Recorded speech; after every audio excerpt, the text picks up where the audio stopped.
You are my sunshine, my only sunshine. You keep me happy when skies are gray. You'll never know, dear,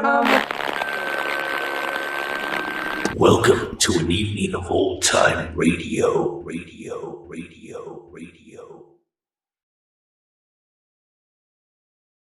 Hello there, I'm Greg. This is an evening of old-time radio, and I'm very glad you're here. This collection is all about crime fighting on the West Coast in LA and on the East Coast in New York. Specifically, Dragnet and Broadway is My Beat, two outstanding crime detective shows that I'm sure all of you in OTR land are familiar with. If you're not, briefly, Dragnet was a groundbreaking show, created and produced by the great Webb, by doing a ton of research, attending the police academy, going on ride-alongs with the LAPD, and using actual case files of the LAPD for each episode, with cooperation from them on each one. Of course, he also starred as Sergeant Joe Friday. His deadpan narration was a signature of the show, and the procedural, real-life, day-to-day feel of the show was what made it such a huge hit. Although in the beginning, the budget was limited, there were no sponsors, and Webb made a few changes and then stood up against the network who wanted to make the show more like Gangbusters, and after that the ratings soared. It also became a TV show in 1951. And Broadway's My Beat is just hands down one of the best radio crime dramas, period. The writing, the acting, the production, the sound effects, and especially the narration, just amazing. Anthony Ross started out in the lead role of Detective Danny Clover of the NYPD, and then Larry Thor took over in mid-1949 after the show's production moved from New York to Hollywood. This was when Elliot Lewis took over as director and producer, and the scripts were written by Morton S. Fine and David Friedkin. And after those changes, the popularity of the show skyrocketed. The narration, as I said before, is what really makes the show stand out. It's basically noir, hard-boiled poetry. Clover's description of the streets and people of his beat in New York, from Times Square to Columbus Circle, really brings the city alive and makes you feel like you're really there. So let's begin our evening of Dragnet and Broadway's My Beat by heading off to the West Coast in Los Angeles. And of course, I have remastered and optimized all the audio for you. Attempted City Hall bombing from Dragnet from July 21st, 1949. I think you can guess from the title what the story is about. And of course, Sergeant Friday does not disappoint in getting to the bottom of it just in the nick of time. Off to the East Coast, and we have the Jimmy Dorn murder case from July 7th of 49. A man wins $17,000 in an Irish sweepstakes, and then he commits suicide. Of course, Detective Clover finds this just a bit suspicious, so we head back to L.A. and Missing Persons Juanita Lasky, broadcast on July 28th of 49. Sergeant Friday and his partner find themselves assigned to the Missing Persons Bureau. Back to New York, we have the Sergeant Gordon Ellis murder case, broadcast on November 12th of 49. An upstate police officer, while transporting a prisoner who was scheduled to turn state's evidence, is murdered. The prisoner escapes and is immediately suspected, but of course Danny Clover doesn't believe this. And then once more back to the West Coast and the Sullivan kidnapping, broadcast on September 10th of 49. Friday and his partner have to solve the kidnapping of the daughter of a bank's vice president, and the clock is ticking. Settle back, relax, and enjoy the shows. Ladies and gentlemen, the story you are about to hear is true. Only the names have been changed to protect the innocent. NBC brings you Dragnet. You're a detective sergeant. You've been off duty 2 hours. You receive an emergency call from the chief of detectives. An entire block in the heart of your city is threatened with complete destruction. Your job? Report at once. Dragnet, the documented drama of an actual crime, investigated and solved by the men who unrelentingly stand watch on the security of your home, your family, and your life. For the next 30 minutes, in cooperation with the Los Angeles Police Department, you will travel step by step on the side of the law through an actual case from official police files. From beginning to end, from crime to punishment, Dragnet is the story of your police force in action.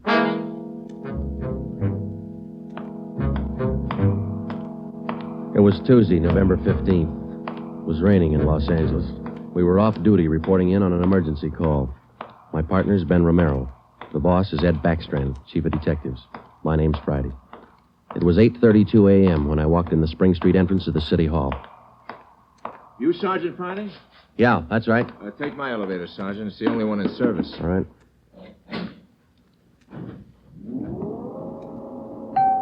I'll run you up to 16. The chief's waiting for you up there. What's the pitch? Only one elevator in service out of 10? The place looks deserted. What's going on? Nobody in the building. All the office people have been sent home. Lots of trouble. Somebody declare a holiday? No joke, Sergeant. Big trouble. All right, you convinced me. What is it? Here we are. 16th floor. Over here, Friday. Hi, Joe. Hello, Ben. You made good time. Came as soon as I got the call, Ed. Sorry to have to bring you back in. You worked last night, didn't you? Yeah, midnight to 8 this morning. Sorry. Come on. Okay. What is it, Skipper? Why all the hush-hush? Wait till we get inside. In here. Okay. Number one, let's keep our voices down. All right. I'll make it as brief as I can. Every minute counts. What time you got, Friday? 8:33. All right, here it is. 55 minutes ago, a man walked into this building with a homemade bomb under his arm. If we don't release his brother from the county jail by 9 o'clock this morning, he says he'll pull the trigger on the bomb and blow up the whole building. He's kidding, Skipper. Who is the guy? Name's Vernon Carney. Here's his package. He and his brother have been in and out of jail since 1937. Small-time thieves. Yeah.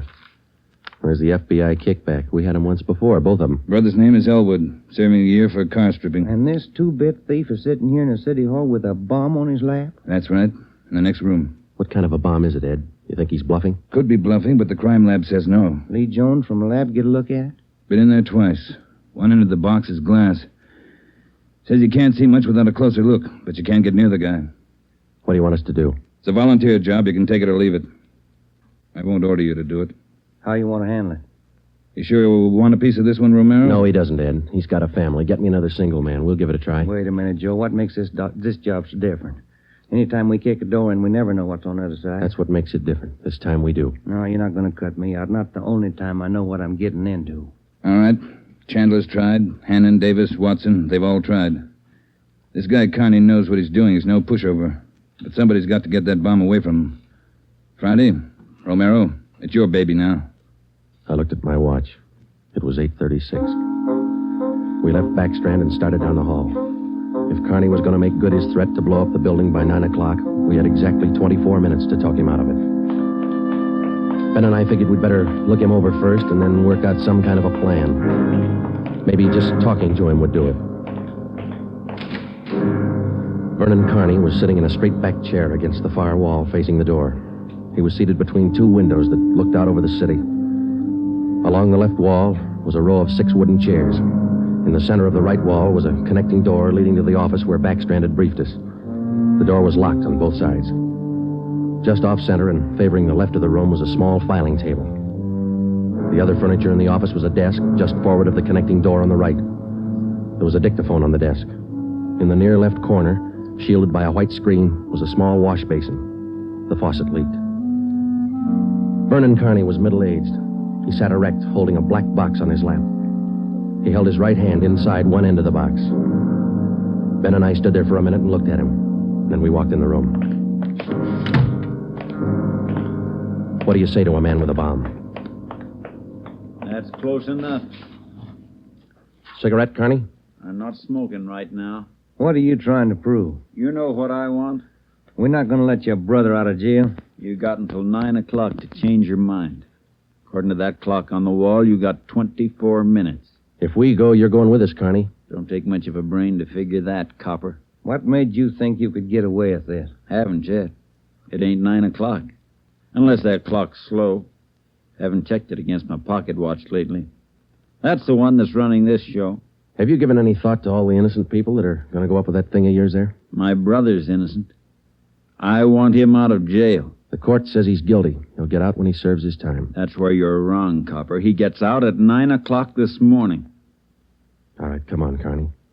Get your hand out of that box. Put the box on the table. You think I'm bluffing, don't you? I'm going to let you get within 5 feet before I make a liar out of you. Okay, Carney. I guess you mean business. You can take 3 more steps and find out for sure. Suppose we did let your brother out. We'd just come out and pick him up again, you along with him? If you could find us. Let's get this straight. If we let your brother Elwood out, how do we know you're going to keep your promise? What promise? I ain't made any promises. You just get Elwood down here first, and then we'll talk about it. There's only one thing I can't figure, Carney. Yeah, what's that? If we don't let your brother out, you say you'll pull the trigger on that bomb. You're going to kill a lot of innocent people. What are you going to prove by that? It's 8:37. You got 23 minutes left. No, I wish you'd answer that one for me. Why do you want to kill a lot of innocent people? Don't try to con me, copper. I know they cleared everybody out of this building 45 minutes ago. I know they cleaned out the whole block. They got it roped off. Where'd you get your information? I got a couple of windows here to look out of. Don't you think it's about time to send somebody over to get Elwood? You know, Carney, we got a way out of this. We don't have to let your brother out neither. I've heard that before. What's to stop us from leaving the building along with the other few officers and let you sit here and touch off that bomb? Go ahead. It won't be a long wait without you. Who are you trying to kid? You'd let me blow up $10 million worth of taxpayers' money? No. You're going to let Elwood out. You'll wait till the last minute to do it, but you'll let him out.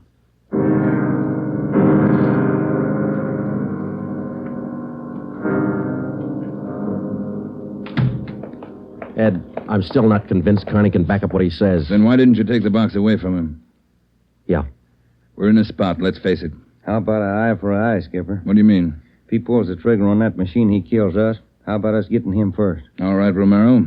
How are you going to handle it? Well, I'm not top man on the pistol range, but I could wing him. And then he hands the box to you? Or maybe he falls and his reflex action pulls the trigger. Okay, I don't wing him. I stop him for keeps. You just can't walk in there and shoot him down. Why not? You do the same thing with an armed criminal. Yeah, but you warn him first. I'll warn him. Yeah, and after you shoot him, you find out it's a harmless gadget. Couldn't have gone off in a million years. No, a gun's not the answer. We can't shoot him until we're positive. We'll be positive by 9 o'clock, and there might not be anybody around to shoot him. We've located Carney's apartment. There's a detail out there checking it now. Pacelli and Morris. Ed, have you got any ideas at all? Anything we could try? That's why I called you in. None of us have gotten any further than you did just now. There's just one thing I want to know for sure. Yeah, Friday. Is it or isn't it? We all want to know. Either way, we've got to get that box away from him. Backstrand. Yeah. You did? Yeah. No, stay out there till I call you. All right, here's half the answer. That was Pacelli.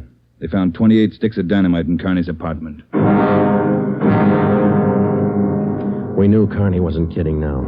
We could see into the bomb through that glass window in one end. It looked like dynamite inside, and there was dynamite in Carney's room. We didn't know if he had the nerve to pull the trigger. We didn't know if it would go off when he did. But with only minutes remaining, nobody wanted to take the chance. From here on in, all of us agreed that Vernon Carney sat in the next room, holding in his two hands a force powerful enough to destroy us all. We had to get that box away from him, and to get that box, we had to have a plan. I looked at my watch. It was 8:40. 20 minutes till 9 o'clock. How do we get it away from him? I got an idea. It might work. Let's have it. Carney's sitting against the far wall between two windows. They're both open. Yeah, that's right. All right, if we could get a man through one of those windows, we might get Carney from behind. How are you going to get him? Whoever gets through the window could slug him. What do you do then? Somebody grabs the box. The crime lab can tell us what to do with it. How do we get a man through one of those windows? We're on the 16th floor. Well, there's some kind of a ledge that runs around the building on each story. Wide enough for a man to walk on? And let's take a look. All right. Looks pretty narrow, Joe. That's a good 18 inches. Could be done. Oh, too risky. It's raining out. That ledge is slippery. Strong wind out there, Joe. Tear a man right off the building. Yeah, I guess you're right. Well, there's still a way. How about a ladder? 16 floors, Skipper. There might be a way. The fire department would know that. I'll get Battalion Chief Erickson. Is Lee Jones in the building? No, he's over in the crime lab. I'll get him up here, too. I don't know, Friday. Maybe it'll work. It's got to, Ed. All right, now look. It's going to take a couple of minutes to set this up. We've got to know what Carney's doing every second of that time. Well, how about the dictaphone in there on the desk? Good. Get it on without him seeing you. We'll try. The dictaphone in there is connected to this one in here. This room is 1614. You got that? Yeah. All right, push down key 1614 on that machine in there and leave it down. Get the receiver off the hook and leave it off. Leave the receiver off. That's right. You know, if it isn't off the hook, we won't be able to hear a thing in here. All right. Come on, Ben. This is Backstrand. Give me Chief Erickson. Where's my brother? Still in his cell? You coppers are long on talk, but short on time. Yeah, we know. I'm telling you, for your own good, you'd better get Elwood over here. Carney, I'll bet if we get your brother on the phone here, he'll tell you he doesn't want any part of this. You mean Elwood don't want out? Since when? Sure he wants out, but not your way. He's only got a year to serve. Why don't you leave him alone? I told him I'd get him out. You didn't think I could do it. But I'm doing it. I'll make you a bet, Carney. Let us get your brother on the phone. He won't walk out of here with you. All right, get him on the pipe. Where you going? The phone's over here. Have to use the dictaphone. Got to get an okay from the chief. Elwood's still a prisoner. What's the matter with the phone? No operators. You know the building's been cleared. Oh, yeah. That's right. Almost forgot. Okay, you can use the dictaphone. This Friday, Ed. Carney wants to talk to his brother. Yeah, I know you'll have to send somebody over. Have them put the call on extension... wait a minute. What's that extension number, Ben? 2351. 2351, Ed. Right. It'll take a minute. Yeah. I'd kind of like to talk to El. Been a couple of months since I seen him. We've always been together, me and El, most of the time. Joe, let's go in and see if we can hurry that call. Good idea, boy. 16 minutes to 9. Hey, cop. Yeah. Forgot to hang up the dictaphone, didn't you? I put the receiver back on the dictaphone. Ben and I had failed to make good on the first step of the plan. When we got outside the door, we briefed Davis and Watson. They went in to sit with Carney. It would be their job to keep us posted on Carney's movements. The dictaphone was out. We went back into the office next door. Chief Sam Erickson of the fire department and Lieutenant Lee Jones from the crime lab were already there. We told Backstrand what happened. Would have been a help. We haven't got time to cry over it. Carney's wide awake, Skipper. He doesn't miss a thing. Backstrand told us the plan Friday. We can't run a ladder up from the street. Too high, Chief? Best we got is a 100-foot aerial. You figure 12 foot to the story, that'll take you up 96 feet, 8 floors. And we've got the latest equipment. What's the idea you had, Jones? Sam, can you get hold of a pump here in a hurry? Sure, we got a lot of scaling ladders, but you got nothing up there to hook 'em on. You figure on dropping down from the floor above? That's right, and I figure a pump here would do it. Sure it would. You could make it fast to the windowsill up there, but you got a 1.5 foot ledge in the way. No, what you want is a lifeline. You mean lower a man on a rope, Chief? Yeah, Romero. That's the quickest and the quietest. Could you rig it so one of my boys could do it? Sure, Ed. What's the risk? None if you work it right. We'll strap on a life belt, give the man heavy leather gloves. 2 of my men will lower him down. Pick your lightest man. What do you think, Lee? That's it. What do we do with the bomb when we get it? I figure that box Connie's holding is about a foot square. Here's what I'll do. I'll get you a bucket with a 1.5 foot mouth. It'll be full of water. Yeah? I'll have it right outside the door to that office. When you get that box, place it in the water. We'll get the bucket out of the building as fast as we can. And once we get the bomb underwater, we're in the clear. And I can't promise you that, but it's the safest way to handle it under the circumstances. All right, that's the procedure. Sam, you take care of your end. Right away. I'll get a detail to give me a hand down on the street. We'll have a car ready to take the bomb to a safe area to decommission it. Work as fast as you can. Come on, Sam. It's our baby, Joe. That's right. Which part of it you want, the rope or the bomb? You call it. Fire Chief Erickson says the lightest man on the rope. That's me, Joe. All right, I'll get the bomb out of the building. Okay, that's the routine. But carry this with you. The man that comes down on that rope has one chance to make good. You slug him and make it count because there's no second try. Yeah. And, Joe, when you grab that box, you got to get it away from Carney before he can squeeze the trigger. Then you got to get it down into the street. The elevator. You know how to operate it? Well, that's pretty simple, but I'll double-check with the operator. Better do it right now. Okay. Ed, we better get Carney's brother on the phone for him. He seemed anxious. Might be a pretty good stall. All right, Romero. That's the outside phone. Get to city jail. All right, Skipper. Get going, Friday. Okay.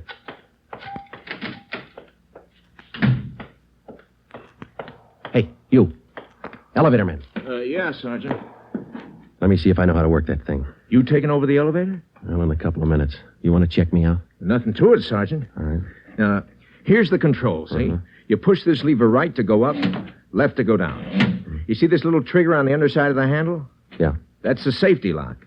Be sure you squeeze it or you can't move the lever. Let me try it, huh?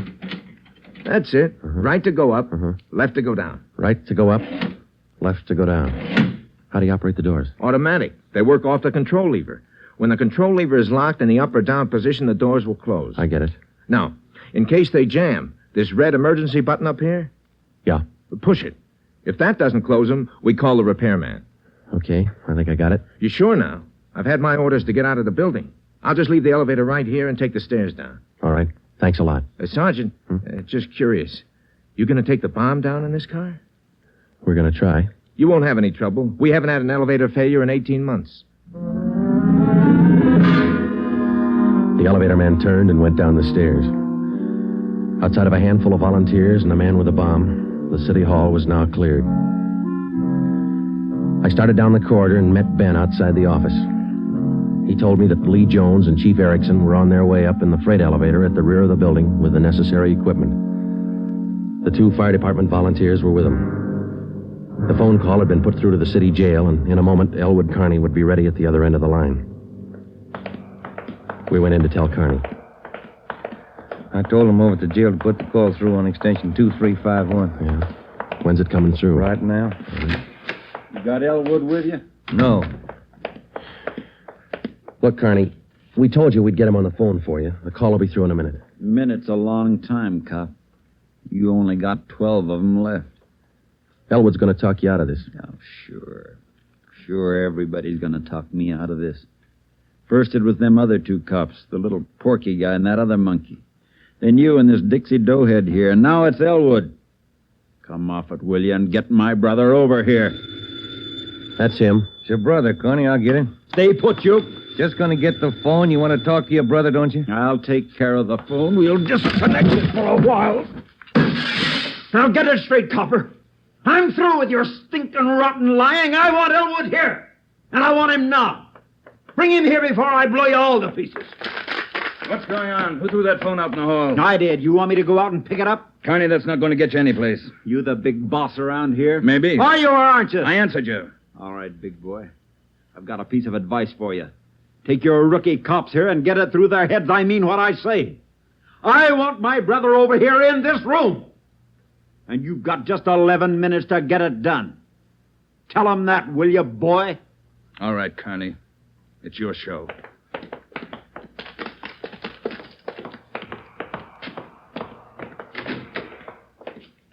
All right, we got to work fast now. Jones, everything set for you? Got the bucket with the water right here. Car's waiting down on the street. Right. Erickson, your boys ready? Upstairs, waiting. And we all know what to do. Ed, I got to have somebody to give me a hand with Kearney when he falls. I'll be in there with you Friday. Ready to go upstairs, Chief? Anytime. Oh, one thing you ought to know. What's that? Strong wind coming up. About 20 miles an hour out there right now. That going to louse us up? No, but it's going to increase the sway. Got to allow for it. How you mean? Wind's coming from the south. We'll lower you just to the right of the window.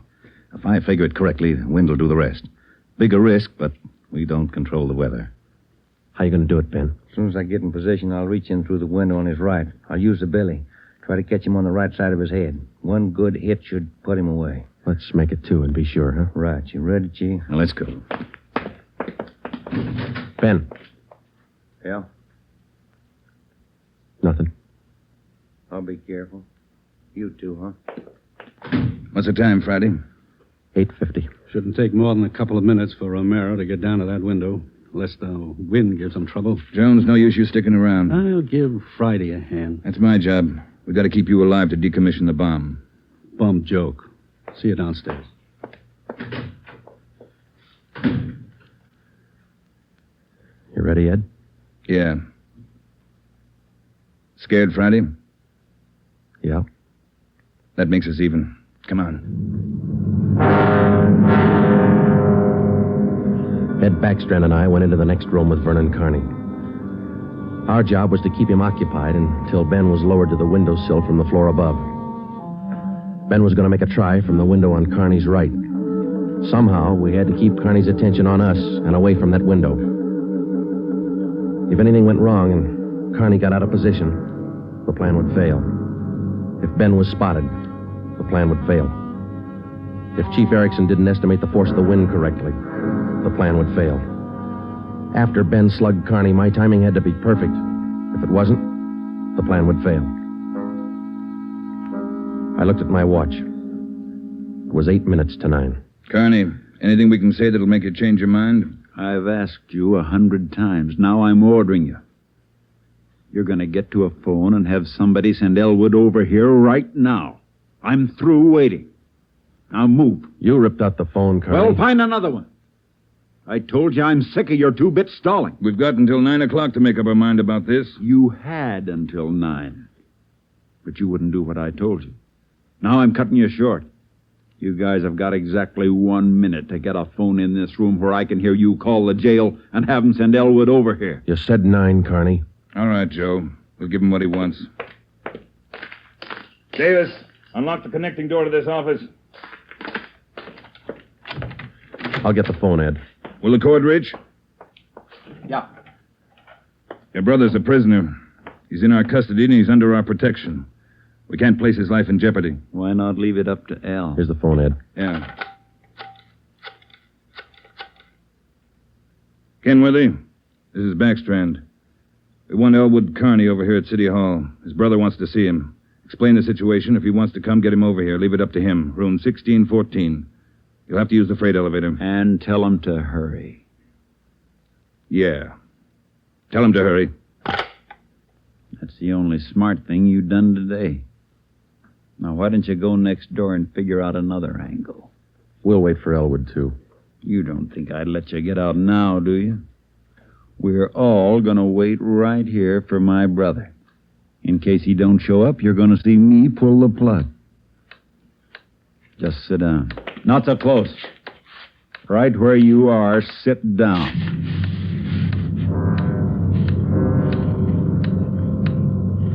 Loud clock, ain't it? Windy. Getting cold in here.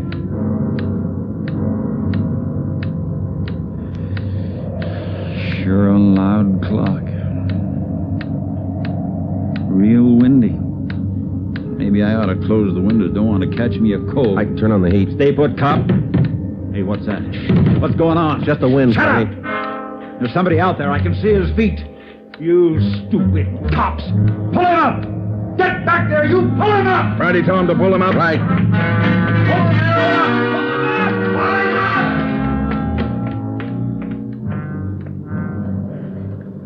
up! All right, Carney. You win. You bet I win, you dumb coppers. You didn't think I'd miss a trick like that? We'll just close these windows, boys. There's one, and lock it. And here's... Here's your brother, Carney. Yeah. Hi, Al. Hi, Vern. You did it. I told you. I told you I'd do it, didn't I? That's far enough for the rest of you. Al, come on over here. You're crazy, Vern. You're crazy. That's what they've been trying to tell me. We're going home, Al. How are you going to do it? There's a million cops outside. People all over town heard about this. They're holding the crowd back. They ain't gonna stop us now, Al. You'll never make it. Either one of you. I got him this far, didn't I? We'll make it. Vern, you think we could do it? Hey, you. Yeah. You're gonna get a car ready for us, a fast one. Have it in front of the building. Move! All right, Friday, do what he tells you. Right. Hold it. Yeah. If you ain't back by 9 o'clock, the deal still holds. I told him I'd pull the pin at 9, Al, if they didn't let you out. You ain't fooling, are you, Vern? Will that gadget really blow? 4 miles high. You know what that means, Al? Yeah, but they won't let you pull it. We're getting out. All right, Copper. Get the car. You got 4 minutes. Hey, Ben. What happened? He spot me? Yeah, there's no time to explain now. Listen, we gotta work fast. Yeah. We had to bring Carney's brother over from the jail. I don't think he cares if they get out or not. He just wants to use that bomb, and for some crazy reason, he's waiting until 9. How much time we got? Let me look. Less than 4 minutes. How about the ledge? You think you can do it? Strong wind. You'll have to hang on like a fly. I don't know. I can give it a try. Okay. Same plan. Every second counts. Now, I can't brief Ed. He's in the room with the guy. It's up to you and me. I'll get on the ledge from one of these offices. I hope I make it. If you don't, we'll know you tried. Hurry. Hey, Ben, wait a minute. Yeah? I forgot. The windows. The one on his right. He locked it. You'll have to crawl around to the one on the left. You got it? Right. Okay. The car will be ready in 2 minutes. Out front. Fine. El and I'll just sit here and wait. Gonna be good being back together, huh, El? We always were real good together, Vern. Yeah, that's the way brothers ought to be together all the time. Together. Vern, I'd feel better with a gun. We don't need no gun, El. We got the bomb. We'll need a gun when we get out, when we get on the road. Okay. Take your pick. They all got 'em. Hey, you, give him yours. I'm not carrying a gun. I left it in the other room. A cop without a gun? Who's kidding who? I left it in the other room. Frisk the big boy, El. He's got one. About time for the car, ain't it? 2 minutes to 9. Yeah, this feels like it. Right on his hip. Hey, Vern, look out! Grab him, Joe. I got him. Get the box. Leave that gun alone. I got him, Ben. I gotta get his hand out of it. Run, Joe. Get it in the water. Run!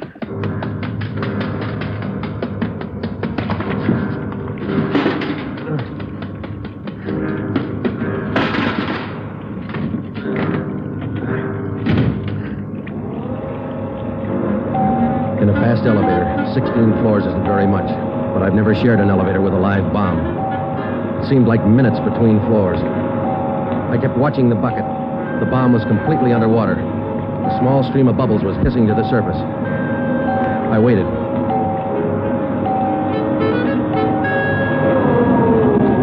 Main floor. I picked up the bucket and ran for the street. I missed the first step.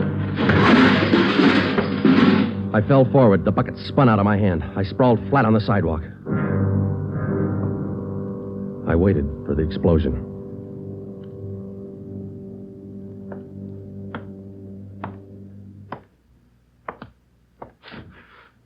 It didn't go off Friday. I gave it a good chance, Lee. It was all there. Look, at least a dozen sticks of dynamite. Snyder, bring that over here. Here you are, Lieutenant. Thanks. Here's why it didn't go off. Had it rigged for a hard trigger pull. Would have taken a good yank to set this one off.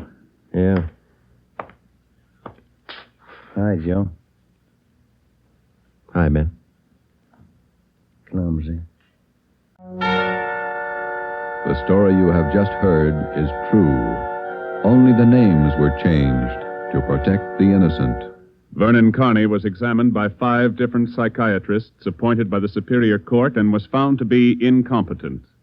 He is now confined in the state mental institution for the criminally insane. Elwood Carney is now serving the balance of his sentence with no time off for good behavior. Broadway's my beat. From Times Square to Columbus Circle. The gaudiest, the most violent, the lonesomest mile in the world. Broadway's my beat. With Larry Thor as Detective Danny Clover.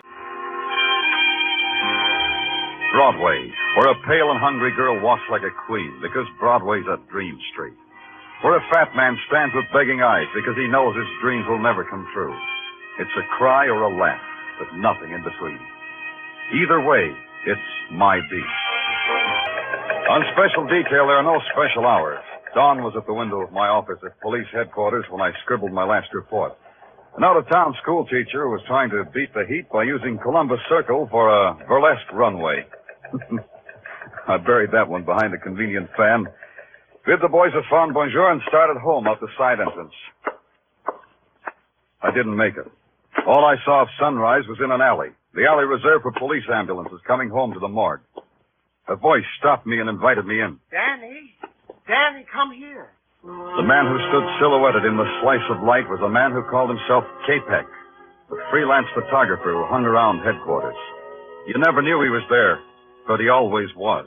The quality of dawn, Danny. Who can hold it? Who can imprison it? It is the eternal enigma for a photographer. Why don't you go home then, Capek? What keeps you here?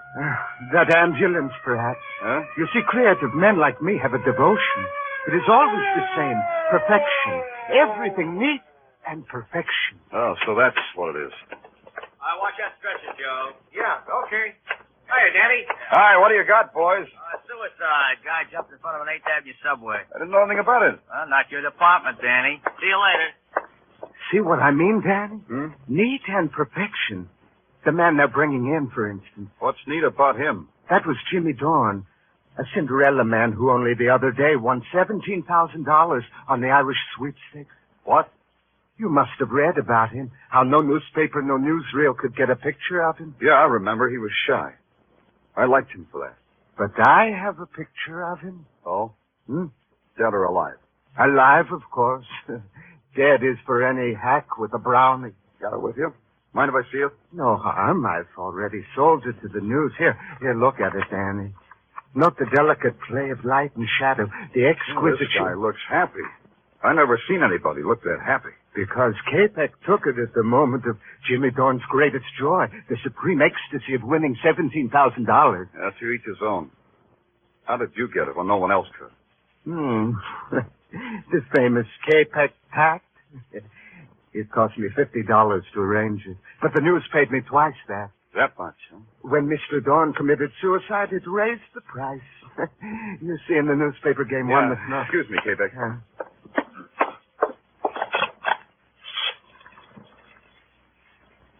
Danny Clover. Give me the dope on a suicide name of Jimmy Dorn. Yeah, I know it's not my department. I'm nosy. Yeah. Lily Dorn. 3rd Avenue. Okay, that's enough. You have the look, Danny. You smell something, maybe? Maybe. Be with you in a second, Capek. Hello, Benny? Danny Clover. That Jimmy Dorn suicide. Tell the chief I'm going to look into it. Yeah, Benny, I know, but it bothers me. Sure, I'll grab some sleep on the subway. I asked you, Danny, you smell something, maybe? Why should a guy let a subway train make his wife a widow with $17,000 orphan dollars? Why should all that sudden dough make him want to commit suicide? Is it such a secret why men destroy themselves? Yeah.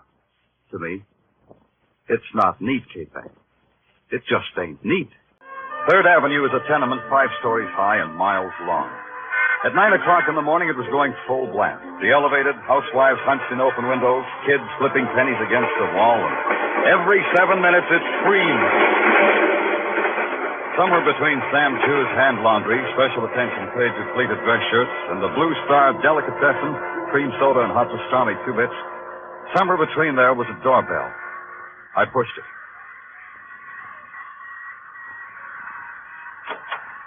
Yeah? What do you want? My name's Danny Clover. I want to see Mrs. Dorn. Suddenly, everybody wants to see Mrs. Dorn. Suddenly, I'm a popular lady. Suddenly, I'm from the police, Mrs. Dorn. You guys don't quit, do you? All right. Come on in. You want to know how it is to win $17,000? Is that what you want to know? Look, Mrs. Dorn, I'm sorry about your husband. Oh, sure. You can feel any way you like. Tell me about your husband. Jimmy? Yeah. I'll tell you about him. Jimmy didn't like people. He got afraid of them once, and he never got over it. Why? You know, I don't know. He was always running, and I ran with him. I was his wife, Mr. Clover. I didn't need to know any more than that. But maybe you understood why he refused to see any reporters when he won all that money. Listen. My husband was a frightened little man who won a sweepstakes. It bought him an obituary. That doesn't tell me much. This room tells me more. This rat hole. This room says that, doesn't it? Rat hole. I didn't say that, Mrs. Dorn. I'm talking about that circus poster on the wall. Patsy Mack presents the 3 whirling tornadoes. Was your husband a whirling tornado? You can go now, policeman. You said your questions. Now go. Brody, please. Why didn't you stay in that room?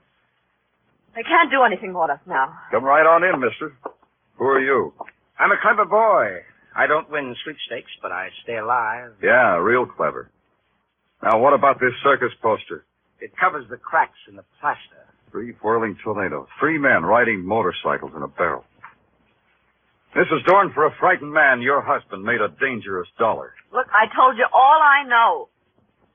Maybe you ought to get out of here. Why should a poster come between us, Mrs. Dorn? We were getting along fine. You heard the lady, copper. She's saying she's finished talking. That's right, Mrs. Dorn? Yes. What did you say? I said that's right.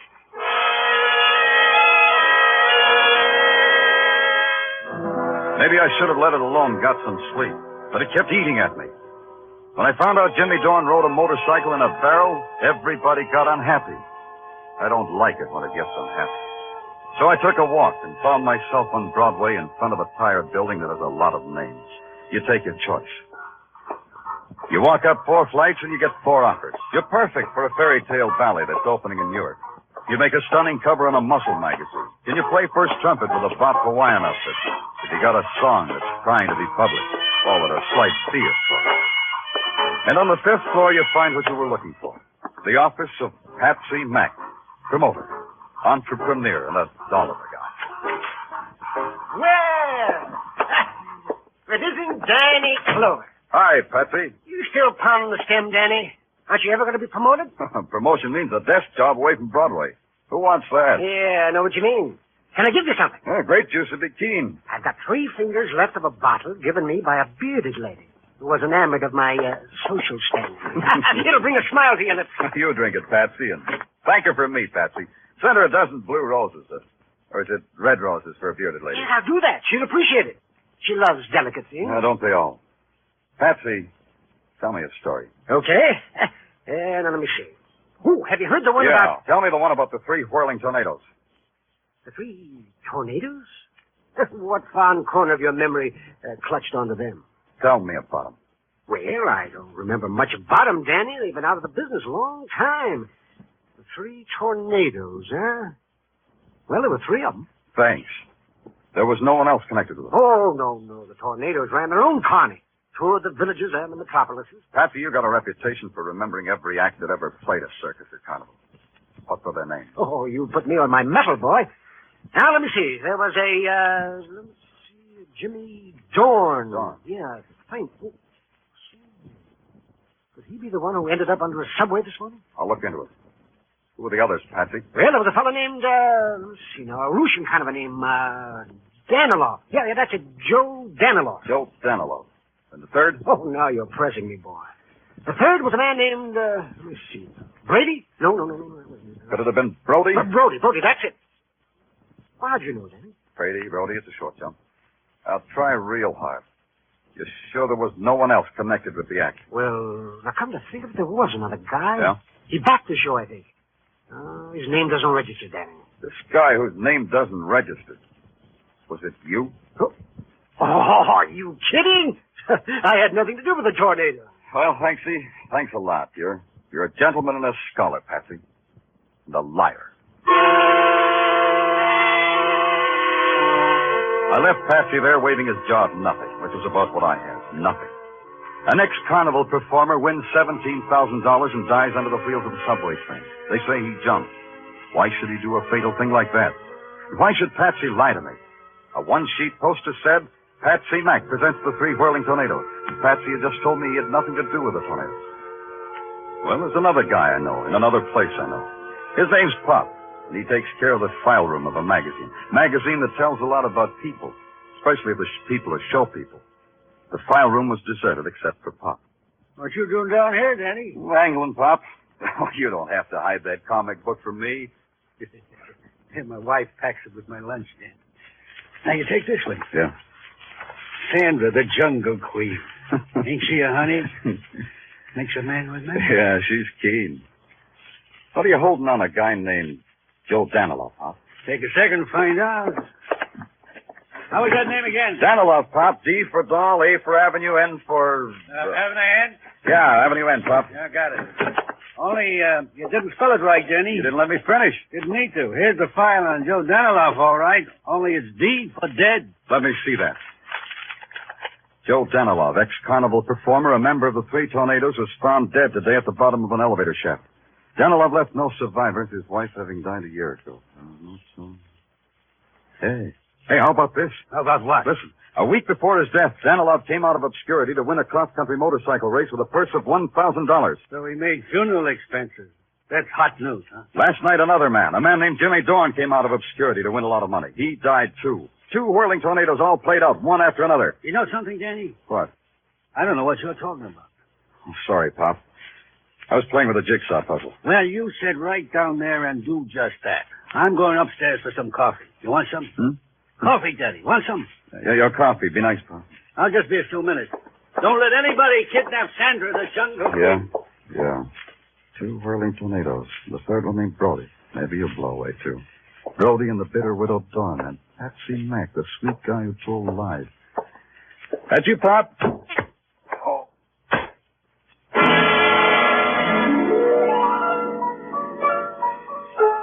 I never knew what it was that slugged me on the back of my head.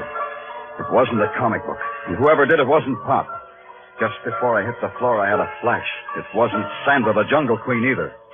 You are listening to Broadway's My Beat with Larry Thor as Detective Danny Clover. A number of paying guests mysteriously disappear. Two elderly spinsters who entertain them have a suspiciously rising bank account.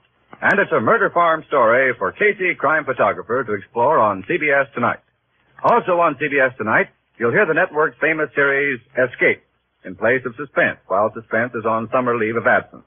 Tonight's opener on Escape will be John Russell's famous story, The Fourth Man, a tale of a Pacific Islander adrift on a raft with three murderous companions. Be sure to hear Murder Farm on Crime Photographer and The Fourth Man on Escape tonight. They come to you on most of these same CBS stations. And now back to Broadway's My Beat. You win a lot of money or die violently or do both, and Broadway will know all about you. You get your name and your picture in the morning editions. Then Broadway won't care anymore. But I care. Maybe it's because I've got a cop's curious mind, but it bothered me why Jimmy Dorn died. So I made it my personal business. And so far, business was rotten. I was on my back when Pop brought me to. It took a little longer to find out that the press clippings I was looking at weren't around. That's a new one. Roll for some old press clippings. This needed thinking. To think, a cop's got to eat. To eat, there's a classy sidewalk cafe on the corner of Broadway and 47th where you stand up to a hot dog and a cup of coffee that dares you.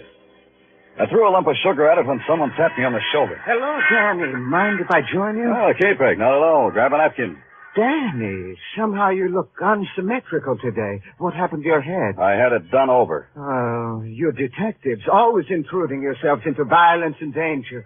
Who did it, Danny? Person or persons unknown. Well, you should go home and get some rest. What about you, K-Peg? Don't you get any sleep either? I am a vain man, Danny. I've been waiting for the noon edition of the news to come out. It has the picture I took of Jimmy Dorn.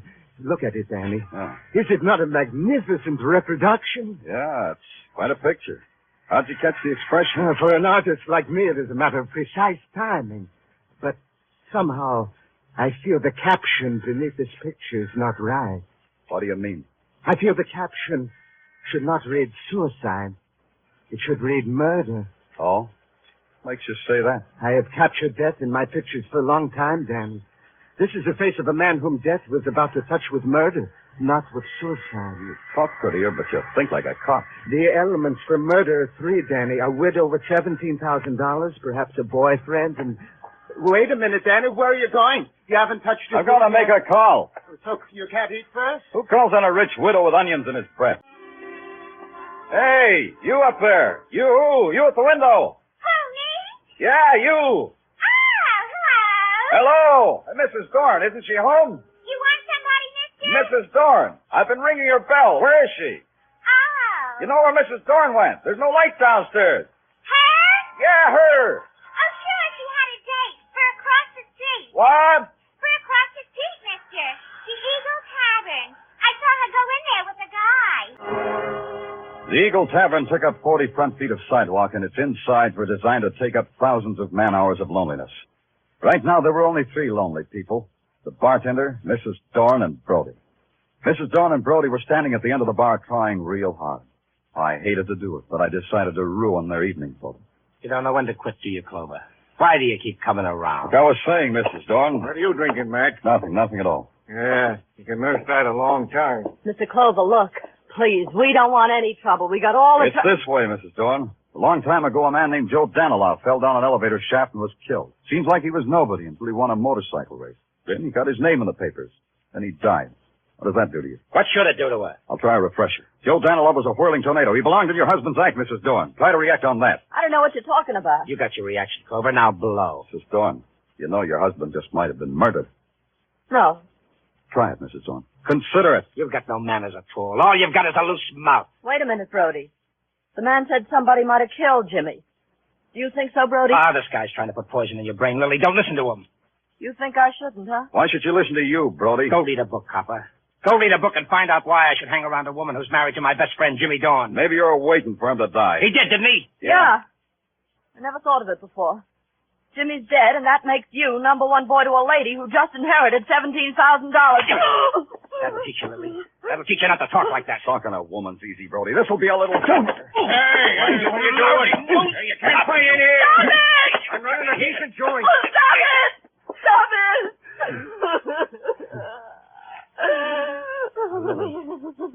Lily, I'm sorry. Don't cry, Lily. Please don't. Talk to him, Brody. Tell him what he wants to know. Tell him what you never told me.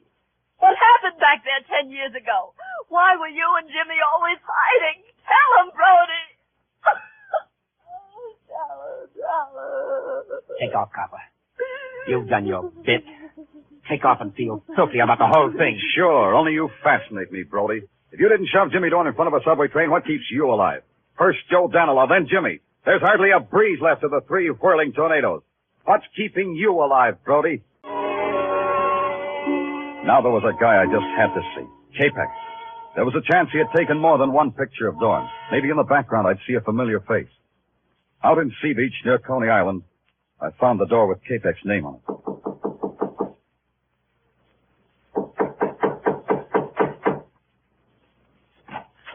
Oh, it's you, Danny. Come in. I didn't want to disturb you, Capex, but I wondered if you took any more pictures of Dorn besides the one that ran in the news. Oh, I am not like other photographers, Danny, who take dozens of pictures to get one good one.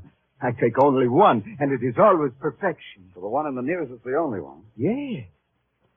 It is important that there should be other ones? It might have been. Well, it's quite a gallery you have on the wall. Yes. Come look, Danny, come look. This one, Danny. This girl who looks like a tired angel on a lonesome street. Yeah, nice. And look, and this one, a derelict asleep in the gutter. It has the texture and the lighting of a Rembrandt, no? Now, Capex, a man of your talent could live in a penthouse with dancing. Why do you live here? I get some of my best results here. Yeah, everybody gets some. Hey, you must have got there fast for this picture. Oh, that one, yes. Well, you know my deal with the police. The minute anything violent happens, I go out with you. I get a picture. You get a body. Who was it? That is a man who was once Joe Danilov. Danilov, huh? Yes. I took this picture just after he fell down the elevator shaft. The mood of finality was magnificent. Very dramatic, Capex. Danilov was one of the three whirling tornadoes. Did you know that? So? Well, to me, Danilov was simply a man who fell down into space and died. The picture captures the sensation, don't you think? The down-sweeping lines, the shadows like a dark caress, the broken form like some grotesque passion, everything neat, everything... I don't think Capex even saw me open the door and leave. It's a long subway ride and a transfer back to Broadway. Coming up from an underground of naked concrete into the blare of 49th Street, well, there's a magic to it. I didn't have time to enjoy it. I had a job to do and a chance to take. And the chance paid off. Patsy Mack was in his office working late. Okay, Danny, so I lied to you about my connection with the tornadoes. And why not? First Joe Danilov, then Jimmy Dorn. Next, maybe me. Why should I take a chance? They were accidents, the people say. Oh, not just accidents. Danny, not that kind. Tell me, Patsy, why do you think you'll be next? I don't know. This looks like everybody connected with the tornadoes is written down in a little black book. Tell me more, Patsy. This time I'm leveling, Danny. Once I managed the tornadoes, but I dropped them like they were a basket of snakes. Why? What'd they do? Remember, I told you there was another guy, their backer? Yeah. Well, he got sick. He went to a sanitarium. While he was there, the tornadoes robbed him of everything he ever had. All three of them did that? Yes. Danilov, Brody, and Jimmy Dorn. Danilov and Dorn are gone. That leaves only Brody, plus the widow Dorn and $17,000. Were you ever in a sanitarium, Patsy? No. But they might put me away for slugging a cop. Oh, what do you want me to do, Danny? Cross my heart and hope to die? Nothing easier than that. Use your phone for me. Anything for a friend, Danny. But you are my friend, aren't you, Danny? Call Billboard for me. Oh, what? Personal ad, Patsy. A personal ad on the front page where a guy in the show business would be sure to see it. You phrase it. Phrase what? Just this. Anyone connected with the act, the whirling tornadoes, meet at the entrance to Crescent Midway on Coney Island tomorrow night at 11. Have information to wind up affairs of the tornadoes. Phone that in, Patsy. Because you say so, friend? Because the police say so. And Patsy. Yeah? Sign your name to it. So I had it all set up. This case had murder in it, and I was pretty sure I knew who the murderer was. It was a matter of supplying a pigeon. That was me. The next day, two things happened. The ad was on the front page of Billboard, and rain came. When I hit Coney Island 10:30 that night, it was a wet desert. Neon reflections and stragglers and empty rides. The place was shadows on peeled paint and shadows on shadows. I had to spot the killer before he spotted me. So I picked one of the darkest places under the framework of the roller coaster and walked into it. I really want you to. Danny! There's such a night you picked to enjoy Coney Island. On a night like this, it is a dismal alley. I'm in a dismal mood, K-Peck, and that gun you're holding doesn't make it any brighter. It gives me the bravery to give orders to a policeman. You shoot me, you'll be out of character, K-Peck. How are you going to make it look like an accident? I have other ideas. First, I put my gun in my hand in my pocket. Now I say to you, let's go. Walk, Danny, walk. You know, K-Peck, I think you loused up the job. A long time ago, you told me everything was neat and perfection. You forgot to tell me you put up the dough for the whirling tornadoes before you went to the sanitarium. So you killed Danilov and Dorn. But Brody gets away, huh? Brody in time, policeman. But first you and I take a ride on a roller coaster. Yeah. I was wondering how you'd manage it. Neat and perfection, Danny. Now get on. I'll pay for the tickets when the ride is over. In here, Danny. You get in the first car. I'll sit in the car behind you. How are you going to work this, K-Peck? You going to slug me and heave me over? Like I said, you can't shoot me. Then it wouldn't look like an accident. In a few seconds, when we get to the top, you will see. And I'll keep your hands to your sides, Danny. That's better. Going to get a picture of this one, too, K-Peck? When we get to the top, you will see. The top was 2 seconds away. Now, Danny, stand up. Stand up. I stood up. Out of the corner of my eye, I saw him rise, See too. how I Take the make gun it out of look his like an pocket, its accident, barrel in Danny? his fist. His arm came up in a wide arc, and that was the break I was waiting for. His body arched forward to strike. I twisted, grabbed his hand and elbow, and threw. Let go of me, Danny!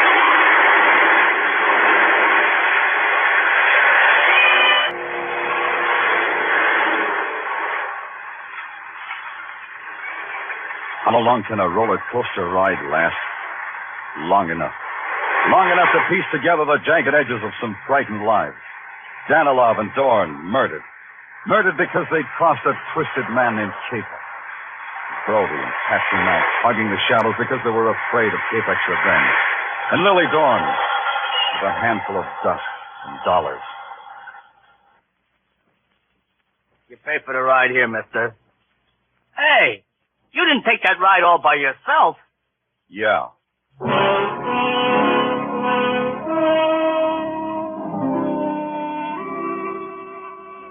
A little while later, an ambulance came and picked up the dead, broken body of K-Peck. They took a picture of him, too. I caught a ride back to Broadway in a prowl car.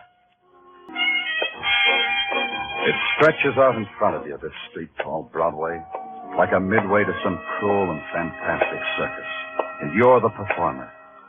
You can walk the high wire or play it safe in a cage. Me? I guess my dodge is the wire. The gaudiest, the most violent, the lonesomest mile in the world. Broadway. My beat.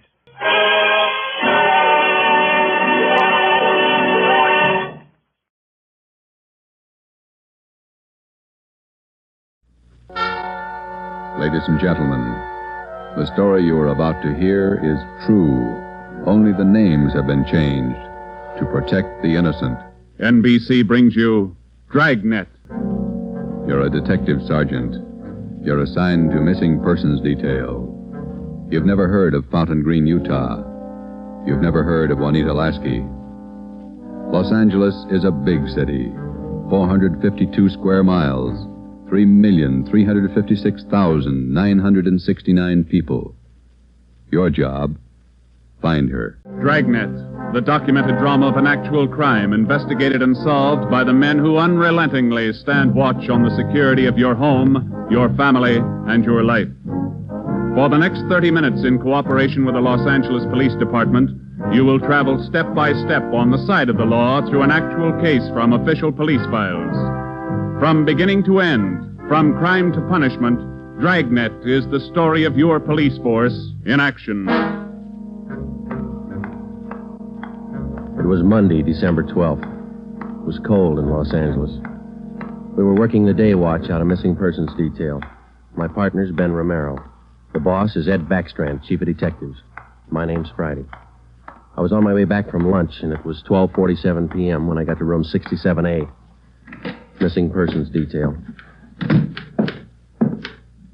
Where'd you eat? Federal Cafe. Good soup today. What kind? Corn chowder. It was real good. Place is jammed with Christmas shoppers. I had to wait. Haven't even started my shopping yet. You? Oh, I gotta pick up something for my mother. Prices are high. I'll send a lot of cards. Wait till you get married, Joe. Ever try to sell a Christmas card to a kid? They got to have something with wheels on it. Yeah, I guess you're right. Missing persons, Friday. Fountain Green, Utah, calling the Los Angeles Police Department. Bureau of Missing Persons. My party will speak with anyone in charge. This is missing persons, Sergeant Friday. Just a moment, please. Mrs. Lasky, ready with your call to Los Angeles.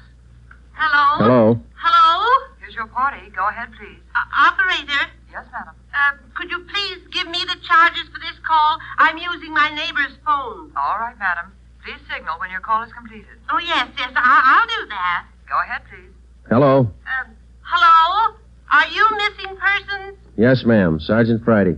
This is Mrs. Hannah Lasky. I'm calling you from Fountain Green, Utah. Yes, ma'am. This is in regard to my daughter, Juanita Lasky. I haven't heard from her in well over a month, and I'm terribly worried. Where was she staying in Los Angeles, Ms. Lasky? At the Chelsea Hotel for Women. I have the address. 941 South Melrose Street. I can't understand it. Ever since Juanita's been away from home, she's written twice a week regularly. When's the last time you heard from her? The last letter I have is postmarked November 2nd. You know how it is, Sergeant. We have no relatives in Los Angeles, and she's trying to find work down there, living all alone. I just don't know what to do. All right, Ms. Lasky. I'll take her description over the phone and make out a preliminary report. You'll have to send us a photograph of your daughter and a letter to the effect that you want us to trace her. I'll get the letter and the snapshot off today. Now, what's your daughter look like? What's her full name? Juanita Marie Lasky. Laskey. No E. All right. Her age, weight, and height. She was 26 last July 10th, 128 pounds, and about my height. Well, how tall are you, Ms. Lasky? Oh, yes.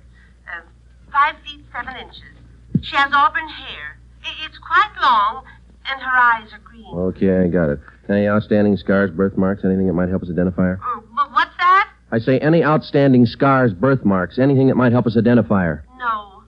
Juanita's a pretty girl. Nice disposition. Oh, that's about all, Sergeant. Where can we contact you, Ms. Lasky? 122 Brigham Young Street, Fountain Green, Utah. When you find Juanita, I wish you'd have her call me right away. I'll pay for the call. We'll do that, Ms. Lasky. What's your number up there? This is the neighbor's phone, but they'll call me. It's Fountain Green 14R2. Yeah. You will try to find her as fast as you can. We'll go to work on it. Well, Juanita always comes home for the Christmas holidays. Do you think she's all right? I wouldn't worry about it, Ms. Lasky. We'll call you just as soon as we get any kind of a lead on her. Thank you so much, Sergeant. And if there's any charge, I'll be glad to pay it. No charge. If your daughter's in Los Angeles, I think we can find her. If there's anything wrong, you'll let me know right away? Yes, ma'am. You're very kind. Goodbye. Bye. What you got, Joe? Some girl owes her mother a letter. Come on, Ben.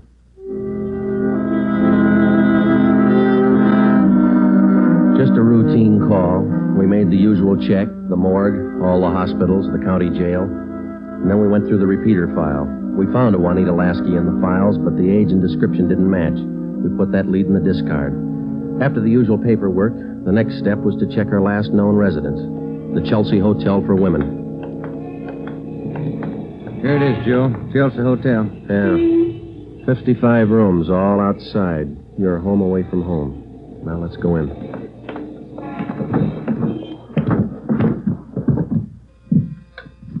Chelsea Hotel. Thank you. Here's a bell. Yes, sir. May I help you? We're looking for a Miss Juanita Lasky. I'll ring her room. Whom shall I say is calling? Is she in? I believe so. I just saw her about an hour ago. Okay, would you ring her room, please? Yes, sir. And whom shall I say is calling? My name's Friday. All right, Mr. Friday. Just a moment. Do you wish to speak with her on the phone, or shall I have her come down? Ask her to come down if she doesn't mind. She doesn't seem to answer. That's funny. I'll ring again. No, sir, she doesn't seem to be in. Would you like to leave a message? Didn't you say you saw her about an hour ago? Yes, I did. She must have gone out again. I wonder if we could check her room. Oh, no. Gentlemen are not allowed above the main lobby. I'm sorry, ma'am. We're from the police department. Missing persons. I'm Sergeant Friday. This is Sergeant Romero. Oh. You men are from missing persons, did you say? Yes, ma'am. Well, I'm sure Juanita's just stepped out for a moment if you'd care to wait here in the lobby. We haven't got much time, ma'am. We'd appreciate it if you'd show us her room. Certainly. I'll get the pass key. That's 215. The elevator's right this way. Thank you. What seems to be the trouble? Some friend of Juanita's missing? No, ma'am. Juanita. Juanita? I don't understand. Her mother's a little worried about her. Down this way. Here we are.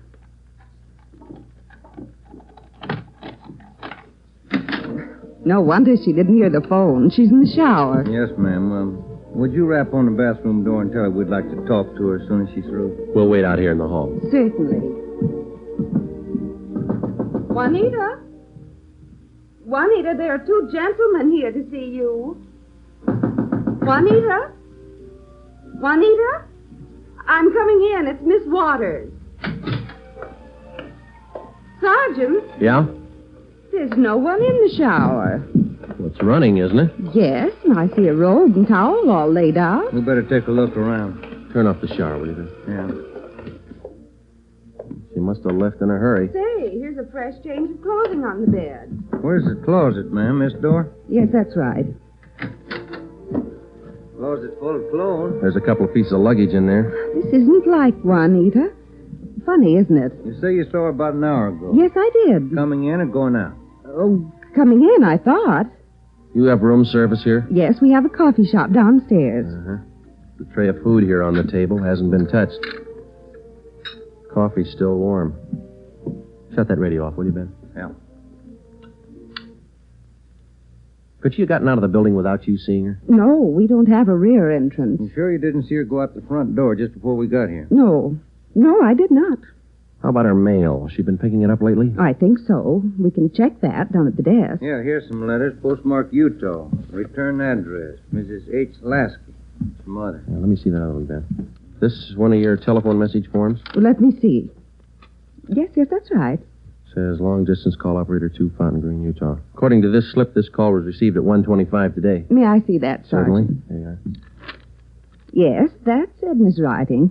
Mrs. Tollefson took that call. She relieves me for lunch. Well, do you know whether she returned this call? Well, if she did, there'll be a record down at the desk. Uh-huh.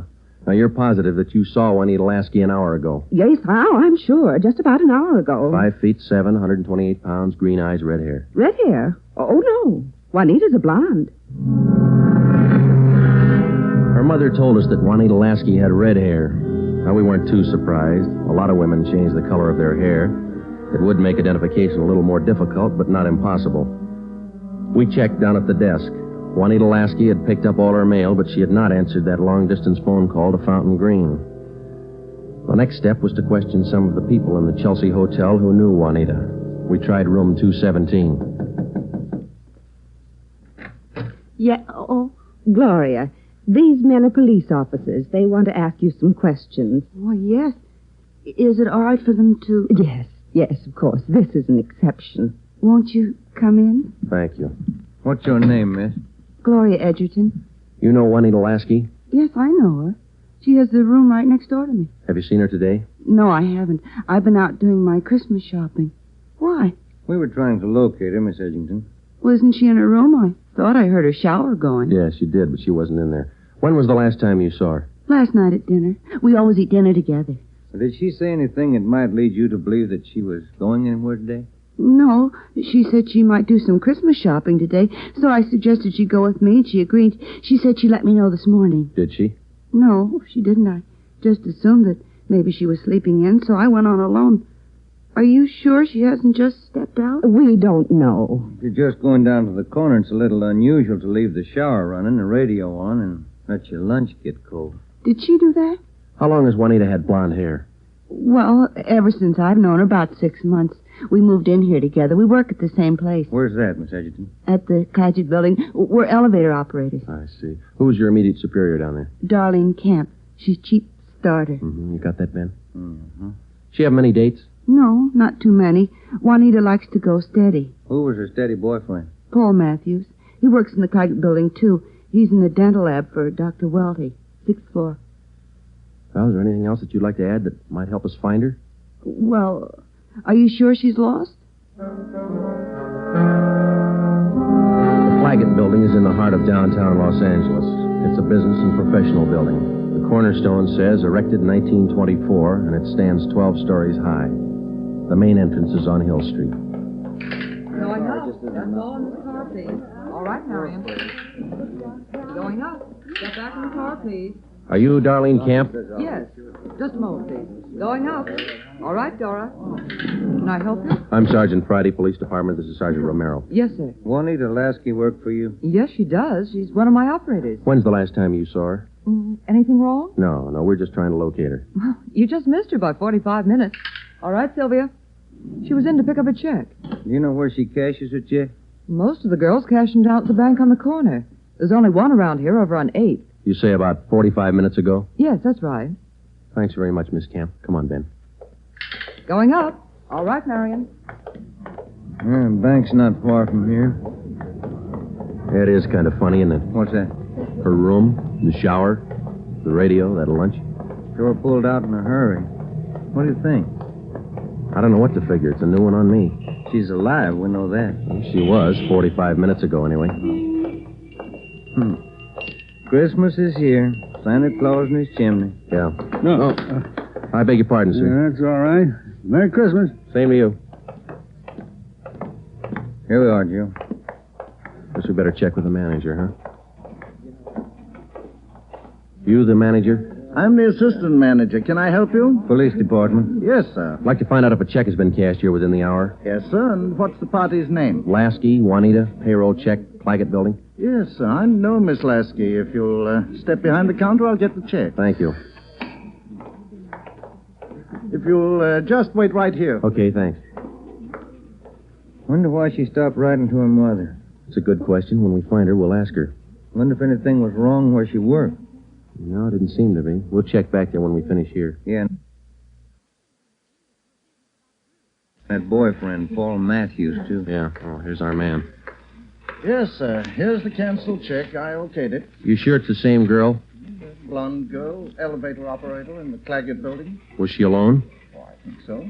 Did she appear normal? No, she didn't seem to be as friendly as she usually is. Does she have an account here? She did have a small savings account here, but she closed it out about a month ago. I see. Well, here's our card. If you should happen to see her again, give us a call. I'll do that. Thank you very much. Entirely welcome. Merry Christmas. Merry Christmas. We went back to the Clagett building. Ben called the Chelsea Hotel from the phone booth in the lobby of the building. Miss Waters, the manager, was keeping a sharp lookout, but Juanita Lasky had not been heard from. Paul Matthews worked in the dental lab for a Dr. Welty. His office was number 637.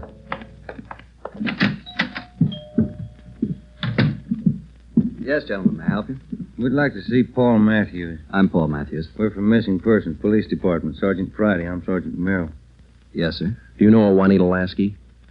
Yes, sir. When's the last time you saw her? Saturday night. We went to a show. Is there something wrong? We're trying to locate her. Do you see a lot of each other? Yes, we do. I don't understand. Miss Lasky disappeared from a hotel a couple hours ago. Thought maybe you might know where she is. No, I don't. Today's her day off. Maybe she's out shopping. Has Juanita done anything wrong? No, it's just that her mother hasn't heard from her for quite some time. I can explain that. Juanita's an elevator operator here in the building. That's how I met her. They don't make much money, you know. Yeah. She was having a hard time making ends meet. She sends money home to her mother every month or so, and besides that, she's got to pay rent and buy clothes and eat. It's pretty rough. She seemed despondent over all this? No, I wouldn't say that, but she was kind of unhappy about not getting a raise. Do you have any outside job? No, sir, she didn't. What kind of a girl is she? What do you mean? Cheerful, good-natured? Oh, sure. Fine girl. We get along swell. I still don't get it. Well, maybe there's nothing to it. Just a routine check. I hope she's all right. When did all this come up? A couple of hours ago. We might have to check back with you. If I can help. Okay. Thanks for the information. Here's our card. If you hear from her, well, give us a ring. You don't suppose anything's happened to her? That's what we're trying to find out. Goodbye, Mr. Matthews. When we got back to Central Division, we had a full description of Juanita Lasky teletyped to all outlying stations in the metropolitan area of Los Angeles. We also put out an APB. We double-checked the repeater file and the wanderer file. We made out a full report on our findings to date. During the next 8 days, we located a missing husband for a wife in Memphis, Tennessee. We picked up a runaway boy missing from his home in Reno, Nevada, and a 79-year-old veteran of the Spanish-American War who left his home in Bakersfield, California because he didn't like his daughter-in-law's cooking. But Juanita Lasky was still a mystery. For 8 days, we checked and rechecked all her known friends and habits. We went back over the course a dozen times, but no trace. It was almost as if she had ceased to exist that day in the Chelsea Hotel. The letter and photograph from her mother had arrived, and we circulated it to cities all over the country. Her mother wrote that during the war, Juanita was a whack corporal. We put a tracer through to the War Department. That way, we'd have another photo and a full set of fingerprints. Well, where do you want to start today? I'll get it. Missing persons, Friday. Joe, this is Spencer over in the morgue. Yeah, Archie. You still looking for that girl? What's her name? Ramona Lasky? Juanita, yeah. Just had one brought in. Looks like your girl to me. The city morgue is located in the basement of the Hall of Justice on West Temple Street, across the street from the City Hall. A lot of missing persons cases end right here. Archie Spencer met us at the door. Hi, Joe. How's the wife been? Oh, fine, Archie. Over here, Joe. Cooler 23.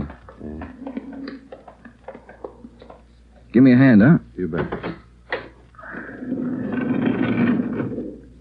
That's her, isn't it? When's she going to be posted? As soon as your fingerprint man gets here. Yeah. That's Ramona Lasky, isn't it? Juanita. Juanita, I mean. No. No, that's not her, Archie. You sure? Yeah. Oh, I was almost positive. Sure looks like this picture in your bulletin. Yeah, she looks a lot like the picture, but it's not Juanita Lasky. 5'7", green eyes, blonde hair, about 130. How close can you get? Look at the face. You sure that's not her? Yeah, I'm sure. Look at her hair, the roots. Yeah. They're blonde all the way down. They ought to be dark. Our girl's a bleached blonde. Yeah, I see what you mean. Look at her right hand, index and middle fingers. Heavy nicotine stains. Our girl didn't smoke, Archie. Yeah, I see what you mean. Well, guess I was wrong. That's not Ramona. Juanita. Come on, Ben. That afternoon, we got another phone call from Fountain Green, Utah, Juanita Lasky's mother. We told her we hadn't found any trace of her daughter. It was a hard job. We had answered calls like this before, but maybe it was just the season of the year. Somehow, we felt that we had to find Juanita Lasky by Christmas. We covered every angle we could think of. We kept close watch on all incoming reports. We stayed in close contact with her friends and Miss Waters at the Chelsea Hotel. Regardless of the name on the incoming reports, we checked every set of fingerprints against those we had received on Juanita Lasky from the War Department. Still, no trace. December 23rd, we checked in for work at 8:30 a.m. Chief Ed Backstrand wanted to see us. Got a little something on the Lasky girl. Might help you. What is it, Skipper? Man by the name of Willard Harris. Owns a bar out in Pomona. Phoned in this morning. Yeah? Found a woman's handbag left in the bar. Driver's license made out to Juanita Lasky. Why'd you think to call us? He's got a television set in his bar. Saw the Lasky girl's picture on Sergeant Rosenquist's broadcast last night. How about the girl? Says he can't place her. You better hop out and pick up that purse. Willard Harris owned the Mission Trail Bar. It was in the bus terminal in the heart of Pomona. The Christmas traffic was heavy all the way out Garvey Boulevard. It was 10:45 when we pulled up in front of the bar. Willard Harris was inside taking a liquor inventory when we walked in. How do you do? You, Mr. Harris? Yes, that's right. You fellas with General Liquors? Los Angeles Police Department. My name's Friday. This is Sergeant Romero. Oh, say. Glad to know you boys. Yeah, I called Los Angeles this morning. We came right out. Say, how about a little eye-opener? Got some fine Irish whiskey. No, thanks, Mr. Harris. How about your partner there? No, thank you. All right, boys. Guess you want that purse, huh? Yes, please. Yeah. Here you are. Just as I found it. I opened it up to get the owner's name, but that's all. Didn't touch a thing. Okay. Thanks, Mr. Harris. You said that you didn't remember seeing the woman who left this. No, I don't. Herb works with me here. He might have seen her, but he didn't. I asked him the night we found it. How long ago did you find this purse? Oh, better part of 2 weeks. No, a little closer to a week. Yeah, about 8 days ago. I usually hold something like this for 30 days. That's the law, you know. Yeah. But I saw that fella on the television on that missing persons program. That's how come I called you, boys. Well, thanks very much, Mr. Harris. That's all, boys. It's cold out this morning. Sure you don't want a little nip? No, thanks, Mr. Harris. Goodbye. We checked the personnel at the bus terminal, but none of them seemed to recognize Juanita Lasky's photograph. We checked the contents of her purse, but we found nothing unusual. 4 $1 bills and some change and the normal things women carry. Since there was money in the bag, we felt sure that Juanita Lasky had lost the purse herself. That meant that she was alive 8 days ago, 2 days after she walked out of the Chelsea Hotel. It's the only print carried on a California driver's license. It matched the same print on the War Department record. It didn't prove anything except that all the evidence tied in and belonged to the girl we were looking for, Juanita Lasky. The next morning, December 24th, we checked in for work at 8:30. Morning, Ben. All right, Joe, here's the daily report. You want to check them? There's a mess of them. Let's get at them. You look through any of them yet? No, not yet. I figured I'd wait for you. All right, I'll take half, huh? Oh. Got any shopping done? No, you? Some. Lunch hour mostly. Mm-hmm. Found some nice cards. Be sure to send me one. Yeah, I'll hand it to you in the morning. Let's trade shaving lotions like we did last year. If I get any. You can get some. My kid's got a bottle all picked out for you. It's called South Pole for that cool food. Yeah. Well, he's only a kid. You feeling, wasn't it? Better when he gets older. Oh, he'll do it. Teletype, Friday, on the Lasky case. Thanks, Holmes. Oh, Ben, listen to this. Yeah? Bureau of Criminal Investigation, Sacramento. Here's a kickback on our APB. Yeah, what's it say? Reading your APB, number 43 on 12/12/48. Our records disclose that Juanita Lasky applied for a position of civilian clerk at Marchfield, California, U.S. Army Air Base, using alias Gene Davis. How about the fingerprint classification? Yeah, let me find it. Yeah, FPC. Key 19, primary 32/32, inner over outer, final 15/17. Prints check out. That's our girl, Joe. The Sacramento report stated that Gene Davis had applied for government work at Marchfield, California. Well, a couple of things dropped into place. Her purse had been found in Pomona. That's right on the main highway from Los Angeles to Riverside. And the application for a job at the Army Air Base a few miles beyond Riverside. We put through a long-distance phone call, and they told us that Gene Davis was employed there as a civilian clerk, but failed to show up for work that morning. It seems like we run fresh out of luck every trip, doesn't it? We get so close, and then she's gone again. What you think she's on the go for? If I could figure that, I could find her. I'll get it. Missing persons, Friday. Yeah? We'll be right over. We didn't find her, but she's been found. Juanita Lasky just walked into the Chelsea Hotel. We went over to the Chelsea Hotel. Technically, our job was completed now. Juanita Lasky had been found. We went over to make out a routine report.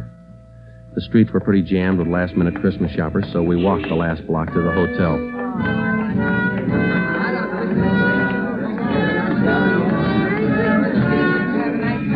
What's your guess, Joe?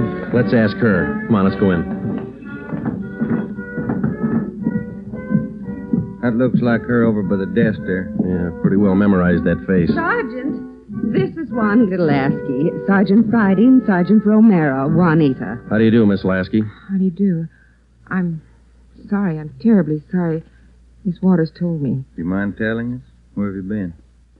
Sergeant, I don't know. These last 12 days have been a complete loss to me. Miss Waters told me what happened. I went over to see my doctor. He said I had temporary amnesia. I have to have treatment. I see. What's your doctor's name, Miss Lasky? Dr. Rudner over on Crenshaw. Well, we're glad you're okay. Kind of had us going there for a while. Oh, I'm sorry. Could I use your phone, Miss Waters? Oh, certainly. Help yourself. Thank you.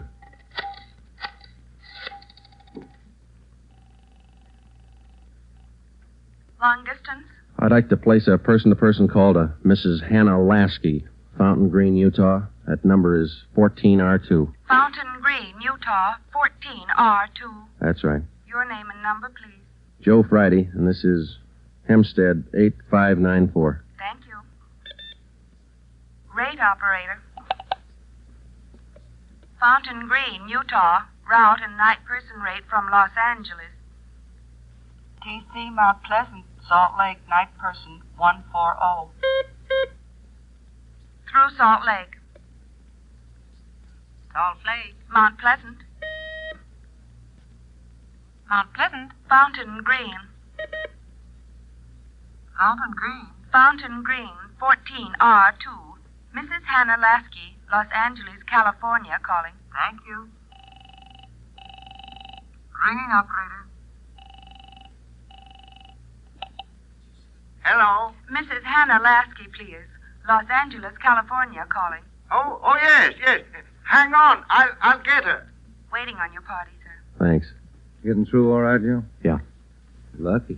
Christmas Eve. Yeah. Hello? Hello? Hello? Hello, Ms. Lasky. Yes? Just a minute, Ms. Lasky. Juanita, Yes? you're wanted on the phone. Oh, who is it? Just say hello. She'll take it from there. Let's go, Ben. Hello? Yes? Hello, Mother. Come on, Ben. Yes, I'm all right. Mother, it's so good to hear your voice.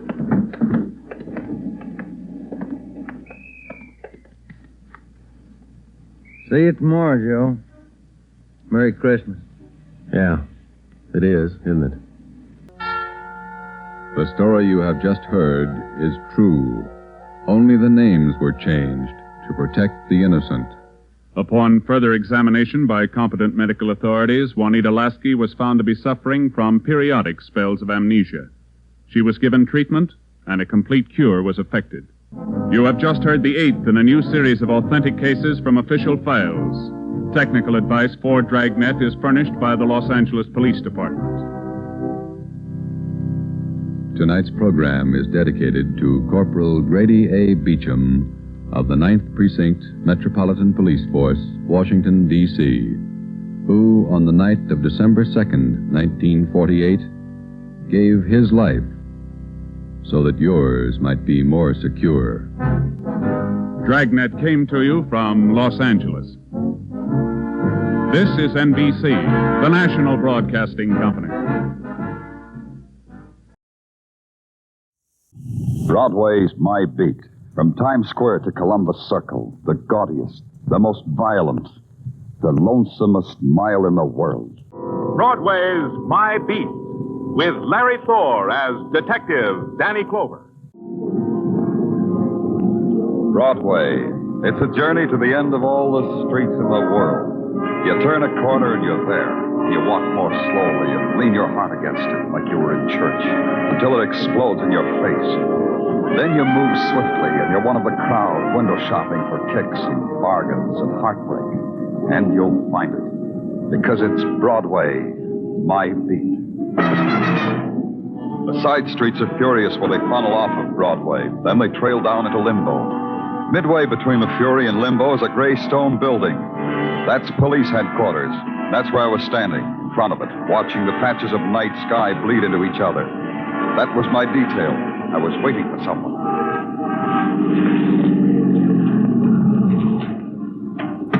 Hi, Danny. Oh, Sergeant Ellis. How are things upstate? Oh, great. You know Officer Quinn, don't you? He drove Tommy and me down. Sure. How are you, Quinn? Fine, Lieutenant. Why don't you pull up in the parking area over there? We'll meet you in the squadron for coffee a little later. Sure thing. Why don't somebody ask me how I am? I served half my sentence. That makes me a semi-approved citizen, don't it? You look okay to me, Tommy. Haven't changed since you were 16. Danny, I've known you a long time. You lie. Sing Sing doesn't agree with you. At Sing Sing, you inhale and exhale. It's the only way you know you're living. So, I make a deal. What kind of a deal, Tommy? No. I'm saving it for the DA. After we talk, the DA and me, I got a feeling the state's going to forget all about my manslaughter rap and let me out of Sing Sing for good. Uh-huh. And to you, too. Look, kid, when I finish spilling, some of the choicest names in the choicest circles are going to be doing things they never thought they could do before. Like getting sentenced, like breaking rocks, like making license plates for automobiles, like making... Stash it, Tommy. Here, Lieutenant, I'll take off these cuffs between Tommy and me. There you are, Danny. Tommy's your prisoner. Danny, that car! Tommy, don't be a fool. Come back here. Let's get him, Ellis. Ellis. Danny! Ellis. Oh, no. I just got through parking the car and I heard... What happened? Quinn, go upstairs and put Tommy Mannon's description on the wire. I want the whole city dragged for him, and I want him found. And I want him brought to me. Do that, Quinn. Sure, but how about... How about what? Sergeant Ellis.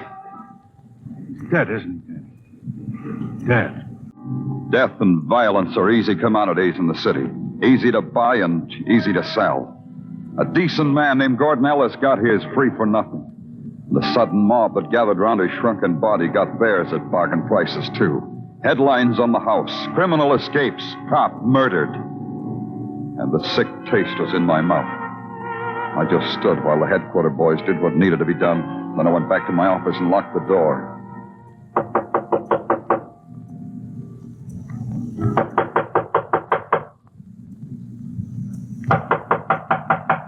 And waited until the sickness was gone. Danny! Danny! Yeah.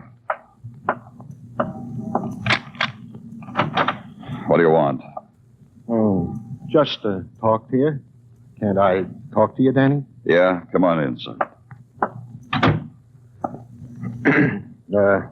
It was messy what happened out there, Danny. You selling something, Tartaglia? Don't talk to me that way, Danny. For you, it hurts. So it hurts when I bleed for you. Danny, that's not your mouth that says things like that. Yeah, I'm sorry. Apologies are also not necessary. What happened could have happened to anyone, not just you. I was clumsy, and a man's life dropped into my hands.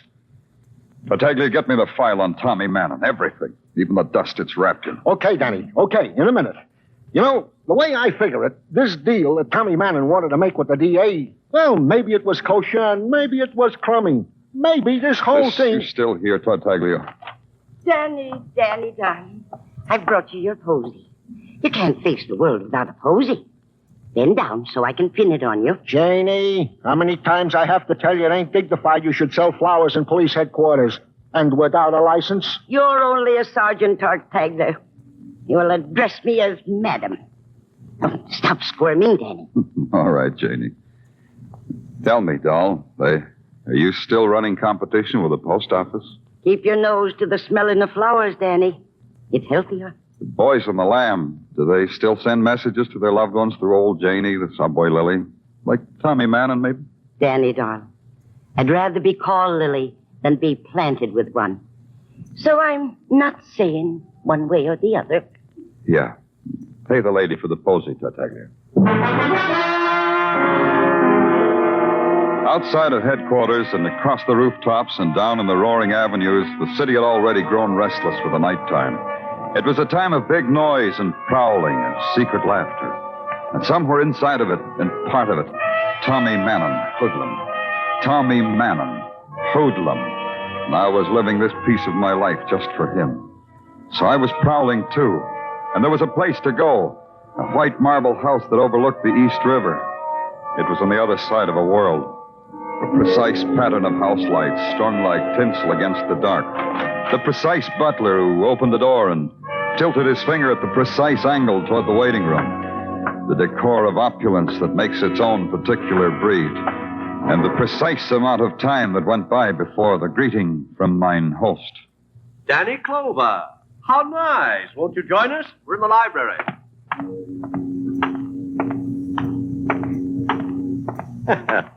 Danny, this is a surprise and a pleasant one.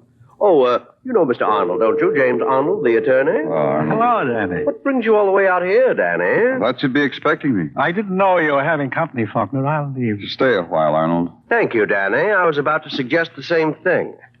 Now, why have I the honor? Had any other visitor lately, like Tommy Mannon? Why should he come here? He's a wandering boy. You might be keeping a light in the window for him.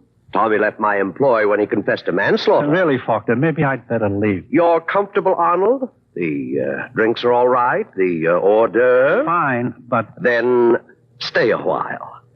Sit. Faulkner, when Tommy was brought back to New York, it was because he was going to turn state's evidence against some of the choicest names, he said.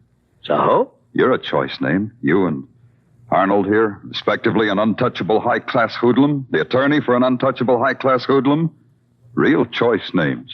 Thank the police, Lieutenant Arnold. With choice. He said so. Go ahead, thank him. Not that way, attorney mine. Thank him. Thanks. That's better. Go ahead, Danny. I think your gunsel shot down a policeman and helped Tommy escape.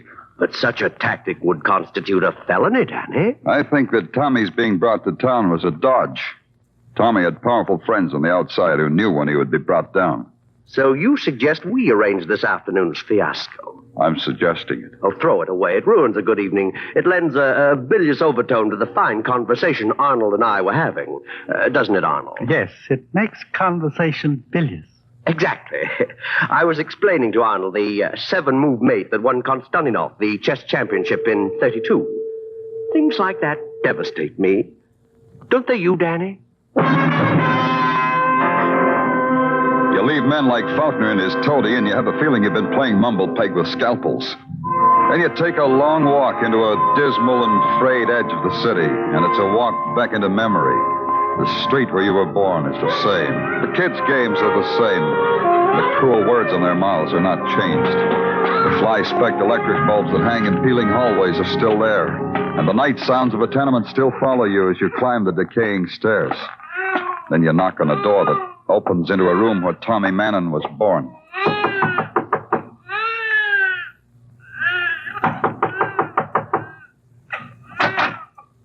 It's late.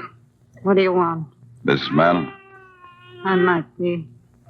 You're peddling something, it's late, and you come to the wrong place. Wait, I just want to talk to you.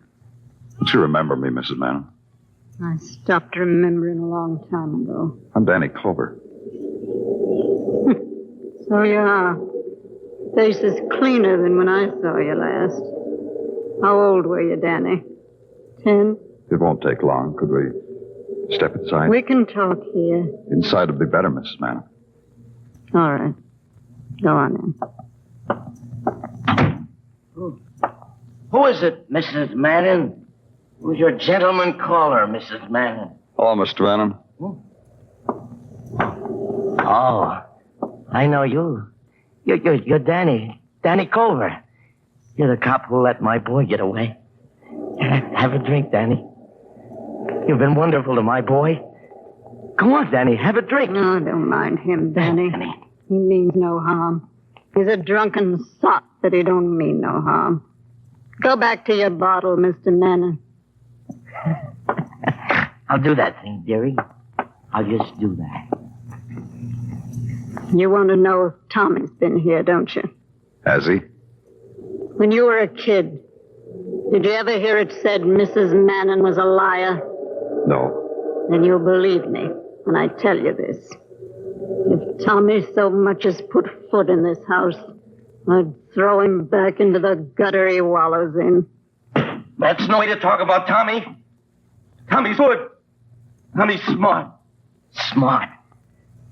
I drink to my boy, Tommy. Then maybe you'll get a word to your smart boy, Mr. Mannon. Tell him we want him. Tell him we want him bad enough to hurt him. Good night, Mrs. Mannon.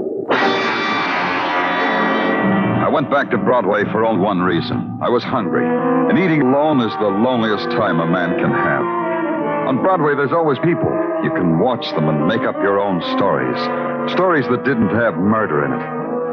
I dawdled over spud-nuts and coffee, made up my stories, then hit the street again. Part of it hit back at me, and it had the smell of lavender and a bit of old Irish lace in it. Danny Clover. Why, Janie, have you been following me? The post office business is blooming, Danny. Here's a posy for you. You've already pinned one on me today, remember? Ah, but this is a very special posy. Here, take it. Thanks, Janie. I've always wanted a cornflower. I got it from a florist who says he's a dear friend of yours. Thank him for me. You thank him, Danny. He doesn't live too far from here. You could get a cab. 2620 West 10th Street. First floor back. Oh? For whom do I ask? Ask for Tommy. Go quickly, Danny, dear. And ask for Tommy Mannon. 10th Street was a quarter of an hour away, and number 2620 was a hole in a block long of piled red bricks. First floor, walk back, and you know when you've come to the end of the hall when you can't quite walk through the final shadow. Tommy! Tommy Mannon! Open up, Tommy. It's Danny Clover. There was Tommy Mannon, all right. But his status had changed. He wasn't running anymore. He was seated in a wooden chair in front of a wooden table, peeping almost slyly over a bowl of waxed fruit. I walked over to him, put my hand on his shoulder. Yeah, it was Tommy Mannon, all right. And his status had really changed. He wasn't living anymore. You're listening to Broadway's My Beat, starring Larry Thor as Detective Danny Clover. At 9 o'clock in the morning, Broadway is a 5-minute stopover for 1 million people. For these people, it's the 5 minutes that are important. It gives them time to adjust themselves to the world. It's assuring. Translux assures them that there's been a change in the weather. And the headlines assure them that the daily murder has taken place. The tabloids yelled, "Cop killing." There was a piece in the item about me, continued on page 23. On page 23, it said that I was standing right there when Officer Ellis was killed. And I didn't know who did it. In my office at headquarters, a police sergeant named Tartaglia had a word for it. Would you mind repeating that, Tartaglia? Huh? Never mind. You got the date I asked for? Oh, sure, Danny. Okay, brief it to me. Yeah, Danny, yeah. On June 17, 1944, Tommy Mannon confessed to beating up and killing one John Westfall. This was what is known as the aftermath of a drunken brawl. Mannon was convicted of manslaughter. End of brief. Real brief, huh? Yeah, it ran about like that. And the other thing, Tartaglia, about the newspapers, you fix that? Oh, yeah, I fixed it, Danny. Like you said, not a word to the newspapers about finding Tommy Mannon dead or alive. Especially dead. Okay. The coroner's report? Yeah, I briefed that, too. Like this.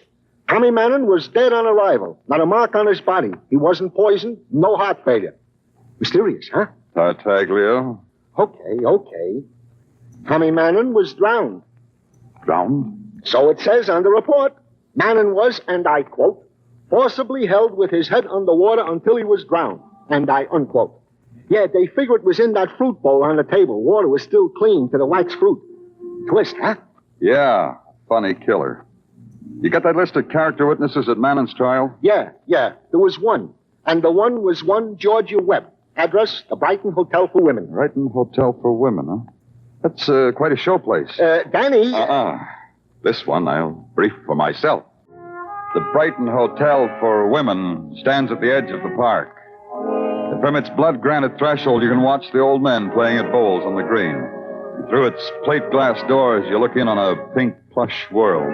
A world of plaster cupids and crystal chandeliers with electric candles and mirrors. The reflection of mirrors. The room clerk is a crone in taffeta and tobacco-stained fingers who points you to a satin-tufted elevator.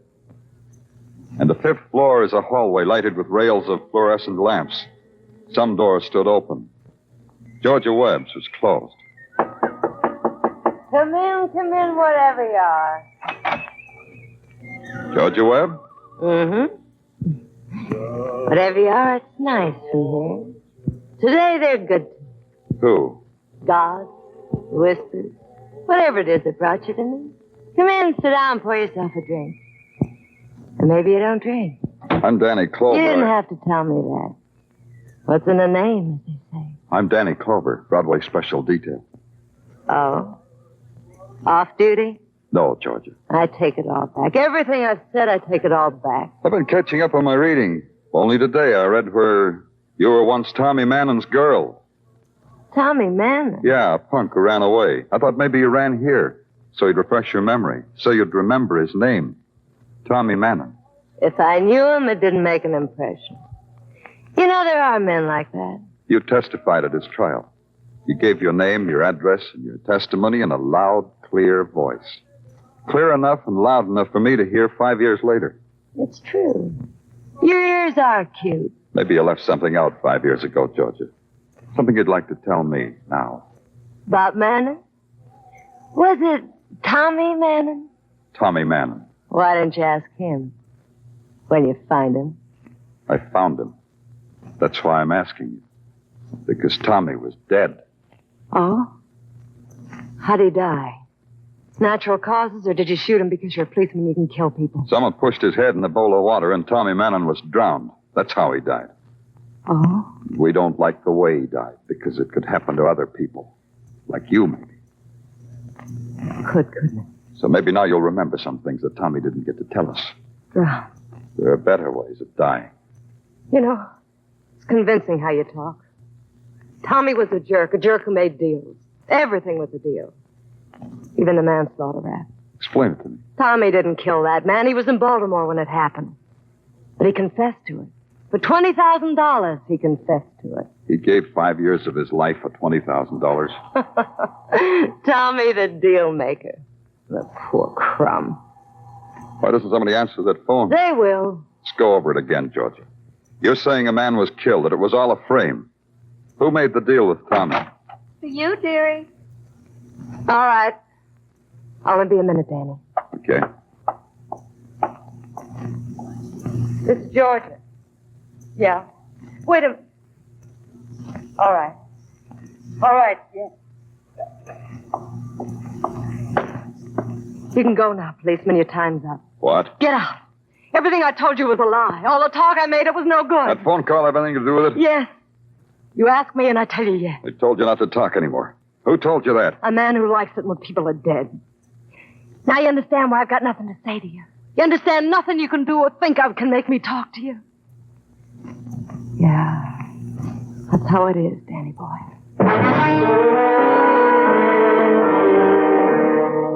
And that's how it was. She really meant it.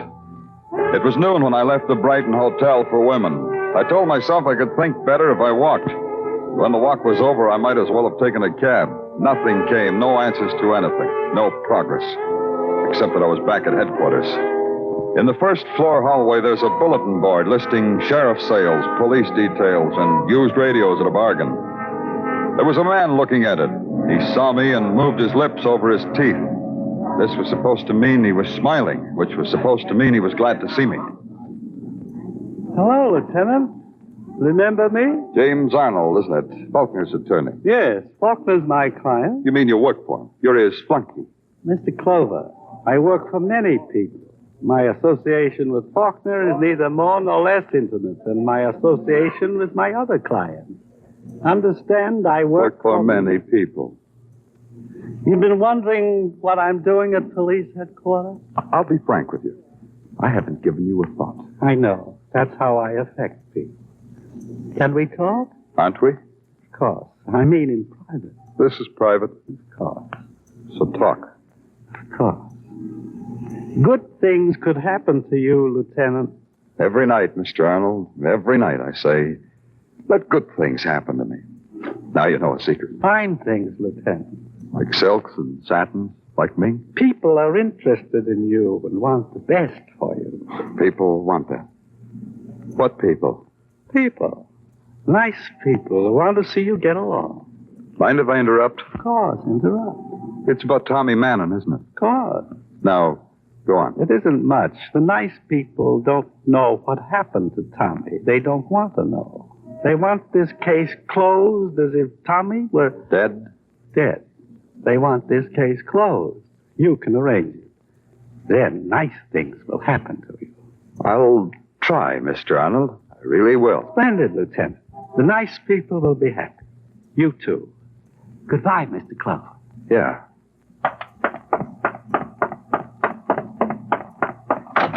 Tartaglia.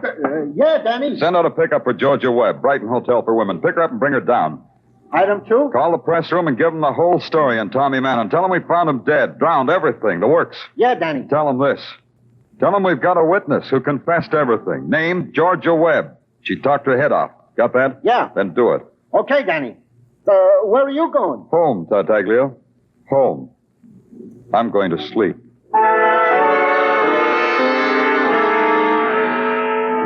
When I got home, the landlady had left 2 things for me. A bowl of matzo ball soup and a manila envelope. They both looked inviting, so I tried the envelope first.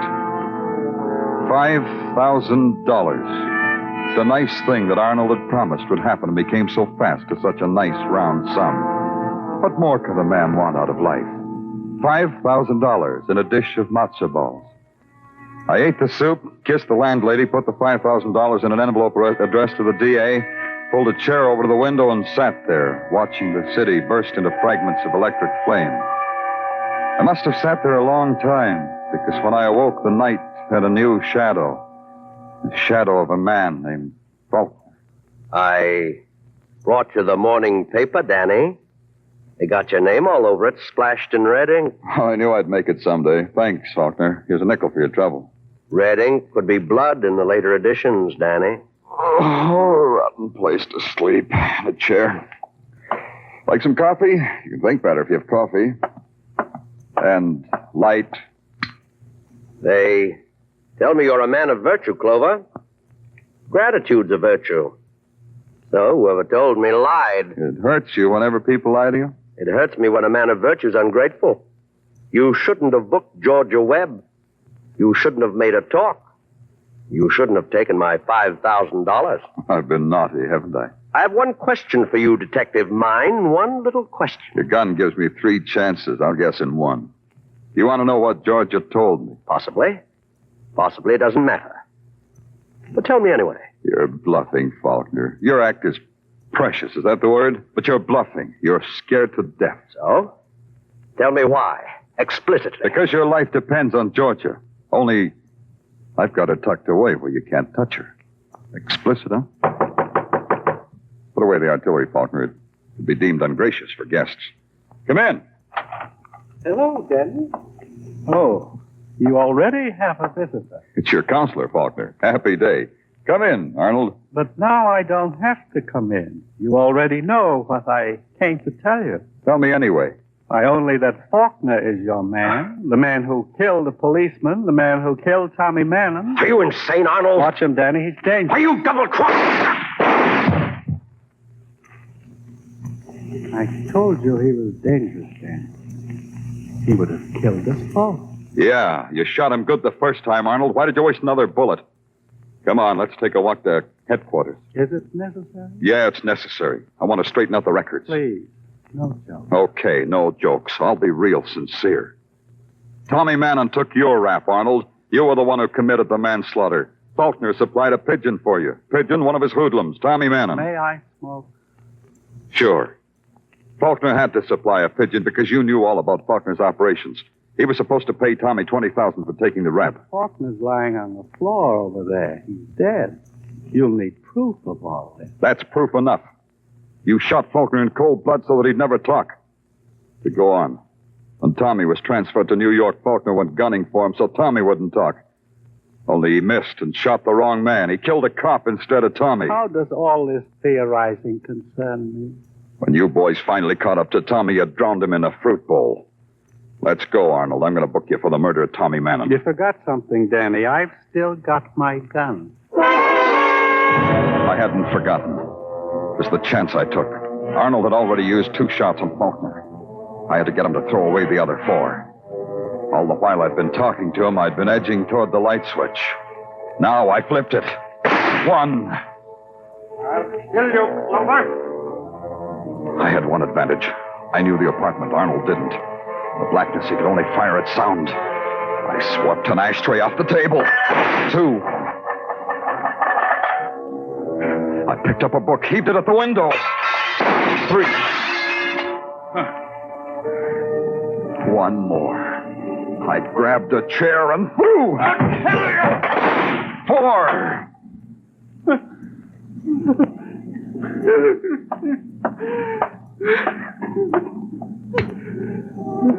Okay, Arnold. Like I said, let's get you booked for murder. Broadway. It stretches out in front of you, livid scars slashed into the night.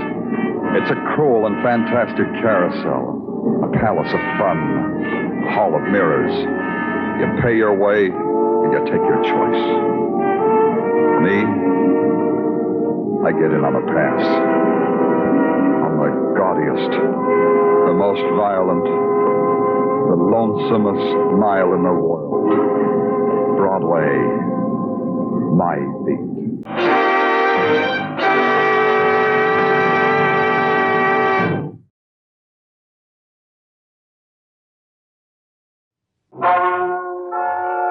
Ladies and gentlemen, the story you are about to hear is true. Only the names have been changed to protect the innocent. NBC brings you Dragnet. You're a detective sergeant. You're assigned to homicide detail. A 22-year-old girl has disappeared. A letter has been received. It demands $30,000 for the girl's return.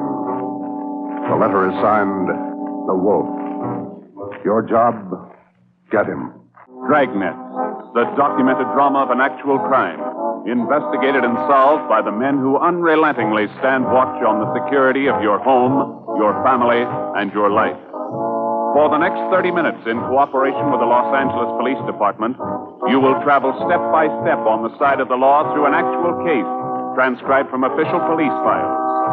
From beginning to end, from crime to punishment, Dragnet is the story of your police force in action.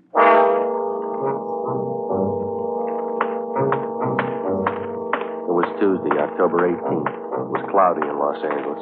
We were working the night watch out of homicide. My partner's Ben Romero. The boss is Ed Backstrand, chief of detectives. My name's Friday. I was on the way back from the stats office, and it was 3:26 a.m. when I got to room 42.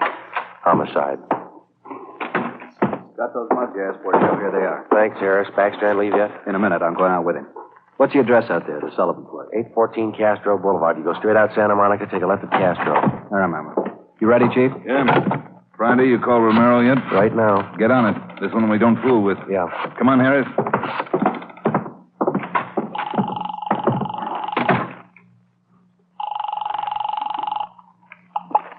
Hello? Sorry to wake you, Ben. This is Joe. How you feeling? Oh, hi, Joe. What time is it? 3:30 a.m. How do you feel? Oh, a lot better. Be back to work tomorrow. You'll be ready in 20 minutes? I'll pick you up. 20 minutes. Okay, what's up? You remember Martin Sullivan, vice president of the Third National Bank? Sullivan? Yeah, what about it? Got a 22-year-old daughter, or he had one. She's gone.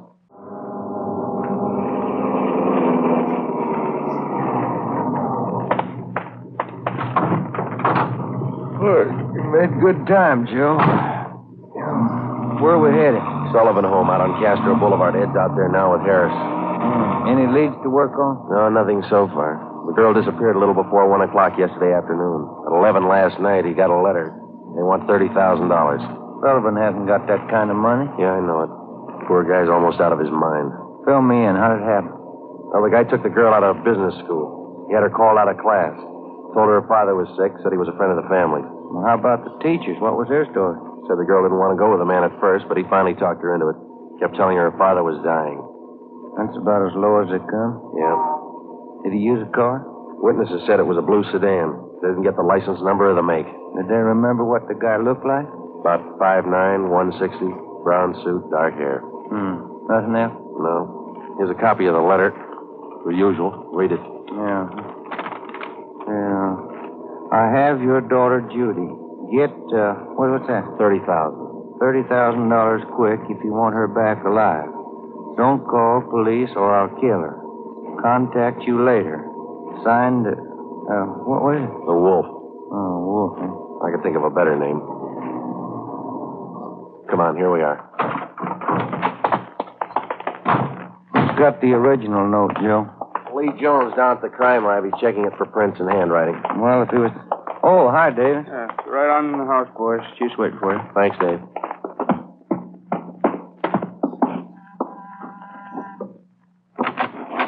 Hi, Joe. Ben.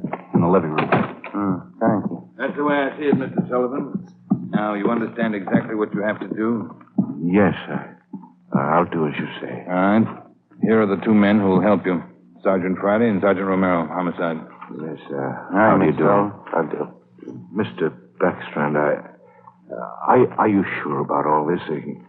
He might get frightened. He might do something to Judy. Believe me, Mr. Sullivan, it's the only way. I know how you must feel, but we can't do anything else. All right, I want to see Mrs. Sullivan first. I'll be ready in a moment. Any developments? Yeah. Come on back in the dining room. There it is on the table. Second note from the guy.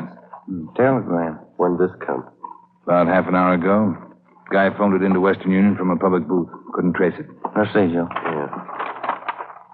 Be at Elysian Park, 5 o'clock this morning, near Balkan Drive. Come alone. Bring 30,000. Will return girl. Don't tell cops. Kill her if you do. The wolf. 4 a.m. now, Skipper. Not much time. I know it. We'll have to do as he says. No other way. Then Sullivan's going out there alone? You're going with him. You and Romero. You'll be hidden out in the trunk of the car. Any plan? Get him. That's all. Ben and I went out the back door and into the Sullivan garage. We jammed ourselves into the trunk compartment, and Harris closed the door on us. The latch was fixed so that the door could be pushed open from the inside. A few minutes later, Mr. Sullivan came out, got in the car, and we drove off. At 3 minutes to 5, we pulled up at the meeting place in Elysian Park. We waited. Nothing happened. At 5 minutes past 5, it started to thunder. That's all we need now. Thunderstorm. Stuff in here in this trunk, isn't it? Oh, yeah. Ben, listen. Sullivan? Must be. Wonder if he's seen anything. Sounds like he's pacing up and down alongside the car, doesn't it? Now, listen. Can't hear anything else. Can you? No. We better stay under cover. Yeah. The rain's starting in. Wonder what happened to the wolf. Cold feet, maybe. Let's wait it out.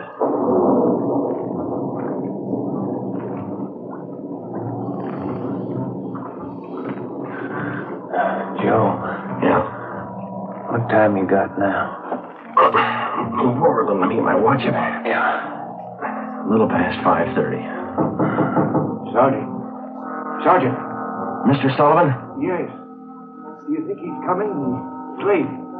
It's getting daylight. We better wait it out, Mr. Sullivan. Now, look, don't come back here again. If he's watching, you might tip him off. Oh, all right.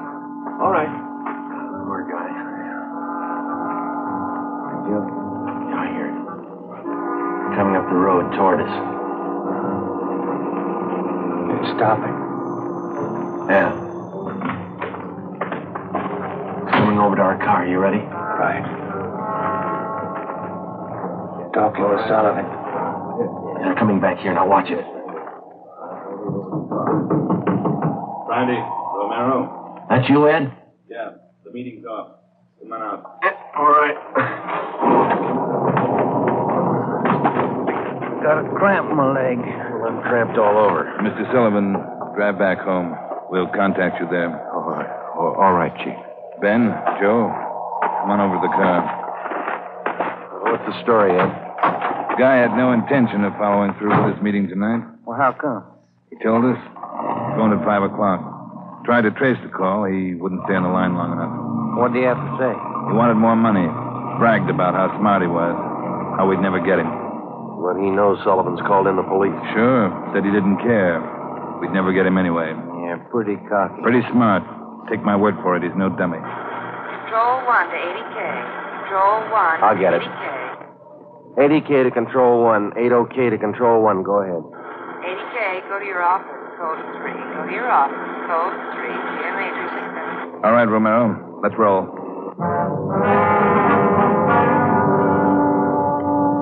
More than 12 hours had passed since word of Judy Sullivan's disappearance had been phoned in a homicide. During that time, an all-points bulletin containing the descriptions of the suspect, his car, and the girl had been sent out on the teletype to law enforcement agencies throughout the area.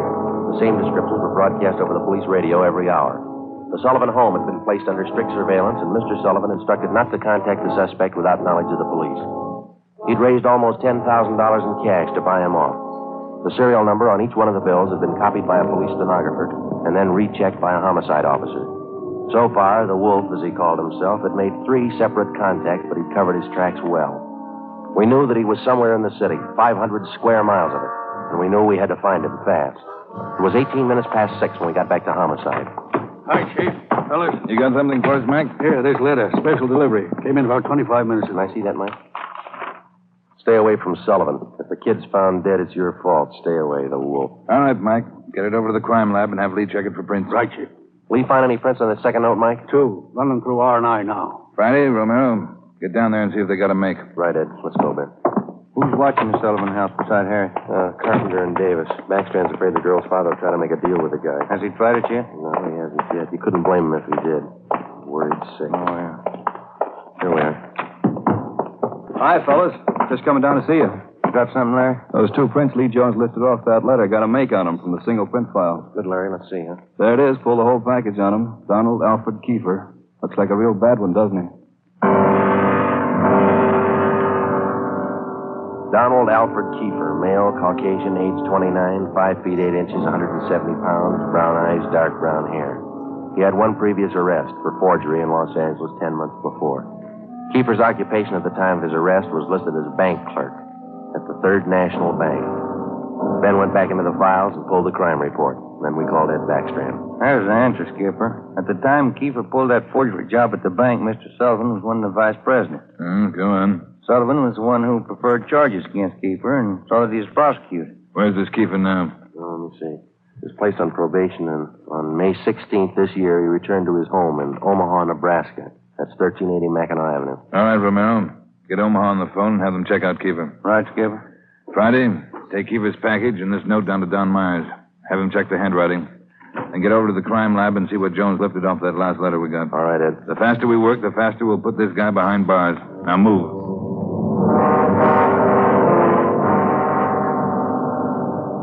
How's the writing compared, Don? What'd you find? Yeah, looks good. See here?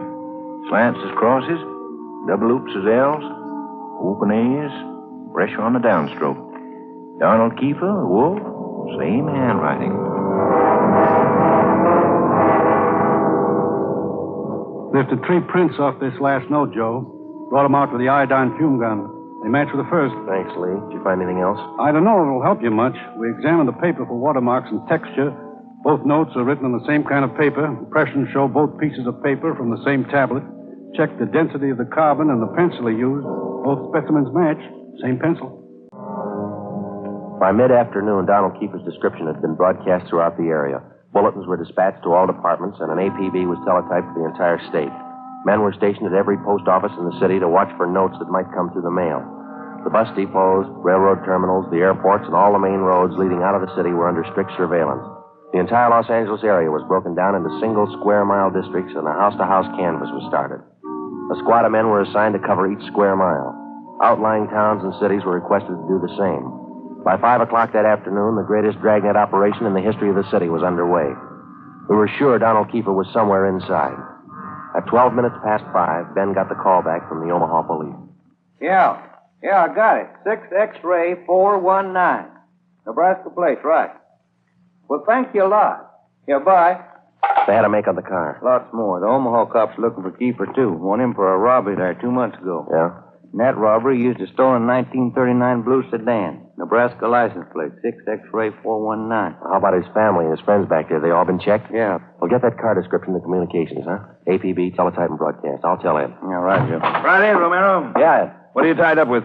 Well, just got a call from Omaha. Make on Kiefer in the car. Give it to me. You two get out to the Sullivan house fast as you can. See Harris. What's happened, Skipper? Martin Sullivan's disappeared. All right, Harris, how'd it happen? About 3 this afternoon, Mr. Sullivan got a phone call. Said he had to go down to the bank. I went with him. He had me wait in the reception room, and he went in his office. After waiting 10 minutes, I got suspicious and went in. He was gone. That's it. Did he get any more money? This morning, $5,000. Did you get the serial numbers off the bills? Yeah. Shouldn't have let him get out of my sight. Forget it. Right now, we've got to find out where he's gone to meet Kiefer. Did you talk to Mrs. Sullivan about it, Harris? She says she doesn't know anything about it. Let's try her again. Come on, let's go inside. All right, fellas. All right. Where's Mrs. Sullivan, Dave? Back in the sitting room, lying down. Doctor's with her. Come on. What time you got, Ben? 6:35. I'll get it. Hello? Well, where are you? Oh. Where are you now? Where are you now? We'll be right out. That was Martin Sullivan. He met with Kiefer out in Laurel Canyon. Did he get his daughter back? Yeah. Wrapped in newspapers.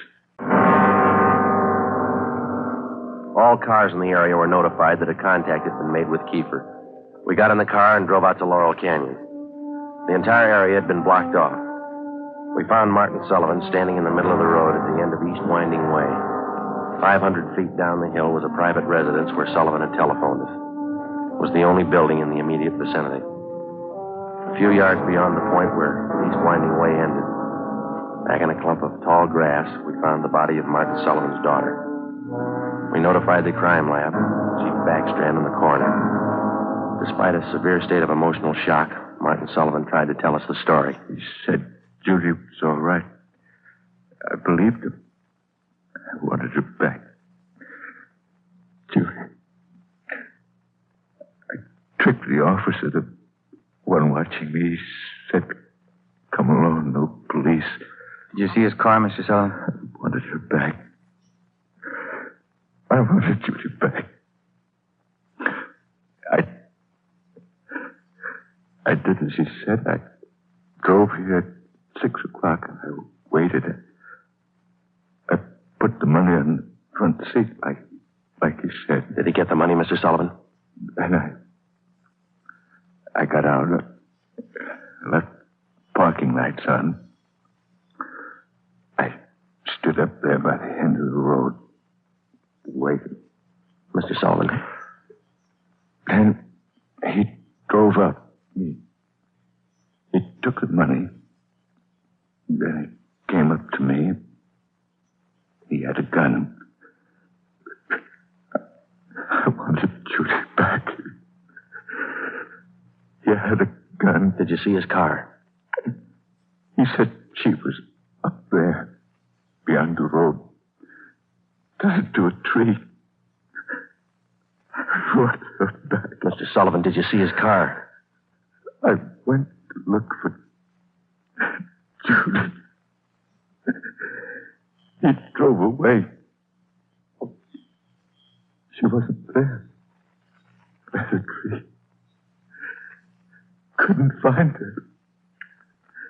On the way back, I saw her bundle on the way back.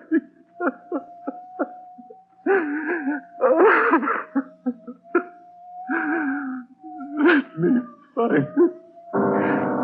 He killed her. Let me find her.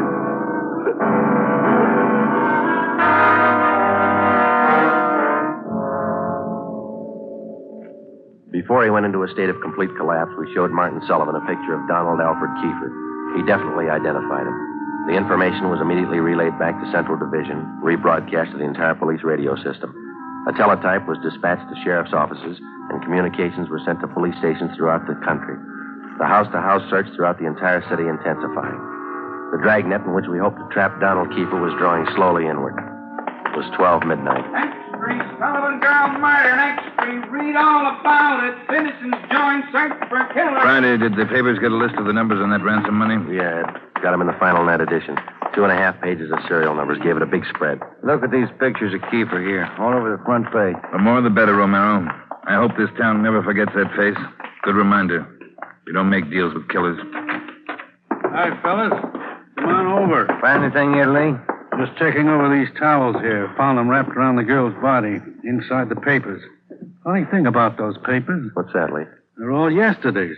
Every story about the girl's disappearance has been clipped out. Maybe the guy's making up a scrapbook. How about the towels, Jones? Any laundry marks? Not a one so far, Ed. Every one of them was clipped off. Pretty smart. The morgue post the body in? They're doing it now. Yeah, nasty one. Yeah. Did you get any footprints or tire marks out where they found the body? Lots of them, all cast. Bossy and Taylor are checking them. One thing. What is it, Jones? I don't know. Under the seam here. This towel. Wait a minute. Joe, that pair of snippers there. Yeah, here you are. Thanks. Just back under the seam.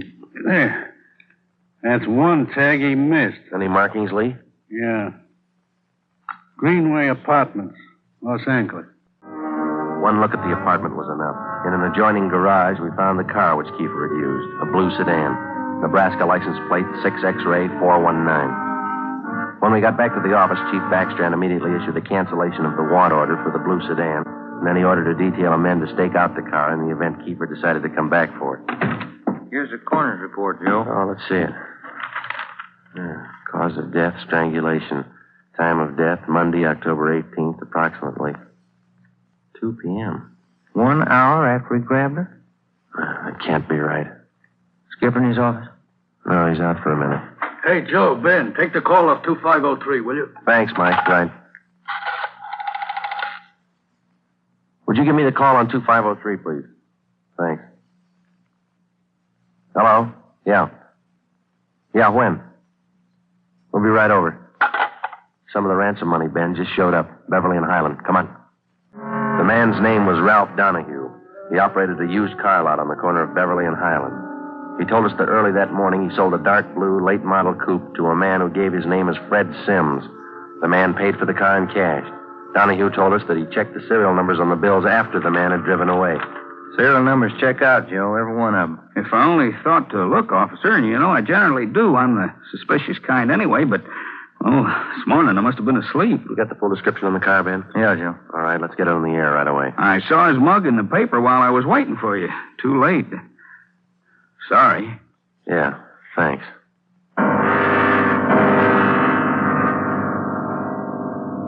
At 10 minutes past 3 that afternoon, another piece of the ransom money turned up at a busy downtown department store. The clerk was unable to remember who gave her the bill.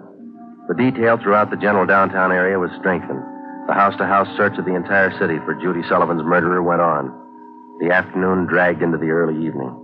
At 20 minutes to 7, Ben and I had a hamburger and a cup of coffee in the drugstore at East Broadway and 3rd. And then we got back in the car, checked with communications, and started cruising the neighborhood again. At 9 minutes to 8, a man answering the description of Donald Kiefer was seen crossing Sunset Boulevard just below Highland. 7 minutes later, the same man was reported near the intersection of Hollywood Boulevard and Las Palmas. Communications relayed the information.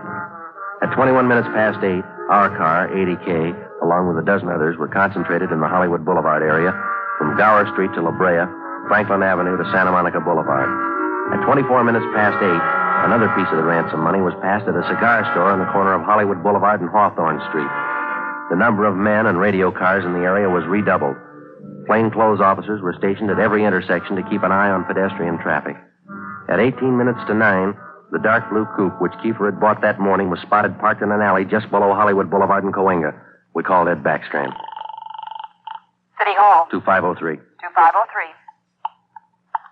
Chief of Detectives Office, Anna. It's Friday, Mike. Chief there? Yeah, wait a minute. Just going out the door. Ed, it's for you.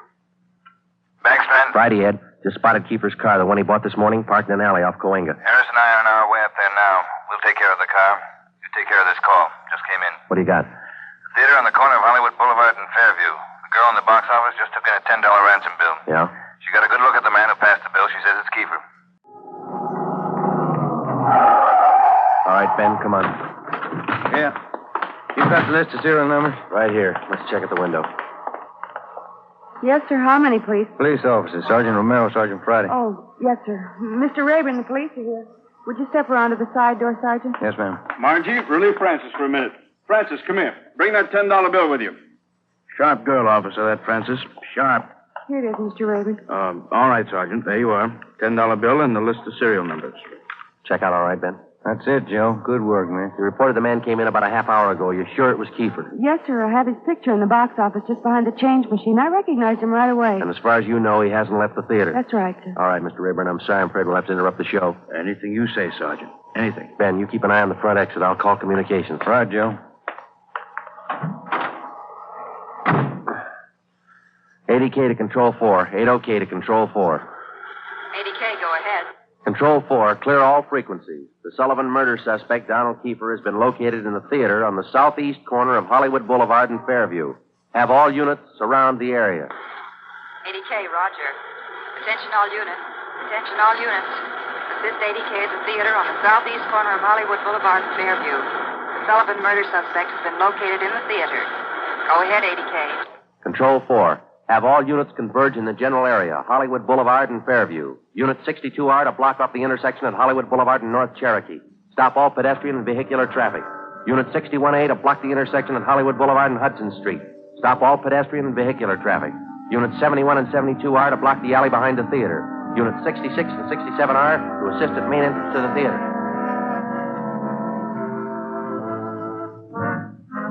a few minutes, the 1/2 mile area around the theater was completely blockaded. Every exit and entrance to the theater was covered. At 9:23, we met Harris and Ed Backstrand in the theater manager's office. Backstrand outlined our plan of operation. At 9:28, a detail of 14 men walked down the side aisles on the main floor of the theater and took up their posts on either side of the orchestra pit. The picture was stopped and every light in the theater was turned on. Ed Backstrand, Harris, Ben, and I went down the aisle and up onto the stage. Backstrand made the announcement. Ladies and gentlemen, we're sorry to interrupt the picture, but this is important. We're police officers. We've traced the murderer of Judy Sullivan to this theater. He is in this theater now. Now we're going to search the theater row by row, and we'd like to ask your cooperation. There's no need to be panicky or afraid. Those who wish to leave now may do so. Leave by the main entrance.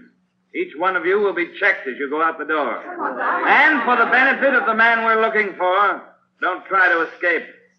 Every exit is covered and the entire area is blockaded. Don't place any more lives in jeopardy. Come on, Ben.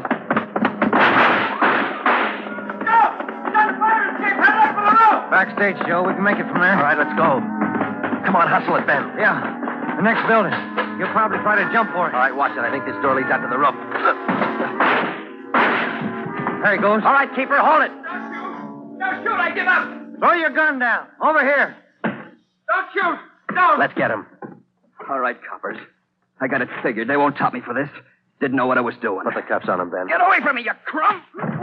You shouldn't have hit him, keeper.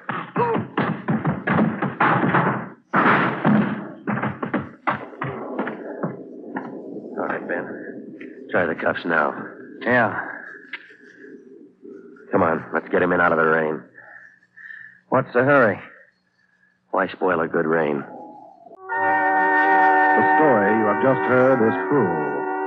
Only the names were changed to protect the innocent. Donald Alfred Kiefer was tried and convicted of murder in the first degree. He was executed in the lethal gas chamber at the state penitentiary. You have just heard the 15th in a new series of authentic cases transcribed from official files. Technical advice for Dragnet comes from the Office of Acting Chief of Police, W.A. Wharton, Los Angeles Police Department. Tonight's program is dedicated to Deputy United States Marshal John B. Glenn of Boise, Idaho, who on the morning of July 31st, 1940, gave his life so that yours might be more secure. Dragnet came to you from Los Angeles. Theater Guild on the Air returns tomorrow night on NBC. Hello, we are back. I hope you're enjoying our shuttling back and forth between the West and East Coasts in this crime-fighting collection. Of course, Sergeant Friday had a partner that changed over the years. It was Ben Romero, played by Barton Yarborough from 49 to 51, Bill Lockwood, played by Martin Milner and Ken Peters in 51, Ed Jacobs, played by Barney Phillips in 52, and then Frank Smith, played by several actors from 52 to 59. Now let's start the next segment in New York with the Frank Conway murder case from July 3rd of 50, where Detective Clover investigates a Texas man who has been found murdered in a borrowed hotel room. Jumping back to Los Angeles, we have Claude Jimmerson from February 2nd of 50, where the disappearance of 2 little girls from an LA neighborhood has the city in a panic, when Friday and Romero find evidence that could mean the worst has happened. I will add that this is probably one of the most shocking stories that Dragnet ever did. Then we jump once again to the East Coast with the Ben Justin murder case, broadcast on December 8th of 1950. After Ben Justin is found in an alley, shot twice in the back, he later dies in the ambulance. His wife does not seem all that upset by it, until she is found killed as well. Detective Clover gets busy finding out who the killer is. We jump again to the West Coast with The Big Actor from August 10th of 50, where Friday and Romero investigate the theft of a large amount of narcotics from a Catholic hospital. This is when the show started changing the titles of each episode to The Big Whatever in January of 50. And then once more we shuttle back to New York and the Phillip Hunt murder case, broadcast on April 21st of 51. A very wealthy man retires, throws a party, only to be found murdered in his swanky apartment after the party. Clover starts investigating. Settle back, enjoy the shows, and I will see you in a bit.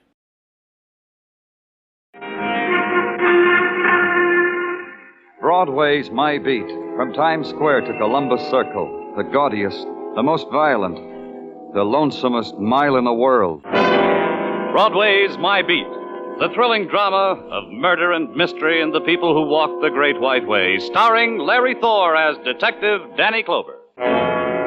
In the morning, a kind of silence touches Broadway. The color has been squeezed from it, drained, spent by the wanton night. The neon is still in the spectacular sleep. The scavengers walk soft, grubbed furtively in the refuse of the night. And if you listen close, you can hear the wind. And it's the same wind that purrs through ruins. At headquarters, you welcome Broadway's silence, but you know it'll splinter in your face. And it does.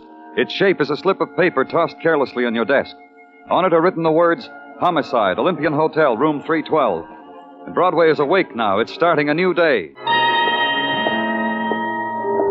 At the Olympian Hotel, you walk down a corridor that's been painted in a color that won't offend anybody. And then a door opens to you, and a voice designed not to frighten you welcomes you into a room lately furnished with death. Come in, please. You're from headquarters, I presume? And you? Matthew Porter, Yale 47, head of the Crime Detection Bureau for the management. This is my first murder. Shot. 45, I'd say. Who was he, a guest? Not likely. Oh, I took the liberty of going through his pockets for identification, of course. I find he is a Frank Conroy, obviously one of those people from Texas. The high-heeled boots, that 10-gallon monstrosity over there on the bed. They wear those things. Died with his boots on, eh? Classic. And this?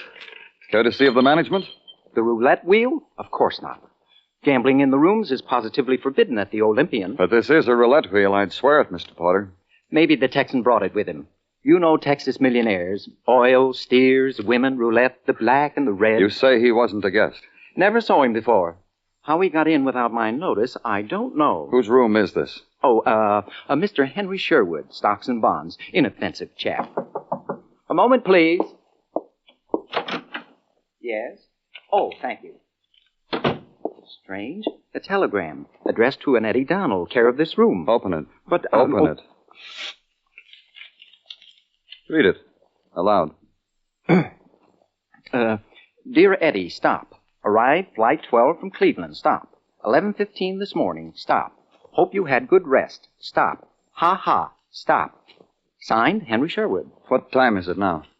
10:03 on the nose. Well, that gives me an hour. You'll be courteous to the public servants when they come for the dead Texan, won't you, Yale?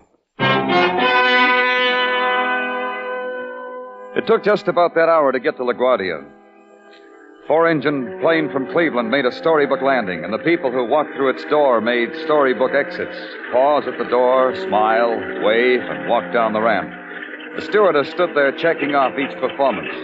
I asked her who was Henry Sherwood, and she pointed out a little man with a briefcase who was just going off the field. Sherwood! Henry Sherwood! Hey! Sure name Sherwood? Who are you? Police. You Henry Sherwood? Police? Say, what is this? You're registered at the Olympian Hotel, room 312? Yes, I am. Who's Eddie Donald? Eddie Donald? What's he got to do with the police? We're looking for him. What's he got to do with you? I lent him my suite while I was in Cleveland. I called him and told him he could live like a king in my suite for the week I was away. He acquiesced. All right. Where does Eddie Donald usually live? In a hotel. On West 59th. Let me think up just where... You do that, Mr. Sherwood, on the way down to headquarters. It didn't take Mr. Sherwood all the way down to headquarters to think of it. He thought of Eddie Donald's address just as I was lifting him into the squad car. He wriggled and said I could let him go now. I said they'd point a finger at me if I did. At headquarters, Mr. Sherwood said he'd take up police brutality with the stock exchange, the governor, the State Department. When he got to Drew Pearson, I walked out. Eddie Donald's hotel was run by a sweet and charming lady. Everybody told her she was that, so she told me. Just call me Mom, Mr. Clover. Everybody calls me that. It's because I treat my boys like as if they was my own son. Mrs. Toby, What's the matter? You got monkeys in your ears? I told you to call me Mom. Okay, Mom. Eddie Donald, is he home? Eddie? Now what do you want with dear, sweet Eddie? All I want is he home? Eddie brings me candy. On Mother's Day, he brings me flowers. Go on, Mr. Clover. Talk to Mom about Eddie. We want him for murder. Murder? Why, that dirty, low-down, no good. The flowers he brought me, they stunk. The candy he picked up off a subway seat. He's a week behind in his rent, and he has the gall to commit murder. Take it easy, Mom. Where is he? Wherever he is, I hope it's crawling. The shame he brought to my hotel. He's not here? No. He didn't come home all week. Every night I waited for him to bring me a box. He didn't come home to Mom. You mind if I take a look? He looked Eddie green in the face. Come on. This is his room. As of now, it's got a sign on it. Room to let, half price. Show that, Eddie. This picture. September's the only picture of a month in the altogether I ever seen. Now comes November. She don't even look cold. It's framed. The calendar part's been cut off. To Eddie, it says. Forever and ever. No signature. You ever seen the girl before? Only in shop windows and on counters and magazines all over the country. You like her? The artist. Magna. A Magna girl. Mind if I take the picture with me? You lonely boy. Take it. Mom says you can take it. Thanks, Mom. Ah! I beg your pardon? Ah!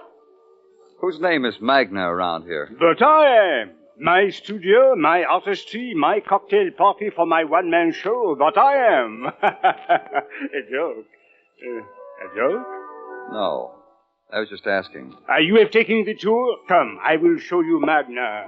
Here, on this pedestal is the trunk of a small tree on which Magna first carved I think you misspelled a word there. You saw it! You saw it! How Magna extracted the essence of the word and set it down for the world to applaud. Oh, you primitive! You saw it! Just stop jumping up and down, Mr. Magna. I want to ask you a couple of questions. You don't understand my art? I understand your calendars. You are not a primitive after all. Yeah, take a look at this one. I brought it along. Magna does not autograph reproduction. Who is this girl? Who modeled for this painting? As it is printed on top. November modeled for it. Yeah, but what's her name? November. I forgot to tell you I'm from the police, Mr. Magna. November posed for the painting. A touch of gold, a sniff of sorrow, the dying days, all embodied in a woman I found one... You're a cop? I found November one day at a model agency. Who is she? Nelson. Liz Nelson. A pedestrian name for November, yes? No? Where do I find her? Liz Nelson? Her address? Her address. I will write it down for you. Don't extract the essence for me, Mr. Magna. Just the number and street. What else? Go away. If you're the Fuller Brush man, go away. If you want me to sign a petition, go away. Whatever's eating you, go away. I'm from the police, Miss Nelson. Oh, yeah. Now I can tell. I can tell by the way you put your foot in the door. Police or a mature college boy working his way through a mature college. Let's go inside, Miss Nelson. All right, let's go inside. The bed, it looks like that because I live in it. When I'm not working that at every minute. That way I stay bewitched. The police want me to pose to improve their public relations. That's why you're here. Eddie Donald. You know him, Miss Nelson? Uh-huh. And maybe you can tell me where he is. Uh-uh. But you can't tell me about him. Uh-huh. Tell me. You first. You tell me why. Uh-huh. Well, let's see now. I know Eddie for 4 years now. 2 years of that he was in Dannemora prison. Why? I never followed his career, so I don't know why. After that? He called me. Lots of times. Left a number where I could reach him. Sometimes I'd call back. Depended on my schedule and my mood. When was the last time the schedule permitted? Oh, about 3 months ago. I got it penciled in my little black book. Frank Conroy, a man from Texas. He in the book? He's dead, isn't he? I read about it. Is he in the book? Uh-uh. First I heard of him, he was dead. And Eddie Donald, when was the last time you saw him? I told you, 3 months ago. You inscribed a picture to him. Forever and ever, it said. A calendar picture. The cost of my beauty. Men look at my picture and they want me to belong to them forever and ever. Sometimes it's for always. I put down what they tell me. Oh. Let's not answer it, huh? Uh-uh. Oh? Eddie? Hmm? I figure you'd be there. This is Jack Perry. I'll make it easy for you. Try room B, 1829, West 47. Who was it? Miss Nelson. Hey, you came real early. Who are you? Police, Danny Clover. I did what? Can I come in? No. Your name, Jack Perry? State your business right from there. That's so your muscle got you in. Am I real important to you? Look, Perry, I'm trying to find out who killed a man from Texas. What voice whispered my name is Perry? You did. What else did I do? Over the phone when you called Liz. Spare me the method, police. I got it figured already. Your muscle lifted the phone, said it was Eddie Donald. You're real anxious to talk to Eddie, aren't you? Real. Why? I'm that way. Mind if I sit down? Let's go, Perry. I got a squad car outside. All for me? The police are looking for Eddie. Maybe you'll help. Let's go. Yeah, sure, I'll help. I'll help you from here. All right. Eddie's got a lot of money that's mine. It's a reason for a man wanting to see a man. How much money? What's the difference? A lot. You know what, police? Someone's in backup. Yeah, I know. Let's go. Someone is. Let's...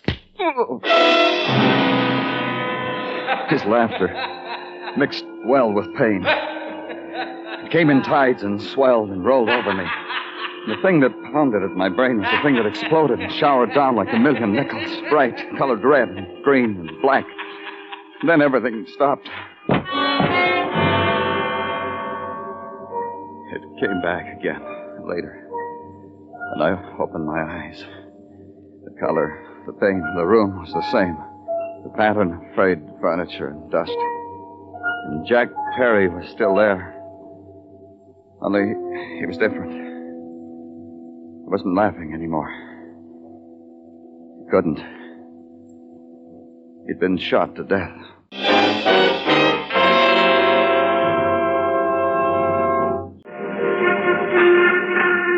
Though the R months fade and the oysters forsake Broadway, life still goes on. There are the box scores to consider, the hot dogs with everything. And for exercise, you can now dial Nassau County. As if this weren't enough, Broadway offers another diversion, double killing. This time backdrop with a roulette wheel and a police officer who got slugged at the scene of the crime. Broadway tucks the protesting wiener back into the roll, takes another bite and chews appreciatively. Later, at police headquarters, Sergeant Tartaglia summed it all up. This is something you can stick your teeth into, Danny. What is?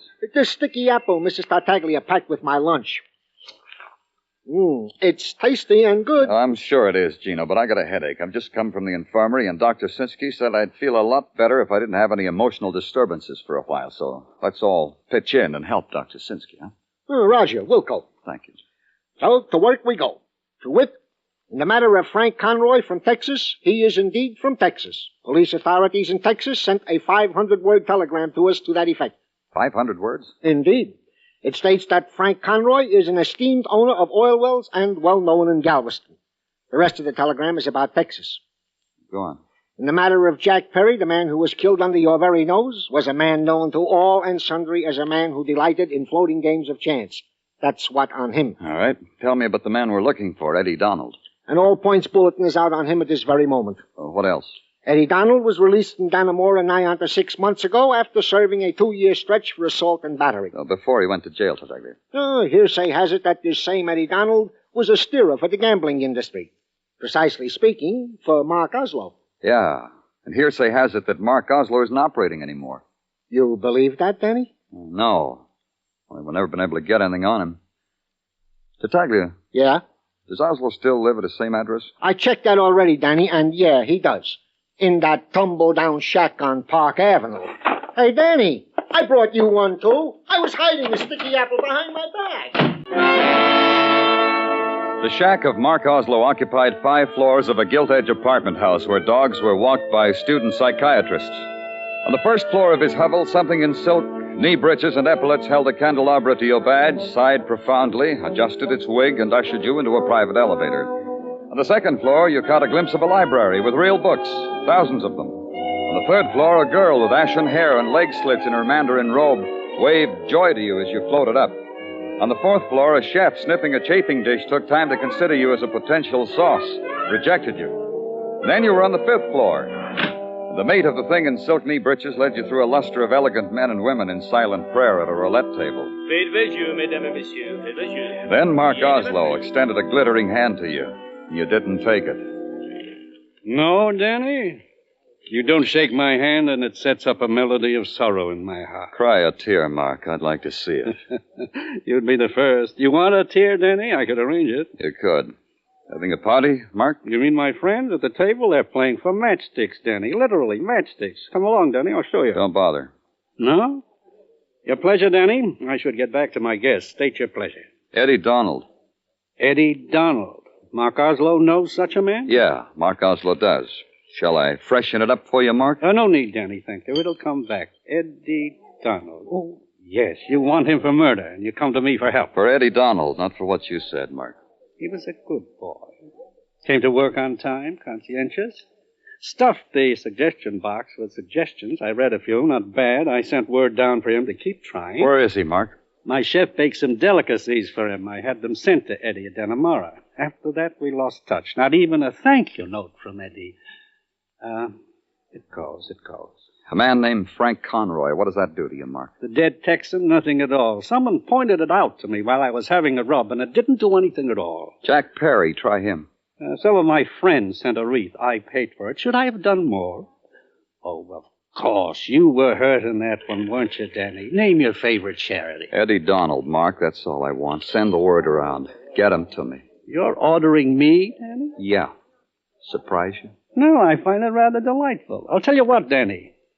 Mark Oslo will see what he can do, and the footman will show you out. Goodbye, Danny. On the way back down on the elevator, I caught a glimpse of the girl in the mandarin robe again. This time, she was eating a hamburger. I was disenchanted about the whole thing. I called headquarters. Nothing on Eddie Donald. Phoned cab garages. Nothing. Spent a few more hours dropping in on back rooms and dropping the name of Eddie Donald. Blank stares. Then I went home and slept on it. The way it happened was simple. The next morning, I walked out of the door. There was a hand on my sleeve by the time I stepped onto the pavement. Hi, Danny. Benny Fane. You're looking good, Benny. Yeah, I am. I'm on my way to work. How do you like that? I like it. What happened? I kicked it, Danny, off the stub. Got a job. Look at me. $50 suit, suede shoes, watch by Lon Jean. Beautiful, huh? On credit, Danny, but I'm going to pay for it. Legitimate job. Publishing. Huh? Publishing what?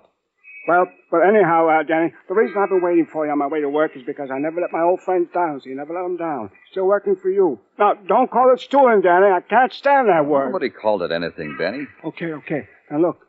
Try the Bronx, Danny, if you want to find Eddie Donald. You know where those guys building shacks by the river, those guys out of work? Or try the one with the Bull Durham sign for a front door.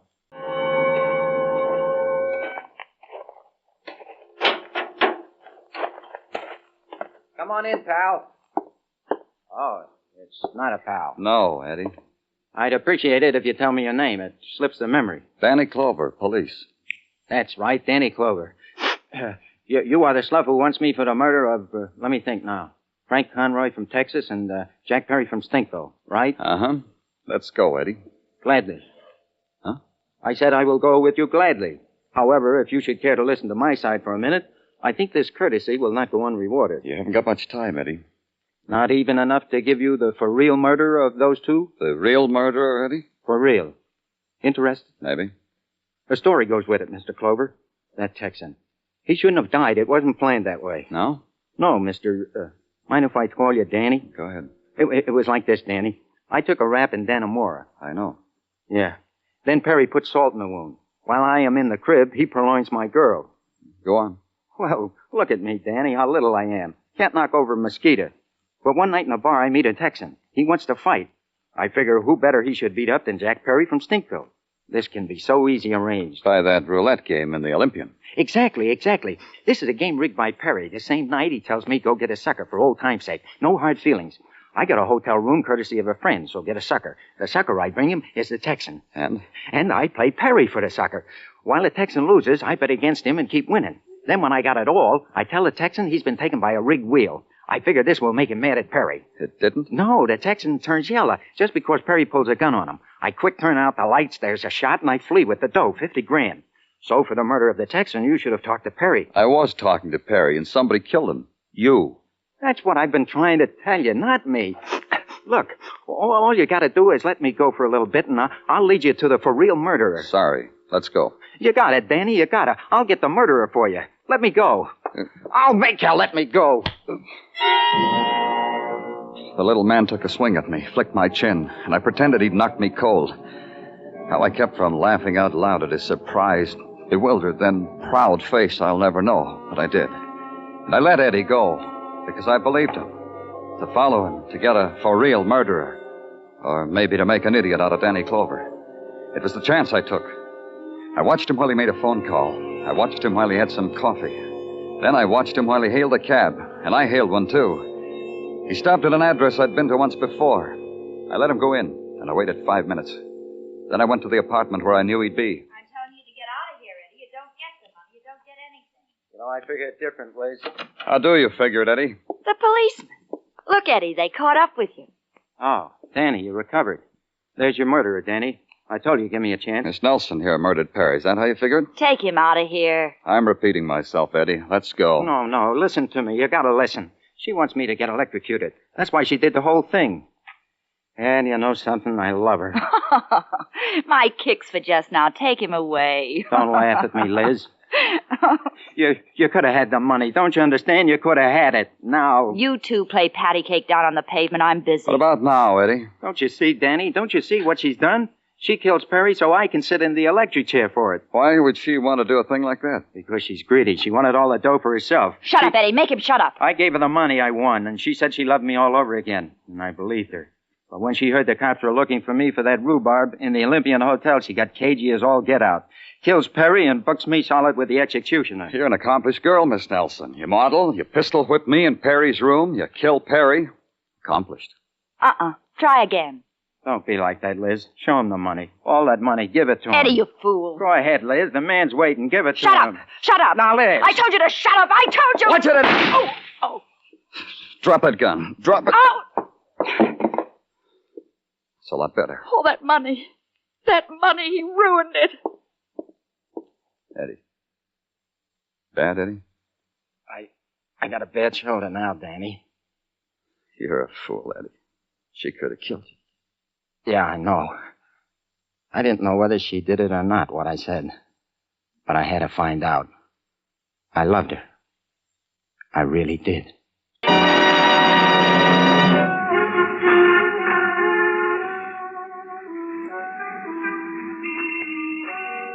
Broadway.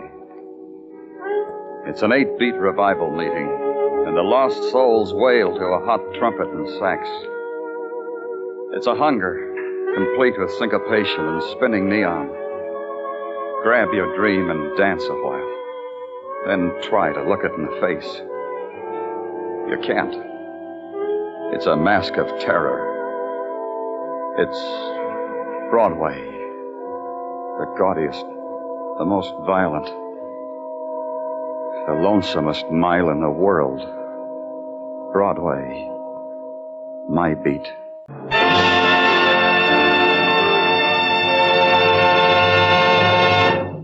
We invite you to join us next week at this same time when Detective Danny Clover returns again with Broadway's My Beat.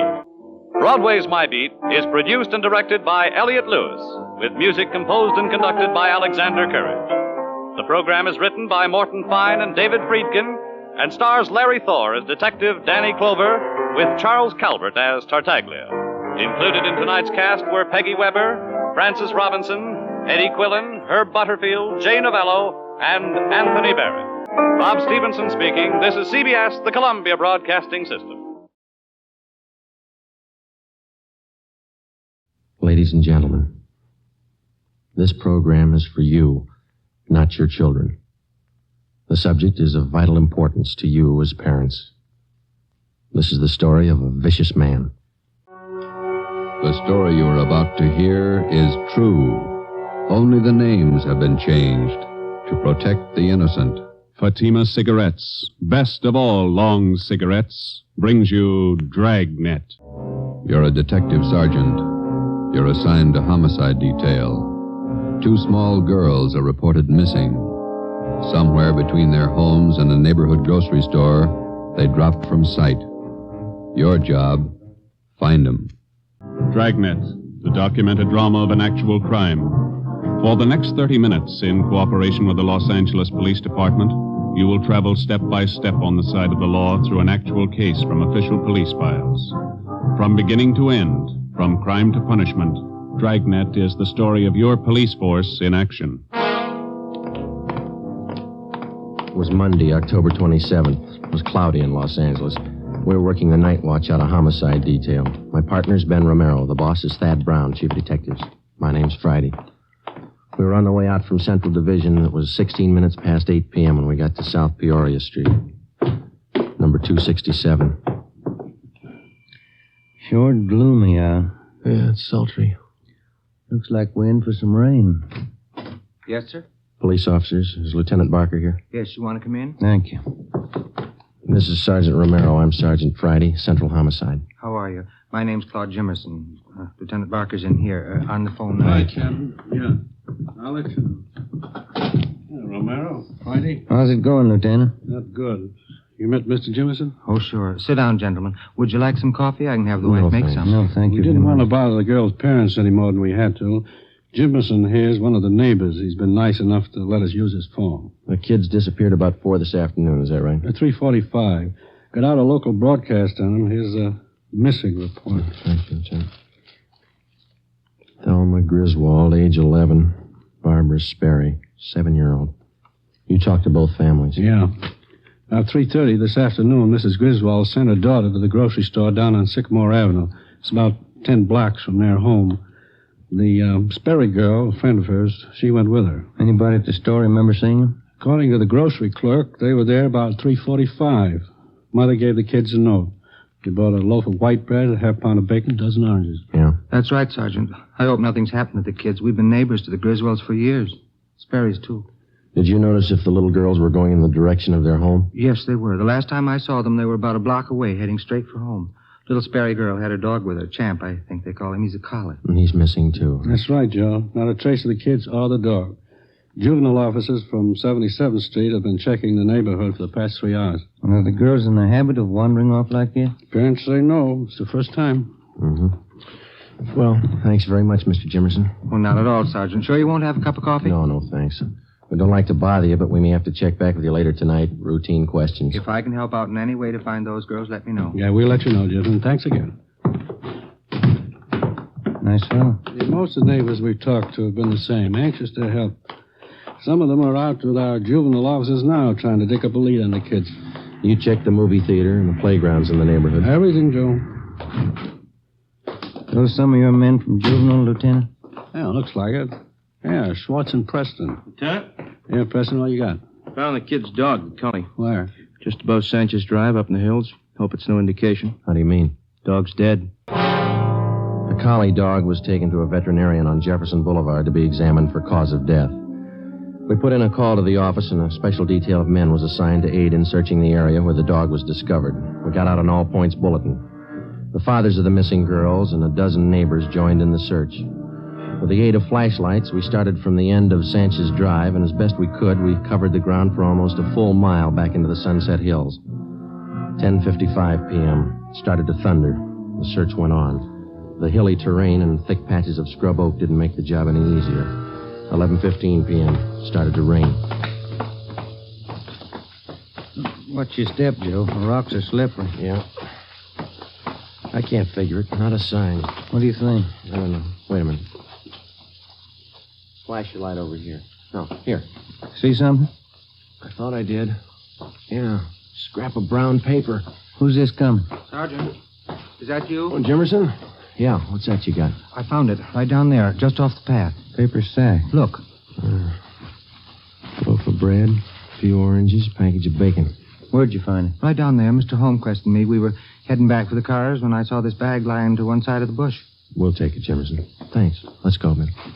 That means that Barbara and Thelma were up here today. You haven't mentioned that to either one of the girls' fathers. No, I haven't. Good. They're having a hard enough time as it is. Friday, Ben, see him for a minute? Yeah. Excuse us, Mr. Jimmerson. Certainly. Yeah? Schwartz and I checked with the vet who examined the dog. What'd he say? Says the dog was beaten to death. We made another attempt to continue the search of the Sunset Hills area for the two missing girls, but the heavy rain and the darkness made the job impossible. The rain had also destroyed the physical evidence at the spot where we had found the grocery bag. We went back to Jimmerson's house and called the office again. Another detail of men was assigned to be on hand to help in the search when it resumed at daylight. Chief of Detectives Thad Brown and Captain Harry Elliott of Homicide were notified of late developments. At 25 minutes past midnight, we started to retrace the steps of the two missing girls from the time they left their homes at 3:30 the afternoon before. We covered every foot of ground along the route which the girls reportedly took on their way to the grocery store. We got the grocery clerk out of bed and interviewed him again. We talked with two elderly ladies in the neighborhood who said that they had seen the missing children between 3 and 4 p.m. the previous afternoon. They could add nothing to what Jimmerson had already told us. 3:30 a.m. It was still raining hard. We drove back to South Peoria Street and sat in the car. The lights were still burning in the homes of the missing youngsters, the Griswolds and the Sperrys. Jimmerson asked us in for coffee again. This time we accepted. We went in and sat around the kitchen table. Glenn Chandler and Stendhal from Homicide, Lieutenant Barker, Ben, and myself. Jimmerson's wife made the coffee. There wasn't much talking.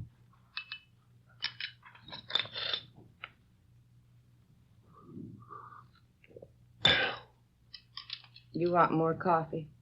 Oh, yeah. Thank you, Miss Jimmerson. Thank you. You want some more? No, thanks. It's fine. You want some more coffee? Got enough there? Sure, Lieutenant. Plenty. Go ahead. Thanks. Fill the sugar bowl, will you, Amy? Empty. There isn't any more. You never do things right. I told you to get some at the store today. You told me? Yeah, that's all right, Jimmerson. Never use it anyway. Thanks. Never do anything right. All right, Amy, go to bed. She's a little upset. Not feeling too well. Well, I guess we better be going, Jimmerson. Thanks. No, that's all right, Sergeant. She didn't mean you. It's this whole thing, I guess, got everybody on edge. There's still a chance they may be all right. How do we explain the bag of groceries we found back in the hills? And the dog? If anybody's hurt those kids, we'll take care of him. Right here in this neighborhood, he'll get what's coming to him. Somebody at your back door. Oh, yes, I'll be. Sergeant Friday here? Yes, he's here. Come on in. Sergeant. Hi, Tom. Hi. What do you got? Mr. Griswold, Joe. Says he'd like to have you come over and talk to him. Figures it'll make his wife feel better, all broken up. Sure. Come on, Ben. We'll be over at the Griswolds, Lieutenant. All right. Thank you for the coffee, Jimmerson. Not at all. If you get a chance, tell Griswold how sorry everybody is. We'll help all we can. Sure.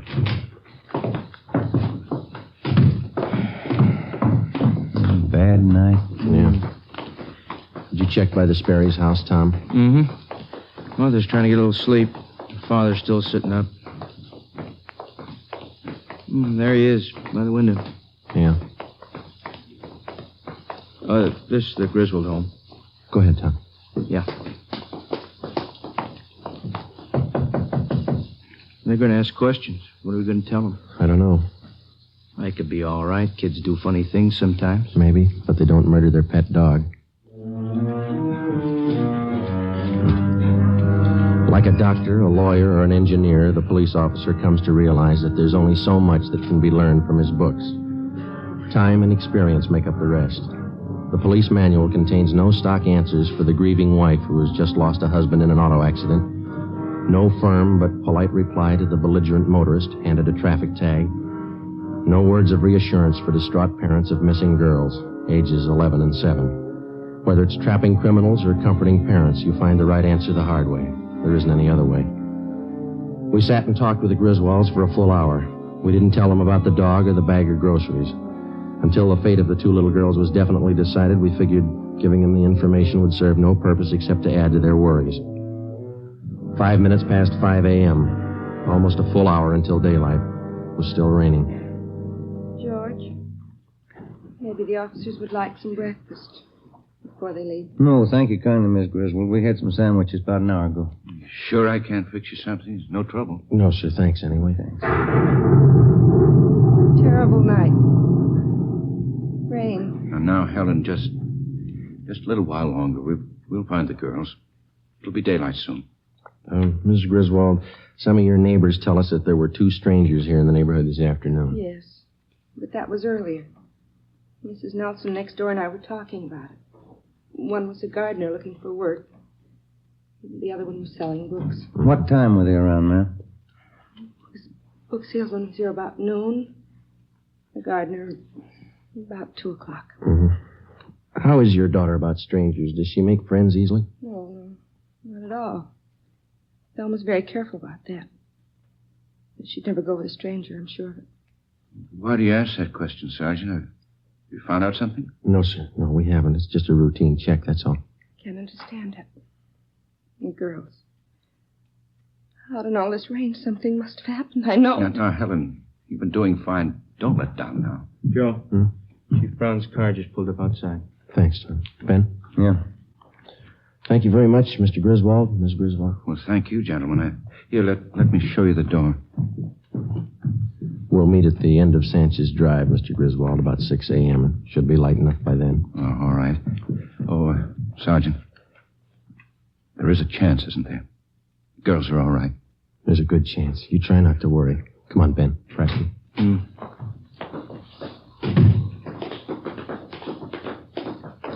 Tom, you want to check with Barker again and see if any of his men have a line on the 2 men here in the neighborhood yet? Right. If you want us, we'll be in Thad Brown's car. Right, Sergeant. What time you got, Joe? 20 to 6. It's getting light now. Yeah. Let's get out of this rain.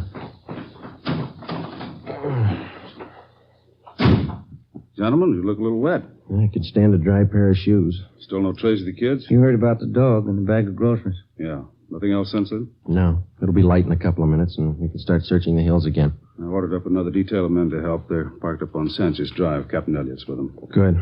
We can use all the help we can get. That's rough terrain. There's a lot of ground to cover up there. Guess you talked to everybody in the neighborhood. Yeah, parents, too. They help you much? Well, they told us there were 2 strangers in the neighborhood before the girls disappeared. We're having them checked out. Yeah. Griswold thinks the kids would be safe on that count. Says his daughter's afraid of strangers, never goes near them. Mm-hmm. How much area did you cover in the hills last night? About a full mile, would you say, Ben? Starting from Sanchez Drive, straight back into the brush. It wasn't too thorough. Not enough men, not enough light. You got plenty of both right now. 10 minutes past 6 a.m., Tuesday, October 28th. The search of the Sunset Hills area was resumed. 150 officers spread out over a 2-square-mile area with orders to probe every foot of ground. With them were almost 50 volunteers from the neighborhood. The rain settled to a cold, steady downpour. The mud was ankle deep. 8:30 a.m., no sign of the missing youngsters. 10:30, still no sign. The search went on. The neighborhood restaurant owner sent out 5-gallon jugs of hot coffee for members of the searching party. After 6 continuous hours combing the hill, still no results. Chief Brown, Ben, and I went to the car for a cup of coffee and a cigarette. It's got me beat. Those kids wandered off. They had to come in this direction. Well, they couldn't have headed toward town. Somebody would have noticed them, sure. Yeah. No leads at all on that APB you sent out? 2. They both fizzled. The youngsters up in those hills someplace. Gotta be. Are you 2 ready? Yeah, let's go. Sure doesn't figure. 2 square miles. We've been over it twice. And go over it again. Find them. Thelma Griswold, age 11. Barbara Sperry, age 7. Tuesday, October 28th, 2 p.m. They were still missing. Another detail of men from Metropolitan Division were dispatched to aid in the hunt. The daily newspapers played the story across the front page. Wire services bulletined the news across the country. Radio newscasters covered the story at the scene. On South Peoria Street, the 2 mothers sat in their homes and waited. The search went on. It stopped raining. Did you cover that patch of underbrush over there, Joe? Yeah. Watch it. Yeah. It's hard. Oh, yeah. Let's swing up this way. Right. Anything? No, nothing. All right, come on. Almost 2:30. Yeah. Too much coffee, sour stomach. Me too. You got a cigarette? I'm out. Oh, here. Thanks. Riley! Romero! Come on down! Preston? What do you got? What is it? They found him! They found the kid! Come on. Watch it, Ben. Bad spot here. Yeah, it's slippery.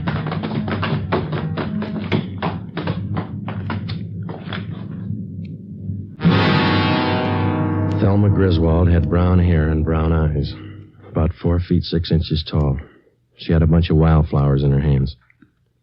Barbara Sperry had blonde hair and blue eyes.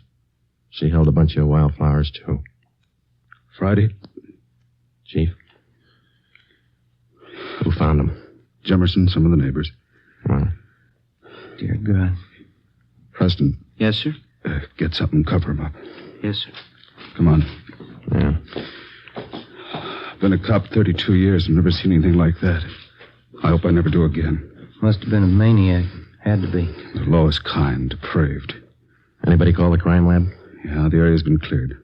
Family's been notified? Not yet. I'll have to tell them. Do you want to come along? No, that wouldn't be any good. 2 lives. What can you say? Whoever did it ran up a big bill. They're going to pay it. You are listening to Dragnet, authentic stories of your police force in action. 5 minutes after the bodies were discovered, the hunt for the psychopathic killer was underway. Lee Jones and his crew from the crime lab arrived and took pictures of everything that could possibly have a bearing on the crime. Physical evidence was hard to find. The heavy rain had destroyed any possible chance there might have been of finding footprints. When the crew from the crime lab was finished, the coroner arrived and took the bodies to the county morgue for autopsy. An immediate roundup of all known sexual psychopaths in the area was ordered. They were taken into homicide for questioning. So were the people from the South Peoria Street neighborhood whom we had talked with previously. The questioning went on all through the night. Together with a half a dozen officers from homicide detail, we narrowed down the field. Wednesday, October 29th, 7 a.m. We checked in with Chief of Detectives Thad Brown. Gentlemen, you must be tired. Got a few hours sleep last night. Could use a few more. Sorry, we have to keep moving on this. Did you see the papers this morning? Yeah, they're like everybody else, crying too late. Someday people are going to learn you don't fool with these degenerates. You take precautions or you get the consequences. There's no in between. There's usual talk going around town. It's supposed to be all our fault, letting the psychos run loose. No, we don't make the laws, we enforce them. Till we get something to work with, laws with teeth in them, these atrocities are going to go on. Nobody seems to care. We pick them up, they serve a few days, pay a fine, and they waltz out of here. Nobody cares. Sure, pity them, don't cure them. Nature played a trick on them. Feel sorry for them until they kill a kid. It's not a firm law to cover them as they are. We have to wait till they murder somebody. We got a better law for mad dogs. We don't let them run loose till they bite somebody. Those 2 little girls ought to prove something. How's the parents making out? What you might expect. Shocked, hysterics. Excuse me.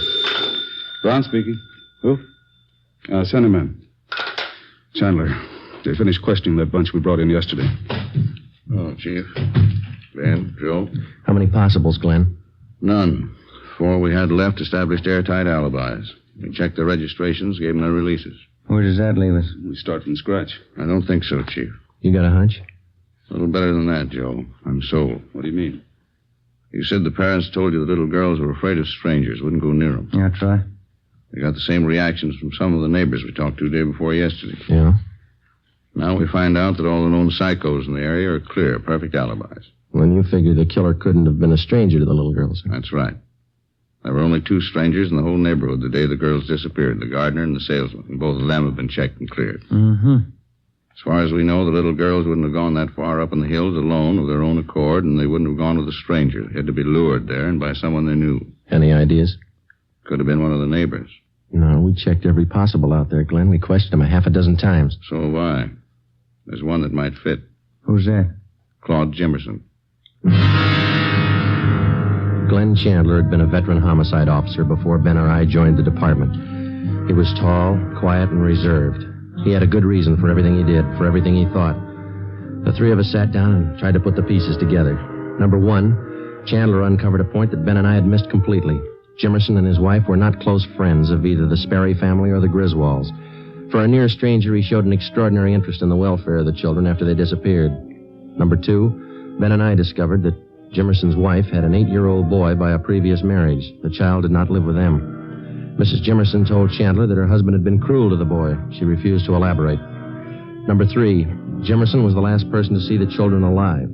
Number 4, the bodies of the children had been well hidden in the underbrush. Jimmerson found them. Number 5, Jimmerson had bent over backwards to make friends with the investigating officers right from the start. As any veteran officer can tell you, that's not the usual attitude. At 8:30 a.m., Chandler, Ben, and I left the office. We spent the day digging back 15 years into Jimmerson's life. We got back to the office just after midnight.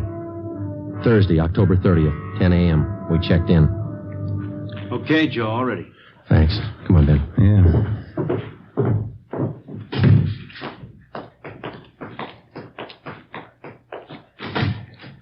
Morning, Mr. Jimmerson. Oh. How are you, Sergeant? Glad to see you. Sit down. Sorry to bother you again. Not at all. Glad to help. Anything new turn up? Did you kill those two little girls? That's a funny thing to ask. Of course not. You know that. We ask everybody the same thing. Hope you're not offended. Oh, you kind of surprised me. I didn't know. Did you kill those little girls? I don't understand. I told you no. Of course not. It's a stock question. Routine. Did you kill them? Now, look, Sergeant, how many times do I have to tell you no? Sorry. You don't have any children, do you? No, we don't. No stepchildren? No. Why? Before you moved out to South Peoria Street, you and the wife lived out in West L.A., didn't you? Kelton Avenue? Oh, yes. How'd you know? You recall a Mary Gibbs out there? Gibbs? No. 6-year-old girl. You were charged with molesting her. That was back in 1944. They were crazy. They never proved it. Before Kelton Avenue, you lived in Santa Monica on 10th Street. Is that right? Yes. It was an 8-year-old girl.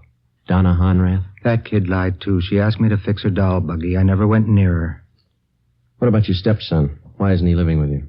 Why did your wife send him to live with her sister? Amy's crazy. I never harmed the boy. We didn't get along, that's all. He got on my nerves. You've had 4 jobs in the past 5 years. What were they? I don't know what you're talking about. You were a janitor at a grammar school down the south end of town, then a gardener at a children's playground. Then you were a shoe salesman, children's shoes. Then you worked at another grammar school. What does all this mean, anyway? What are you getting at? Have you ever been in jail? Once. 6 months. There was some trouble. What kind of trouble? I didn't know what I was doing. I was drinking. I didn't mean to bother the kid. Well? That's all, Jimmerson. Routine questioning. You can go now. Oh, thanks. I hope you haven't got the wrong idea about me. I like children, that's all. Sure. Thanks for coming in. Well, not at all, Sergeant. Anything I can do to help. Well, goodbye. Say, Jimmerson, I almost forgot. There is one thing. Oh? Since you're the one who found the little girls, we'll have to have you identify the bodies. It won't take long. Morgue's just across the street, up the block. Well, I'd like to help you, but I got an appointment. All you have to do is look at them. Won't take you long. Come on, let's go. I'd like to help, Sergeant, but I don't take these things well. I get sick. We'll make it fast. Out this way.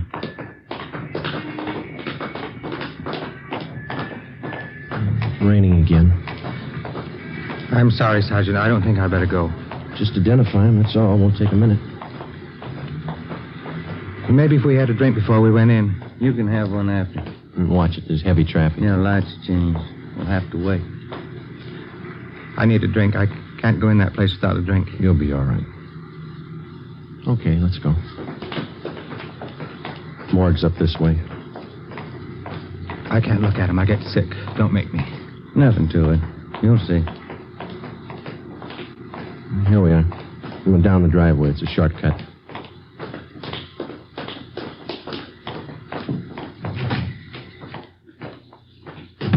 This way. Hi, Joe. Can I help you? Yeah, Archie. Those little girls. Thelma Griswold. Barbara Sperry. Oh, yeah. This way. Please. Right here, Joe. Yeah, Thelma Griswold. Uncover.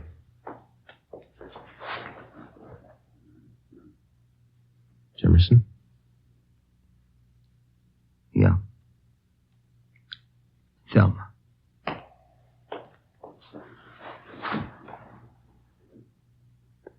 This one? Barbara. Little one. You killed him, didn't you? The dog jumped at me. She started to yell. Put my hand over her mouth. Then the other kid. I hit them. Too hard. They cried. Joe? That's all. All right. Huh? Let's go. It wasn't my fault. I like kids. They didn't understand me. Neither do I, mister. Come on. The story you have just heard was true. Only the names were changed to protect the innocent. On March 18th, trial was held in Superior Court, Department 87, City and County of Los Angeles, State of California. In a moment, the results of that trial. Claude Willis Jimmerson was tried and convicted of murder in the first degree. On April 23rd at 10 a.m., he was executed in the lethal gas chamber at the state penitentiary. You have just heard Dragnet, a series of authentic cases from official files. Technical advice for Dragnet comes from the Office of Chief of Police W.A. Wharton. You're tuned for the stars on NBC.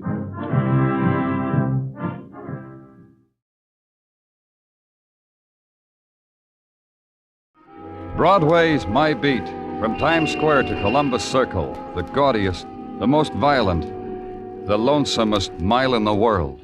Broadway's My Beat, with Larry Thor as Detective Danny Clover. When it's December and the winter has caught hold, Broadway comes up with a miracle. Silver trees grow out of the sidewalks. Men with beards and red velvet suits suddenly appear from out of the Bowery and dedicate themselves to being jolly. And reindeer roam the tundra of the spectaculars. It's a time of Crosby records, noses against department store windows, and wishing you'd kept up the Christmas Club payments. Everybody's happy. Even the finance company sends you season's greetings. The atmosphere hadn't touched the alley, littered and dark except for a stark cone from a flashlight held by a policeman. Up here, Danny.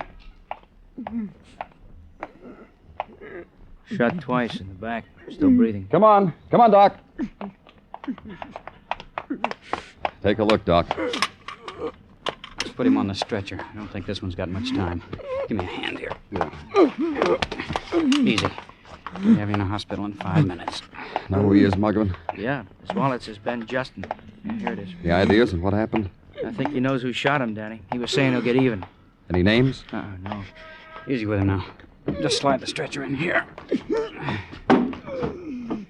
We'll ride with him. Let's go, Muggavan. Yeah. Okay, Joe, let's get this ambulance on the road.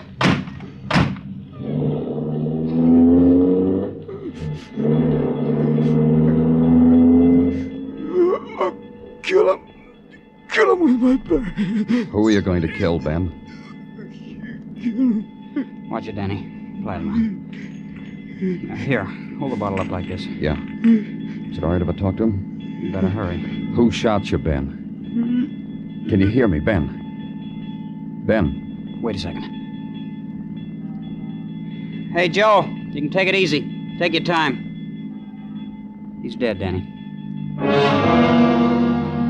Then the slow ride through swarming avenues, the slow tolling of the ambulance bell, because the rhythm of death is slow. And through the windows of the moving car, the procession of fleeting faces, of melting forms scurrying from the bitter touch of an unknown wind.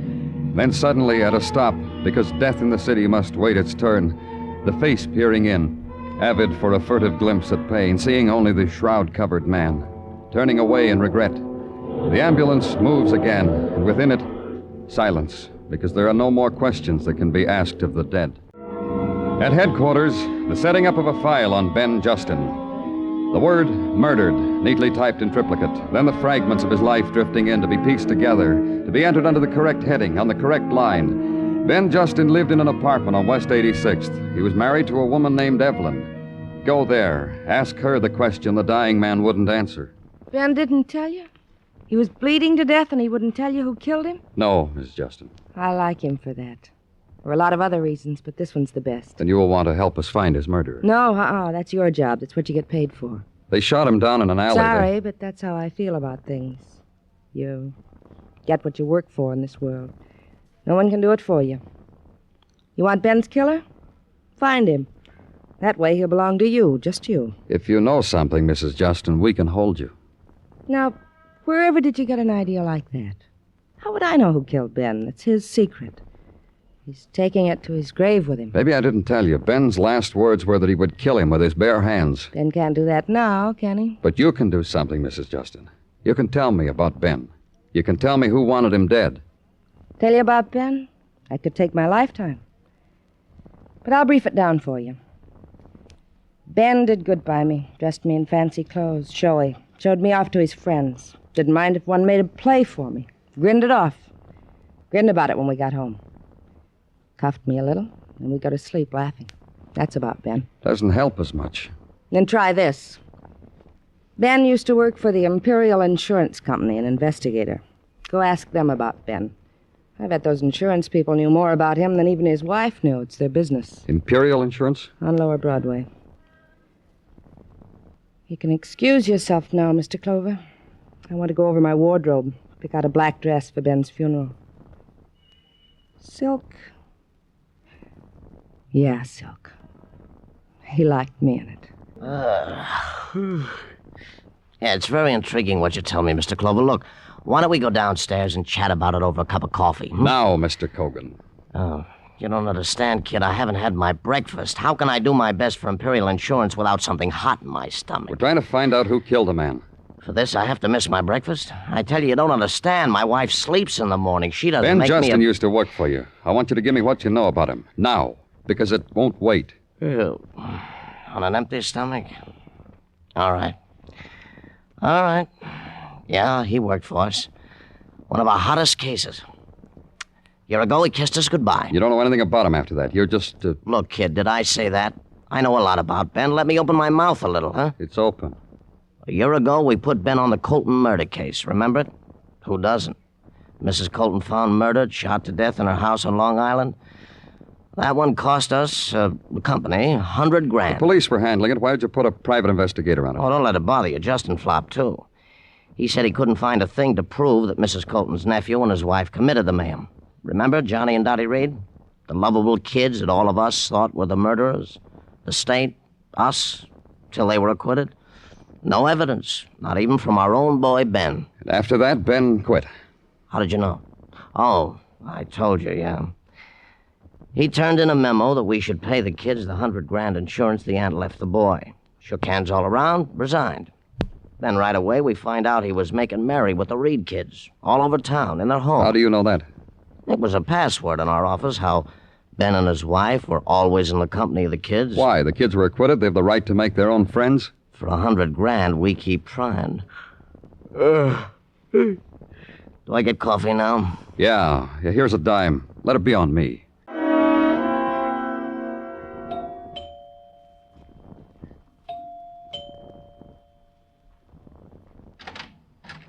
Hello. What can I do for you? My name's Danny Clover from the police. Yeah. Is your name Reed? Yeah, that's right. I wanted... You got the look in your eyes. You want to talk to me, don't you? Come on in. And here. I know that look, Mr. Clover. The police and I have been chummy before. Is your wife here? Vacuuming the rugs in the dining room. Dottie! Hey, Dottie! Yeah, what do you want, Johnny? Turn off the Lewitt and come in here. We got a caller. I hope you don't mind the way Dottie looks. Holiday cleaning. What'd you say? Oh. This is Danny Clover, Dottie. He's from the police. I'll be honest with you, Mr. Clover. I'm busy. Well, just a few questions about Ben Justin. Guess I'm right, Dottie, huh? Soon as I saw this morning's paper, I told you a policeman would be twirling his hat at the door. Then you talk to him, Johnny. I've got to get my work done. I'm afraid you'll have to hold it off for about 5 minutes, Miss Reed. Do you have a warrant? I don't need one. All I want... Dottie gets all mixed up. Ever since the cops scared her to death last year, well, she just could be lost, and the only person around a cop, and she wouldn't ask him which way was home. Johnny isn't kidding. Cops. How well did you two know Ben Justin? We're not going to his funeral. Not even flowers, Mr. Clover. Funny. I heard you were pretty good friends. 2 weeks ago, Johnny and I took turns yawning in his face. He still wouldn't go home. Then he used to drop in here often. Maybe a couple times a month. When I shook his hand after we were acquitted, he took that to mean buddy. He couldn't get through his head I'd have shaken anybody's hand. Ben Justin tried to send you to the chair. I don't understand. Neither did we. You inherited a lot of money when your aunt was killed, didn't you, Mr. Reed? You people can't leave us alone, can you? Hey, you shouldn't have asked that, Mr. Clover. Dottie's going to be upset all day. It's going to be like this for the rest of our lives. Dottie. No matter what we do, where we go, it's going to be the same way. Get him out of here, Johnny. Get him out of here. You heard her, Mr. Clover. You better get out. Dottie's busy.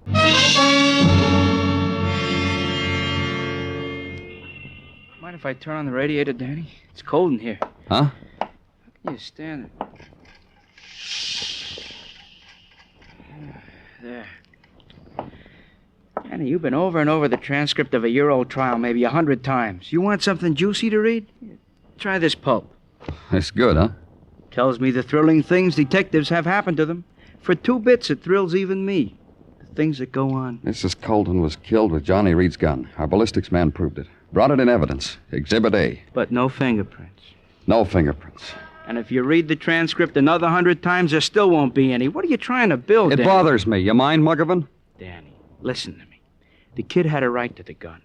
Messenger boy for a brokerage house. Briefcases full of stocks and bonds. Sometimes even money.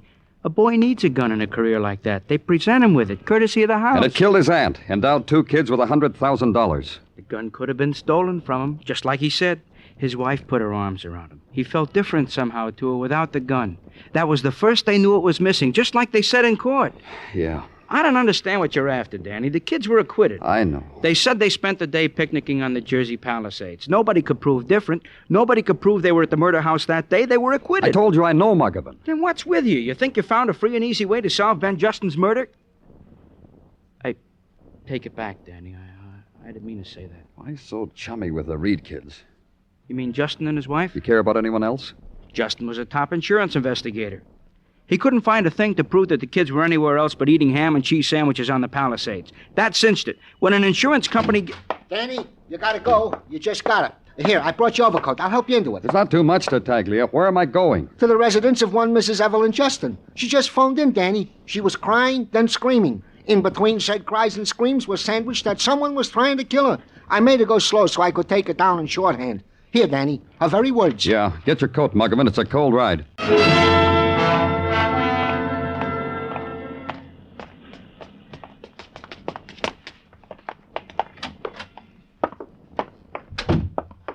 Down this hall, Muggavan. Come on. Right behind you. Wish I'd taken that call. Sounds real quiet in there. Locked, Danny. Lean on the bell, Muggavan. Yeah. Danny, something happened. Kick it in. Mrs. Justin! Watch it, Danny. The place is a furnace. Mrs. Justin! Danny, you can't go in there. Don't be crazy. Yeah. I don't understand. What happened? We ring the bell, we blow the place up. You were listening to Broadway's My Beat, written by Morton Fine and David Friedkin and starring Larry Thor as Detective Danny Clover. There should be plenty of action on CBS Hopalong Cassidy show tomorrow night. Hoppy'll be invading the land of the Gunhawks, and though this may not sound full of action at first, he'll finally play dead to capture a band of vicious marauders.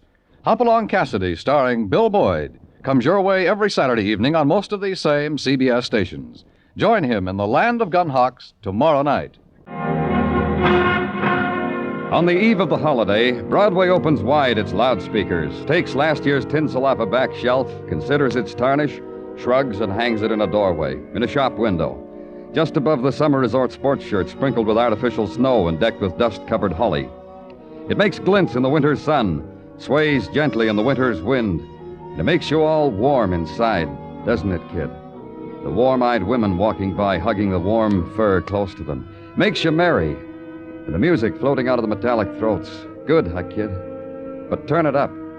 That way you won't hear the dissonance of death. That way it won't intrude. That explosion uptown. Anyone killed? No one knows yet, but when they do, it'll be given to you. Hot off the presses, shining from the Translux. Gift-wrapped with red ribbons. But before that happens, they've got to clear away the charred litter, hold the crowds back, assure the lady her kid wasn't in there. You don't know where he is. And then finally a man comes up to you. It's all clear now, Danny. We can go in. They find anything? Uh-huh. They said in the kitchen. They said to watch ourselves. The walls are still smoldering. Okay, let's go, Muggavan. Yeah.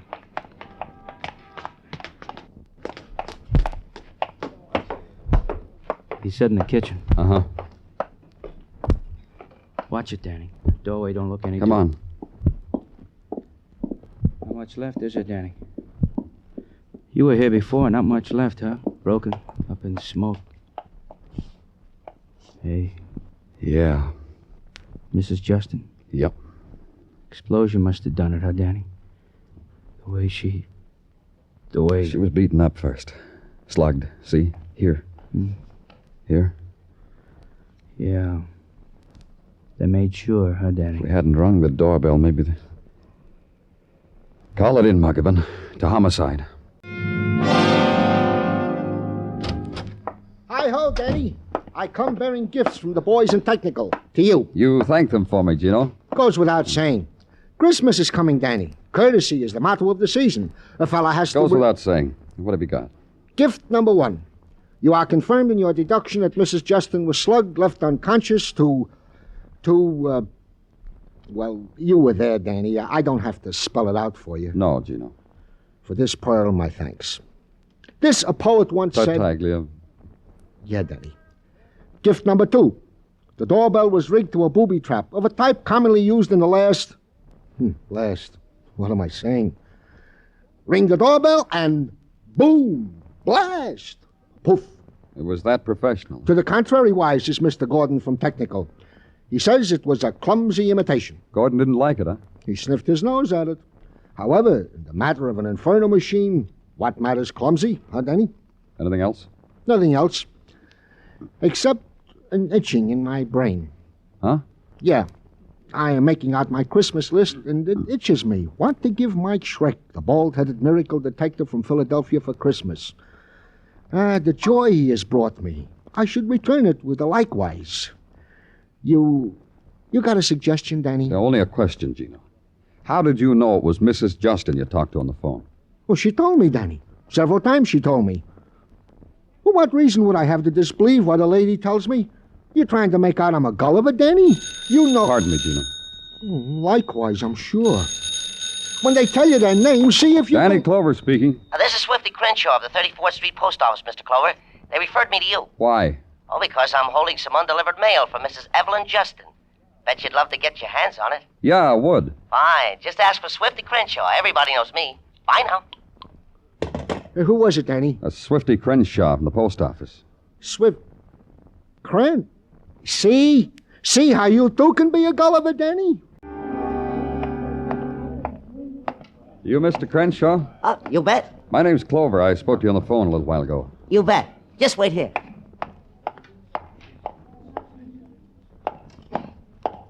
Here you are.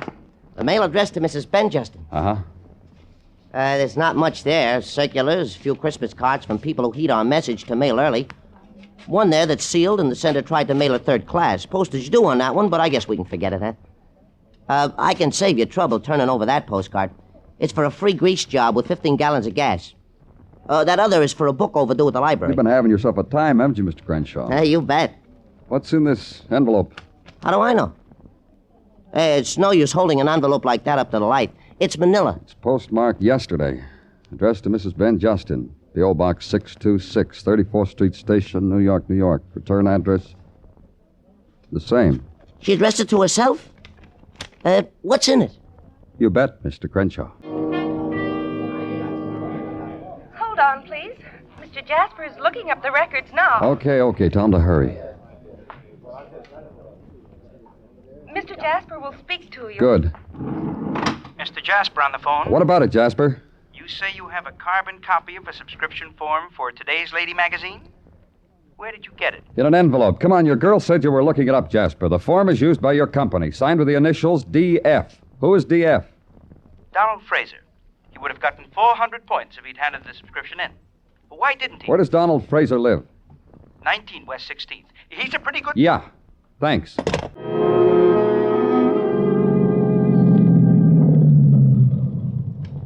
You better come along, Muggavan. Right. You ring the bell this time, Danny. No, I'll ring it. I read someplace if you crash in an airplane, the first thing to do is to go up in another one. Nah, you ring the bell, Danny. Thanks.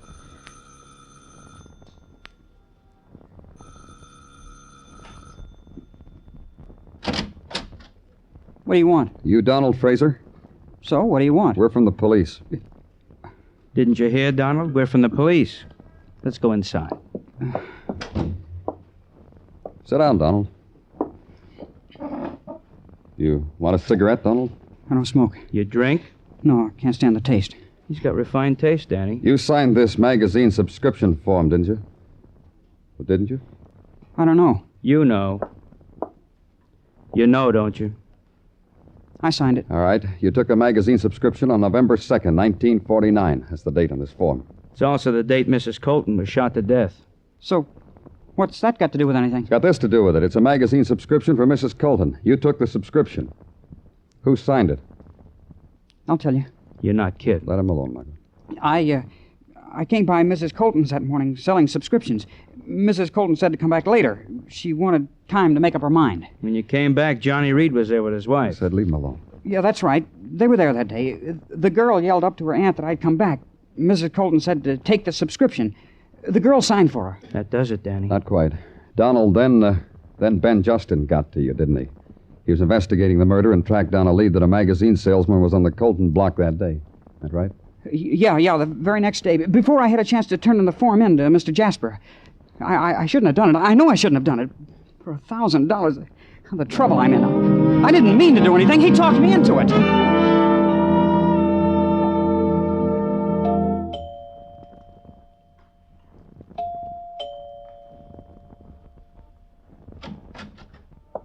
Oh, it's you. What do you want? Let's go inside, Mrs. Reed. Remember how busy I was yesterday? I'm busier today. That's too bad. I want to talk to you, and I want to talk to your husband. All right, come in. I've got an idea Johnny's going to throw you right out, and I want to watch. Johnny! Johnny! Yeah? Look who's here, Johnny. Huh? Oh. Hiya, Mr. Clover. Can I get you something? I just broke out a quart of beer. No, thanks. I want to talk to you alone. Sure. My pleasure. Go make us some coffee, Daddy. I told him you were going to throw him out, Johnny. You're making a liar out of me. Just get the coffee, Daddy. Then you'll throw him out? If he annoys me. All right, Johnny. Now, what's a good word, Mr. Clover? What have you been doing with yourself lately, Johnny? Oh, this and that. I got enough money. I'm lucky with the horses. The money gets used up and replenished. I envy you. Yeah, got a system. That's fine. I'm glad to hear of it. Is this what you come all the way out here to talk to me about? You impressed me the last time I talked to you. You kidding? No, I'm not. Say, you think Dottie needs any help with the coffee? Probably. She's all thumbs. But she doesn't like you, Mr. Clover. Maybe if I help her with the coffee. Yeah. Why don't you do that? Help her with the coffee. Mine's with cream, Mr. Clover. 2 sugars. What do you want? I just came in to tell you to get your hat and coat. That sounds familiar. That's right. You're under arrest. Hey, you're doing all right, Mr. Clover. You're under arrest for murder. Let me tell you why it sounds familiar, Mr. Clover. Because it's happened before. What happened before? A year ago, when Johnny and I were arrested for the murder of his aunt, the police separated Johnny and me. Then one cop came to me and said Johnny'd confessed. That way I was supposed to break down. They did the same thing to Johnny. Oh, as a policeman, you're a real nothing, Mr. Clover. A real nothing. Hey, let me laugh with you, huh? Say, you remember what they tried on us before, Johnny, trying to make us confess? Well, your friend Clover just tried it again. Oh, Clover. All right, you had your fun. Don't you think you ought to go home now? I haven't had my coffee yet. Daddy makes such lousy coffee. It really isn't worth it. I don't understand you. Throw him out, Johnny. That's what I mean. I came here to give you something for Christmas. Maybe I'm a little early. Maybe I should come back. If you're giving, we're receiving. What do you got? This. The magazine subscription form that your wife signed last year in your aunt's house. Where'd you get it? From Mrs. Justin's post office box at 34th Street Station. You got it figured, huh, Mr. Clover? Sure. It's proof that the two of you were at Ms. Colton's the day she was murdered. The piece of evidence the DA didn't have at your trial. Johnny, they can't try us again, can they? You, planning to reopen the trial with new evidence, Danny? It won't be necessary. Justin bought this subscription form from the salesman. He was blackmailing you with it. Then a little while ago, he got afraid of you two, passed it on to his wife. That's where she had it, huh? That's where she mailed it for safekeeping after you killed her husband. You thought you destroyed it when your wife called headquarters and had me set off that booby trap. And now you got it. Merry Christmas, Danny. How much you want? How much were you paying Justin before you killed him? Don't bargain. How much? All of it. Everything you got. I want you to sign a confession, you and your wife. Let me sit down. Think about it. Serve the coffee, Daddy. You gonna stir it with that gun? No. I'm gonna kill you with the gun. You want one slug or two? Johnny! This will put you out of your misery, Johnny. You can have half of it, Mr. Clover. All of it. You can have anything you want. I've got what I want. Let's get your coat, Mrs. Reed.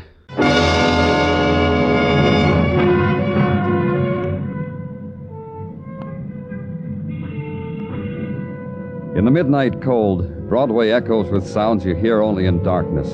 The fleeting whispers that speckle places where there's no sun. People pass and touch you. You look down, there are fingers of dust on your shoulder. It's Broadway, the gaudiest, the most violent, the lonesomest mile in the world. Broadway, my beat.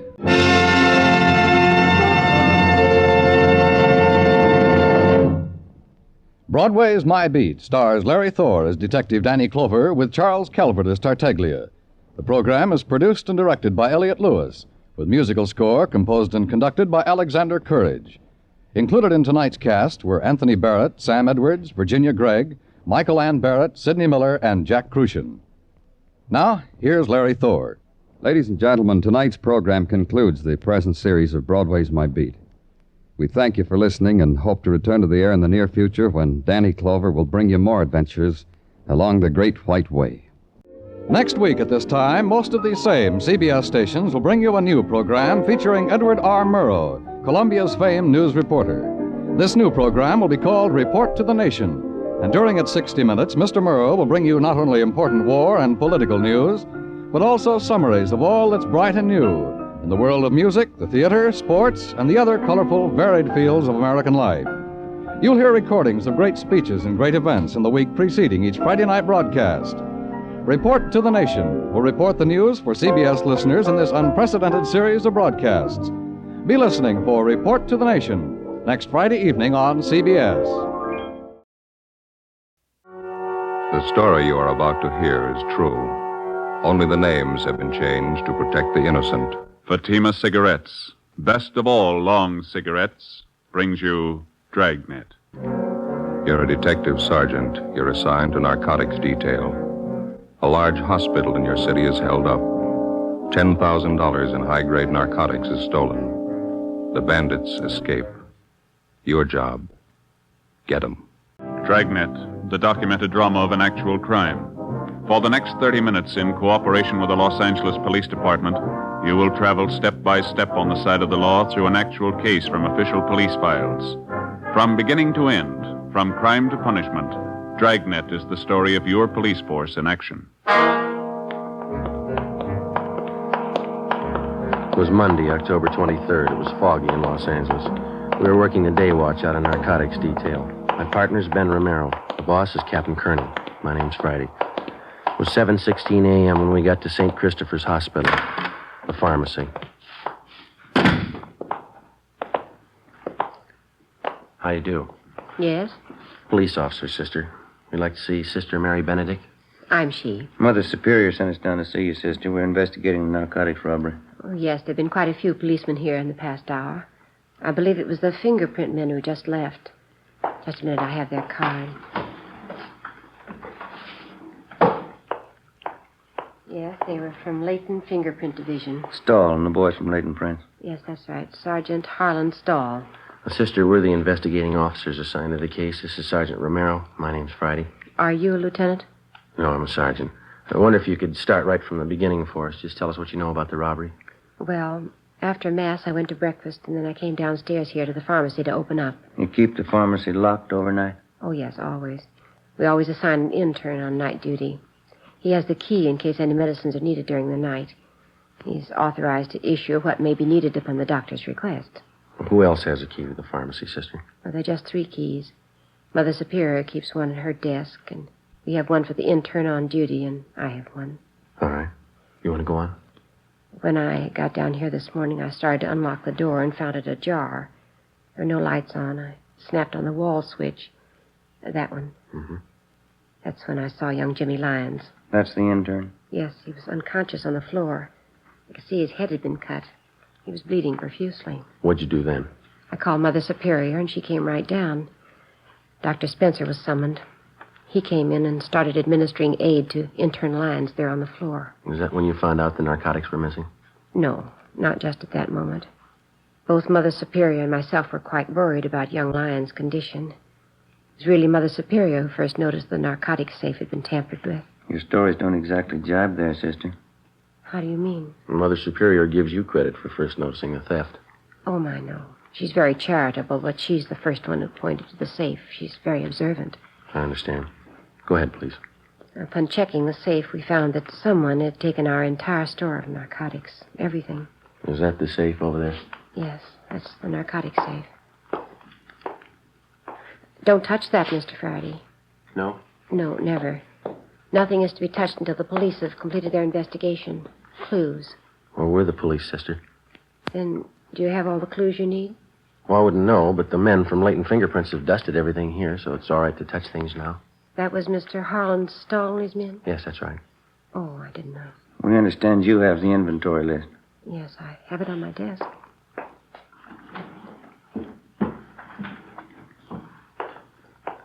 Here. Thank you. We keep a running inventory, so that's the exact amount that's missing. Yes, ma'am. Cocaine and morphine. No bird's eye, Joe. Big haul, huh? Looks like about 10,000 worth. Like to have a copy of this inventory, sister? Would you take the carbon? I like to keep the originals for my monthly files. That'll be fine. Outside of this intern Lyons, nobody saw whoever it was. No. Mother Superior and I have interrogated everyone. We made a thorough investigation on our own. I took notes. Is that so? Yes, that's the way Father Brown does it. Father Brown? Oh, yes, he's an expert detective. Brown. You wouldn't mean Thad Brown? No, Father Brown. Father Brown. You people have your own detectives now? Oh, my, no. He's not a regular detective. He's more like Mother Superior and myself. Is that right? Yes, he's in England. Solves some really difficult cases. Here, I'll show you.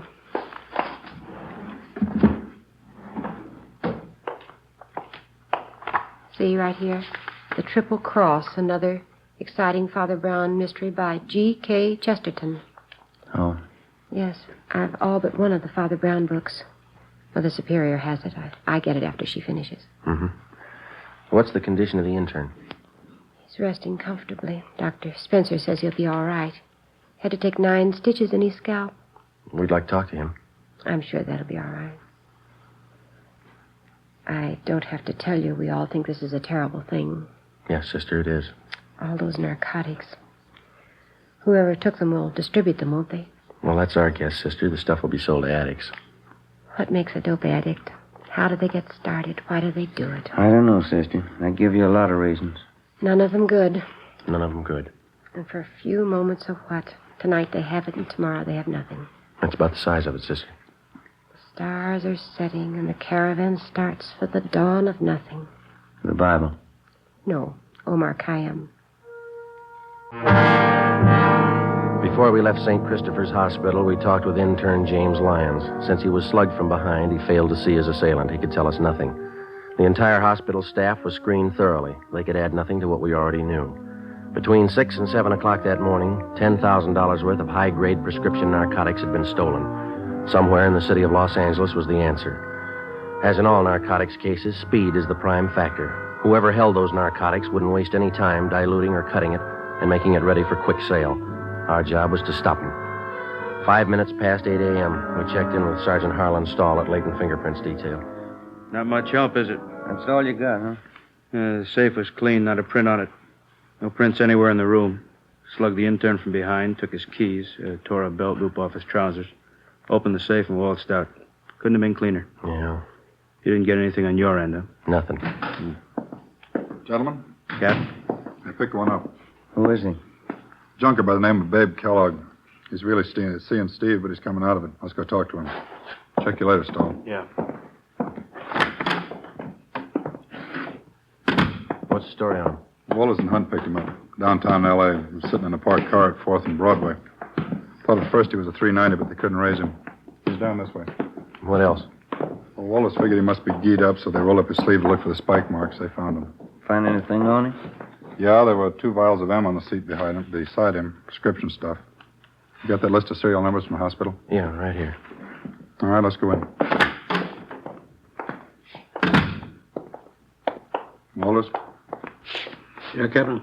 Friday's got a list of the serial numbers on that hospital heist. Hop down and check them against the vials you found in his car. Yeah, here you are, Walter. Thanks, Joe.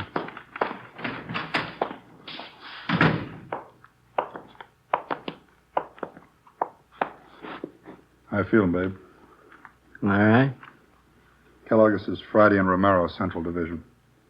I see him. You want to tell us about it? Nothing to tell. Living high, aren't you? I'm unusual. It's not the way I get it. You're scoring good. Prescription stuff. Birthday present from a friend. Who is it? I want to keep his friendship. Who's your connection, babe? I don't know. You know that morphine we picked out of your car is hot. Isn't all of it? Hospital pharmacy was knocked over this morning. If the numbers on those vials of yours match up, you're in a real jam. No numbers on them? You might as well tell us where you got it. I'm not going to be a Fagin for you. Nobody's asking to be a Fagin, Kellogg. That's high-powered stuff. If we don't get anybody else, it can go hard for you. I'm not going to bite the hand that feeds me. You want to stand it alone on this one, not the idea? I didn't say that. Well, one of us isn't going to go along and hold your hand. How about it? Who's your connection? All right, it isn't going to be a long wait, Kellogg. As soon as Walters gets back with those serial numbers, you can play hero all afternoon. That'll be on the 12th floor of the county jail, babe. You won't have to wait long there either. The minute you put one foot in that courtroom, the judge will throw everything he's got at you. 2 bottles of drugstore stuff? Robbery, Kellogg. $10,000. Well, this is good, but 2 bottles ain't worth that much. Well, you only show a part of it. Maybe you got the rest of it at your plant. You got my plant. 1931 Essex. 4-wheel brakes. Your car's being checked out. Didn't find any more, did you? No, I couldn't be that lucky. You feel pretty good now, but you'll get a yen on. You won't help me, you never do. When's the last time you helped us? Your memory's worse than mine. I helped you. I helped you guys a lot. Don't you remember the Frank Smith plant? No. 1933, Friday night last. I led you right to Smitty's plant. Smitty didn't have no geezer like he found on me. He was a big man. We turned up 4 kites on him. Not for us, you didn't. Sure I did. Right here in Kansas City. I done you a big favor that night. Friday night last. A different town and a different night, babe. You're kidding. In the St. Louis? Seeing Steve. Yeah. Don't kid me along. This is Kansas City. Where is this St. Louis? You're in Los Angeles, babe. Los Angeles, California. You're kidding. Clenard wouldn't do that to me. Who's Clenard? 11th in Baltimore. Hangs out down at the Continental Hotel. That's in Kansas City? Yeah, Marty Clenard. Tough cop. He said he'd make a hot for me. He didn't want me at KC. Gave me a floater out of town. That's why I came here to St. Louis. You're in Los Angeles, babe. You got it? Los Angeles. Oh, yeah. You told me. Want to step outside a minute? Yeah. Stay with him, Romero. Right. That's it. Checks out, huh? Somebody cut through the serial number stamps on the vials, but you can still make them out. The 2 vials of morphine we found in Kellogg's car were from the hospital pharmacy. Thanks, Walters. Let's try it again, Friday. Right.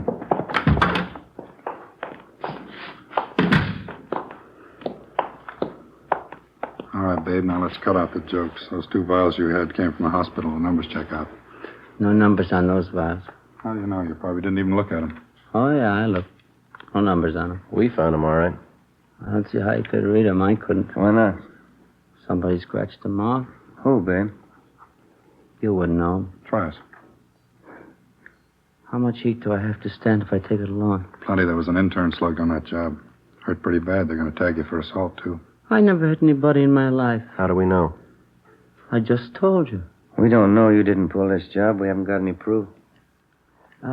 Once more, what's the count? Goes like this, babe. First-degree robbery, 5 years to life. Assault with a deadly weapon, 1 to 10. Violation of the State Narcotics Act, 1 to 15. You can add. I'll lose you up there. You can get a real yen on by that time. There's no buzzing up at Q. I can't go that route. Where'd you get the stuff? I'd rather be a Fagin than spend 50 years at the joint. You convinced us. Where'd you get it? Anybody turned Fagin before they spend 50 years at Q. No, I can't go that route. Where'd you get it, babe? From some joy popper. Who? I gave him $700. Clean me. Who? Come to me, passing himself off as a croaker. I can spot a guy's been hitting speedballs a mile away. I knew he wasn't any croaker. What was his name? He was scoring good somewhere. Oh, that's Cecil and Mary. Now I know where he got it. Give us his name, babe. He's a bit player in pictures, Leonard Castle. Where is he? You're my Arizona. On location. How could he be on location when you bought that stuff from him this morning? Hopped the plane this morning. He was on his way. Leonard Castle. Picture actor, that right? You got it. Run it down. 10 a.m. We checked the name Leonard Castle through R&I. We found nothing. We looked in the phone book and got the number. Garfield 3711, Central Casting. Central Casting? Los Angeles Police Department calling. Yes, sir? Do you have a Leonard Castle registered with you? One moment. Yes, we do. Wonder if you could tell me if he's working. Oh, just a minute. I have his card right here. Yes, he's working. He's doing crime report for Schumann and Kester, independent production. They're shooting over at Soundstages Incorporated. You're working today? Yes, he is. You're sure that company's not on location? No, we have no location showing for that picture. Could you give me his call, please? Surely. He had a 9 o'clock call today, stage 3. Did you wish to see Mr. Castle? Yeah, You shouldn't have any trouble locating him over there. we'll find him. You are listening to Dragnet, actual case histories taken from official police files. 10:30 a.m. Central Casting gave us Leonard Castle's home address, and detectives Long and Hunt went on immediate stakeout. Ben and I drove out to Soundstages Incorporated and checked in at the reception desk. We showed them our identification. We were issued a pass to Soundstage 3. This is stage 1. Stage 3 ought to be right down there. Yeah. Not a very big lot. No, it's pretty small. Watch the truck, Ben. Think Kellogg knew what he's talking about? We'll know in a couple of minutes. Not very usual. Joy Pauper pulling a job like that. They all start somewhere. That's a good way to get around a movie lot. Bicycle. Better than walking. Sure a thick fog, isn't it? Yeah, we don't have 'em often, but when we get 'em, they're a real pea super. Oh, here we are. You better hold it, Ben. Red light. They're shooting in there. Oh, yeah, I didn't see it. What's stage 5, you know? Couldn't tell you. Oh, thanks. All clear. Let's go in.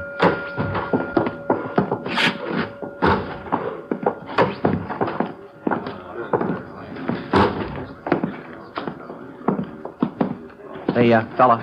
Yeah. Wonder if you can tell us where we can find Leonard Castle? Sure. Rosie, call Leonard Castle, will you? Fellas want to see him. Okay. Leonard Castle. Leonard Castle. Guess we can wait over here by the phone, huh? He'll be right here. Yeah, thank you. Thank you. Rosie, you call me? These gentlemen want to see you. Thanks, Willie. You want to see me? Your name, Leonard Castle? Yeah, that's right. Police officers. Yeah? There's someplace where we can talk. Well, is this all right? I got to stick close. I might be in the next shot. All right. You know a fellow by the name of Babe Kellogg? No? He says he knows you. No, I never heard of him. You sure? Put us on a bell, George. Hold the work. Quiet down, quiet. Have to hold it a minute. They're lining up a shot. Lefty, move that fruit about 1.5 feet to your right. That's it. Hold it right there. Make it a little hotter. Couple of turns. Whoa, whoa. That's got it. Baxter, give me an inky dink right here, camera left. Harry. No. When Fred Conrad crosses over the table, can you help me out a little? Can you bring this one down about 2 points on the dimmer? It's done. Time to get that? Already, Millie. Mr. Conrad? Yes, sir? Take it real easy. Remember, you don't know your sergeant's got a clue until he comes to you with it. All right. You're anticipating a little bit, okay? Mm-hmm. Let's try it.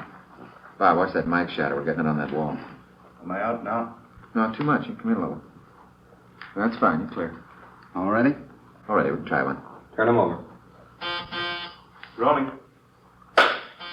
Speed. Action. All right, Chief. As soon as I get all the clues, I'll be right down. Look what I found this time. Piece of that broken window, huh? That's right. It's plastered with fingerprints. Yeah? We got our man. Cut. Save him? Sure. Let's hold it quiet, folks. You never heard of Babe Kellogg, huh? That's right. Where were you at 6 o'clock this morning, Castle? In bed? We got men out your place checking. What's it all about? Between 6 and 7 o'clock this morning, somebody robbed the pharmacy at St. Christopher's Hospital. They slugged the intern, made off with over $10,000 worth of narcotics. Yeah? If we find you were in bed between 6 and 7, you're clear. Oh, I was. Anybody to back up that alibi? The landlady, I guess you'd know. What time she generally get up? Oh, I don't know. Why? She couldn't very well back you up. She was still asleep. Well, she's usually up early. Thought you said you didn't know what time she got up. Well, I meant I don't usually know. But you knew this morning. No. And you don't know Babe Kellogg. Simmer down, everybody. Let's have it quiet. Light 'em off. What do you read on that junior, Harry? 9+. Make it a little hotter. A little hotter, Jack. That's it. Whoa. 10+, Steve. That's it. How about it, Steve? Anytime. Turn him over. Rolling. Spade. Action. All right, Chief. As soon as I get all the clues, I'll be right in. Look what I found, Harry. Piece of broken window, huh? That's right. It's plastered with prints. Yeah? We got our man. Cut. Jake, you said plastered with prints. The line reads plastered with fingerprints. You gotta say the whole word. They'll never know what you mean in Vancouver. Come here, I'll talk to you. Hold the work. Keep it quiet. That's Millie. He's a tough director, but he's a good one. How long you been doing this kind of work, Castle? Oh, 6, 7 years. What pictures you been in? Oh, I don't think you'd have noticed. They're mostly small parts. What kind of part you got in this picture? I play a cop. What would you like to do? In this picture? No, I mean, what's your ambition? You gonna stay in pictures? Yeah, I'd like to. Like to get a few bigger parts if I could. It's pretty tough to try and sell yourself to producer if you can't see you on film. Money's pretty good, though, isn't it?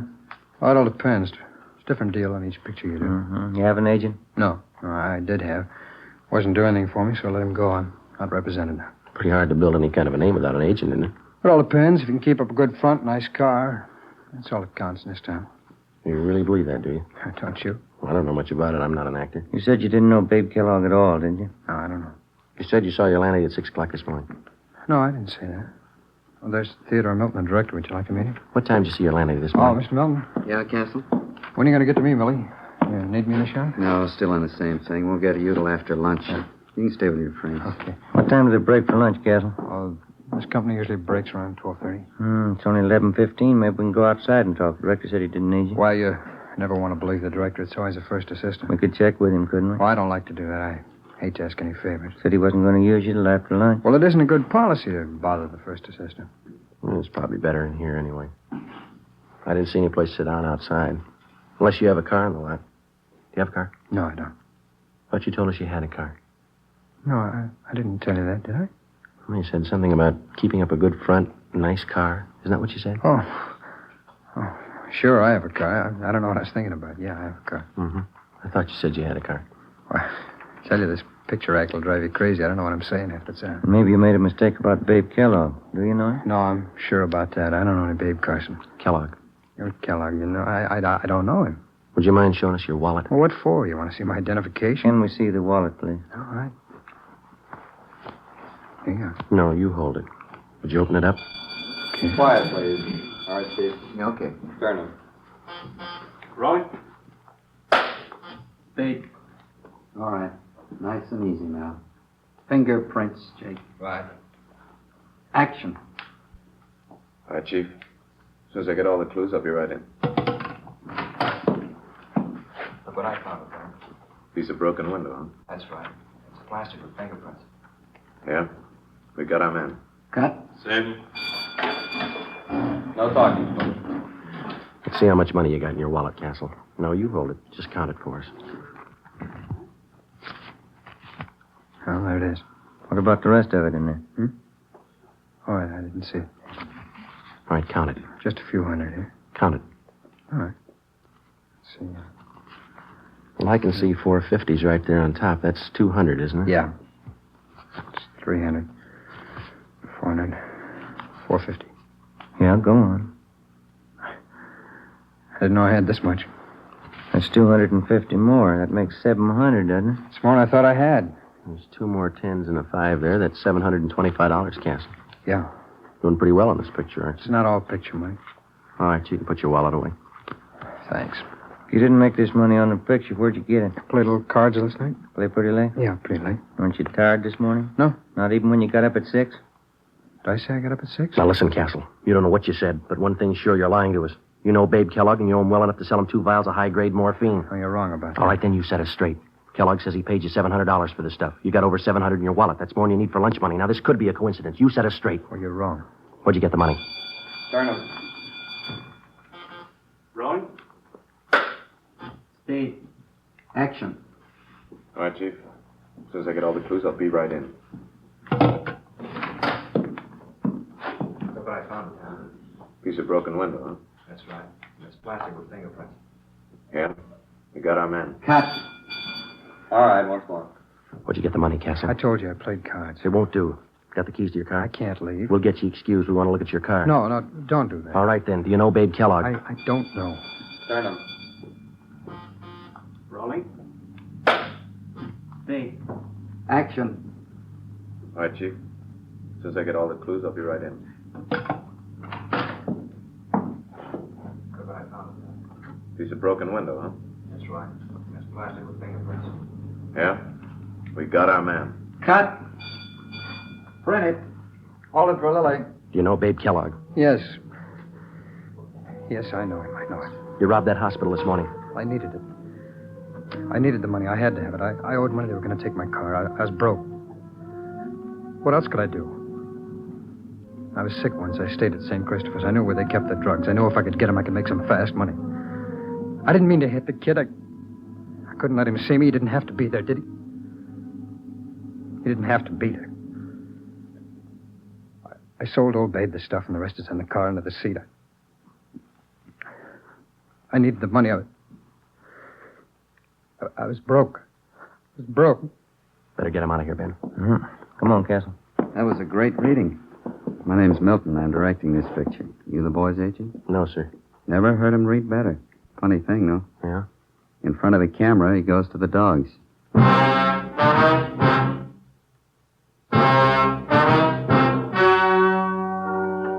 The story you've just heard was true. Only the names were changed to protect the innocent. On January 28th, trial was held in Superior Court, Department 91, City and County of Los Angeles, State of California. In a moment, the results of that trial.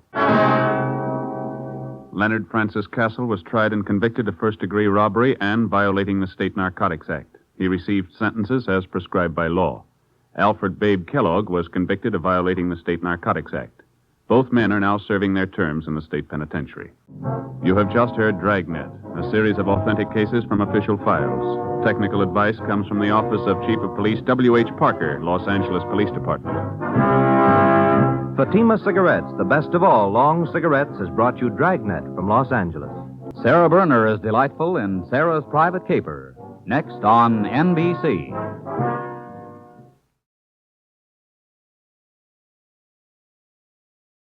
Broadway's My Beat, from Times Square to Columbus Circle, the gaudiest, the most violent, the lonesomest mile in the world. Broadway's My Beat, with Larry Thor as Detective Danny Clover. In springtime's early morning, Broadway depends upon the mood you're in. Now the seesaw of color is gone, the riot of night sounds is stilled, and the revelers have found their sleep. There's nothing here but litter and mist, and the beginning sunlight. But it's the start of an April day. That's something. You walk into it. And there's something else. The man standing against the lamppost, staring, hands locked in back of him, and last night's newspaper trapped against his leg. Walk past him quickly, kid. It's better to start the day with a cup of coffee.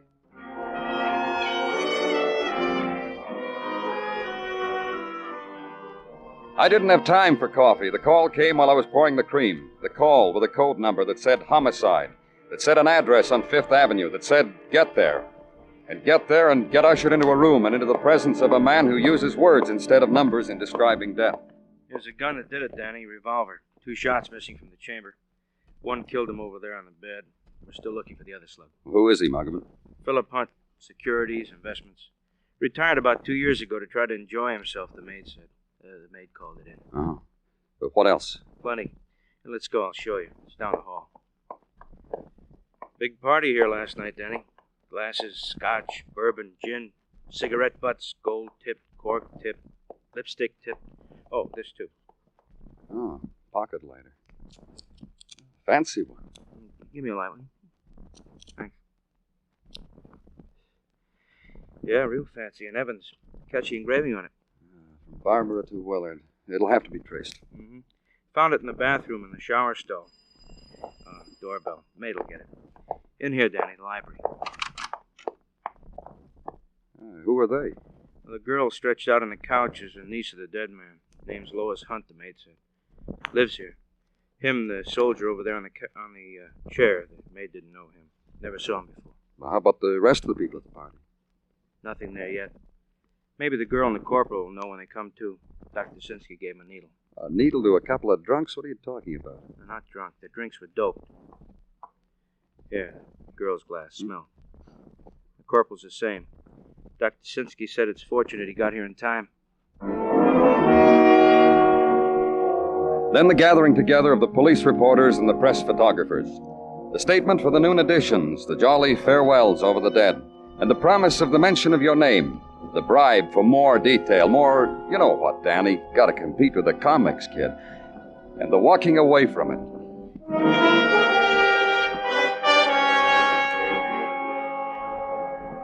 And in your office, the arrangement and rearrangement on your desk of the clutter that attended Phillip Hunt's dying. A cigarette lighter, a gun fired twice, 2 glasses stained with death.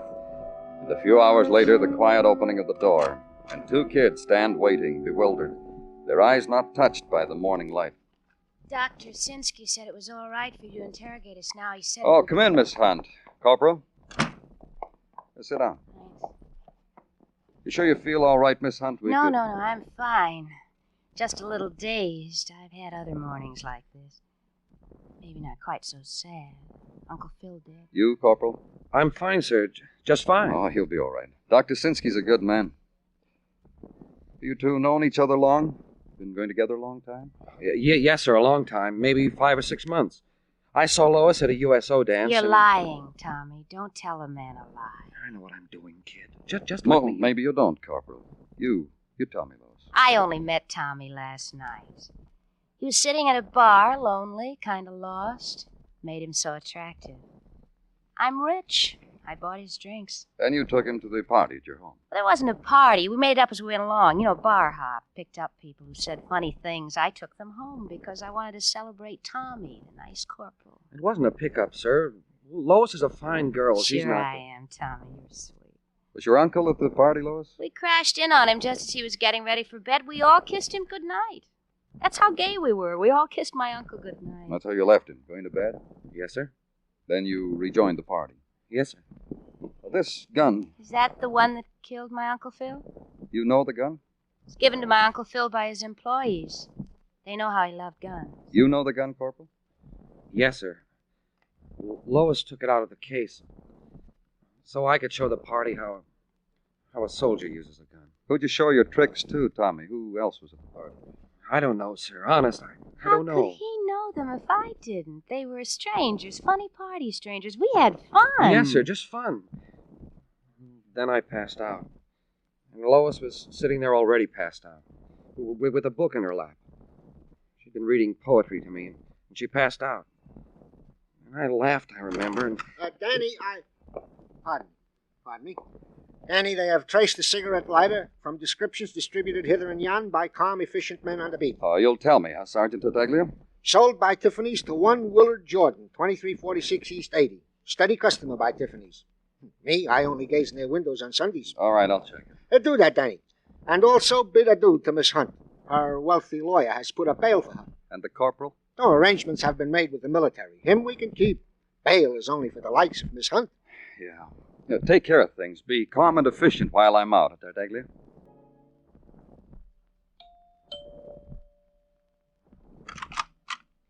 I'm very sorry, I'm busy. I'm from the police. Does Willard Jordan live here?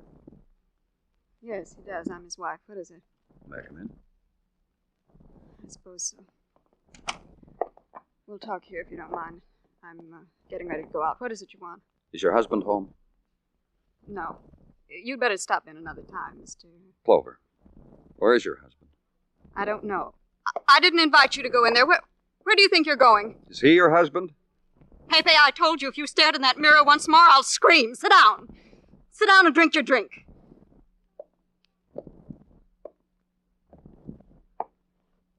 And don't you move. And don't you open your mouth. Not your husband, huh? Then who? Pepe. You must know, Mr. Clover, he's a model for my husband. Willard did him as Narcissus. What's Pepe doing here now? Waiting. He dropped in to see Willard. Willard's going to paint him for his summer show. When's the last time you saw your husband, Mrs. Jordan? Early yesterday morning, I handed him his sketch pad when he walked out of the door. Now, you tell me something. Why is it so important for a policeman to talk to my husband? He was at a party last night where a murder was committed. You think Willard did it? Willard? I didn't say that. I just want to talk to him, that's all. Willard commit a murder? Pepe! Pepe, one more time and out you go. Doesn't it worry you that your husband didn't come home last night? Why should it worry me?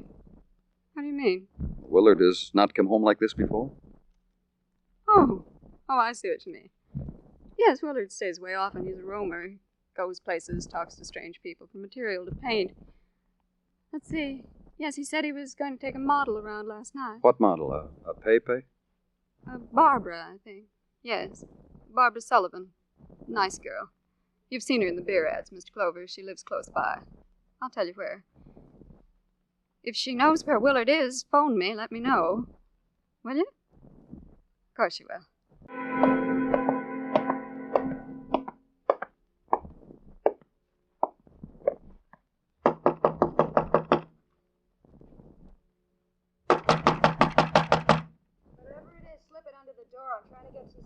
Open up, Miss Sullivan. It's the police.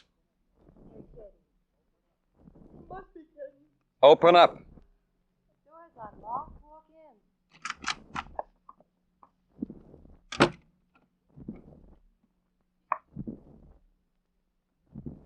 This is me. In last night's frock, this morning's eye pads. Trying to sleep away the bags under my eyes so you won't lose a kick when you draw mustaches on me on the billboards. Mrs. Jordan told me you might know where her husband is. Melissa told you that? Good old Melissa. We want Willard for suspicion of murder. What? You were with him last night, with Willard. Where is Willard now? Sleeping off a jag under a cold water tap in the shower stall of the Fifth Avenue mansion. I know. I threw him there myself. Everything I do myself. He's not there anymore. We peeked. Well, then go look for a man with wet coat and pants. Dry the gutter on 3rd Avenue and 28th. Willard's favorite, his pride and joy. That's where you left him? I left him in the shower stall. I told you that 2 yards ago. You threw Willard in the shower, went home. What time did all these good things happen to you? Maybe 2, 3, 4 in the morning. I don't remember. All was on my mind was my beauty sleep. I'm vain. Coddle my beauty. Get fat checks for coddling it. So you want Willard for murder, Anyone I know? Phillip Hunt. You were in his house last night. That's where I was. That's where that pale little rich girl took us.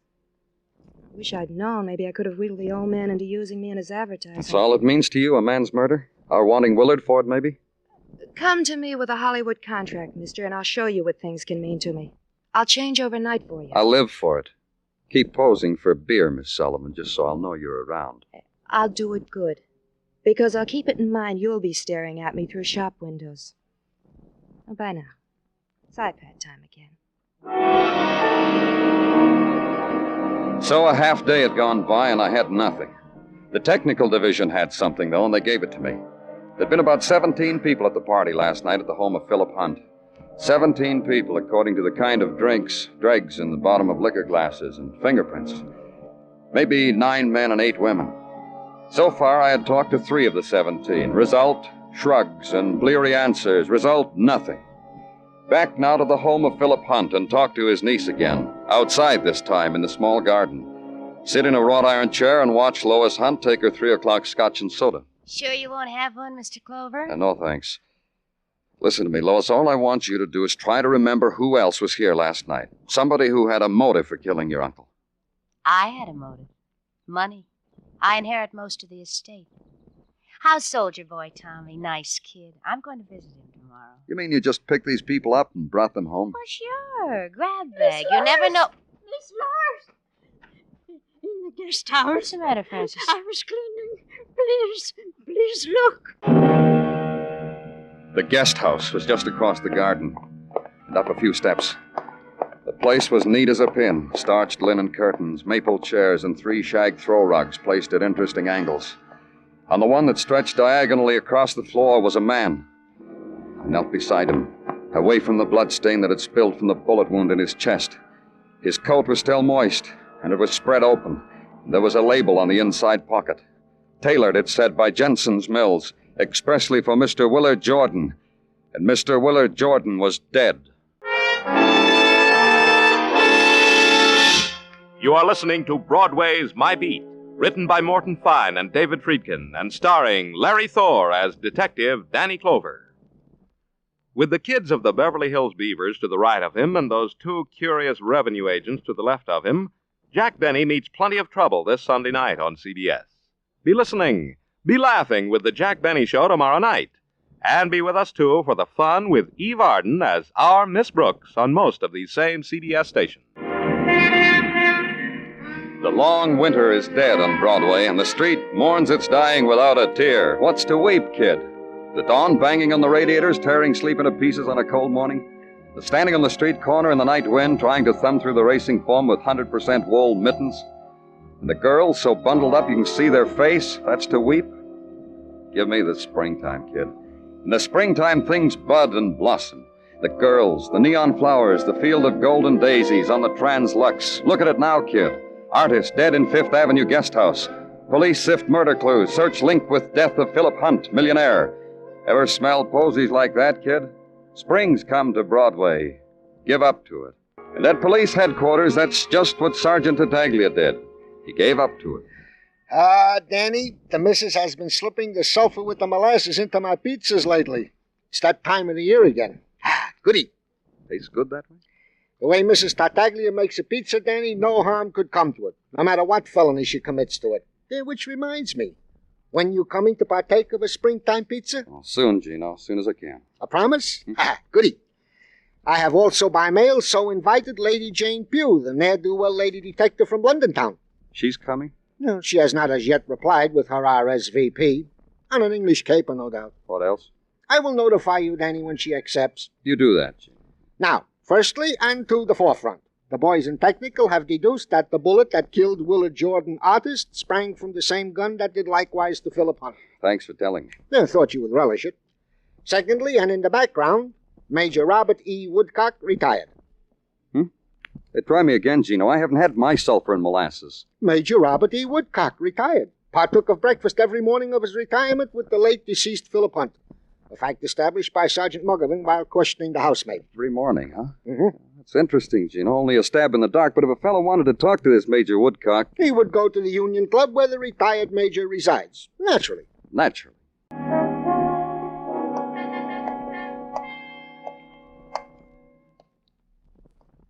Major Woodcock. Wake up, Major. Wake up. It never ends. It never ends. Major? I'm awake, young man. Awake. A recurrent dream, you know. Never ends. Always cut off when it gets interesting. Always cheated of the ending. I'm from the police, Major. And don't pussyfoot, boy. You're from the police. Be proud of it. Nothing to be ashamed of. Walk on tiger's feet. About Phillip Hunt. My friend. My old friend. Chaperoned a mademoiselle around Paris in the old army days. Together, Phil and I. Many sunny days to remember. You want to know if I was with Phil the night he died? Were you? Dropped in for a brandy, game of chess. A lot of young people took me in tow. Made me act a major with a boy. A young corporal who was there. I'm afraid it was a rather pathetic entertainment. Then you got away from them. They were happy to dismiss me. Shunted me upstairs to old Phil. We had our quiet brandies, our endless chess game, never finished it, and cried old soldiers' tears, and so to bed. You didn't come back for breakfast. Oh, you know about that, do you? Had breakfast with Phil every morning since our discharge, in the library, 7 a.m. Pleasant. Then we'd putter around in the garden. Pleasant. A ritual. But you didn't come back that morning. Why? Too tired. Overslept. Over-brandied. I wish I had come back. Why? Bid Phil a good journey. Dead men can hear things like that, you know. Pleases them. There was another reason I wish I'd have come back. What, to console Lois? Hadn't thought of that. No. To thank Phil for including me in his will. Left me quite a sum. Enormous sum. Quite an overpayment for my work in his garden. But you knew about that. No, I didn't. Makes me a suspect, though. It does. That should be interesting. When do you ask me about Willard Jordan, the artist? Right now? Painted my portrait, Willard did. There it is, hanging in back of me. Major Robert E. Woodcock, retired, leaning against a field piece. Classic claptrap.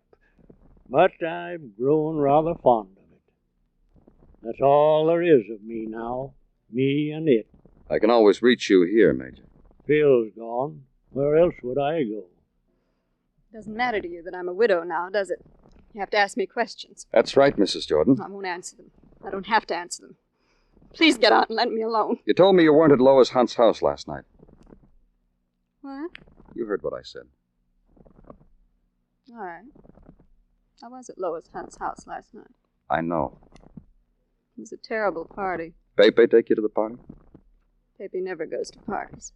He spills things on people's rugs, so I went alone. Did Lois pick you up at a bar? I never go to bars. Then you were following your husband. So what? So what? It's your right, Mrs. Jordan. Of course it is. I was his wife. Just tagged along. Just in case Willard got into trouble with that brewery poster, that's all. Saw Willard go into the house. Waited a while, then I went in too. Willard got into trouble, Mrs. Jordan. Where were you? Well, what? Well, a girl has to be sociable at a party. Anybody knows that. Somebody gave you a drink. Never did get to see Willard. And you must have gotten to know some of the people. Oh, just names. Like Nicky and John and Bobby. Honestly, I don't remember a lot. Honestly. Can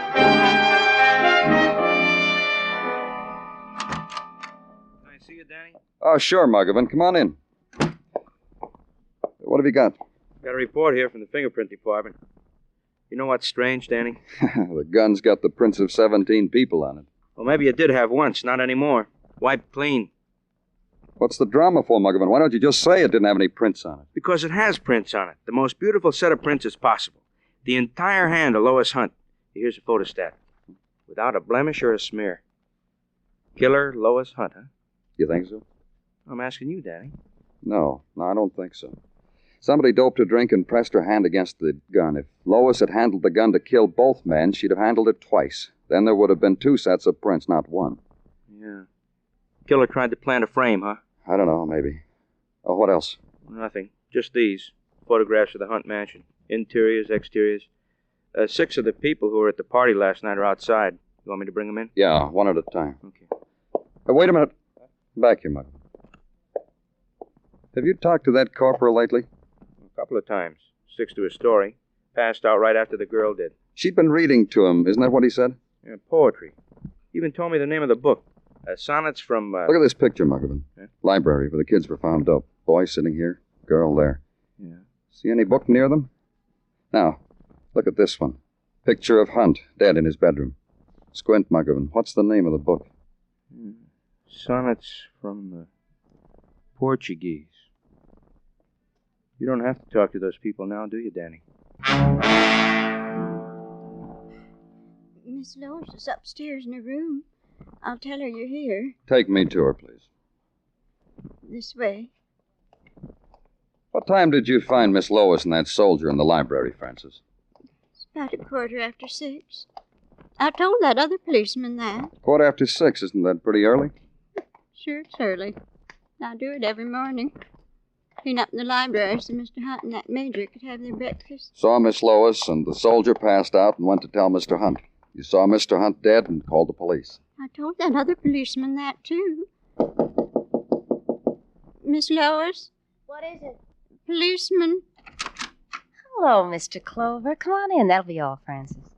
Well, come to tell me something about that soldier boy, that, Tommy Milo? I'm going to try to do everything I can for him. You want a drink? That gun that killed your uncle and Willard Jordan had your prints on it. Aren't you warm? I am. Just a second. The casement open, it's much more pleasant, don't you think? Now, what did you say? The gun had your prints on it. Didn't it have everyone's? We all handled the gun. Why just my prints? Because you wiped off everybody's prints and put your own on it. Ooh, I must have been loaded. Why'd I do that? Make me think what I thought, that you'd been framed. That someone had put the gun in your hand when you'd passed out. You've come to tell me you don't think that? What were you reading to Tommy when that dope drink caught up with you? Some sonnets, I think. Everybody else had left, so I thought sonnets were just the thing. Corny, huh? You were reading the sonnets and all of a sudden you felt dizzy and you went to sleep. Is that what happened? Exactly. I told you. But the book wasn't there when we found you, Lois. What? Where was it? On the night table next to your uncle. But I was drugged. How would it get there? You put it there. That was an oversight, Lois. You carried it up to your uncle's room. But I was drugged. You know that. The doctor knows that. I was drugged. Later, you put on an act for Tommy, pretended to pass out, waited for the drug you'd put in his drink to work on him. Then you got up, killed your uncle. Came back, then drugged your own drink. Don't tell me what I did. If I'd done that, I would have died. The doctor said that drug was deadly. Your own doctor. You didn't have anything to worry about. Frances, your maid, always cleaned up the library at 6 o'clock. You knew she'd yell for help. Now tell me about Willard Jordan, Lois. Don't talk to me like that. Don't tell me what to do. Willard Jordan came back, didn't he? He was looking for his cigarette lighter. You know everything. You and Uncle Phil. Came back and saw Tommy lying there alone. Then you appeared. You had a gun in your hand. You're so smart. You walked Willard to the guest house, killed him because you had to. Smart. Uncle was smart, told me what to do, why I had to do it. It wasn't just the money. You had that. Your uncle gave you everything you wanted. Like I was a little girl, like I didn't know my own mind, just the way you're talking to me. Let's go, Lois. No. Come on. No, I won't go. I'm going to kill myself. Get away from that window, Lois. I'm going to do it. I'm going to jump. I don't care. I'm going to jump. Listen to me. Don't you come near me. I'm going to die. You'll be sorry, all of you. When I'm lying down there, you'll be sorry. My friends will come and they'll look at me and they'll be sorry. When I grabbed her, she didn't struggle. Just shrieked over and over. When I led her out of the room, she was still shrieking it. And all of a sudden, she stopped. I'll be sorry. Then she looked at me, bewildered at first, then smiling. An etiquette smile that a girl gives a man after a pleasant dance. Then she touched my cheek. She spoke to me. I don't think my friends would have been sorry, Mr. Clover. I really don't.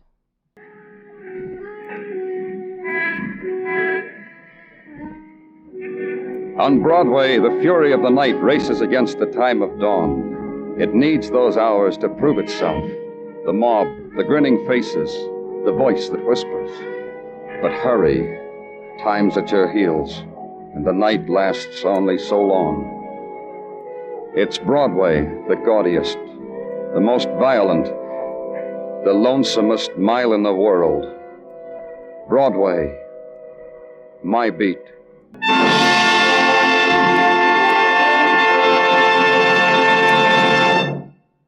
Broadway's My Beat stars Larry Thor as Detective Danny Clover with Charles Calvert as Tartaglia and Jack Crucian as Muggavan. The program was produced and directed by Elliott Lewis with musical score composed and conducted by Alexander Courage. In tonight's cast, Kathy Lewis was heard as Lois Hunt, Lee Millar as Tommy Milo, Peggy Weber as Melissa Jordan, Michael Ann Barrett as Barbara Sullivan, and Russell Simpson as Major Woodcock. Our defense program today calls for sacrifices, but the better we produce, the fewer those sacrifices will be. To do this most effectively, we must all work together toward top productivity. The free booklet, The Miracle of America, gives the story of the American system and of the benefits which increased productivity through teamwork has brought to all of us. Write Box 10, Times Square Station, New York City, for your free booklet, The Miracle of America. Remember, the better we produce, the stronger we grow. Stay tuned now for Sing It Again, which follows immediately over most of these same CBS stations. Joe Walters speaking. This is CBS, where you laugh at Jack Benny every Sunday night, the Columbia Broadcasting System. We are heading into hour number 5 of this East Coast, West Coast crime fighter radio collection featuring Dragnet and Broadway's My Beat, two of the very best crime detective shows in history, in my humble opinion. In Broadway is My Beat, Detective Clover also had some assistance. Specifically, Sergeant Muggavan, played by Jack Cruson, Sergeant Tartaglia, played by Charles Calvert, and John Forsythe playing Tom. We begin the next segment in Los Angeles once more with the big jump from January 11th of 51, and Friday and his partner Romero are sent to a tall building where a mentally disturbed man is threatening to jump to his death. A little bit different from the usual stories in Dragnet. Then we're off to New York and the Mary Smith murder case, broadcast on December 8th of 51. Yes, a woman named Mary Smith was murdered, found killed in a cheap flophouse hotel room, and Detective Clover is determined to get to the bottom of it. We now fly back to Los Angeles and the big hit-and-run killer from November 8th of 51. This one is a tad obvious from the title. I think you can figure out what Friday and Romero are investigating. We fly once more to the East Coast with the Joey Condon murder case, broadcast on January 24th of 53. A trumpet player calls the cops to inform them that he is dying. His friend Laura Woods finds his death amusing, and Detective Clover wants to interview her. And then we take a red-eye back to Los Angeles for Dragnet's The Big Evans from March 6th of 52, where a narcotic suspect accuses one of LAPD's own of assault, battery, and soliciting a bribe from him after he was arrested. Friday vows to get to the truth, even if it's one of his own fellow officers. Enjoy the shows. The story you are about to hear is true. Only the names have been changed to protect the innocent. Fatima Cigarettes brings you Dragnet. You're a detective sergeant. You're assigned the homicide detail. A man crouches on the window ledge of a downtown building 13 stories above the street. He threatens to leap to his death within the hour. Your job, stop him. The documented drama of an actual crime. For the next 30 minutes, in cooperation with the Los Angeles Police Department, you will travel step by step on the side of the law through an actual case transcribed from official police files. From beginning to end, from crime to punishment, Dragnet is the story of your police force in action.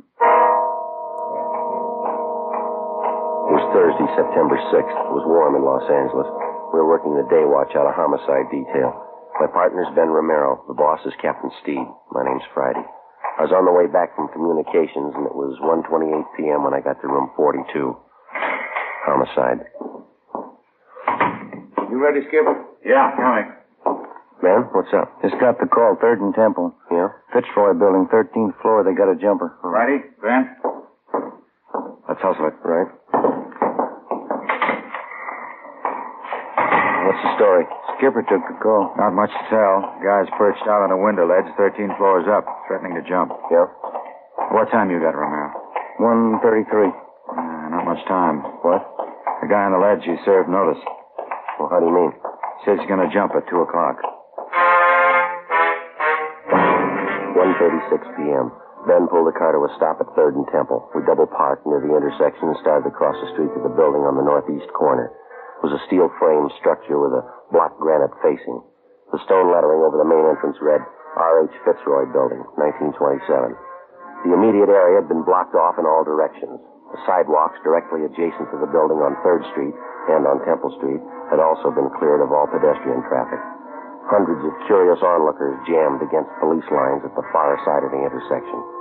Reaching back for a full block in either direction, hundreds more had packed in behind them. 13 stories above the pavement was the center of attraction, the figure of a man standing upright on a narrow ledge, looking down at the crowd. On the street directly below him, men from the fire department's rescue squad were hurriedly stretching out nets. We entered the building, took the elevator to the 13th floor. Who was standing by up here, Skipper? Bechtel and Wiseman. I saw the crowd gathering in the street on the way back from lunch. Looked up and saw a guy on the ledge. Came right up. How long has the guy been standing out there? About 15 minutes. Sure drawing a crowd. Must be a couple of thousand people down there.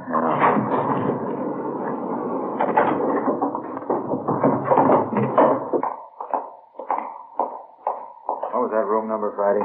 1305. Yeah, down this way. There's Bechtel. Beck? Hi. Been watching for you. The office is down here. Okay. How's it stand now? He's still out there ready to jump. We got 22 minutes to figure out how to stop him. What's the story, anyway? I'll let the doctor tell you. Go ahead. Through here. Nurse, where'd Dr. Turner go? He went down to meet Dr. Rice. He's bringing him right up. This is Captain Steed, homicide, Miss Lenahan. How do you do? Sergeant Friday Romero. How do you do? Nurse, how are you? Here's how he climbed outside this window here. Yeah. Right now, he's standing on the ledge about 12 feet to the right of the window. The ledge is about 14 inches wide. No other windows closer to him? No, this is it. Did you try to talk him out of it, get him back inside? We took a turn at it, yeah. Wiseman crawled out on the ledge, talked to him. So did I. One of the queerest jumpers I've come across. How do you mean? Got a hammer with him, carpenter's hammer. Whenever you get close to him, he takes a cut at you. Wiseman wasn't looking for it, had to duck fast. He almost went over. Was there any other way to reach him? Double-checked the whole layout. This window's the closest. What about lowering a man from the roof? Wide piece of cornice up there, big overhang. Put a man down on a rope, and he'd be hanging 3 feet from the side of the building. Wouldn't come close to the guy. How about this doctor you mentioned, Beck? You figure he can help? It's worth a try. Miss Lenahan? Yes, Sergeant. You saw it happen. You know better than I do what Dr. Turner's idea is. Would you fill these men in, please? Make it brief. Surely.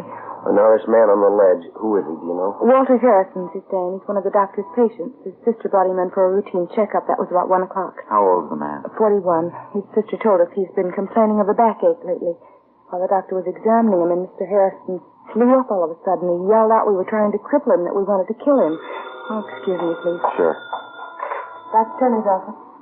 No, I'm sorry. Not this afternoon. We have an awful lot of trouble. Yes, all right, then, sir. Well, what happened after Harrison started to act up, Miss Lenahan? Dr. Turner and I tried to hold him. He shoved us both out of the way. He hit the doctor in the face, then he ran to the window, got out on that ledge, and crawled along the side of the building. He's been there ever since. Miss Harrison is a mental case? Yes, he's been for 10 years. Been in and out of the state hospital at Camarillo a couple of times. His sister Ruth's been taking care of him. She was here when it happened. Where is she now? Next door, the treatment room. Thelma, that's the other nurse. She's looking after Miss Harrison. She's pretty close to hysterics. Tried to talk to her, Skipper. Not much help so far. Mm-hmm. You say the doctor's been treating this Mr. Harrison? No, he just came in for a physical checkup. Dr. Reich's been handling his mental condition. That's where Dr. Turner is now, getting Reich. He has his office in the next building. What time you got, Ben? It's getting short, 19 minutes to 2. How about the time element, Beck? If he's going to kill himself, why is he waiting for 2 o'clock to do it? It's got me. He scribbled a note out there, threw it down to the street. One of the men in the rescue squad grabbed it and brought it up. I got it right here. Here, let me see. Now, look at that there. They want my life. They want... What's his next one? Dead. Dead. They want me dead. Yeah. I'd like to pray first. I'll jump at 2 o'clock. What's this last thing, Ben? I can't read this. Let me see. At 2 o'clock, don't touch my body. That's it. Don't touch my body.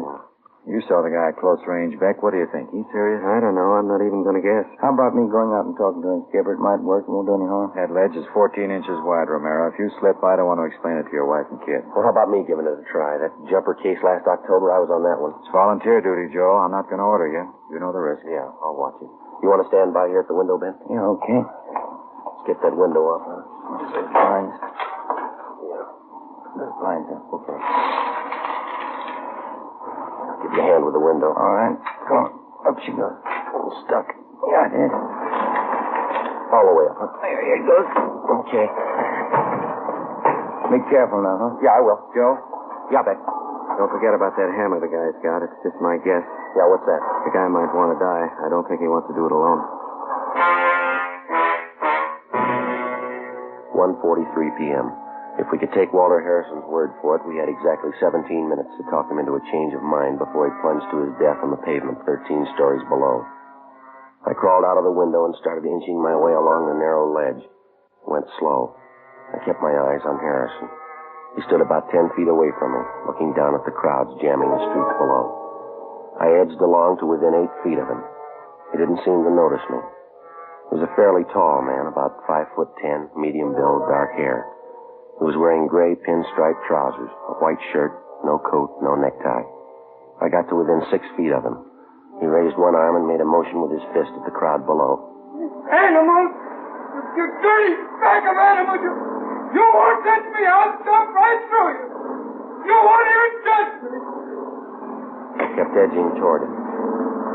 He still didn't seem to notice me. He turned his body a little. Kept pounding the side of the building with a hammer. I got a look at his right hand. In it, he held the carpenter's hammer. I got to within 5 feet of him. An airliner passed overhead. Harrison looked up. He muttered something, then he turned. He saw me. I'm going to to kill you. It's all right with me, Walter. Why do you want to kill yourself? You're only going to hurt people. You don't care about people. You don't care about me. What am I doing out here? Well, you got it wrong, Walter. A lot of people care about you. They want you back inside. They want you where it's safe. You're another one of those. You want to get your hands on me. You want to grab me. Well, you're not. I'm going to kill you. It's all right, Walter. You can kill me. I want to help you first. You stay back. Don't you move anymore. I got this hammer and I'll smash your face with it. I'll smash it. I only want to talk to you. I know we can straighten this out. I'll do it my way. You understand? My way. I know who you are. You've been after me before. I know what it's all about. I know you do, Walter, but you got it wrong. Now, look, you're going to jump off this building at 2 o'clock. That's in 15 minutes. That's right. You bet I am. All right, now, let's talk it over for 5 of those minutes, huh? Can't do any harm. I'm not going to hurt you. How about it, okay? Why should I talk to you? Because I care about what happens to you. So does your sister. So do a lot of people. Well, then you're like a lot of people. You want to get your hands on me. Like those animals down there, the whole dirty pack of them. They want to grab on me, get all around close and put their hands on me. Well, they're not going to do it. Of course they're not. Nobody's going to hurt you. You know that, don't you? You bet your life they're not. You see that dirty pack down there? Well, they don't know it, but I'm going to jump right through. I'm going to jump right through all of them. They won't even touch me, and I can do it right now. Wait a minute, Walter. Don't forget your promise. What are you talking about? What promise? 2 o'clock. You wrote that down yourself. You said you wouldn't jump until it was 2 o'clock, didn't you? That was no promise. I just wrote it down, that's all. Just 2 o'clock. Yeah. Well, your sister believed it. We gave her the note. She says it's your promise. Now, you going to make a liar out of yourself? You're the liar. Ruth didn't say that. She didn't say it was a promise. You got to take my word for that. All right, let's go in and ask her. How about it? See Ruth inside? Sure. Come on. Come on, take my hand, Walter. All right. I'll take your hand. Watch your step. Look out, will you? You get back. Get back. Now, next time I won't miss. I'll smash your whole arm. You think you're pretty smart, don't you? You're trying to trick me. Well, I told you before. I know who you are. You're trying to get your hands on me. You promised your sister 2 o'clock.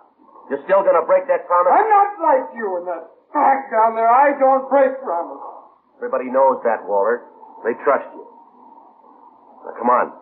How about talking this thing out? What time?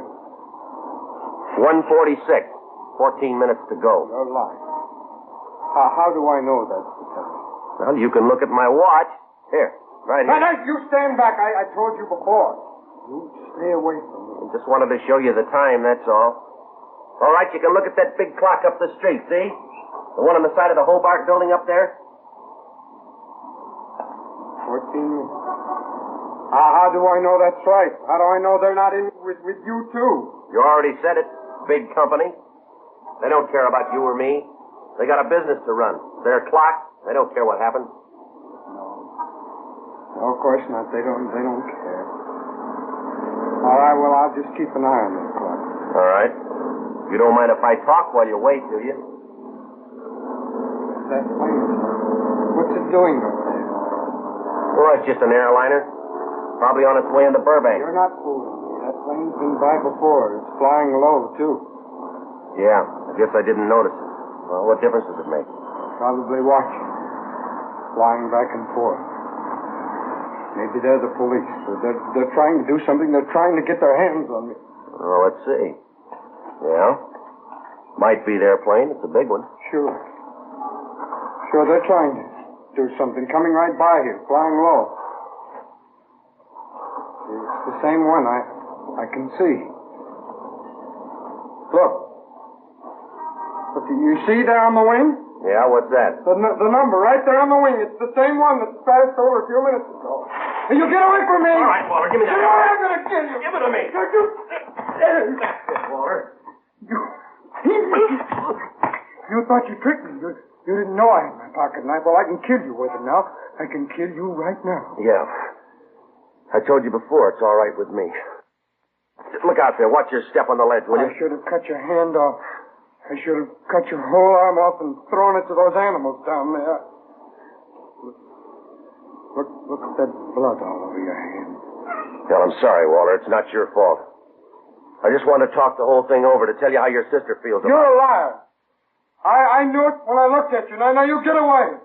You get away before I kill you. Look, there's only one thing I can tell you. Your sister Ruth's sitting inside there, and she's worried sick. She's waiting for you. She wants to take you home. Now, how about it? There's no reason for all this. You know that, don't you? Do I? Sure you do. Your sister and your family, they care about you. They want you home again. They want you with them. There's no reason to be standing out here now, is there? You wait till 2 o'clock, mister. Yeah. I'll show you the reason. 1:48 p.m. 12 minutes left. I made my way along the ledge, through the window, back into the office.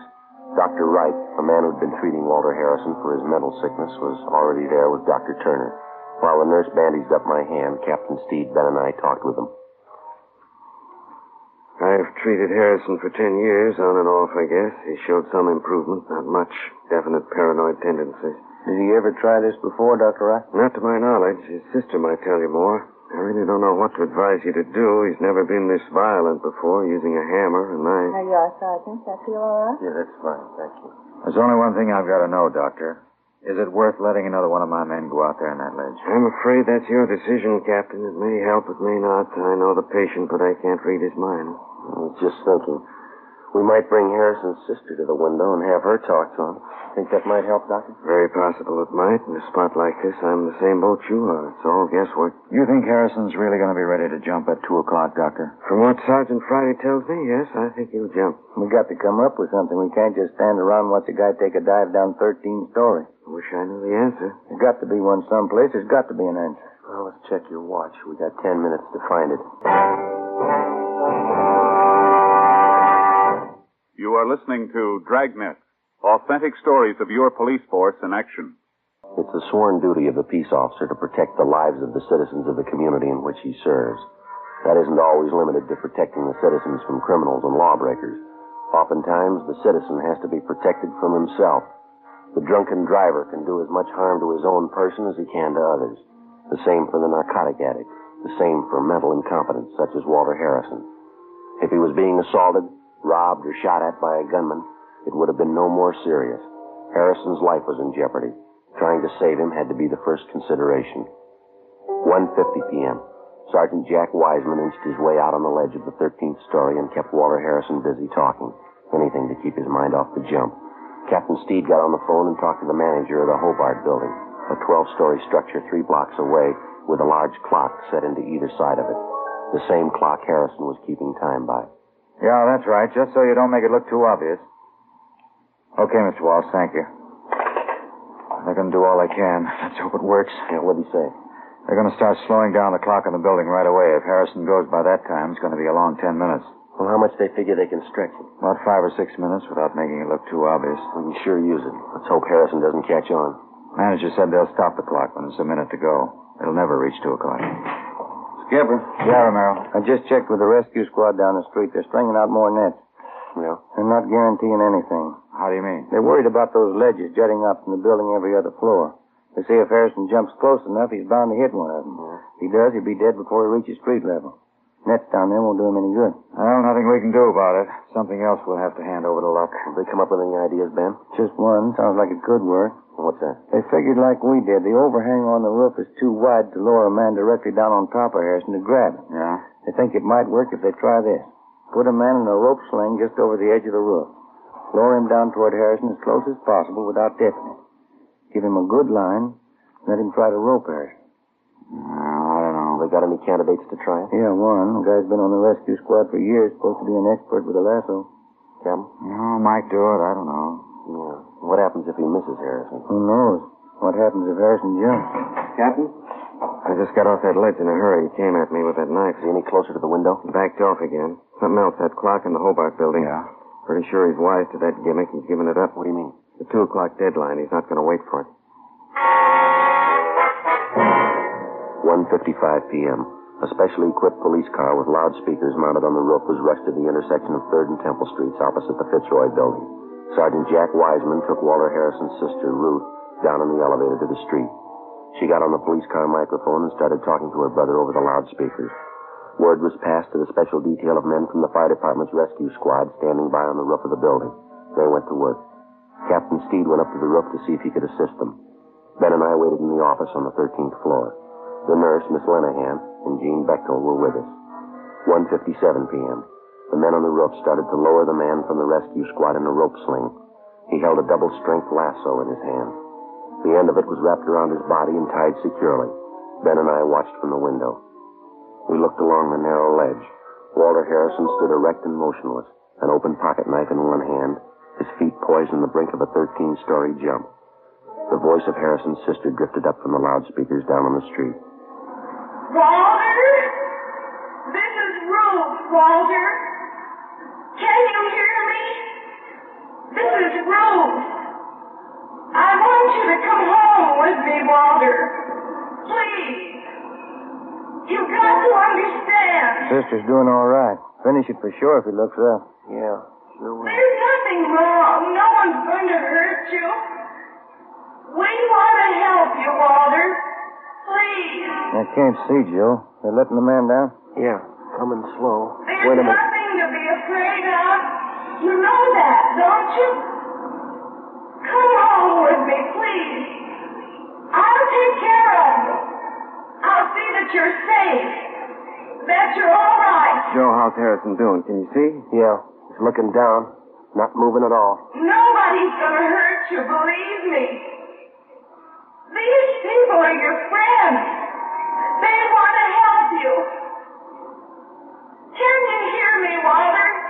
They want to help you. That's it. What? Man coming down on the rope. He's just above Harrison now. They're your friends. You can trust me, your sister Ruth. You've got to trust me, Walter.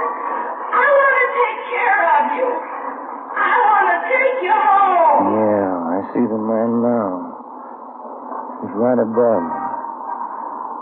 Got the lasso ready. Keep your fingers crossed. What is it? What's happening? The lasso. He's throwing it. Get away from me! Miss, Joey, miss!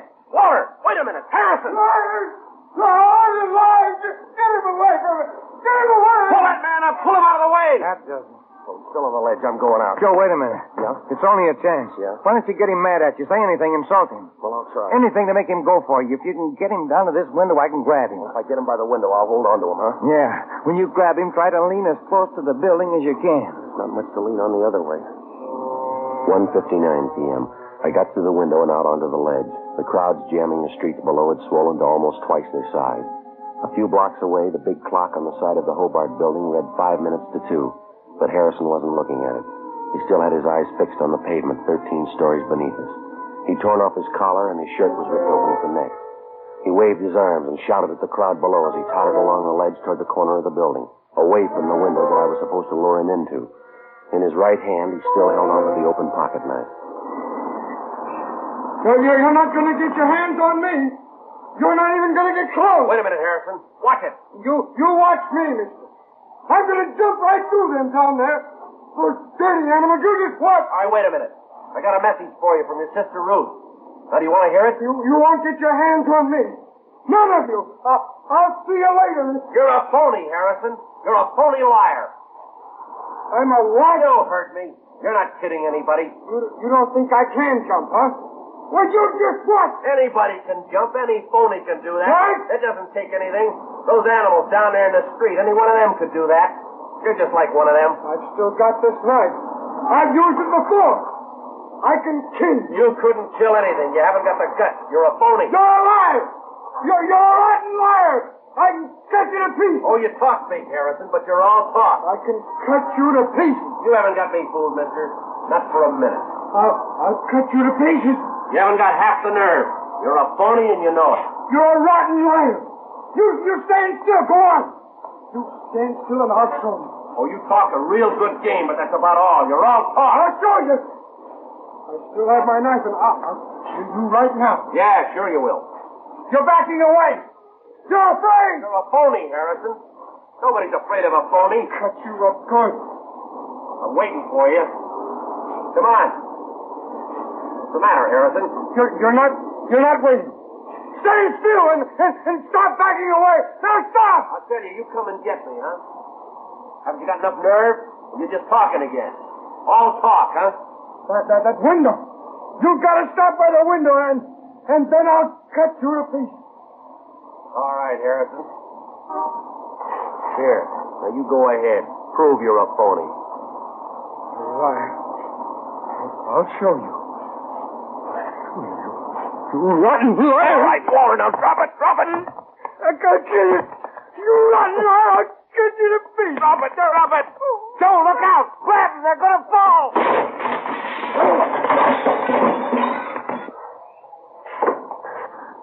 Well, how close can it get? Here. Nurse? That was just wonderful, Sergeant, both of you. Are you all right? Yeah, fine. Would you mind getting Captain Steve for us, please? You know who he is. Oh, surely, right away.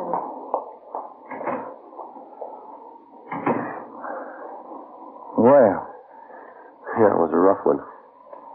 Yeah, Dad, looked like you were both going over the side. Yeah. Thought I'd lost you, Joe. Well, you didn't have to worry. No? No. You told me which way to lean. The story you have just heard was true. Only the names were changed to protect the innocent. On September 10th, a sanity hearing was held at the County Hospital Psychopathic Ward, City and County of Los Angeles, State of California. In a moment, the results of that hearing. After being examined by 6 psychiatrists, Walter John Harrison was judged mentally incompetent. On his sister's request, he was committed to a private sanitarium. 7 months later, Harrison took his own life by hanging. A series of authentic cases from official files. Technical advice comes from the Office of Chief of Police W.H. Parker, Los Angeles Police Department. Fatima Cigarettes has brought you Dragnet, portions transcribed from Los Angeles. We the People is next with Stories of Today on NBC.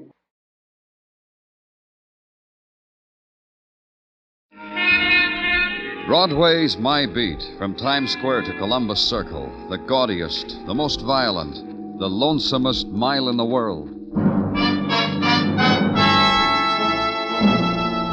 Broadway's My Beat with Larry Thor as Detective Danny Clover.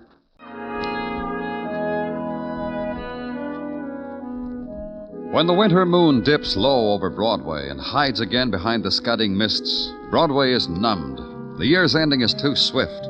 There's too much nighttime in December, as if the dimness of the subway had moved one flight up, as if the lights were not quite lights, but yellow things that drain off into shadows.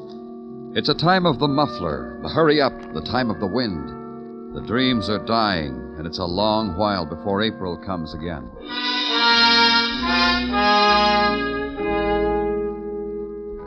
The place where I was, also one flight up above the street of the tired apartment houses and hotels. The avenue leased to anybody on the premise that home is any place where the rent is cheap. Hotel Savannah. The man who walked beside me and explained it all to me. After all, Lieutenant, after all. What? The Do Not Disturb sign's been hanging on the front of the door all day. And here it is almost midnight. So? So, a place like this, rent a room for $350, pull out the old pills, leave the world to its own sorrow. The Savannah's getting quite a reputation for... Oh, this is the room. Now, that's how I found her. Right there on the bed. I could tell right away she wasn't a suicide. That bullet hole, no gun. Who is she? Took the room yesterday. Registered as Mary Smith. I keep a straight face as long as the payment is made in advance. Even she didn't have luggage, so what? Quite a few of my friends have not a presentable suitcase to their names. What about her visitors? This is her home away from home. That's our philosophy here at the Savannah. Why shouldn't she have visitors? Asked you, did she have any? I don't know. People come and go. A regular little world in itself, this Savannah. I remark this to myself often as I stand at the desk. Like I was looking on into a regular little world. That's why I always Don't say it, Mr. Burgess. I'll take it from here. And consider the place where a girl lies dead. A room of transients, a cubicle, allotted, sold to the passer-through. The mark of their passing, the scars where cigarettes were ground into the desktop. The hotel stationery, the postcards with the scenes of gaiety tinted in, ink-stained, finger-smudged, blank. The sign, please turn out lights when departing, leave key at desk. The bed, where passing sleep is sold at the current rate. And in it, Mary Smith, dead by violence.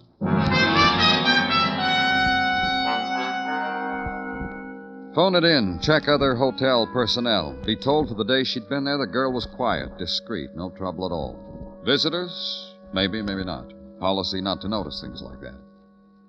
And take it home with you. Try to sleep against the image. Desolate, lonely.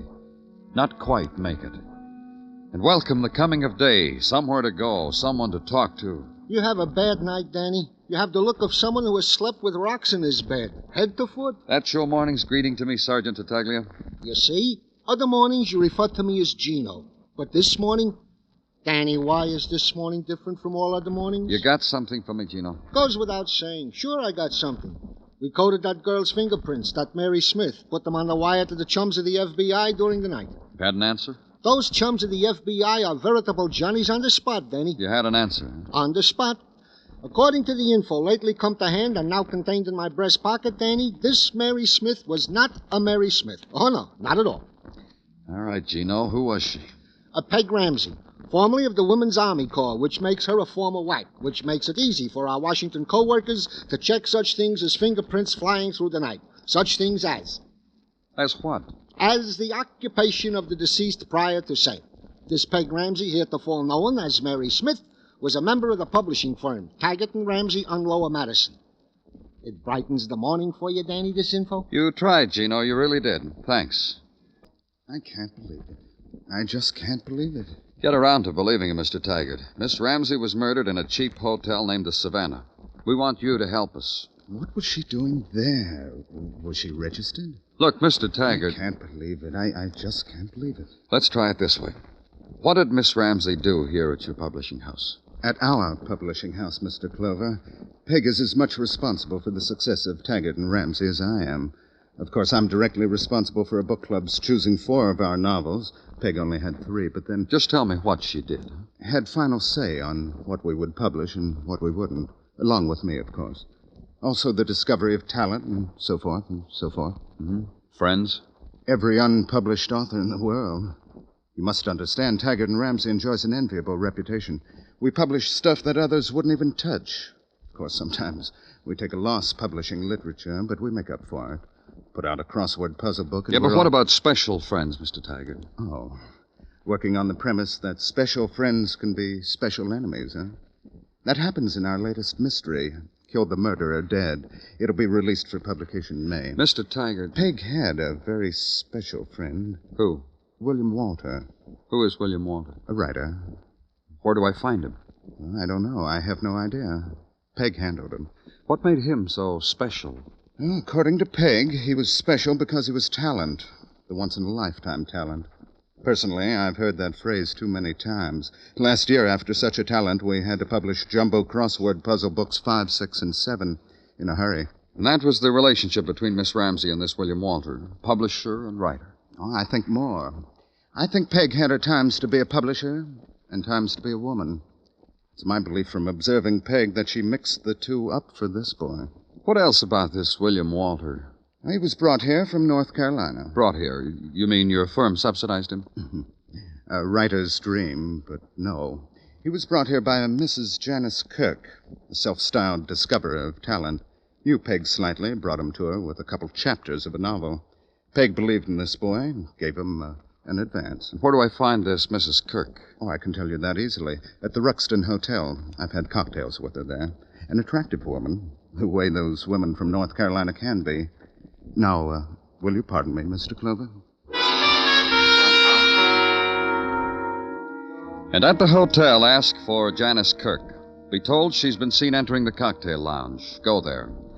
The head waiter raises his eyebrows, with an effort tilts a patrician head slightly to the left, and that way indicates the woman sitting alone, sipping the colorless drink, sipping the colorless music, weaving its frightened way through potted palms. And on her face, the smile of acceptance for the music, for the furtive cocktail-time laughter, for the glances of men, attached, unattached. Hello there, and all that. Mrs. Kirk? I saw Alec tilt his Roman coin head, and that brought you to me. Whatever the reason, I'm glad. It's been lonely. I'm from the police, Mrs. Kirk. You didn't have to tell me that. You could have let me believe you'd walked in here and seen an interesting face sitting alone with her lost thoughts, and you took pity in it. You could have let me believe that.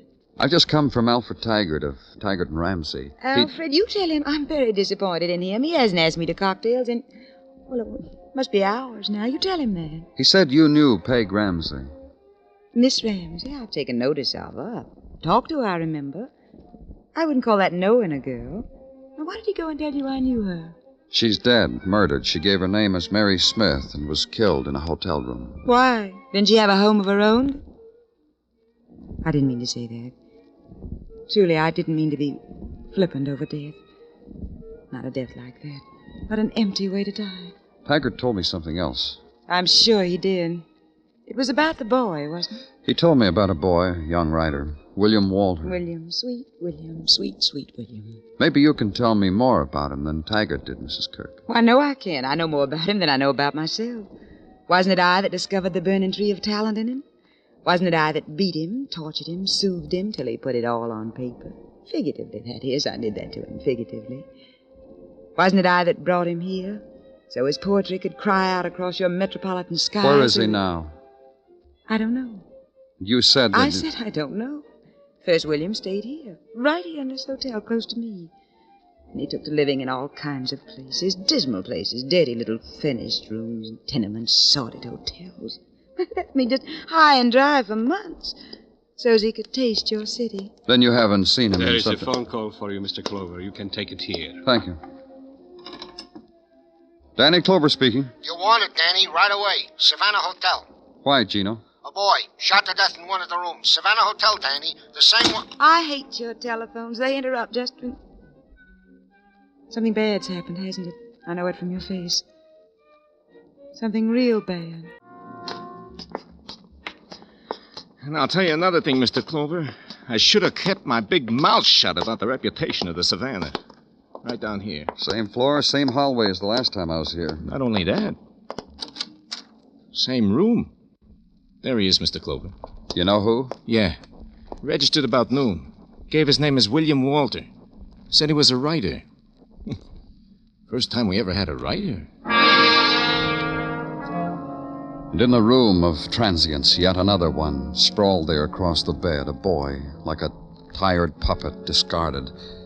And the bullet hole in his temple gave him another quality, an attitude suddenly and forever caught in an instant of time, and the gun held in his dangling fist. The end of him, the death of William Walter.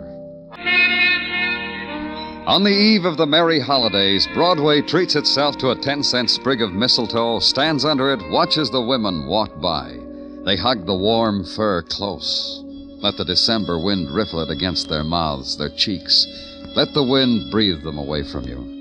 And for background, the music flowing out of the tinseled metallic throats of loudspeakers. And the kids standing carefully away from the assorted street corner Santa Clauses, eyeing them, studying them, lifting great puzzled eyes to the grown-up who holds their hand. Good, huh, kid? Makes you glow, so find the coin, drop it in the pot, pay off for the year that never was.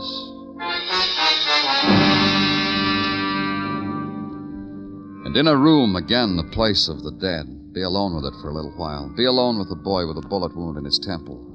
The boy who'd come to the great city with poetry to offer, and in return had been given this, the end of searching, the end of pain. Be alone with it until Detective Muggavan comes back.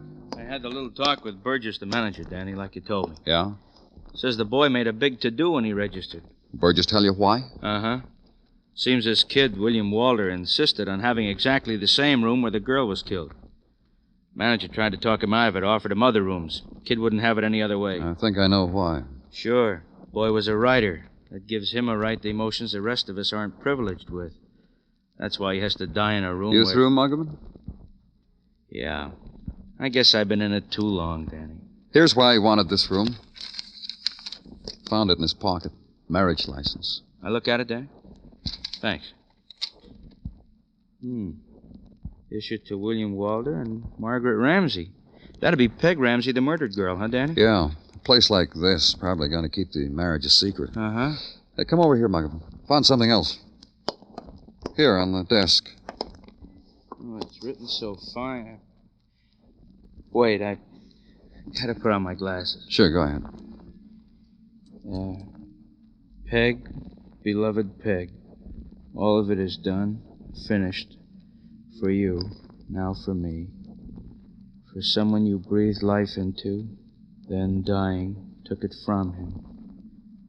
Done. Finished. He wrote this, Dan? We'll check it at headquarters. I think we'll find he wrote it. With a gun in his hand like that, this note, how he insisted on the same room. Suicide, huh? Call it in, Muggavan. Danny? Come on in, Muggavan. Been down to technical? Yeah, for an hour, more or less. Took me that long to get out of Gordon what he knew as soon as I walked in. Guys like Gordon give mothers a bad name. Gave you a rough time, huh? Yeah, had me looking through microscopes, gave me a short lecture on the theory of spectrochemical analysis. Then when I didn't applaud, he got angry. Anyhow, the gun that William Walter allegedly killed himself with also fired the bullet that killed Peg Ramsey. Murder and suicide, huh, Muggavan? I guess so. What do you think? Take a look at this suicide note. Well, I saw it, Danny. Well, I know you saw it, but look at it again. It's a suicide note. Is it? Hmm? Show me where he says he's going to kill himself. Show me where it says that he... What is it, Gino? Lady outside to see you, Danny. What lady? Name's Janice Kirk. Show her in. This way to see Danny Clover. Thanks. That'll be all, Sergeant. Well, please sit down, Miss Kirk. This is Detective Muggavan. How do you do? Mrs. Kirk? I'm going to leave town tomorrow, Mr. Clover. I see. Yes. This is a lonely city now. I'm afraid of it. I'm afraid of it because so many things, mostly... William Walter? Yes. Oh, I want to say, Mrs. Kirk, how sorry we are. Thank you. Mrs. Kirk, one thing I'd like to ask you. Just what interest... The way you said Mrs., the little glance that just happened between you and this other gentleman. The Mrs. means I was once married. My husband is dead. I see. And just what interest I had in William. He was a great writer. I said I was lonely. Now that William's dead, the world's a little bit more lonely, too, though it'll never know it. Just why did you come here? I want to ask something of you, may I? Of course. I brought William here. I want to take him home. I want to bury him.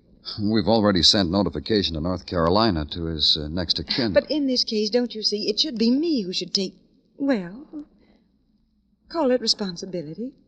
Call it whatever. I'm sorry, Mrs. Kirk. Until we hear from the next of kin, we have no authority. I loved him. Is that what you wanted to hear me say? Go ahead, exchange glances again. Snicker a little bit behind your hands. Mrs. Kirk, what the lieutenant said simply Very means well, that he... you see, it really makes no difference at all.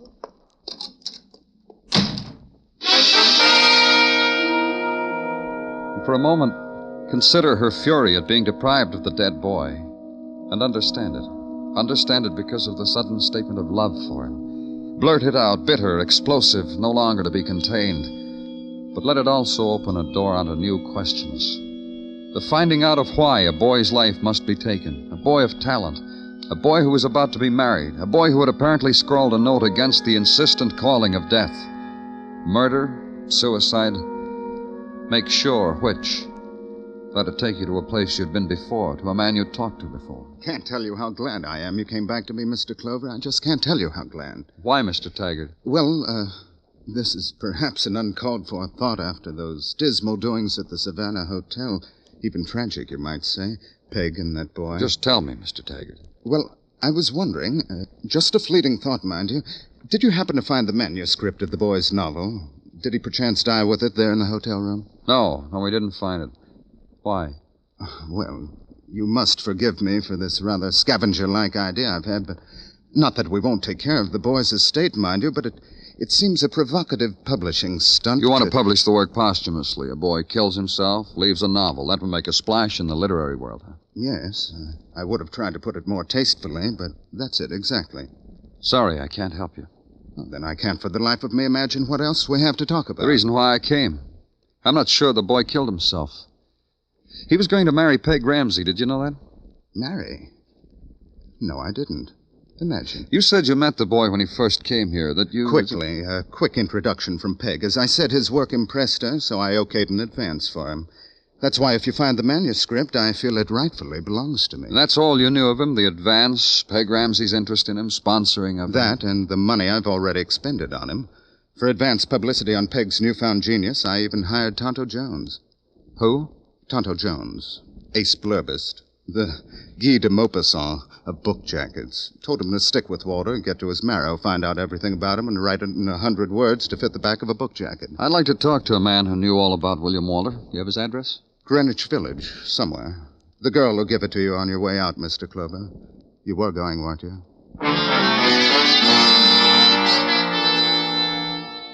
So downtown now, to Greenwich Village.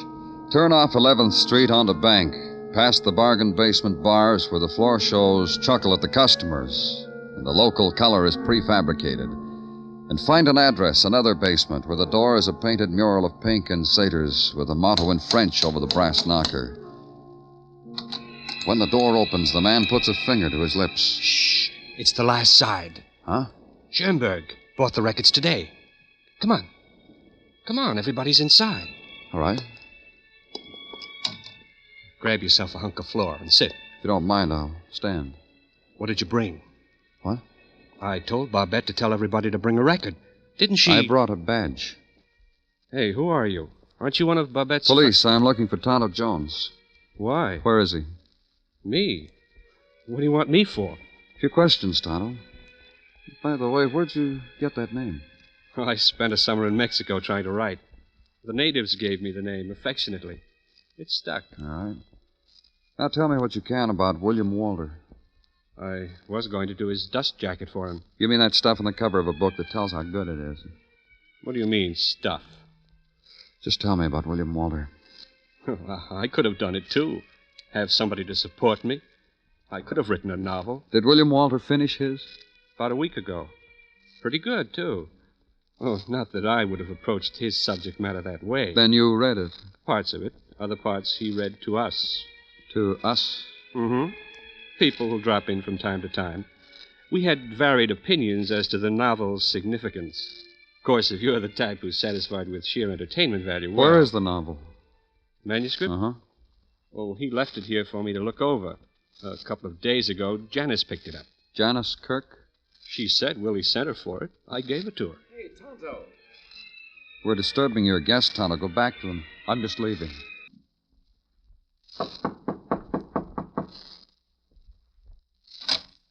Oh, hello, Mr. Clover. May I come in, Mrs. Kirk? Well, you don't want to talk to me now. I've been crying. I look a mess. It'll only be a few minutes. You promise? Yes. Well, then come in. You wait right here. I'll go in the next room and do my face. We can talk. Well, go on. Talk to me. I've just come from Greenwich Village, Mrs. Kirk. I hate it, don't you? I spoke to Mr. Jones. Tonto? That's right, Tonto Jones. You know what Tonto means? No, I don't. Well, I didn't either till I looked it up. It means crazy, fatuous, stupid. No one pays any attention to what Tonto says. I do. How do I look better? Of course I look better. Can you tell I've been crying? No. Well, now we'll talk. Did you like the novel? Well, be more explicit, Mr. Clover. I'm always reading. What novel did you mean? William Walter's novel. You know something? I told you I loved the boy, and I did. Even after he was so cruel to me. What about the novel, Mrs. Kirk? Well, that's what I mean. He didn't even let me read it after all I did for him.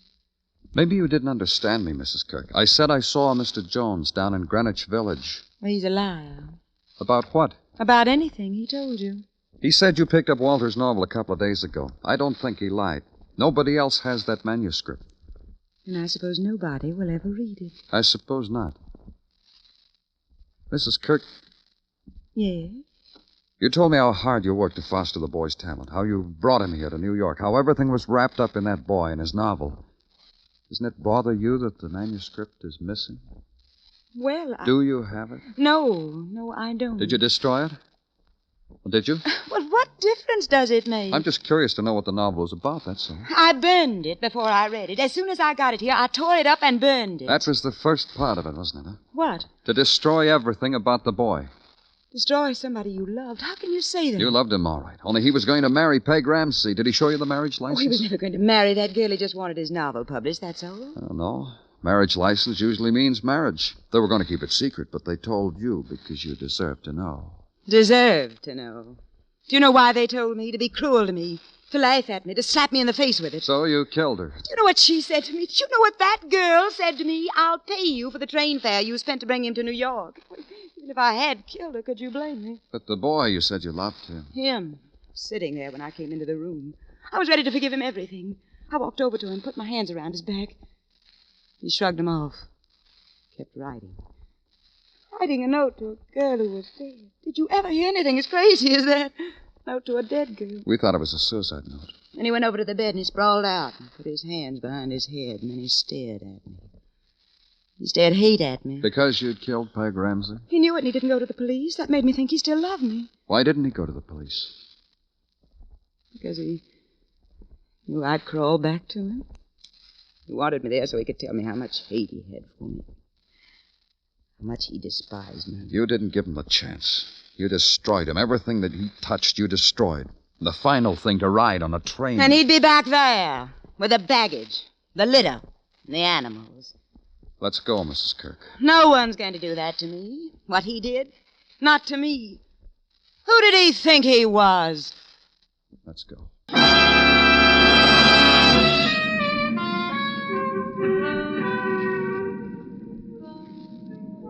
Night bursts open like a sudden flame on Broadway. The crowd swarm dances between the silhouettes of 1,000 buildings. Dances its fury away against the time of morning until the night soaks up the sound and pain and color and turns it into dawn. It's Broadway, the gaudiest, the most violent, the lonesomest mile in the world. Broadway, my beat.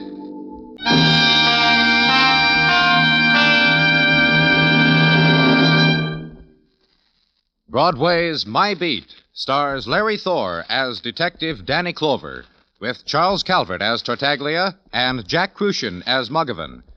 The program was produced and directed by Elliott Lewis, with musical score composed and conducted by Alexander Courage. In tonight's story, Betty Lou Gerson was heard as Janice Kirk. Featured in the cast were Stan Waxman, Steve Roberts, and David Wolf.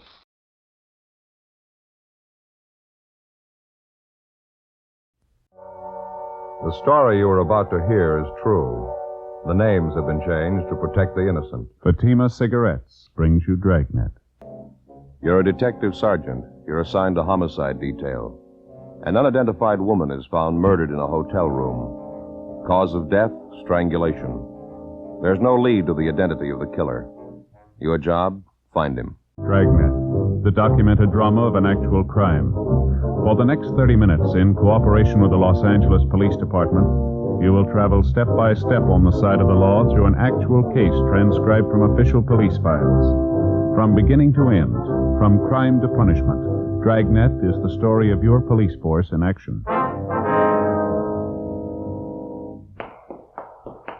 It was Tuesday, October 27th. It was cold in Los Angeles. We were working the day watch out of homicide. My partner's Ben Romero. The boss is Thad Brown, chief of detectives. My name's Friday.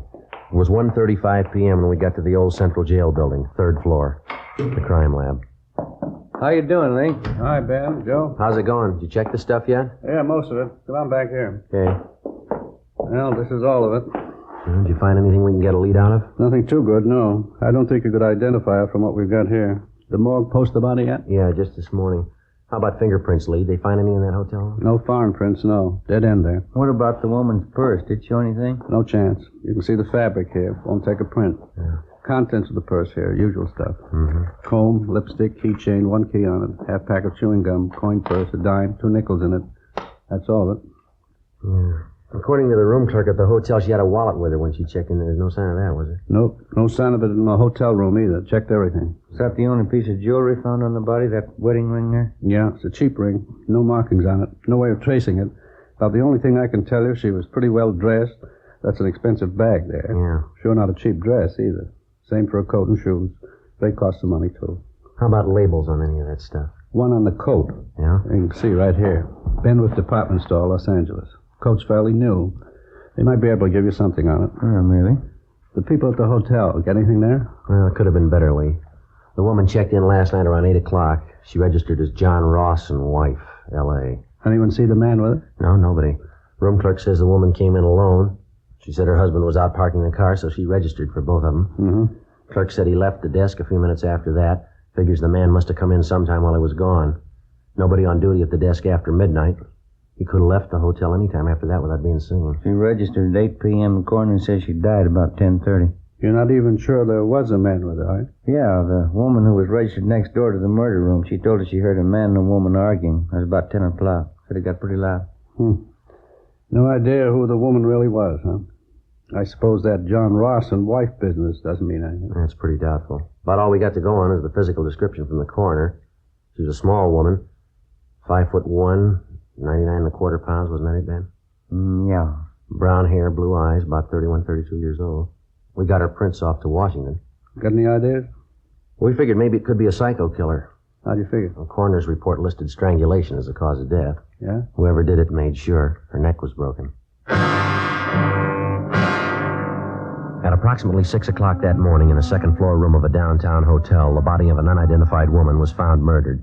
Preliminary investigation failed to reveal the true identity of the victim or the killer. As far as physical evidence was concerned, there wasn't much to go on. The deep bruises on her neck and throat, along with the crushed vertebrae at the base of her skull, indicated a savage attack. 1:55 p.m. Through the label on the dead woman's coat, we traced the garment to a department store where it had been purchased, but they had no record on it. It was a cash purchase, and the salesgirl couldn't remember the customer. Investigation during the next 2 days failed to turn up any leads.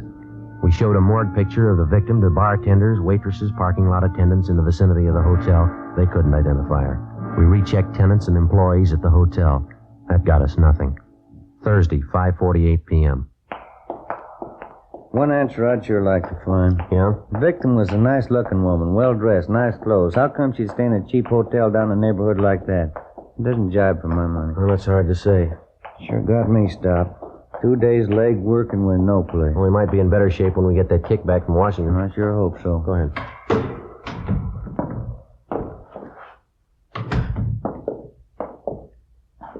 Hey, excuse me? Well, yes, sir. Can we help you?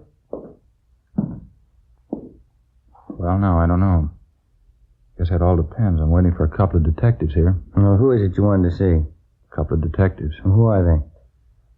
Well, it's pretty confidential, you know. I have to talk to them. Told me to see Friday and Romero. Ben Friday and Joe Romero, detectives handling the case. Yes, sir. I'm Joe Friday. This is my partner, Ben Romero. We're handling the case. What do you want to see us about? You said you were working on that murder case? That woman they found in the hotel? Yes, sir. That's right. That's so? I see your badges? Yes, sir. Here's our identification.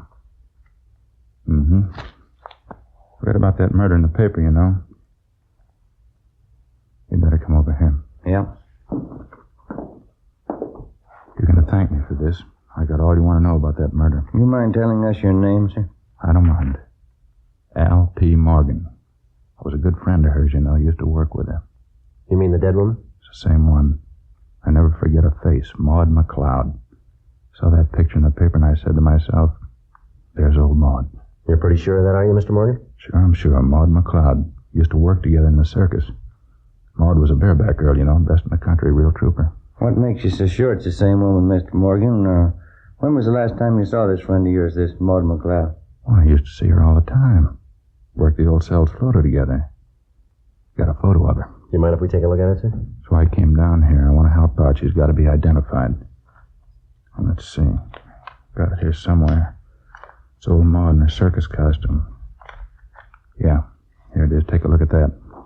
That's Maud, ain't it? Well, I don't know, sir. Doesn't seem to be too much resemblance here. Is that right?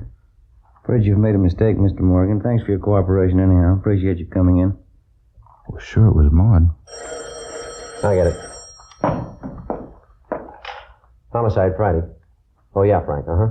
Is that right? What'd it say? Huh? Yeah. Okay, fine. No, we'll pick it up. Yeah, thanks. Anything? Communications. They got the kickback from Washington on the dead woman's fingerprints. Any luck? They got her identified. She worked at an aircraft plant during the war. Name's Doris Frazier. I can't help but think you fellas are missing a bet. I knew that dead woman. Well, she's already been identified, Mr. Morgan. We know who she is. Her name's Doris Frazier. That's so? Yes, sir, that's right. Well, what do you think of that? Old Maud. She went and changed her name. Thursday, 6:35 p.m. Ben and I went down the hall to communications and got a copy of the kickback from Washington. The murder victim was identified as Doris Eileen Frazier. She applied for a position as a typist at the Eagle Aircraft plant in Burbank in 1942.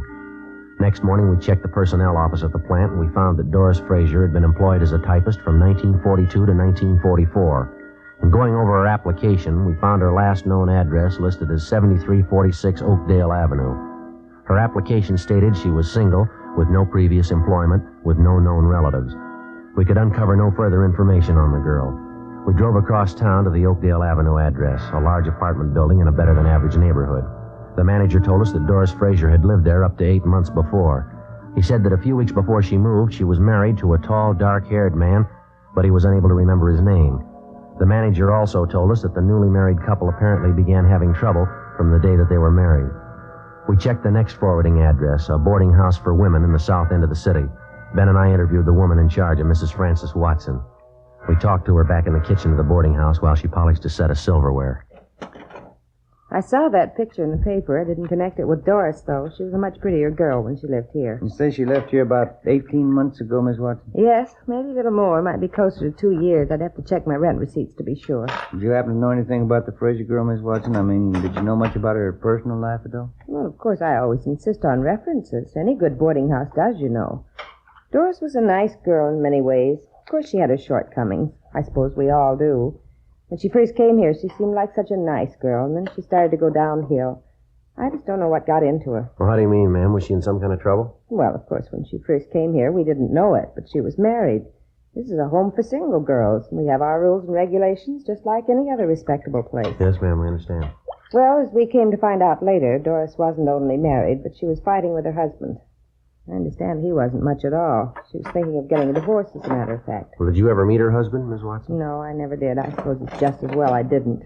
I understand that Doris left him after they'd been married only a few months. Mm-hmm. Do you know what his name is, ma'am? No, I have no idea. Or Doris always used her maiden name when she was with me. Then you never saw this man, Miss Watson? He never came to the house here? No, I didn't say I never saw him. I said I didn't meet him. Yes, there was once when he came to the house to see Doris. And what was the occasion? You mind telling us about it? Oh, it was most unpleasant, I can tell you that. Let me see now. Yes, Doris had been here about 6 months. Even by that time, I was beginning to see the real side of the girl. No character, Sergeant, no character at all. It shows up every time. Yes, ma'am. I wonder if you'd go on, please. Well, as I was saying, it was after about 6 months when this man brought Doris home late one night, about 1:45 I'd say, upset the whole house. How was that, ma'am? The two of them, this man and Doris, they stood right out there in the hall, had a terrible quarrel. The language, it was dreadful. The top of their lungs, too.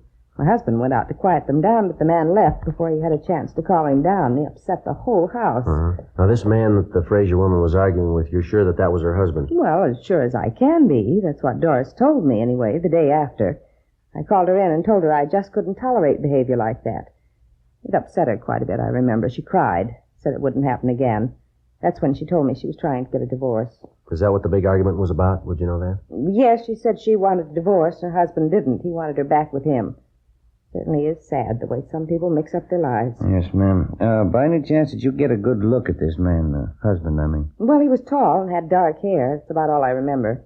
He was well-dressed, too. I see. When Doris Frazier left here, Mrs. Watson, did she leave a forwarding address with you? No, she didn't. I haven't any idea where she moved. What kind of work was she doing while she was living here? Do you have any idea where she was employed? Yes, that was one of the references she gave me. Furniture company. Down on Venice Boulevard, if I remember correctly. I have the address in my record book. Certainly is unfortunate, the whole thing. Yes, ma'am, it is. He even tried to talk to her before she left. Sat her down and talked to her for a whole afternoon. I guess it was just a waste of time. How's that, ma'am? And trouble with her husband. Terrible thing. He seemed to treat her so badly, two of them fighting all the time. I believe she was actually afraid of him. She told me he was very jealous. He drank, ran around. That's why I couldn't understand it. You couldn't understand what, ma'am? Doris, when she moved away from here. Yes, ma'am? She said she was going back with her husband. The landlady, Frances Watson, gave us the address of the furniture store where the murder victim had been employed, and we drove down to check with the personnel manager, Mr. Collins. He said that Doris Frazier had been fired from her job 10 months before. He said she'd been let go because she was constantly late for work and that she got into the habit of asking for salary advances too often. Collins also told us that he'd heard about the trouble between the Frazier woman and her husband. He said he'd seen the husband in the store several times when he came to call for his wife. He identified the husband as Stephen Arnold. The description was approximately the same, a tall, well-dressed man, dark hair, heavy build. The personnel manager gave us the last known address they had on the victim. The following morning, we checked it out, an apartment hotel in the East Wilshire area. She was still registered there, together with her husband, Stephen Arnold, but the desk clerk told us that Arnold hadn't been living there for the past 3 months. He had no idea where Arnold had moved. He didn't know where he worked. While the desk clerk stood by, Ben and I went upstairs and checked the apartment. Anything, Joe? No, nothing. Nothing in the bedroom. Like Lee says, she goes in for nice clothes, about all I can figure. Well, what you got there? I see it lying on the desk here. Looks like she started a letter and didn't get to finish it. What's it say there? Well, it's dated October 23rd. That's over a week ago. Says, Dear George, I've been meaning to write to you before, but that's all. That's as far as she got. George. First time we've run into that name on this deal. Makes more than one man in her life. Yeah, there's a couple of more letters here. They're all addressed to her, unopened. Let's see. All we can go by are the return addresses. Telephone bill, ad from a woman's store, postcard, another ad. Here's something. Santa Monica postmark. Yeah. Check the name on that return. Yeah. Stephen Arnold. 12:35 p.m. We called the office and checked Stephen Arnold through R&I. He had no criminal record. The return address, which he'd listed on the envelope of the letter to his wife, was 10826 Pacific Front Boulevard. We located it on the beach just below Santa Monica. It was a small hamburger stand owned and operated by the dead woman's husband. No, I haven't seen Doris for a couple months anyway. Why? I understand you had an apartment with your wife in the East Wilshire neighborhood. Is that right, Mr. Arnold? Yeah, that's right. Mind telling us why you left? No, I don't mind. Want to move closer to my work, that's all. That place is way too far out. Well, how is it your wife didn't move with you, sir? She wanted to stay close to town. Doesn't care for the beach much. Bad for his sinus, I guess. Well, did you have an argument with your wife, Arnold? Some kind of a disagreement? Is that one of the reasons you moved? Yeah, you might call it that. We're getting a divorce. That's so? Yeah, it was the best thing all the way around. Been nothing but fighting and scrapping the last year anyway. We decided to call it quits. Will you excuse me a minute? I got to put some cold drinks in this cooler here. Yeah, go right ahead. Would either of you care for a cold drink? No, no thanks. Coke, maybe? No thanks. Did you get the divorce from your wife, Mr. Arnold? Yeah, that's right. I'm divorcing her. Why do you want to know? You remember that last time you saw your wife? The exact date, I mean? No, I don't think I remember that. Been at least 3 months, I'll say that much. You spend most of your time down here at the beach, do you, Mr. Arnold? Yeah, that's right. I get into town once or twice a month. They sure you would like a Coke? No, I wouldn't, thank you. Think I'll have one myself if you don't mind. Sure, I get a cold one here. Water sure is cold. How about last Tuesday night, sir? You happened to be in town that night? Oh, last time was 2-3 weeks ago anyway. Went in to see a show. I was working here last Tuesday night. Work every night except Monday. It's the only night I'm closed up. Uh-huh. Is there anyone who can vouch for that? I don't think I get this. Why do you want to know? Well, is there anybody who can vouch for you? Well, sure. 6 people anyway. A fellow runs a place next door. The guys in the rest of the stalls up and down the way here, they can all vouch for me. I work till 1 a.m., same as usual. Hey, just a minute. Hey, Vic! Vic! Yeah, Steve? Hop over here for a minute. Something I want to talk to you about. Yeah, just a minute. Okay, Vic, thanks. He'll be right over. Hey, you fellas want a cup of coffee or anything? No, I wouldn't. Like to have change for that cigarette machine, though, if you don't mind. Oh, sure. Okay.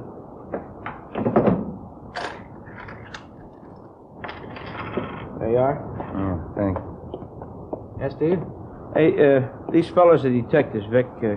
Guess about some kind of jam my wife got into. They want to know where I was last Tuesday night. Yeah? They want somebody to vouch for me. Sure. Did you see Mr. Arnold last Tuesday night? I was working next door. Steve was here all night. You are listening to Dragnet, authentic stories of your police force in action. Saturday, October 31st, 2 p.m. Ben and I checked with a dozen different concession operators in the neighborhood of Stephen Arnold's eating place. They all corroborated the fact that on the night his wife had met her death in a downtown hotel, Arnold had been working at his stand until 1 a.m. Despite all the previous indications that he might have been responsible for the murder of his wife, we had to eliminate him as a possible suspect. 2:20 p.m. On the way back into town, we stopped by the apartment hotel where Doris Fraser was living at the time of her murder. After checking further with the tenants and with the help in the building, we found out that the victim had been in the habit of eating most of her meals at restaurants in the immediate neighborhood. After some 2 hours of checking and running into 6 restaurants, we found a small coffee shop 4 blocks from the apartment building where one of the waitresses identified Doris Fraser's picture. Yeah, that's her, officer. Terrible picture, though. She looks so much older. About how often would you say Miss Fraser came in here, ma'am? Well, 3 or 4 times a week, I'd say. The bus stop's right out there on the corner. She'd usually have breakfast, then grab the bus and go to work. Some nights coming home from work, she'd stop in here for dinner. Nice girl, quiet. Did you get to know her at all, miss? I mean, did you happen to know any of her friends here in the neighborhood? No, as I say, she was a quiet person, not very talkative. Usually read while she was eating, book or magazine. Uh-huh. Did she ever come in here with anyone else? Do you know that? Yeah, quite a few times. She seemed to have a boyfriend. Of course, she was attractive, small, you know, but real cute looking. Mm-hmm. Do you happen to know any of these men? No, I'm sorry, I don't. Any one of them in particular she came in with very often? Let's see. I think there was one. Blonde, good dresser, kind of tall, good looking.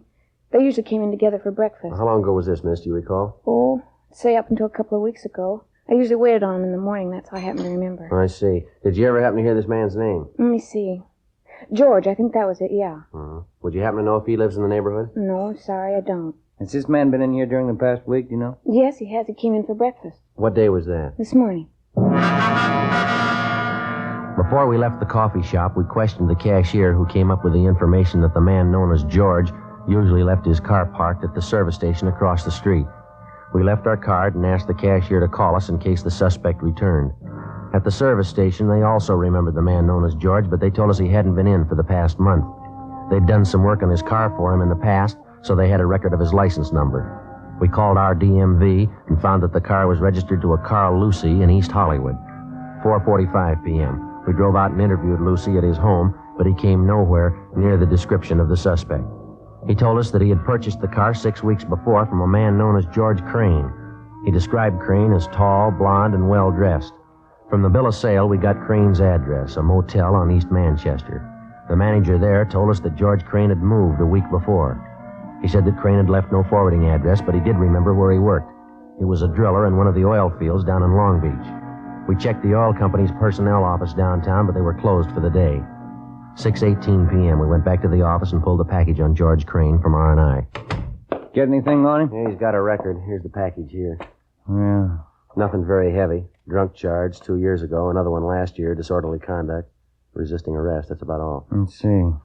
Yeah, description checks out all the way. You called the night office of that oil company, did you? Yeah, they couldn't tell us anything. Said call back first thing in the morning. Want to reach it? I got it, yeah. Homicide, Friday. Who? How's that? Oh, yeah, sure. Yes, sir. No, sir, I'm afraid not. Yeah, thanks anyway. You bet. Yeah, goodbye. Well, that does it. Who was it? That guy who was in here the other day. You remember that Alfred P. Morgan or whatever it was? Oh, what did he want? Wanted to buy us a drink. He's celebrating. Huh? His old friend Maud. He just found her.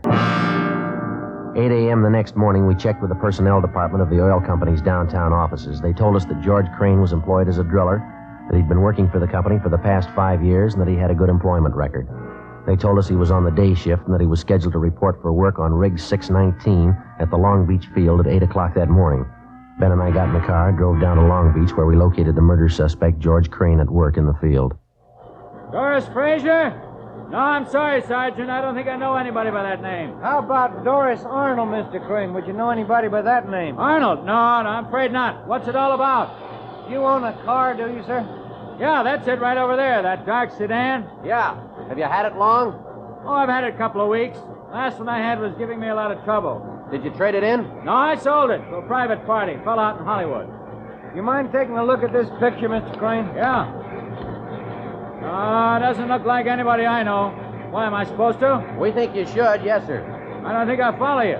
Do you spend any time around the East Wilshire district, Crane? East Wilshire, you said? Yeah. No, I've probably been over there a couple of times. Not lately, though. How about the coffee shop on the corner of Gramercy and Marengo? You ever been in there? Not that I remember, no. Well, a waitress in that coffee shop and the cashier, too. They say they've got a pretty regular customer. He fits your description exactly. You sure you've never been in there? Well, I'm not positive. I wouldn't swear I've never been in the place. What's the difference, anyway? Well, how about that service station across the street from the coffee shop? You ever parked your car there? They ever do any work on it for you? Oh, say, I bet I know the place you're talking about. Yeah, I've been there quite a few times. Good station.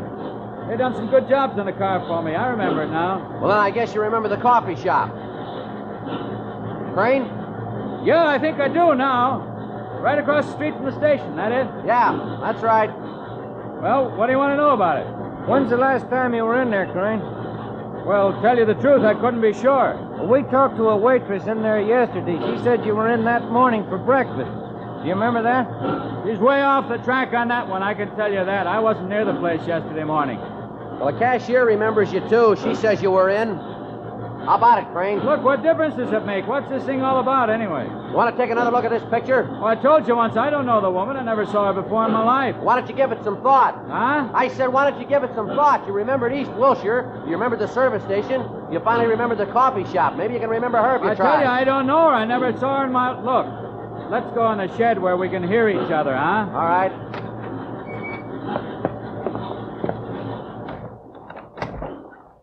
Yeah, that's a little better, huh? The waitress in the place says you were in there quite a few times with a woman. You usually came in for breakfast. You stopped going there about 2 weeks ago. I don't know her. What's the matter, Crane? You figure you got something to hide? I don't know what you're talking about. I don't know her.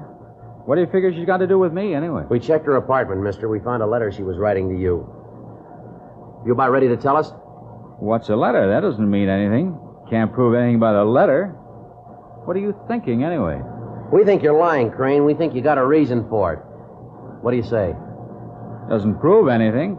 Maybe I knew her, and that doesn't mean anything at all. We think it does. Yeah? We think you killed her. That the way it looks to you? That's the way it looks. I don't think you can prove it. We're going to try. Now, how about it? Will it go any easier for me if I admit it? That's not up to us. I don't know why I did it. What am I going to give for a reason? I don't know why I killed her. I wouldn't know, Crane. Didn't really have any reason.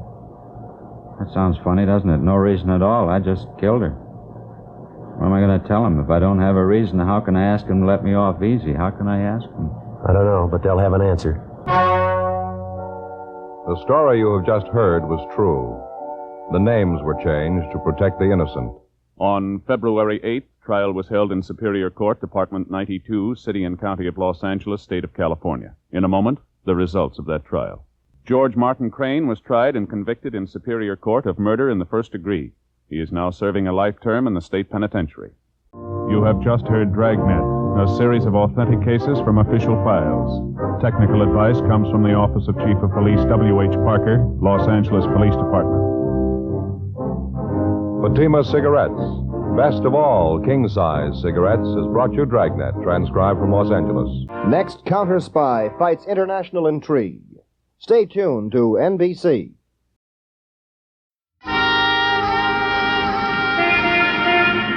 Broadway's My Beat, from Times Square to Columbus Circle. The gaudiest, the most violent, the lonesomest mile in the world. Broadway's My Beat, transcribed with Larry Thor as Detective Danny Clover. The quick twilight of winter has drained off Broadway, flowed in the side streets, for an instant lingered on the sea edge of the steel island, and somewhere a switch pulled, a dynamo released. The avenue strikes fire, and the night has begun. End of a winter day, and you enter the room and died with it. Or the other thing, flung yourself into nighttime, and the loudspeakers to sob for you, and the crepe paper man dolls to dance for you, and the hawkers with a guided tour. Nighttime, kid. A way of life.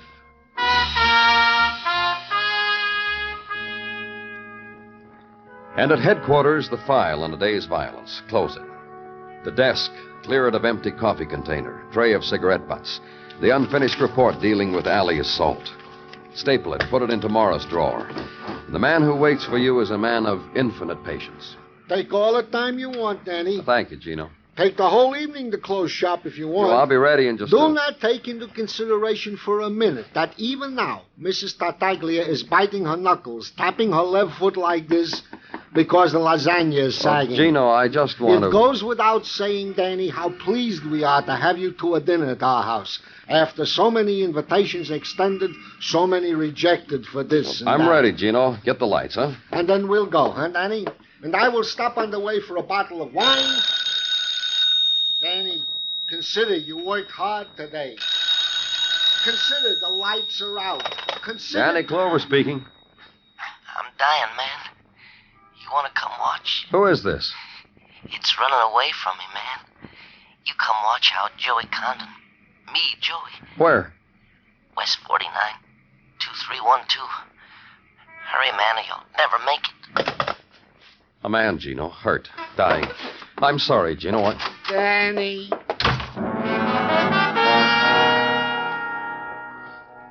Squad car now, and nighttime ride, Broadway, and leave at Crowd Ebb down 49th, 10th Avenue, and park the squad car. Look for an address. Find it. Rooming house available to transients and those tired enough to want to take advantage of the monthly rates. Name Joey Condon on small directory in small vestibule, room 5. Corridor. Come on in. It's open. Open to the world.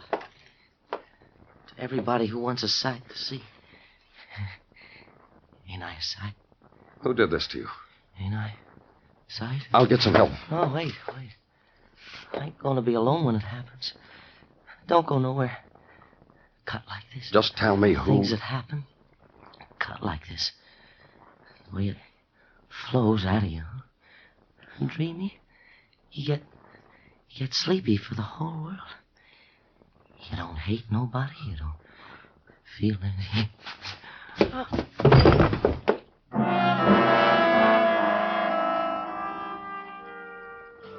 Furnished room on West 49th. Cubicle of limbo. And decor to match. Wall where phone was. Pencil scrawled with the lonely names. First names of women, some underlined.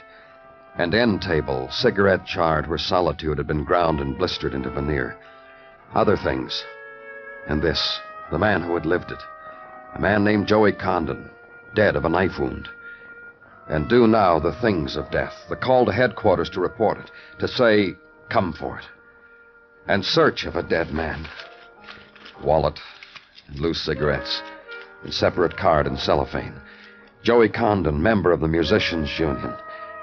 And another call, and a voice that says, Joey worked the Pinwheel Club on West 5-2. Joey was the trumpet man there. Joey's had it, fella? And hang up. And in corridor, the familiar sound. Foot scrapings of the violence collectors. Meet them. Tell them about it. Leave them with it. And nighttime becomes the Pinwheel Club. And the rhythm of night in the narrow room is Dixieland.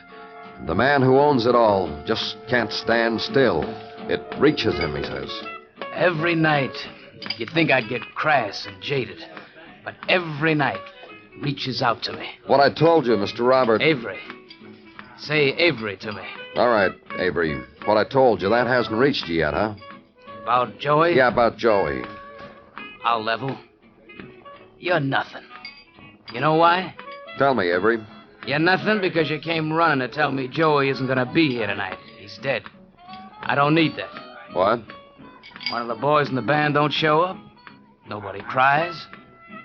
Me, who bought him, I don't cry. They don't show up. We know they got reasons.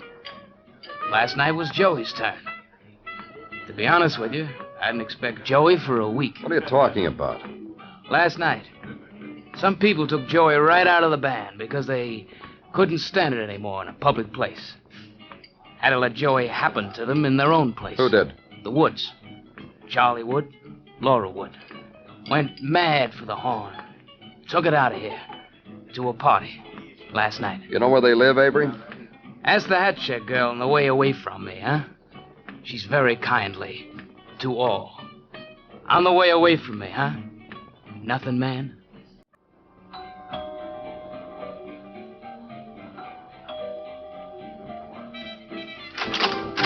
Hi. Take a drink. The bottle's inside. What'd you go away for in the first place? Come on. What am I doing holding your drink? Take it. No, thanks. Where's your lady? Huh? You went out to get a lady, didn't you? This afternoon with the rest of everybody? All the ladies went out to get lads and all the lads to get ladies. Routine to keep the party going, right? Got 3 days worth of bottles. Started last night. Let's see, we can hold out till, Hey, don't you remember anything? Your name's Wood, isn't it? See, you remember. Your wife's, Laura. See how good you remember. The party started at the Pinwheel. See? That's where you met Joey Condon. Where's Joey? You know where Joey is? I haven't seen him since... Since when? Hey, I haven't seen you either. You know something? What? You weren't at the party last night, today either. You didn't go out of here looking... Police. Oh. What for? Nobody's making a disturbance here, sir. Even Joey put a mute on his horn. When's the last time you saw Joey? I'm going to think about it. I'm thinking about it. Go right ahead. He didn't have fun, I guess. He left. About 4 o'clock this morning. Was here maybe 3 hours, and then he left. Where's your wife, Mr. Wood? You think I'd send Laura out? Well, then she's home, huh? Sleeping. Laura's sleeping and waiting for the fun to happen again. Go wake her. She's tired. This party's been going on. Yeah, I know, for nearly 24 hours. Go wake her. What for? I want to talk to her. You going to wake her, or do I just barge right in? You don't believe me, huh? I'll show you. Laura? Cut it out. That bed's not been slept in, Mr. Wood. You know where she is? You tell me. Laura's not here. Hasn't been for a long time. For how long? Long. For how long? Well, she'll come back. She left with Joey. You made me tell you. You made me say what my wife did. Went out. Where did they go? I don't know. Find her for me, will you? Find her. Please find her. Laura.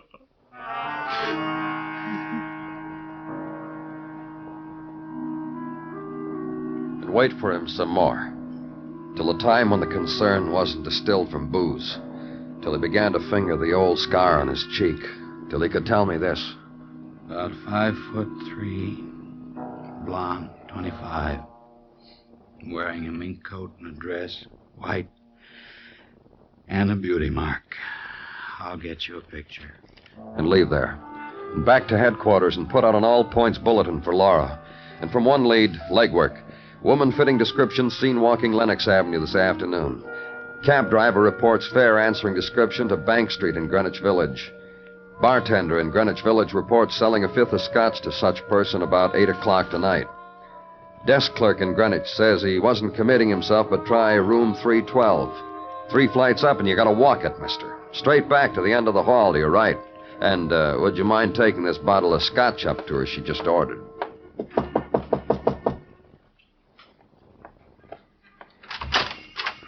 Give the bottle and hold out your hat for a tip.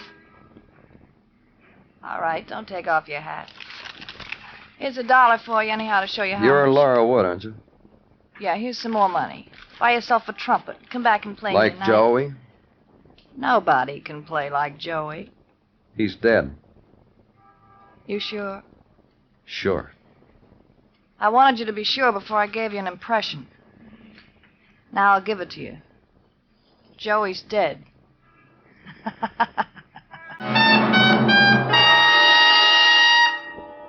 You are listening to Broadway's My Beat, written by Morton Fine and David Friedkin, and starring Larry Thor as Detective Danny Clover.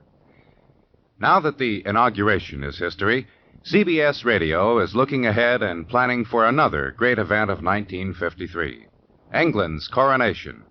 Yes, when Queen Elizabeth is crowned, mid the traditional pomp and ceremony that has accompanied British coronations for centuries, CBS Radio will be on the scene.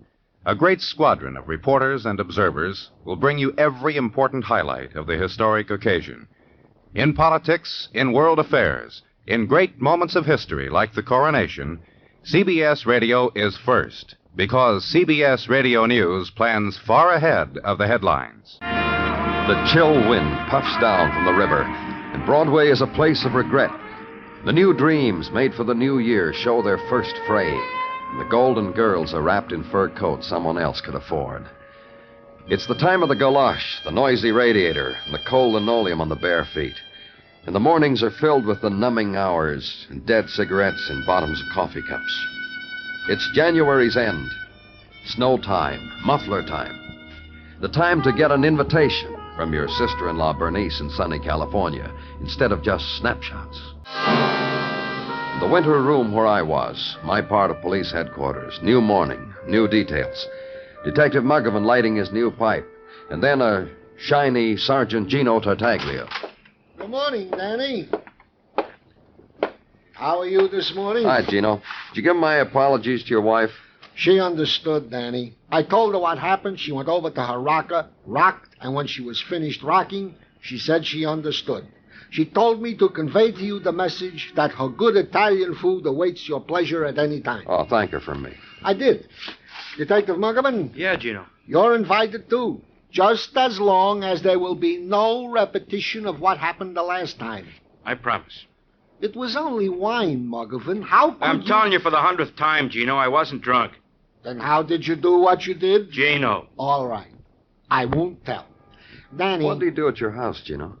Danny, Mrs. Laura Wood is outside for an interview. What did Muggavan do? Mrs. Wood, having spent the night in the pokey, is now in a sober condition and will be most happy to talk to you. This way to see Danny Clover. Oh, please sit down, Mrs. Wood. That'll be all, Sergeant. How do you feel? Well, next time, don't drink so much. I need you. You may need me, Mrs. Wood. You see, if you're innocent, you might need a cop to prove it. That's why you might need me. Innocent of what? Don't you remember? Joey Condon was murdered. You think I did it? Did you? You can drop dead if you like. I'll say, oh, my.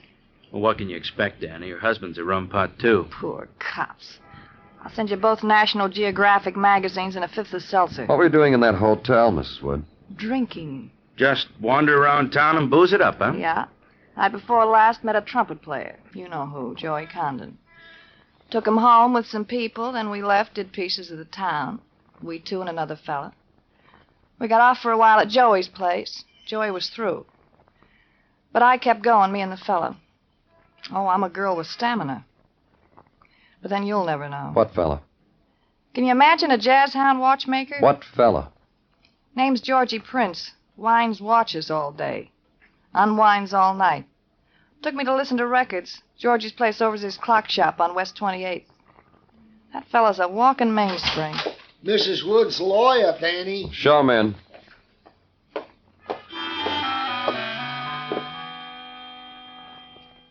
And counselor to Laura Wood is a glistening man.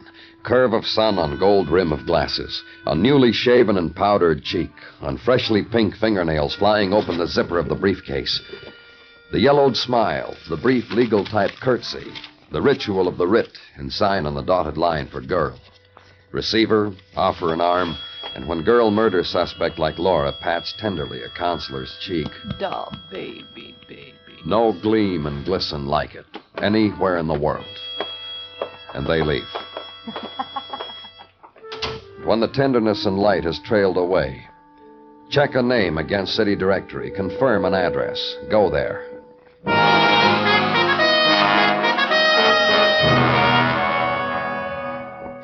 And on a shop window slapped against basement brownstone, the name George Prince and a function, watch repairs. And inside, a man sits behind a glass partition, peering into delicate mechanism of a lady's watch, bites a lip, does something to it, views it now with naked eye, then... It's nice. Very nice. Yeah? Anything I can do for you, sir? You, Georgie Prince? Well, look around, all alone, no one to help me. That makes me Georgie. Police. Get out from behind that thing, Mr. Prince. You'll be able to make out the badge better. Oh, yeah. I'm so used to working real close, my eyes. You sure police, all right, sir. You sure are. But why? A girl's been telling me about you, Mr. Prince. Me? A girl told you about me? I did a watch for her? Who? What? Laura Wood. You know Laura Wood, don't you, Mr. Prince? I don't think so. She told you about me? You were with her last night. What do you... Yes, I was with her last night. For a while, that don't make me know her. That kind of girl, you don't know her just from one part of the night. It'll take a long time. Impressed you, huh? Very, very much. And Joey Condon.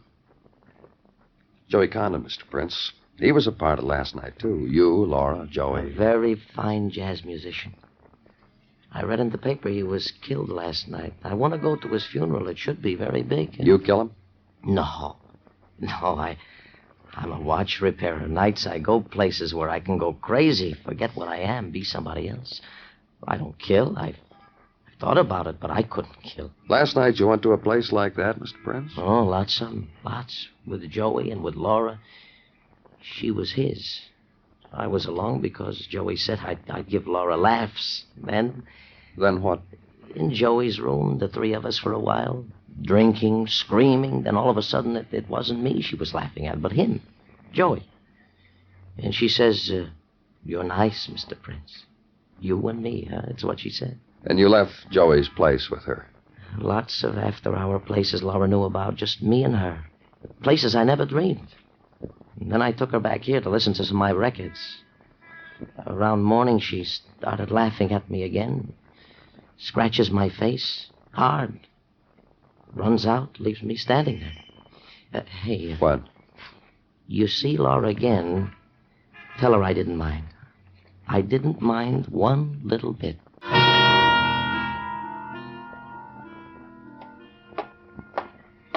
Danny?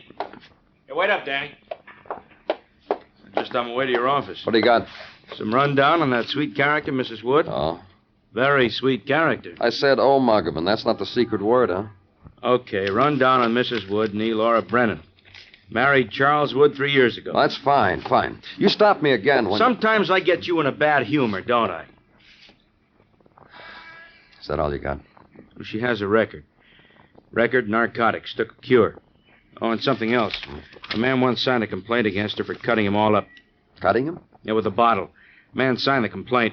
Before Laura was brought to trial, he withdrew it. That's interesting. What man was that kind? Chap owns a Pinwheel nightclub named Avery Roberts. Mm-hmm. You've talked to him for quite a while once before, haven't you, Danny? Long enough so that he'll remember me, Muggerman. It hits you how different this joint is when it's empty, Mr. Clover. Hits me right here, between the eyes. You want to listen to me, Avery? I know. You're going to say to me, Laura. Uh-huh. I was told you signed a complaint against her. For the bottle bit? Yeah, I'll show you. I'll unbutton my shirt. See? Funny bit she did on the torso, huh? Then you withdrew the complaint. And it eats you why. Uh-huh. It made a thing. What? It made a big thing in the newspapers how a girl cut me up with a broken bottle. Pictures and everything, especially pictures of Laura. Look, Avery... You said it eats you why, didn't you? Why I withdrew the complaint. I'm telling you why. Because Laura had her pictures in the paper. It's a slogan, Mr. Clover. A picture's worth more than 1 billion words. And a picture of Laura in the New York dailies and a rundown on her type excitement, it's only natural. What is? A fellow of the type Charlie Wood crowds me against the bar the next day, presses a wad of printed matter into my empty palm and says, "For withdrawing the complaint against your girl." Charles Wood, her husband? Charlie boy. Avid reader of the daily papers. Student of photographs. Buyer for a lot of pain. A week later, he married it. What else? You don't get around much, do you? Just tell what else. Let me see now. There was the cutting of that little piano player in the village. That was with Laura's high heel. That was 2 years ago. There was the wrapping of a French horn around the neck of a French horn player, I forget who. And there was a scar on Charlie's face, just for Charlie alone. Solid year ago. That's what else about Charlie. Yeah. You're not coming back here anymore, huh, Mr. Clover? That's good. That's real good.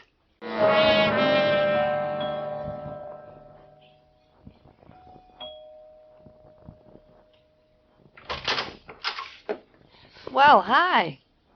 You didn't drop dead. You want to try for it inside? Come on in. You come for the fifth of seltzer. I know a funny bit that goes with Where's seltzer. your husband? Oh, he'll be very good in a bit. I'll call him. A little later. I want to talk to you. For what? Joey Condon. One of the other times you said that name to me, I went like this. Only louder. Let's suppose this name, then. Avery Roberts. You gonna do what to a name? Pose it? Then what am I supposed to do? Get your husband. Sure. I've had him, now you can have him. Charlie? Charles? Carlo? What do you want? Get in here, Pet. We got company. Bring around a ball of yarn sometime. I'll show you why I call him Pet. Laura. Him, Pet. I was just pitching you. What do you want here, Clover? I just want you to join this discussion we're having. Oh, Pet here's a real big joiner. What were you talking about, Clover? A man named Avery Roberts. What about him? Trying to figure out why you paid him off to drop his complaint against your wife. Tell me, Mr. Wood. That badge you carry makes you have a big mouth spread, huh, Clover? Tell him, Pet. Tell him why you settled with Avery. Ah. You saw my picture in the paper, Mr. Clover. He read about me. Now you know, Clover. Now you can be on your way. And Laura appealed to you, huh? I married her, didn't I? Sure. My pet got me out of hock, and I'm a grateful girl. Mrs. Wood, you've got quite a record. Leave her alone. Man wants to talk about me, Pet. I don't mind. Shut up, Laura. How'd you get that scar on your face, Mr. Wood? What difference does Your that... wife, huh? We were drinking. There was an accident. I'm sorry, Pet. Another thing I can't figure. What are you talking about? Your wife. I told you, leave her alone. When she drinks, she gets violent. That's my problem. And he's happy. You know what I do to my pet, Mr. Clover? Why don't you shut up? Why don't you get out of here? I fascinate him. He told me. When she gets drunk, she gets violent. When she... I've been a good girl for years. Then a trumpet player set you off again. Look, all we did was have a party. Must have been a pretty dull party, Laura. Yep, a lot of dull. So you left it with a trumpet player and another man. The little watchmaker didn't matter. Charlie knew that, didn't you, Charlie? What are you trying to do to me, Laura? You followed them, didn't you, Mr. Wood? What are you trying to do to me, Laura? It's done, Pet. You followed them, and when your wife left, you killed Joey Condon. Listen to me. What? Well, Pet? You just listen to me. We're waiting, Pet. I don't know anything anymore. The things that have happened. What things, Charlie? Married to you. And what you made me do. You know something, Mr. Clover? You know something. What? Can you imagine a man being jealous of her? I was. Pet. Charlie. Carlo. Get away from me. Get away. Aw. All I want to do is kiss you goodbye. That bit. Come along, Mr. Wood.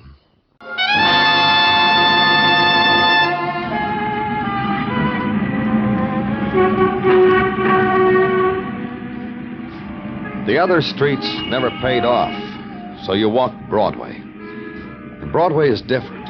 It twists you into the nighttime and whirls you in your puppet dance with the spinning lights, rocks you and tosses you up in the air and bangs you against the gutter. You can't quit, because this is the street that never does. It's Broadway, the gaudiest, the most violent, the lonesomest mile in the world. Broadway, my beat.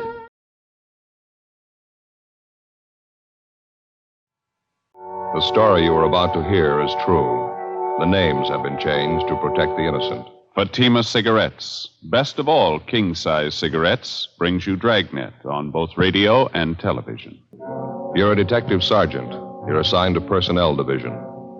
A resident of your city files a report of assault and battery. His shoulder is dislocated. He's been badly beaten. He claims his assailant was a young police officer. Your job? Investigate. The documented drama of an actual crime. For the next 30 minutes, in cooperation with the Los Angeles Police Department, you will travel step by step on the side of the law through an actual case transcribed from official police files. From beginning to end, from crime to punishment, Dragnet is the story of your police force in action.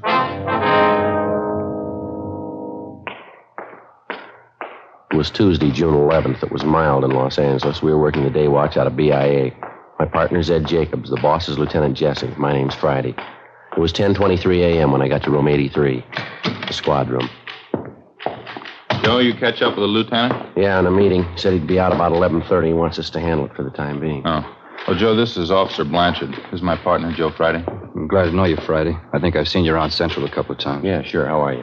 Well, what's this thing all about? Do you mind telling me? You worked yesterday, did you? Yeah, that's right. My regular beat, South Central area. Anything out of the ordinary happen while you were on duty? No, not much. Made a couple of pinches, that's about all. Pretty quiet otherwise. Did you make one of those arrests at 7928 Cortlandt Avenue?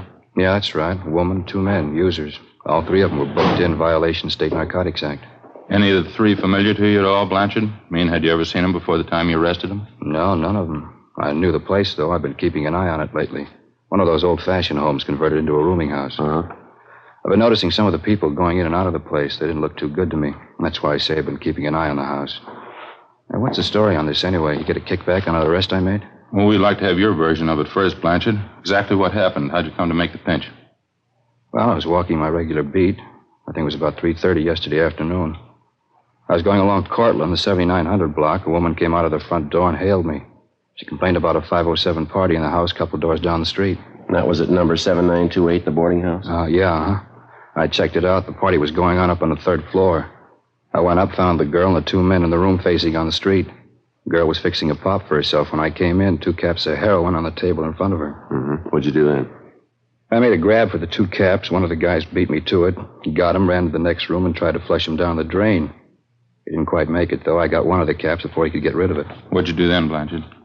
Well, I sat the 3 of them down, called into the office. I checked the room over while we were waiting, found 2 more caps of heroin, usual equipment to go with it. When the radio car showed up, the 3 of them were taken downtown to narcotics squad and booked. That's all I can tell you about it.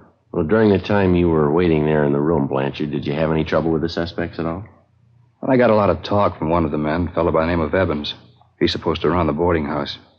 Claims he didn't have anything to do with it. He didn't know the girl was a hype. You know, the usual stuff. And that was the extent of it? Just talk? Sure, that's all. Why? Well, that's not the story, according to Evans. He had his lawyer bail him out last night. He was in to file charges against you. Huh? What do you mean? Assault and battery. He claims that you worked him over for no reason at all. He says you beat him up and dislocated his shoulder. Oh, he's crazy. He's lying. I didn't work him over. Well, he says he's got witnesses to prove it, Blanchard. The 2 people who were with him, the woman, the other man. He says they'll swear that's what you did. Yeah, but it's not true. They're trying to cook up a frame. I didn't touch any of them. Well, this Evans looked like he's been mussed up. Cuts and bruises all over his face. His shoulders fairly recent, too. Yeah, I know that, but I didn't do it.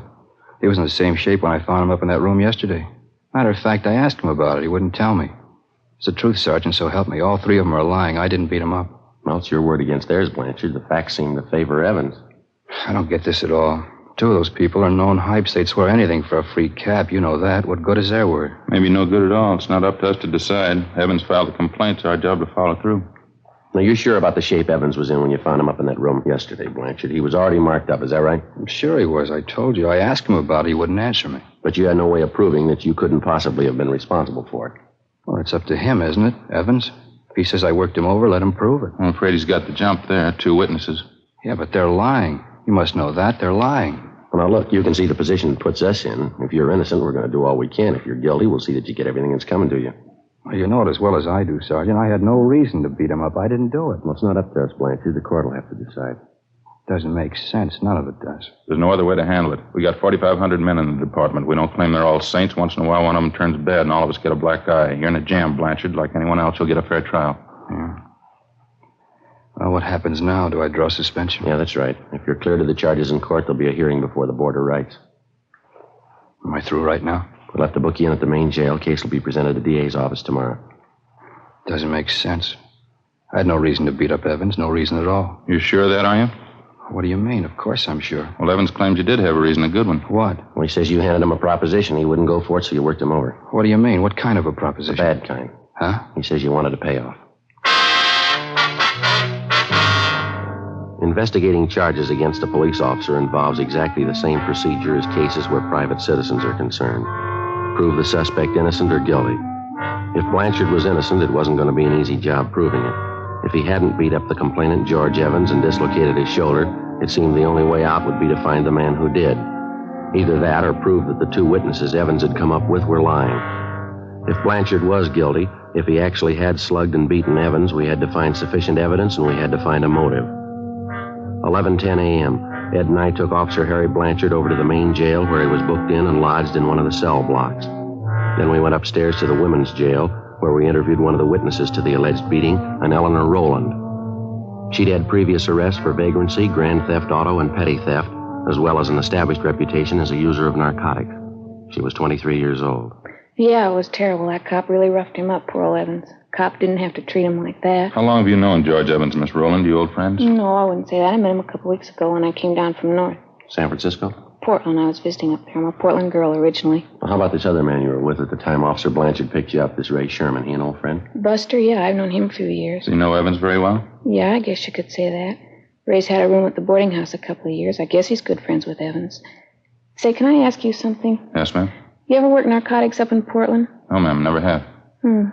Face is familiar. I could have sworn I met you in Portland. Do you want to run over that story again for us, Miss Rowland, about what happened yesterday? Not much to say, just the same as I told you. You usually stay at Evans' rooming house when you're in town, do you? No, it's only the second time I was there. How about George Evans? Was he there at the time? No, not first. Me and Buster had a pop, and then we sat around and talked. Evans came in a little later. 3 of us talked. Told me and Buster not to bring any more junk in the house. He didn't want to get into trouble. Then, speak of the devil, a cop walked in. What happened then? Buster grabbed 2 caps off the table, tried to get rid of them. He only got rid of one, though. The cop got the other one. Well, how'd the argument start? You remember that? Between Evans and the officer, I mean. Well, I was a little high at the time. I don't remember it word for word. Evans said he didn't have anything to do with it, but the cop kept pressing him. He told Evans he'd forget about it if Evans would pay him off. Evans told him no, he wouldn't give him a cent, and then the cop started beating him up. You were in the same room with him all this time? Yeah, Buster and me. We saw it all. Poor old Evans. He really got worked over. Cop didn't have to treat him like that. Say, are you sure you're not from Portland? Yes, ma'am, I'm sure. Now, about how many times would you say the officer hit Evans? Oh, I couldn't tell you that exactly. Dozens of times, I guess. Kept hitting him with his fists, pushed him all around the room. I was a little high at the time. I don't remember everything exactly. Sure could use a booster about now. Are you sure about everything you've told us, Miss Rowland? That's the truth? Yeah, that's right. Some of the details I didn't remember so well. He straightened it out for me, though. He told me just what happened. Who's that? George Evans. 11:50 a.m. Ed and I continued questioning Eleanor Rowland. The more we talked to her, the more we were convinced that at the time of the alleged beating, she was under a heavy dose of narcotics, and that for the most part, she'd picked up her version of the story from the alleged victim, George Evans. We went down to the second floor of the main jail to one of the interview rooms where we talked to the second witness, Ray Sherman, alias Tom Raymond, alias Buster Raymond. He also had a long record as a user of narcotics. He gave the same general version of the incident as the Rowland girl did, but despite the girl's story, he claimed he was not under the influence of narcotics at the time Officer Blanchard entered the room and made the arrest. Besides that, there were other discrepancies. 1:05 p.m., we had some lunch at the Federal Cafe, and then we drove out to interview the complainant in the case, George Evans. After checking at his rooming house, we finally located him in a neighborhood bowling alley. He was sitting at a bar adjoining the actual playing area, drinking a bottle of beer. Parts of his face and neck were bandaged, and his left shoulder was in a cast. He appeared friendly and cooperative. I kept telling the cop I didn't have any money. Told him I wouldn't give him a payoff even if I did. So he started working you over, that right, Evans? Yes, that's right. I don't have anything against cops normally, but this guy, that's something else. How do you ever get on the force anyway? Had you ever had any contact with Officer Blanchard before yesterday, Evans? Yes, I did, twice before. He came to the house, accused me of running a hideout for thieves, junkies. Tried to get me to pay him off then, too. I wouldn't do it. Right, so when was that, Evans? About 6-8 months ago. Yeah, at least that. Well, how was it you didn't report Blanchard then? Well, I wouldn't cause any trouble, get mixed up in a law case. I figured I could take care of him myself. But after that going over yesterday, that was enough for me. I don't understand how the guy ever made the force to begin with. What's the matter? The shoulder of mine, he really tore it apart. How'd you spend your time yesterday, Evan? Do you mind telling us? No, I don't mind. I slept till about 12:30, 1 o'clock. Had a little bit of a hangover. Then I got up and made some breakfast and read the paper. That's about size. You mean you were in your room all day up to the time you went down the hall to Ray Sherman's room? That's right. Ray was there with this girlfriend of his, Eleanor. I didn't know she was a hype. That's the truth. Ray should have known better having her there. I don't like the kind of stuff going on around my place. Now, we've checked you through the record bureau, Evans. There's been 3 or 4 similar cases at your places the last few years, hasn't there? A couple, yeah. It's a real problem. I don't know how you keep them out. Whole neighborhood around here, you know. Pretty hard to stop it, I guess. We understand you were in the room there while the girl helped herself to a fix. Is that right? No, I wasn't in the room when she took the fix. I got there a couple minutes after. I didn't even know what was going on. You can ask Ray Sherman, the girl, too. They'll tell you I wasn't there. Well, that's something else we wanted to ask you about. Sherman and the girl don't seem too sure of their stories. Can you straighten us out there? What do you mean? Well, Sherman tells us one thing, the girl tells us something else. Can't seem to get together. Yeah, but I told him. You told him what, Evan? Well, nothing. I told him to tell the truth, that's all. That stupid Ray. He doesn't know half the time what he's doing. Well, that doesn't make him much of a witness then, does it? What do you mean? He was there when that cop slugged me, beat me up. He could see that much. Well, that's just it. We're not sure he did. Huh? The girl says Blanchard worked you over in the living room there. Sherman says Blanchard took you out in the kitchen and beat you up. Now, which is it? I think I'm beginning to get the pitch. How's that? You're out to cover up for that cop. Is that it? Take care of your own? We're assigned to investigate this thing, Evans, just like any other criminal case. Blanchard's not getting any more of a break than any other suspect would. Yeah, sure. We still haven't answered our question. Where did it happen, living room or kitchen? The interview's all over, Sergeant. I got the pitch. You can take this back to your office. I'm going to get that cop convicted. If it's the last thing I do, you can count on that. What's the matter, Evans? All we did was ask you a simple question. Don't try to kid me, Sergeant. I got the angle. You're trying for a cover-up. Okay, go ahead and try. Now, look, why don't you snap out of it, mister? Nobody's trying to cover up unless it's you. Sherman and the girl are your witnesses. Some of the points of their stories don't check out. We want to clear them up. Does that sound unreasonable? I told you, Sergeant, it's no use. I got your angle. Answer me one more thing, Evans. You're on your own. I'm telling you nothing. Who was the doctor that treated you after you were beaten up?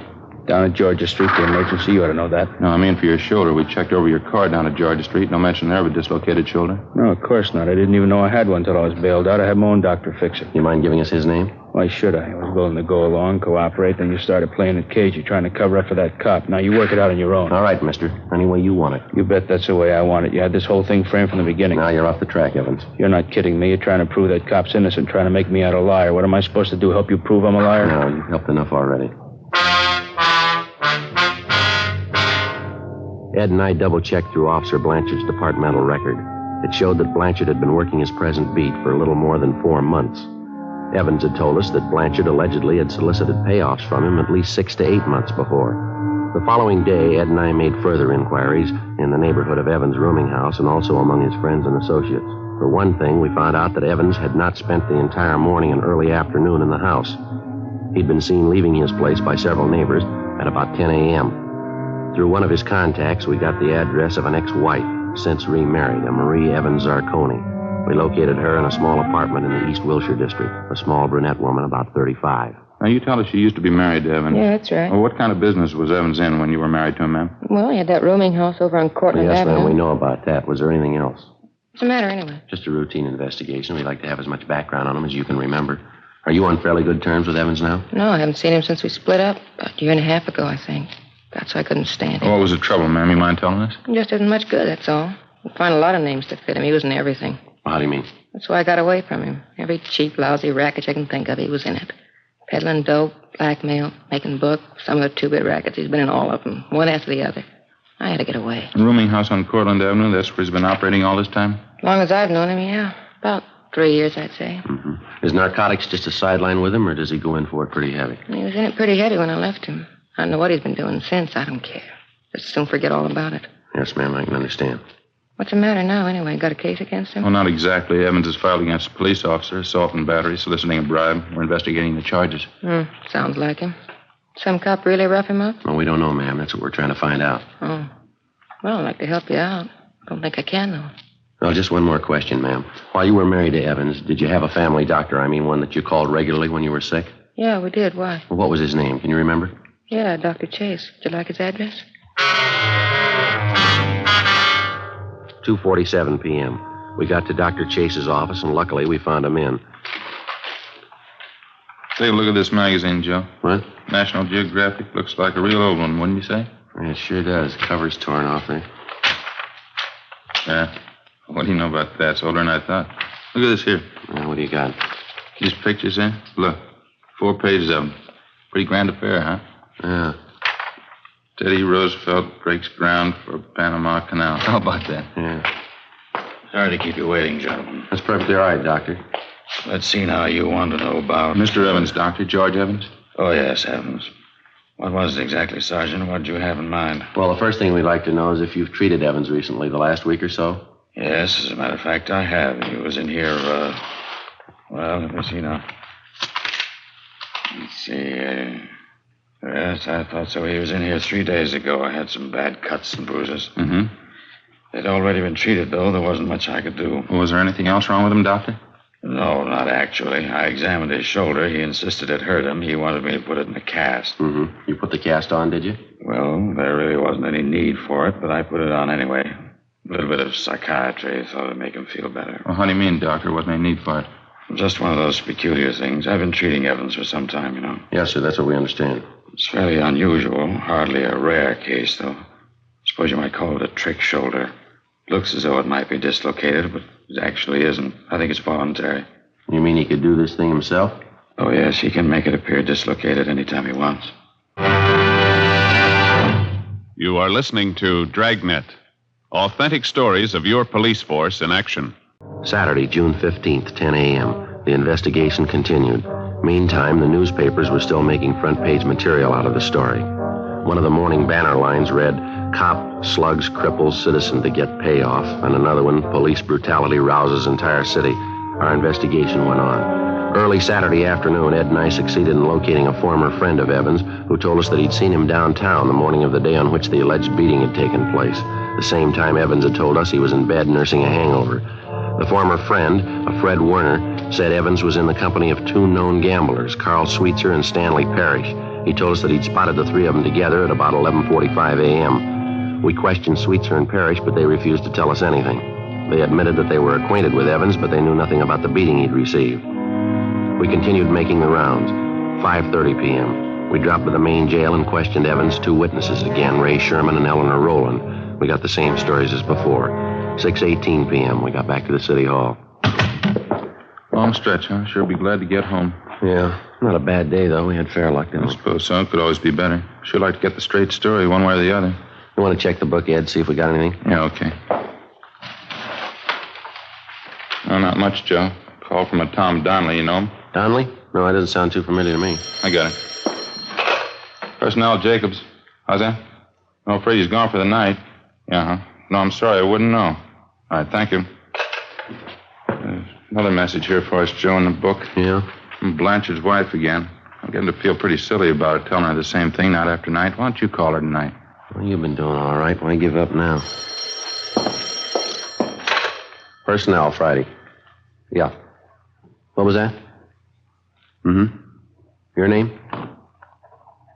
Yeah, okay. Uh-huh. 10 o'clock tonight? All right, that's fine. That's so. Sure. Yeah, we'll meet you. Okay. 10 o'clock. Yeah, fine. Bye. Sounds pretty good. Who was it? Guy by the name of Martin Kimbrough says he knows George Evans. He wants to talk to us tonight. What's the pitch? I don't know. Might be straight, might not. What'd he say? About Evans being worked over. He claims he knows all about it. Yeah? He says Blanchard couldn't possibly have done it.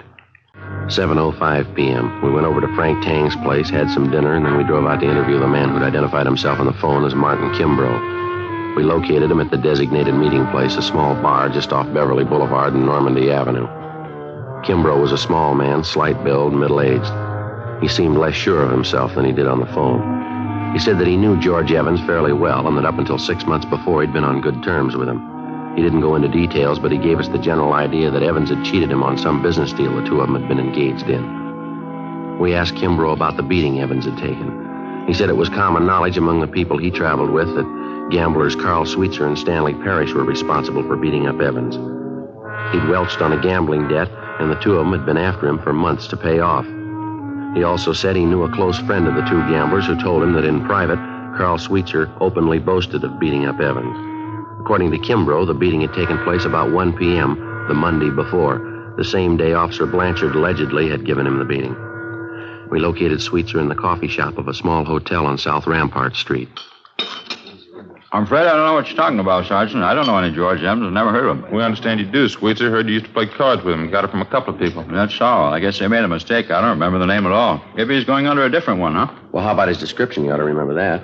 Well, maybe I meet quite a few people. It's kind of hard to place all of them, you know. What's the guy look like? Oh, he's tall, dark complexion, dark hair, scar under his chin. He dresses pretty well, usually wears a suit. No, doesn't mean a thing to me. Runs a rooming house over on Cortlandt Avenue. He's been in quite a few rackets on and off. No, sorry, I'm afraid I wouldn't know him. Now, look, we haven't got any beef with you, Sweetser. That's not the point. Evans is trying to get away with a fast one. We're out to stop him. We could use your help. How about it? I don't see how I can help you. What's the beef, anyway? We think you know. It's been all over the newspapers the last couple of days. Oh, yeah, a young cop? What's Evans got against him, anyway? He's trying to save face. We figure that's what we hear, anyway. Well, what do you mean? Well, I think you know how Evans likes to play the big shot. It wouldn't do his stock much good around town if the real story got out. I don't follow. What story are you talking about? About his welching on a gambling tab, getting roughed up. If he says a cop did it, makes him look a lot better, doesn't it? He comes out of it pretty clean that way, doesn't he? Yeah, pass us all, huh? Yeah, sure. Why don't you guys have some coffee? I hate to eat alone. Okay, as soon as the waitress comes around. Yeah. Oh, what else you hear about this Evans? Pretty bad boy, that, right? Bad enough. He's got a fast mouth, telling quite a few stories around the neighborhood. That's so. I might remember him. Tall, dark guy runs a rooming house. Yeah, that's right. You should remember him. He's mentioned you in a couple of the stories he's passing around. Yeah, where'd you get that? Talking to a fellow last night. He says Evans claims that card game he was in with you was rigged. That's why he didn't pay you off. He claims you and Stan Parrish framed the whole thing. Is that right? That's a laugh. Huh? Phony bums are all alike. Lose a couple of dollars and squeal like a pig. What's this Evans doing now? He's up for narcotics rap. He's out on bail. Cheap punk. What's your stake in this thing? We're trying to clear the thing up. Apparently, Evans figures he's going to frame the young cop, save face, talk himself out of a bad situation. Oh, what do you want from me? The truth. I'm not going to talk myself into jail, young cop or not. We're not asking you to. You want to clear the case, huh? All you need is proof the cop didn't give Evans a working over. That's right. Okay, you got a deal. Without actually incriminating himself in any way, Carl Sweetser gave us information and leads which, after they were checked out, showed definitely that George Evans was slugged and beaten in a neighborhood at least a mile from his rooming house. We talked to half a dozen people who saw Evans in that neighborhood shortly after 1 p.m., the day of the incident. We talked to the clerk at the drugstore where Evans went to buy iodine and bandages. They all told us that he bore the markings of a severe beating as early as 1 o'clock that afternoon. Evans had told us repeatedly that he'd received the beating at the hands of Officer Blanchard no earlier than 3 or 3:15 that afternoon. Ed and I drove over to the main jail where we interviewed Evans' 2 witnesses again. The girl, Eleanor Rowland, was the first to break. She admitted that Evans had promised both her and her friend, Ray Sherman, $50 apiece if they would go along with him in his plan to frame Officer Blanchard for assault and battery and soliciting a bribe. After an hour of questioning, Sherman admitted the same thing. We had a stenographer take their statements. 4:50 p.m., Ed and I got in the car and drove out to the rooming house on Cortlandt Avenue. Yeah? Oh, how are you, Sergeant? You want to get your coat, Evans? Like to see you downtown. What for? What's it about? Filing a false report. You know the story. What are you talking about? What do you mean a false report? You've been checked out all over town, Evans. Your doctor, your ex-wife, your gambling friends. We talked to them all. So what? What's that prove anyway? Proves you were lying, mister. That young officer, Blanchard, he didn't beat you up. There's nothing wrong with your shoulder either. Dr. Chase will vouch for that. Look, I don't care what he says. I don't care what any of them say. I got my case against that cop. I'm sticking with it. You're not going to talk to me. Why don't you give it up, Evans? We had a talk with Carl Sweetser. What did he tell you? Enough to convince us you're trying to frame Blanchard. We've got statements from people who saw you before you got back home Monday afternoon. They say you were mussed up then. That was at 1 o'clock in the afternoon. You've been telling us Blanchard wasn't at your place till 3 o'clock. Now, how do you explain that? Well, I don't know. Maybe I didn't have the time right. My watch could have been off. Doesn't make any difference anyway. It's going to make a lot of difference. How about getting your coat? I'm going to call my lawyer first. That isn't going to do much good. We've got statements from your 2 witnesses, Ray Sherman and the girl. They've admitted the whole thing. Now, you haven't got much of a case left. I don't care what they say. They're lying. Both of them. They're lying. You ought to know, mister. What? You taught them how. The story you have just heard was true. The names were changed to protect the innocent. On September 2nd, trial was held in Superior Court, Department 89, City and County of Los Angeles, State of California. In a moment, the results of that trial. A complaint was received on George Evans from the city attorney's office for violation of Section 5243 Municipal Code, filing a false report to the police department, a misdemeanor. He received a sentence of 30 days in the county jail. Ray Sherman was tried and found guilty of Section 11,500 Health and Safety Code, possession of narcotics. He was sentenced to 1 year in the county jail and 3 years probation. Eleanor Rowland was filed on as a bag addict, Section 11,721 Health and Safety Code. She was sentenced to 60 days in the county jail. Officer Harry Blanchard was cleared of the charges pending against him and was reinstated with back pay. You have just heard Dragnet, a series of authentic cases from official files. Technical advice comes from the Office of Chief of Police W.H. Parker, Los Angeles Police Department.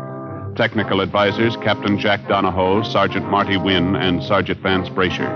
Heard tonight were Barney Phillips and Whit Connor. Script by Jim Moser. Music by Walter Schumann. Hal Gibney speaking. Fatima Cigarettes, best of all king-size cigarettes, has brought you Dragnet, transcribed from Los Angeles. We are down to the last 3 shows of the night. I'm very glad you're here and hoping you'll give the video a like if you're enjoying the selections. We're back in New York. The Barton Russell murder case, where a deserted boat and its dead owner are found in the waters of the East River. This one aired on April 4th of 53. Heading back to L.A., we have The Big Slug from February 22nd of 55, and Friday and Smith must find a robber who was shot while committing his latest crime. And then we take our final cross-country trip back to the East Coast, where we end things with Mrs. Webb's Dreams from August 15th of 53. Mrs. Joe Webb was having a bad dream where she couldn't breathe and when she came to, she found a man standing over her holding a pillow over her face. Her husband suddenly appeared and scared the attacker off. What fortuitous timing! Detective Clover investigates, but he has some questions for the husband. That is it for the Cross Country Collection tonight. I hope you enjoyed the remaining shows. I hope you have enjoyed the show so far. Thank you for watching, and hopefully I'll see you on the next one.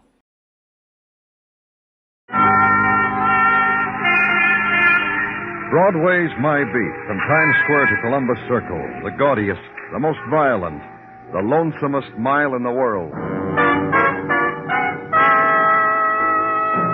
Broadway's My Beat, with Larry Thor as Detective Danny Clover. The interval comes to Broadway when a nighttime of April summons its spring warmth, its frayed winds, its broken plumes of light, begins the slow drift from the avenue. And in its wake, slow death of neon, and chill and glitter where promises were tried, let fall. Full swell of black, and this, one dying gleam of light to catch the lurch of a straggler into subway entrance, where steel waits for him. And the ride through Earth Tunnel to a street where night intersects day, where waking is, and no remembering, and shock.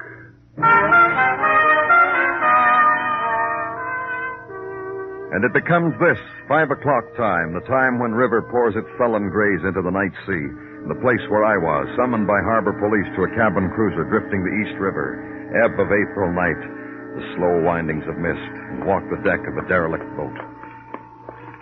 Several salty items for you, Danny. A harbor police fellow filled me in. Now I'm in a position to do the same for you. Thanks, Dennison. Don't mention it. This slick little tub we're on, for instance. You ken her length? Huh? Salt jive I picked up from Sergeant Gorkin, who went to sea as a kid in an oil can, the East River, and had an... You were going to reveal her length to me. Oh, yeah, I was. 40 feet. Of the class, rich folk. Over here, Danny, I was told to point it out to you. What? These hooks, these ropes, these shiny brass things. What about them? Once was held on them what is known in the parlance as a dinghy, a type lifeboat. It has slipped away. Harbor police is combing the river for it. I haven't found it. And this, on the deck. Yeah, now we're on familiar ground. A trail of blood leading to a cabin where there's nothing but a splotch of sand. Nothing, nobody, nowhere. 40 and no one to enjoy it. A thing. Huh, Danny?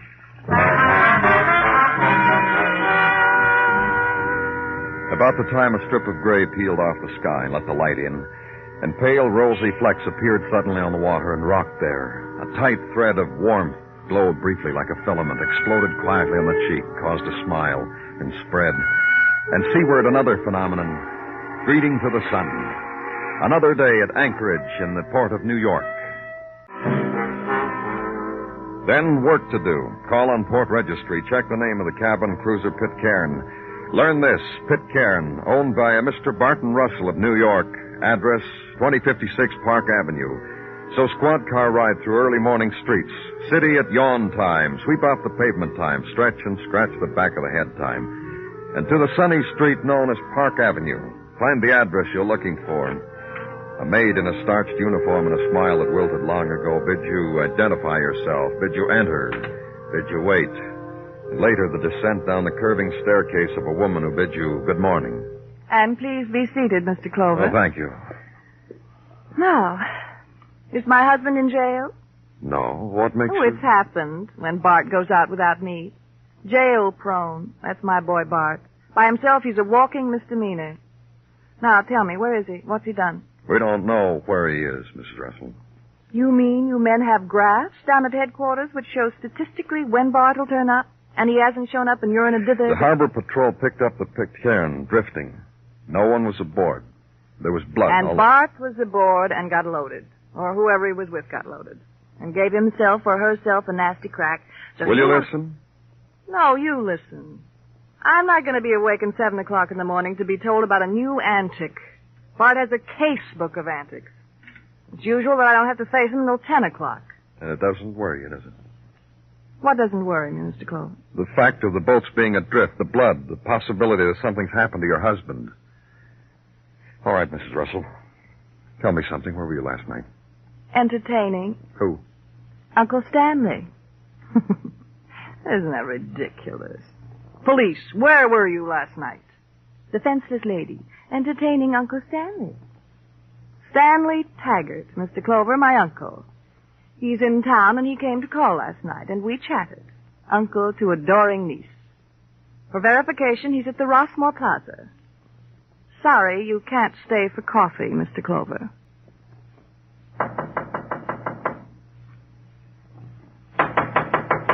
Come in. She's open. You don't mind I didn't get up out of bed, son. Kind of cozy. Uh-huh. Sure, cozy. They being so nice, laying your breakfast right across your chest so gentle-like. You Stanley Taggart? Well, this fine morning, I know I'm Stanley Taggart. Who would you be this morning, son? Danny Clover, police. Come over here bedside and lay it on me real easy, son. Mm-hmm. Nice badges you folks put out here. Back in Utah.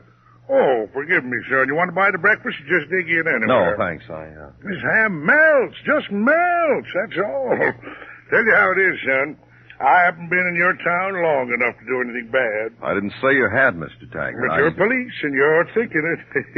You're thinking it. You were with your niece last night. You see now, yesterday afternoon I hit your tower and I signed in here, dump my duds, go call it on my pretty niece. Listen to her pretty talk. Remember the pretty times when I dangled her on my knee. Was her husband there? Now, son, don't lay it on me like that. You know Bart Russell wasn't there. You any idea where he was? You want to scooch up on my bed and make yourself cozy while I tell you about Bart Russell? Tell me. Bart's the kind of a man like me can have a feeling for. Admiration, respect. Fine man, huh? The salt. You find a piece of earth anywhere at all, field, hill, or valley. Bart's the salt of it. Your niece feels different about him. Ah, my niece. Carol's a young girl. She's got a child's ideas about a man. She doesn't understand how a man like Bart enjoys the moment he's living in. That sweet and precious little moment that happens to young men. He's making me flow on about Bart. You haven't told me you're interested in him, son. We found his cabin cruiser drifting in the river this morning. No one on it. It doesn't sound like Bart to do that to his boat. He loves that pretty boat. Dinghy was missing. There was blood. We can't find Bart Russell. You saying something happened to Bart? You say? We don't know. How about you, Mr. Taggart? I know this. Something like that happened to Bart, I'm going to cry me a pool of tears. I'm fond of Bart. Tell you what, son. You come back some other time. Do that for me, son.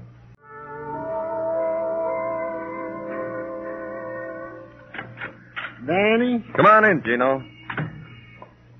Hal, what's up? Is that all you have to say for yourself? Huh? No good mornings, no how are yous, no... Good morning, Gino. How are you? Not well, thank you. Oh, I'm sorry to hear that. This morning, when Mrs. Tartaglia got out of bed and opened the window to let the spring in, she turned to me and smiled, reached over, pinched my cheek. Gino. I merely said, Mrs. T, let us have flapjacks for breakfast. She said, get them yourself, and walked out the room with a flounce and a hug. Please, Gino. What did I do? I'm sorry you're not feeling well, Gino. What have you got for me? Items. Yes, you please. Item 1. Mr. Barton Russell, owner of the mansion on Park Avenue, has indeed showed up at the pokey from time to time on various finable charges, mostly making a nuisance of himself at hours when decent people are asleep. Go on. Item. A check in the background of Mr. Russell reveals that he is on his second marriage. Divorced? Widowed? What? Divorced. Quietly, 2 years ago in Reno, by a lady whose name before and after marriage to Mr. Russell was and is Miss Julia Walsh. She still live in the city? Central Park West, whose exact address I now give you. Well, you're doing very well. Child's play. Go on. Item. At the divorce, Mr. Russell did settle a huge amount of money and property on his first wife, the exact amount of which has been difficult to ascertain. However, let us content ourselves for the moment with the word huge. If you say so. Also, an item. The missing dinghy from the good ship Pitcairn was found bumping against the pier on the East River. No one in it. Any signs No of... blood, just a couple of oars. Just an empty boat. Danny Clover speaking. Listen, Danny. You're on your way to Pier 12, East River. I am? Why? Got the boy you're looking for. In very bad condition, Danny. I'll see you. Yeah, right away.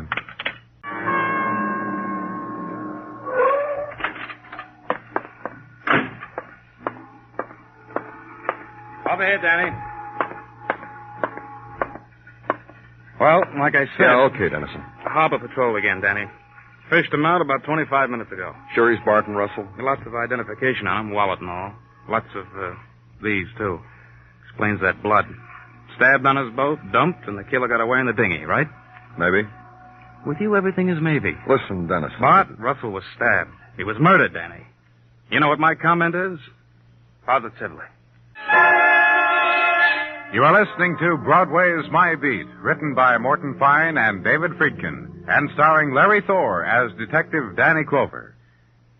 April is Cancer Control Month, time for special attention to a most serious disease. Great progress has been made against many kinds of cancer, thanks to your past contributions to the research, education, and treatment programs of the American Cancer Society. But the complete conquest of cancer is still for the future. And this conquest can be financed only by new contributions. Send your check to the American Cancer Society by addressing it to Cancer, care of your own local post office. That's Cancer, care of your local post office. When springtime finally happens, Broadway walks a street dappled with sunshine. It's the breeze sighing in from the river, touches you, and starts the special dream you can enjoy while walking, having to do with the far places and small golden bells, curve of ocean, and sudden swift flight of an orange-colored bird. The season of being young again and search again. Give up to it. Except there's the job, the rent to pay, buy the beer, leave the tip, meet the installment. So walk into the springtime breeze and make the promise. Next year it'll all come true.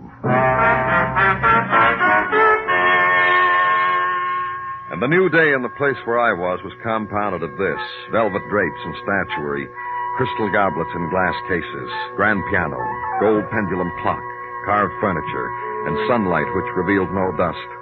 And Miss Julia Walsh. Yes, of course, Bart Russell was once my husband. First and last. Oh, lucky me. The fact that yesterday he was found murdered, Miss Walsh, what does that... Friends of mine have died before. Would you believe it? Just 6 months ago, a very dear friend of mine just didn't get out of bed one day, known as dying with Then one... your former husband's death doesn't do anything to you, huh? Listen, you. My station in life for 6 years was being wife to Bart Russell. He suggested to me one day a divorce. I placed one hand on my hip, my head to one side, and with the other hand I snapped my fingers. I said, which meant awfully good idea. Divorced him just because he asked you to, is that right? After, of course, he handed me the list of properties I would then own, besides various moneys, all of which would make me wealthy and without the need of a husband ever again. Now, that was 2 years ago. Approximately. After the chat we had, I went off to Reno and without the blowing of horns became a single woman. I haven't seen Bart since. About your married life with him. Tell me about it. While I was married to him, I was proud and eager to be his wife. Another woman intruded. Time to say goodbye, you know. Cheerio, dear boy, and thanks for the lovely marriage, you know. And no regrets. Pride, of course, I was wounded. But the poultice that can be made out of money and real estate titles soothes, shields, no pain. Well, almost no pain. Go on. This gal, this babe for whom he threw me out of my ear. She had me investigated. Me, Barton, both of us. What are you talking about? Investigated. Looked into us. To find out about us. Happily married, state of economics, those things. How do you know? I heard I was being investigated from some of my friends who'd been approached about me. They told me his name. You mean your husband's girlfriend hired a private detective, is that right? Yes. Who I approached with a winning smile and $100 bill. You taking me to Stanley Taggart? Who's in my private office? I'm the guard of my house detective. In here, please. Hello, son. Trouble, huh, Mr. Taggart? I flipped, son. Force of habit swirled round my heels, and I flipped right over onto my face. Someone will tell me about it, huh? No, not you, Crimley. You may go. Please, Crimley. Your house detective? Who has served his purpose and who has better to do. now that a public official is here. Son, I'm sorry to put you to all this bother. You're a man to be fond of. I'm sorry. Oh, now you're sorry. And what were your feelings less than an hour ago when you skipped my hotel? We're about to board a train at Grand Central for Miami. If it hadn't been for Kramer. Good feelings, son. Old feelings. This time of year, habit's very strong in a man. He gets a feeling, and it says Miami. And yesterday, the feelings had a phone call to Rome, and one to Paris, and to London.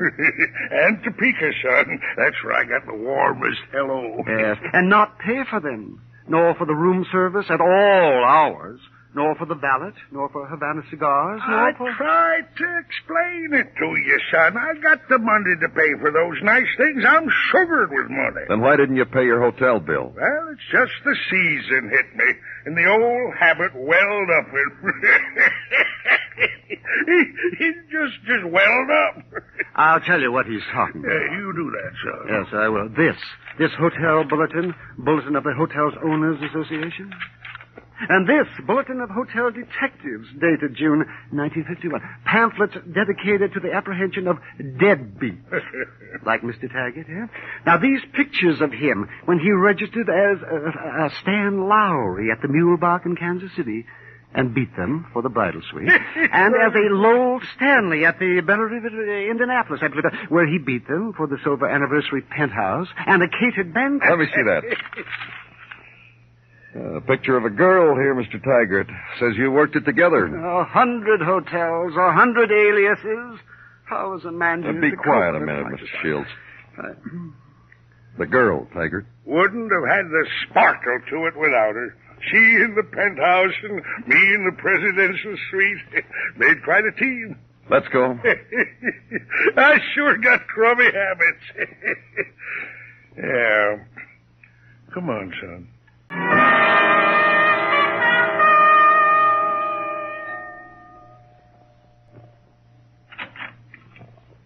Hello, Mr. Clover. Mrs. Russell. Won't you gentlemen come in?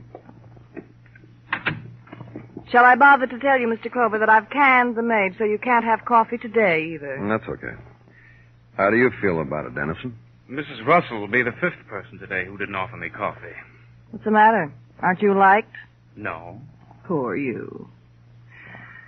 Well, doesn't leave us much to talk about, does it? I'm the kind of guy who doesn't talk much without a formal introduction. Don't bother. He's Detective Dennison, Mrs. Russell. Hail and farewell. And you're a new widow, so you got moods, so you don't want to see anybody. Right? Let it go at that. On his way to jail, your Uncle Stanley told me to say hello to you. What do you mean on his way to jail? From the time we picked him up to the time we booked him, that interval is known as on his way to jail. Cop talk. Somewhere in there, he said to say hello to you. What was he picked up for? He tried to run out on a hotel bill. He did what? And when he was picked up by the house dick, Uncle Stanley was wearing 2 suits, his socks in his coat pocket, his shirts and underwear tied around his middle. All he left the Rossmore Plaza was a suitcase with a pawn ticket in it. Oh, he's a rascal, isn't he? Very lovable. And he sent you here to go his bail, is that it? To go his bail? My. Matter of fact, you know what came with Uncle Stanley? Do I have to throw a fit to get rid of you two? Don't throw a fit, Mrs. Russell. Just take a look at this. Bulletin of the Hotel Owners Association. Who wants to look at that? Now, show her a picture, Danny. Ladies always like to look at their own. That was a long time ago. Everything's changed now. Yeah, you lost a husband. That's a big change. Listen, Mr. Clover. Uh-huh. I told you about Bart. A boy with antics. He pulled the biggest one of his career. He got killed. What am I supposed to do? Simple.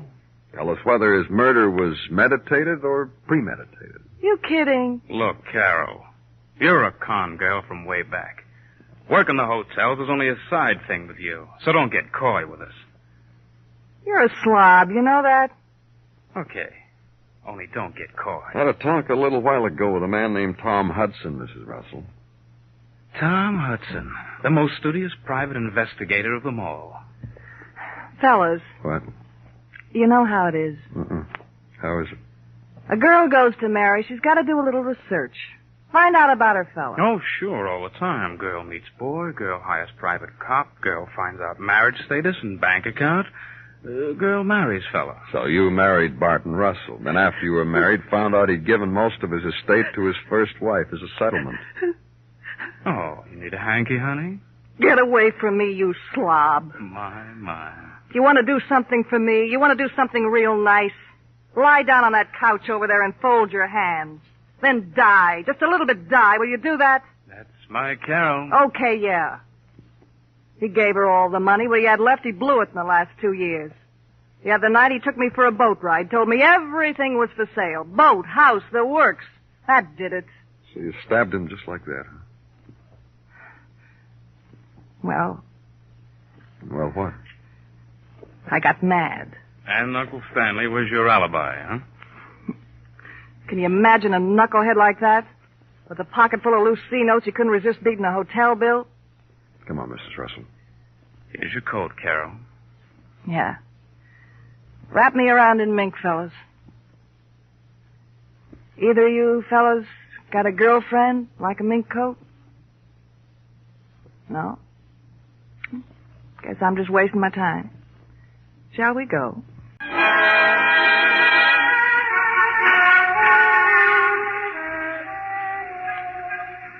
It's the happy time on Broadway now.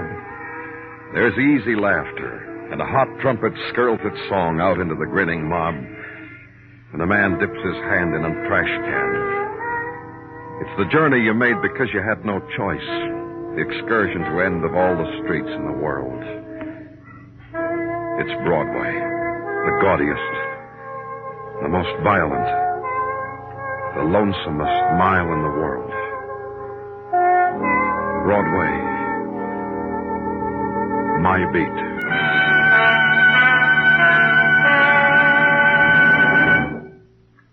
Broadway's My Beat stars Larry Thor as Detective Danny Clover, with Charles Calvert as Tartaglia and Jack Christian as Muggavan. The program is produced and directed by Elliott Lewis, with musical score composed and conducted by Alexander Courage. In tonight's story, Mary Jane Croft was heard as Carol, and James McCallion as Dennison. Featured in the cast were June Whitley, Alan Reed, Edgar Barrier, and Howard McNear. Bill Anders speaking. Later tonight on most of these same CBS radio stations, listen for a thrilling adventure called Tarzan and the Coward. Also this evening on most of these same stations, listen for Gangbusters with another true anti-crime story, a saga of law versus outlaw titled Without Equal. Tonight, every Saturday, enjoy Tarzan, Lord of the Jungle, and Gangbusters, presented by CBS Radio.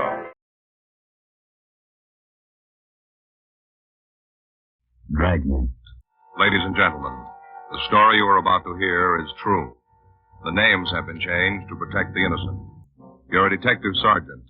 You're assigned the homicide detail. You've just completed an investigation on an East Los Angeles murder case. You get a hotshot call. A shooting in a liquor store on Pico Boulevard. Your job? Check it out. Dragnet, the documented drama of an actual crime. For the next 30 minutes, in cooperation with the Los Angeles Police Department, you will travel step by step on the side of the law through an actual case transcribed from official police files. From beginning to end, from crime to punishment, Dragnet is the story of your police force in action.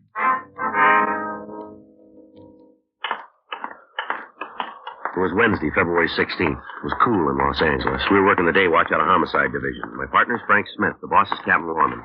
My name's Friday. We were on our way back from the interrogation room, and it was 8:46 p.m. when we got to room 42. Homicide. You think he'll cop out? I don't know. Probably won't make much difference anyway. Yeah. Mel keeping the gun, that was his big mistake. Yeah. Wonder why she gave him the chance. What do you mean? Well, he'd beaten her a couple of times before, and neighbors all said so. Yeah. You think she'd have walked out on him? That's what she was trying to do. Well, she should have tried sooner. You got any plans for dinner? No, not especially. Why? Well, I guess I'll grab a bite with you. Faye said she's not going to want any dinner. She'll fix something for the kids and told me to eat downtown. Well, that's a switch, isn't it? Sure is. Tell you the truth, Joe, she's kind of sore at me. This is her way of getting even. Is that so? Yeah. Woman expects a man to remember everything. Let him slip up just once, it's the end of the world. Is that right? Birthdays, anniversaries, Mother's Day, Christmas, Lincoln's birth, everything. What'd you forget this time? Valentine's Day. Oh, yeah. Well, I knew there was something eating her when I got home that night. She didn't say a word until the next morning. And then she hands me a tie. Stripes like that brown and red one from last Christmas, only this one is maroon and gray. Yeah. Said she didn't want to give it to me on Valentine's Day because she knew how embarrassed I'd be. You know, on account of not having a present for her. Well, why don't you get her some flowers or some candy? You can make up for it. She told me not to, Joe. Said she didn't want anything unless I thought of it myself and on the right day. See, you don't understand women, Joe. You can't make up for a mistake. They won't let you. Hot shot, I got it. For us? Liquor store out in Pico. Yeah? Dead body. We drove out to the Evandale liquor store on West Pico Boulevard. The owner, Cecil Evandale, was lying on the floor behind the counter. He'd been shot through the chest, and he was already dead when the body was discovered. A team from robbery detail and Sergeant J. Allen and a crew from the crime lab arrived a few minutes after we did. They began their investigation, and we talked to the patrol car officers who found Evandale's body. We were just cruising by, and we saw the front door standing wide open. No sign of Evandale, so we thought maybe we ought to look around. Yeah. Came inside, gave the place a once-over, spotted him just like he is now. You're sure he's the man who owned the store, huh? Oh, yeah, it's Evandale, all right. He's had trouble before. How's that? A couple of boys held him up, must be about a month ago now. We answered the call. I see. They were picked up the same night. Evandale had their license. You got a conviction? First-degree robbery. Well, it can't be them if they're in the joint. I'll check on it, Joe. Right. There was another hold-up. They didn't get away with much. Oh? Cash register was open when we came in. Still full. $50, $75. That's my guess. Well, maybe something scared them off. The street was empty. No cars, nobody. Funny they left all that money just lying there in the drawer. That's not the only funny thing around here. Who you got, Jay? Found the casing. Take a look. It's 38, huh? Yeah. Slug went right through him. In his chest, out the back. Right through. Clean as a whistle. Mm-hmm. Sure got me, Buffalo. What do you mean? The slug. Yeah? Can't find a trace of it.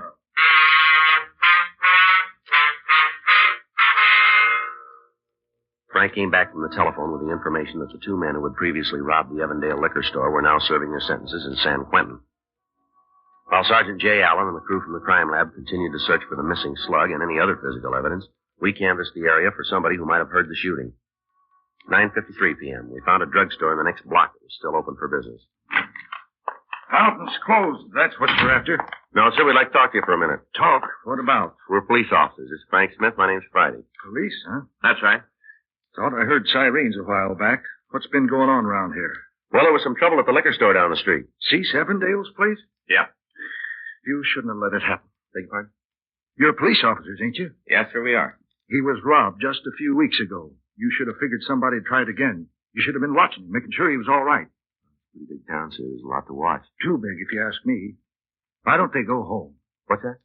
All them folks who keep moving to L.A. 25 years ago, I come here. Things were a lot different then. Man could drive down the streets, find a place to park his car. There was room to move around in. Elbow room. Mm-hmm. More people coming all the time. Getting so crowded a man can't breathe. Yes, sir. You see anybody who might have done the shooting? Tonight, you mean? Yes, sir. Anybody suspicious? Nobody suspicious come in here. Not since I got back from supper, leastways. When was that? 7:30. Right around in there. Uh-huh. Don't think I've had more than a half a dozen customers since supper time. Miss Jacobs, her youngsters got the croup, sold her some cough syrup. Ought to relieve it some. Then there was a couple of boys, bought Cokes, read the magazine. Well, how old were they? 10, 12, just shavers. Uh-huh. Fella come in for a carton of cigarettes. Don't know his name, but he lives around here somewheres. Been in a half dozen times before. Don't recall anybody else. Well, how about out on the street? Hmm? Did anybody walk by or hang around who doesn't belong in the neighborhood? How the heck would I know? You can't even see the street from in here when it gets dark. Yes, sir. Black as pitch out there. Been after 'em for the last 5 years to put up a street lamp. Been begging 'em. What do? Just raise my taxes and spend the money on freeways and gadgets so's more strangers will come flooding in on us.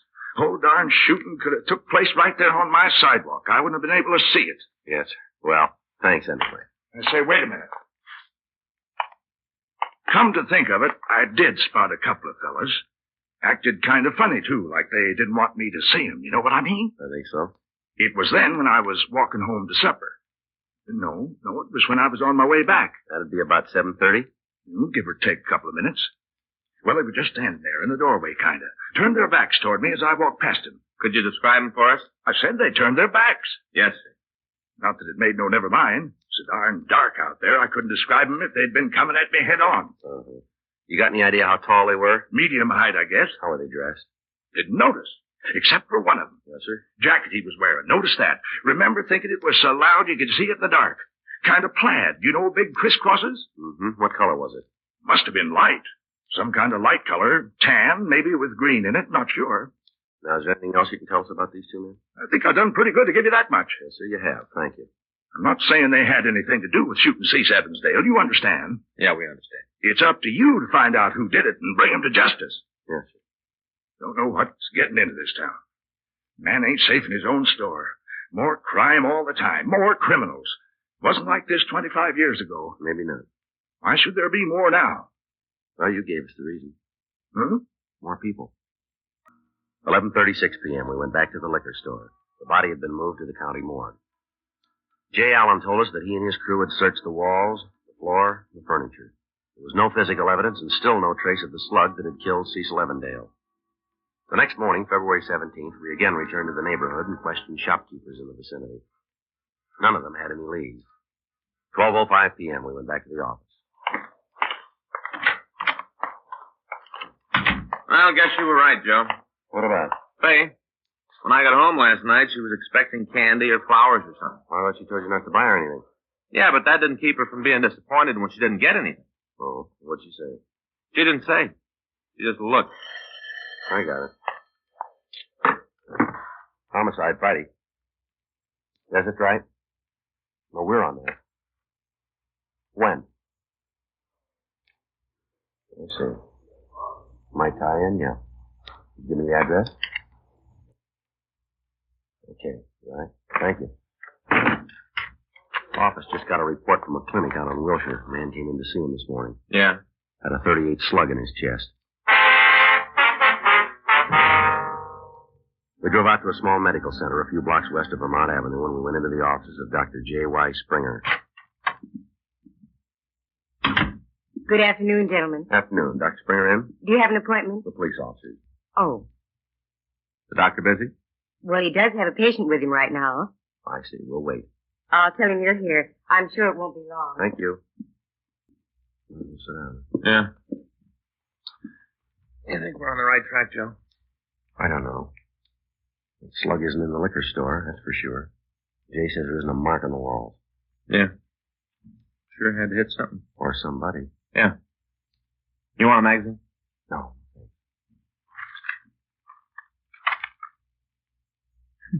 That's funny. What? It's a brand new issue. See right here? February. Mm-hmm. New magazine in the doctor's office. Mm-hmm. Oh. What's the matter?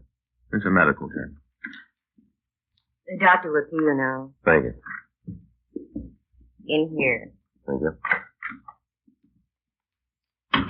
Dr. Springer? That's right. Police officers. This is Frank Smith. My name's Friday. How do you do? How do you do, sir? What can I do for you, gentlemen? I understand you took a bullet out of a man's chest this morning. Oh, that.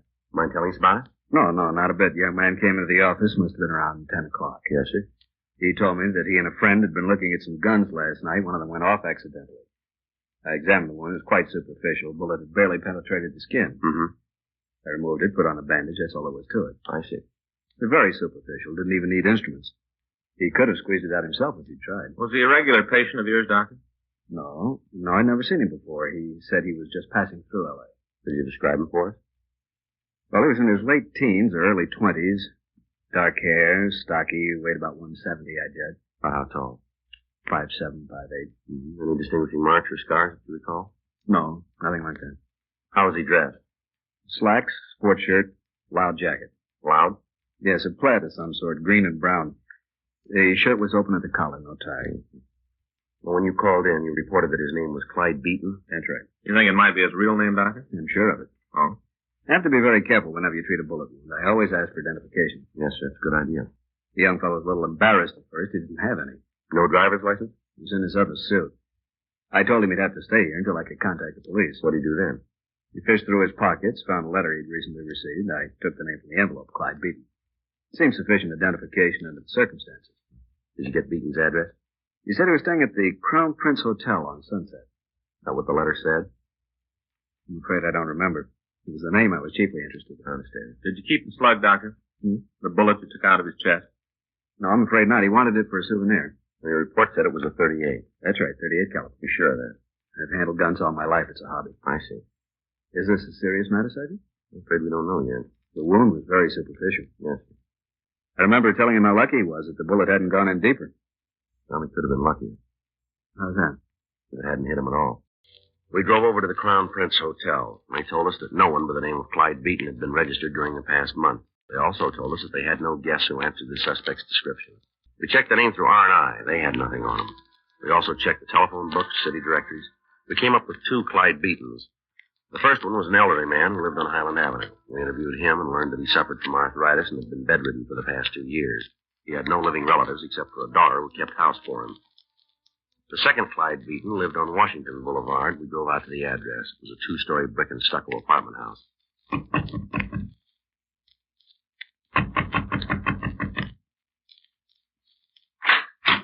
Yes? Mr. Beaton in? No, he isn't. You know where we can find him? What for? We're police officers. What? Miss Frank Smith, my name's Friday. Are you Mrs. Beaton? Yes, This is Clyde Beaton. that's right. Could you tell us where your husband is, please? Well, he's not here. Yes, ma'am. Where is he? Chicago. Oh. Been there since last Friday. You sure of that? What's this all about? Police visit. Do you mind if we come in for a minute? No, I guess not. We can't talk very loud. The baby's asleep. Yes, ma'am. You say your husband's in Chicago? Since last Friday. Business trip? On a way. He's a plastic salesman. Company's having a convention. I see. He did a bigger gross last year than any other West Coast representative, and that's why they picked him to go. Mm-hmm. It's quite an honor. He's only been with them a couple of years, practically the youngest man in the force. Yes, ma'am. He even had a dinner last night. Gave him a plaque. Last night? He called me afterwards. Long distance. From Chicago. Don't you believe me? Yes, ma'am. Does your husband have a gun, Miss Beaton? What? A pistol or a revolver? Well, Well, does he, Miss Beaton? Yes, he has a gun. You take it with him? No, of course not. Mm-hmm.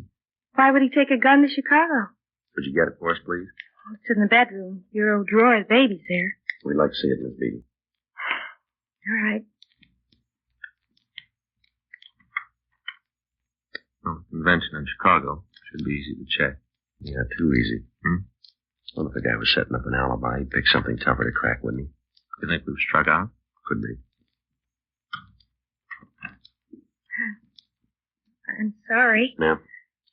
Well, the gun isn't there. Oh. I looked all through the bureau. I don't know what could have happened to it. Well, maybe your husband did take it with him. I packed all his things. He couldn't have. I see. Well, we've always kept it in the top drawer where it'd be handy. Mm-hmm. You know where your husband's staying, Miss Beaton? The Waterfield Hotel. I've never been in Chicago, but it's right downtown someplace. What's the name of the company he works for? Federated Plastics. Can't you tell me why you're asking all these questions? We just like to get in touch with him. What about? Do you have a picture we can take with us? Of Clyde? Yes, ma'am. Well, I suppose so, but I'd like to know why. Is he in any trouble? Not if he's been in Chicago for the last few days. Of course that's where he's been. I talked to him just last night. We have the picture now? Let's see what I can find. I think there are a couple of snapshots from the desk. Would that be all right? Yes, ma'am. Be fine. When's your husband due back? Day after tomorrow. Is he flying? Mm-hmm. I don't know which flight, though. He said he'd send me a telegram. Here's a picture. Took it last summer on our vacation in Yellowstone. Mm-hmm. My brother Tim's in it, too. Will that make any difference? No, it's perfectly all right. That's Clyde, sitting on the rock. Mm-hmm. The one in the plaid coat. We took the picture with us and we stopped by Dr. Springer's clinic. His nurse told us he was operating at St. Thomas Hospital. She said she'd call as soon as he was free. We went back to the office and we sent a teletype to the Chicago PD requesting information about Clyde Beaton, supposedly registered at the Waterfield Hotel. 2 hours later, at 5:43 p.m., Chicago reported that a man answering Beaton's description and using his name was staying at the Waterfield. They also confirmed the fact that he'd attended a convention dinner the previous evening. Sure comes up looking good. Sure does. Do we check him out? Well, we better talk to him when he gets back in town, huh? Mm-hmm. Homicide, Friday. Yes, ma'am. How long will he be there? I see. Would you ask him to wait, please? Right away. Thank you. Doctor's back in his office. You still want to show him this picture? So far, it looks like we're 100% wrong. Yeah. Can't get any worse. We drove out to Dr. Springer's office and we showed him the snapshot of Clyde Beaton. Mm-hmm. That's him. You sure, Doctor? No doubt about it. That's a young man I treated this morning. His wife says he's in Chicago. Oh, that's ridiculous. Absolutely ridiculous. He does fit your description. Even the coat. Coat? Well, yes, sir. Isn't that the one you told us he was wearing? You see there? Plaid. But he isn't wearing... Oh, I see what you mean. What? The other chap in the picture. Yes, I believe that is the same coat. Wait, I don't follow you, Doctor. This is the young man who had the bullet in his chest, the one standing up wearing the leather jacket. Mm-hmm. But when he came to see me this morning, yes, sir, he had on this other man's coat. Dr. Springer was positive in his identification of Mrs. Beaton's brother. 7:28 p.m. We again interviewed Mrs. Beaton. Oh, it's you again. Yes, sir. What do you want now? Just a couple more questions. You got me so nervous before, I just didn't know what to do. I had to telephone Clyde all the way to Chicago. Make sure he was all right. We're sorry about that, ma'am. It cost us a fortune in phone bills. He said the police back there had been bothering him, too. He couldn't imagine why. We don't want to cause you any trouble. Well, that doesn't help any. Did you take another look at this picture, Miss Beaton? Before I gave it to you. Yes, ma'am. You said that the other man was your brother, is that right? What about him? What's his name, please? Tim. His last name? Larkin. Tim Larkin. Well, now, does the coat that your husband's wearing in the picture belong to him or to your brother? It's Clyde's coat, of course. He's wearing it. Is it in the house now? No, I don't know where it is. Cleaner's, I guess. Wasn't here when I packed Clyde's bag last week. Your brother live in L.A.? Yes. Where about? Well, he lived with us until a few weeks ago, and then he and a friend of his took an apartment over on Bellwood Avenue. You know the number? 261 West. What's his friend's name? What's Bill Dressingham? Went to college together. Mm-hmm. That's why Tim came to California to go to school. Our folks live back in South Dakota. I see. He did all right the first couple of years, but something happened last semester. He just sort of lost interest and quit school, both him and Bill. Got jobs and rented this apartment. I guess they're making good money. It's a very nice place. Yeah. It isn't Tim, is it? No. For the reason you've been coming back and forth here all day. We don't know yet. If anything's happened, it'll be my fault. I'm supposed to be responsible for Tim while he's in California, but the folks don't know he isn't going to school anymore. They think he's still living with us. Mm-hmm. He's the baby of the family. He just turned 21. Thought I'd wait until Mom and Dad realized he's a grown man. Then I'd tell him he's on his own. Thought I'd wait till then. Maybe you waited too long. 9:15 p.m. We went over to the Bellwood address Mrs. Beaton had given us. We found a card on one of the doors with the names Beaton and Dressingham on it.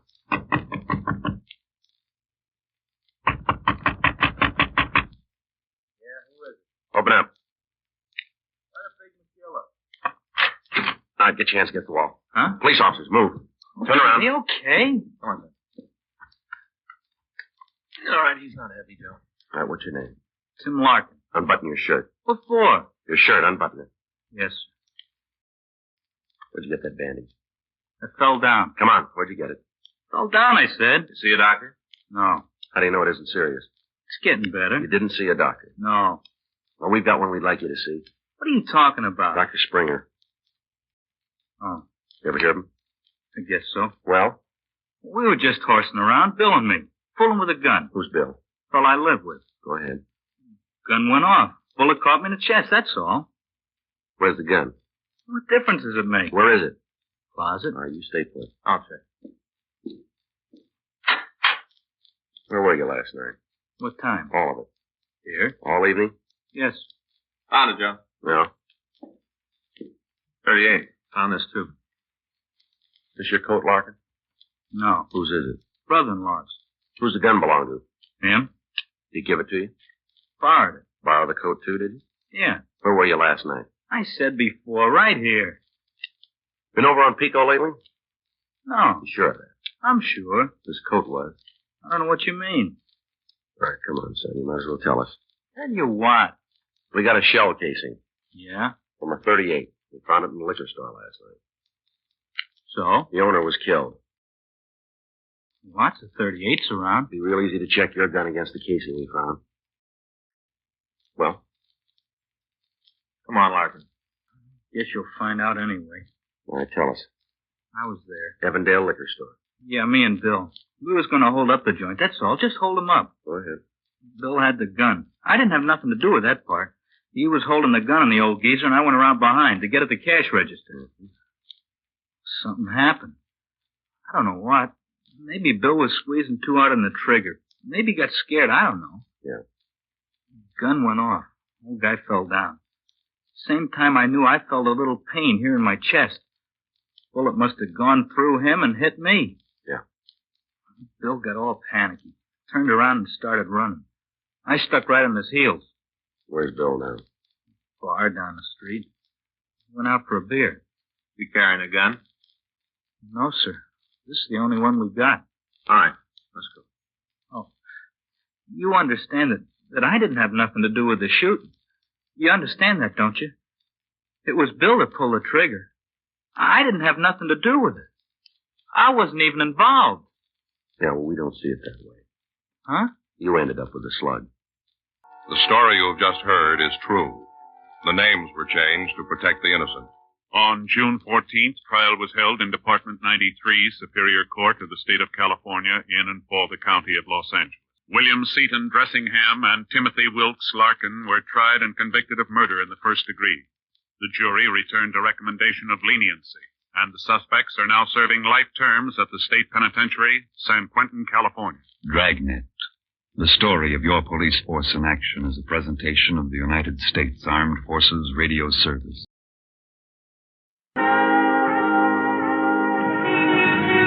Broadway's My Beat. From Times Square to Columbus Circle, the gaudiest, the most violent, the lonesomest mile in the world. Broadway's My Beat, with Larry Thor as Detective Danny Clover. When the summer melts into August, Broadway suddenly stops in the middle of a step, considers. What happened to the springtime dreams to be fulfilled in July at the very latest? What of the snapshot of the girl in your wallet, the one you met at Coney last month, who wore sea spray in her hair, whose cheek was warm with sun and your cheek, the one who liked the old songs best? She's back to work again, handing ship clocks to an auctioneer on 42nd Street, and looking brassy and winking at the crowd. And she didn't even recognize you. So walk alone the August night, and it hits you. Another summer's rushing away.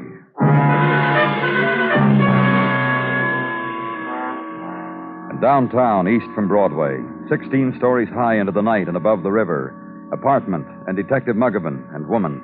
I'm all right, I tell you. I'm sure you are, Mrs. Webb. We've been trying to tell you. I'm as right as I'll ever be. And I'll tell you exactly how it happened. You've already told us, Mrs. Webb, 3 times. Listen, you... Go in and see how he is, Muggavan. Drunk. Your husband get this loaded off, Mrs. Webb? After what just happened, you talk to me like that. Go look at him, Muggavan. Thank you, Mr. Clover. Mr. Muggavan. Yeah? If you ran a cold bath for my husband and saw that he got in it, that would be nice. That's a good idea, Muggavan. Very good. Very, very good. Thank you very much, Mrs. Webb. Now, may I tell you, Mr. Clover? Of course. I was sleeping. My husband wasn't home. I thank my stars he came home when he did. Oh, just tell me what happened. I was sleeping and dreaming. And in my dream, I couldn't breathe. Not all at once, but gradually in my dream, I couldn't breathe. And you know how it is. I told myself this was a dream, and I could wake up any time I wanted to. Hey, and I... just take it easy, mister. We'll get along fine. Now, what are you doing? I'd better go and... Finish the story, Mrs. Webb. I knew I could awaken any time I wanted and breathe, and then the part came in this dream when I told myself to do it, to wake up. And when I did, I couldn't breathe after all. Someone was holding a pillow over my face. And that's when your husband walked into your room. And scared off my attacker. Who ran out of the window and down that fire escape and... Hey, now, be a good guy. I don't need all this. In you go. Danny? You wait here, Mrs. Webb. I know you won't hurt him. Oh, don't worry.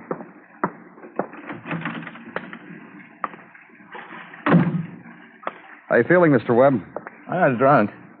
Not drunk anymore. It's great. Turn off the water, Muggavan. You see who tried to smother your wife? Sure. Who was he? Guy who held a pillow over her face and ran when I became a hero. Lieutenant Means, did you recognize the man? Could you identify him if you saw him again? Nope. All right, slide into this nice cold water, Mr. Webb. It's liable to clear your head. Maybe we can get I'm some okay. What do I have to do to prove that I'm not loaded? Just give us a coherent story of what happened. Coherent, you want? I was coherent enough to call the night manager when it happened, wasn't I? I'm not drunk, I tell you. No more. A shock like that. So was the guy. I'll tell you the truth, Mr. Webb. We honestly don't know whether you're drunk or not. A few minutes ago, I'd say yeah. Did you try to smother your wife with a pillow, Mr. Webb? Want me to pull you in here and we can talk about it? Just say yeah, you tried to kill your wife, and I'd be happy to join you. We'll chat. Listen. Uh-huh. You're going to find out anyhow. There's no secret to it. Well, there's another woman. Is that how you say? And you came home and decided to kill your wife. Listen, I came home and became a hero. A guy, a burglar, I guess. I came home and scared him. See, he ran down the fire escape. Mr. Clover, Your husband's all right, Mrs. Webb. is the window closed in there? Night air, and he catches cold so easily. I didn't notice. If it's open... Close it. All right. And don't pay any attention to him. Oh? About Helen. Is that the woman he's going with? Oh, Joe's a child. He doesn't know what he wants. He'll get over it. Just don't think what happened tonight had anything to do with Helen and Joe or anything like that. I'll see that the window is closed, Mrs. Webb. What'd my wife say? That she knew about Helen. See? How about I get dressed now, fellas? I want to talk to Helen. Oh, that would be Helen French, and I'll tell you where to find her. How about I get dressed now? Thank you very much. And the ministering now to a sobering drunk. I'll make you some coffee, honey. Black coffee. And later, the gentle concern for the welfare of a hero. And you must lie down, Joe. I'll help you. And an arm for the hero. And lips pressed tentatively to a hero's brow. Get the coffee, sir. And her hand trails across his cheek, stops for a furtive touch to his mouth. And she leaves the room. While she's gone, the nod to Muggavan, which has in it, handle it, report it, check with me later. And leave where the almost death was. Hit the August street, and the swelter of it. And on the way to the squad car, the current of soft talk and whisperings of the night dwellers of the stoop, broken and sent eddying into night drift by your passage. The squad car, and wave the sleepless kids away from it. And the ride uptown then, through stilling streets, through loomings of dark piles of concrete and stone, black against dark of night sky. And east then, in an apartment house where a girl lives, and who shrugs thin shoulders at police and at the lateness of night. It doesn't bother me. I was awake anyhow. Then you won't mind Why should I? It's hot. I couldn't sleep anyhow. They're playing things on the radio, and... You want to come in? It's all right with me if you want to come in. Thanks, sir. It's cooler over there by the window, if you care for that sort of thing. I'll move a chair over. Oh, this is all right, thanks. Suit yourself. Miss French, Nice they got music to go with it when you can't sleep. Isn't it nice? Real nice. don't you want to know why I'm here, Miss French? You'll tell me. You can suit yourself when. It's about a man named Joe Webb. About a man named Joe Webb. And his wife. And about the wife of a man named Joe Webb. Mr. and Mrs. Webb. That's what it's about, huh? Gee, imagine. Because someone tried to kill Mrs. Webb tonight. Someone held a pillow over her mouth while she slept. Joe did that? Joe tried to suffocate her? I didn't say that. No, then what did you say? Suit yourself what you're trying to say to me. Mrs. Webb told it this way. She said she was asleep and dreaming. And then she woke and someone had a pillow over her mouth and her husband came in just then and frightened the killer away. My. Did Joe tell it that way, too? Yes. That makes him maybe something of a hero? That's what he said. And his wife agreed with him? Yes. My. What a night I'm living. It's got music to it. It's got talk of heroes. My. Miss French, Who told you about me, Joe, or the wife he saved from a pillow? They both did. This is a very cozy world we live in, isn't it? You ever notice it, Mr. Clover? How long have you known Joe Webb? Long enough. Is he in love with you? How am I supposed to answer that? Answer it. You saw his wife, you saw Vera. Get a good look at her? Yeah? You figure it. You suit yourself as Joe in love with me. And you? Me? Uh-huh. I want to show you something. This is a picture in a silver frame. It's a snapshot of a young man. Young man on the beach at Far Rockaway. He's wearing a sweatshirt. But underneath it, his shoulders are big and real strong. He lifts things, weights. Early this summer on the beach, he lifted me like I was a puff of wind. His name is Don Cullen. And he's the man you're in love with, not Joe. Donnie is the man, not Joe. From early summer. And Joe... Joe knows about it. I told him again tonight. I told him it's the last time I'm going to tell you, Joe, and it's the last time I'm going to tell you why, Joe. Then I told him why. Tell me, too. Sure. I need a man. If I'm going to love somebody, it's going to be a man who's got big shoulders. Maybe when I'm not real nice to him like he wants, he'll toss me around a little, slap me maybe, then let me cry on his knee like a little girl. That's who I love. Don. Well, one more thing. When was Joe here? Early tonight. When it looked like rain for a while, I brushed him quick because Don was coming. Then Joe left, then Don came, then Don left. You noticed I couldn't sleep after... Yeah. Well, thanks, Miss French. I'll be... Wait a minute. You going to see Joe Webb again? Maybe. Tell Joe he forgot his raincoat. It's hanging in my closet. Tell him to suit himself about when he wants to come back for it. Oh, what do you know? Now I feel sleepy. No more night left to sleep in. Nighty-night, Mr. Clover. And outside now, and the dawn sounds. Awakening of sleepless city, trembling and stir of earth to onrush and flow of subway. Distant morning crow of tugs in harbor. And the still soft gathering of the big scream. And move quickly through it to where room is and bed in the wall. Release it, turn it down, lie where sleep waits. And hit the dream just ahead of the million-throated roar.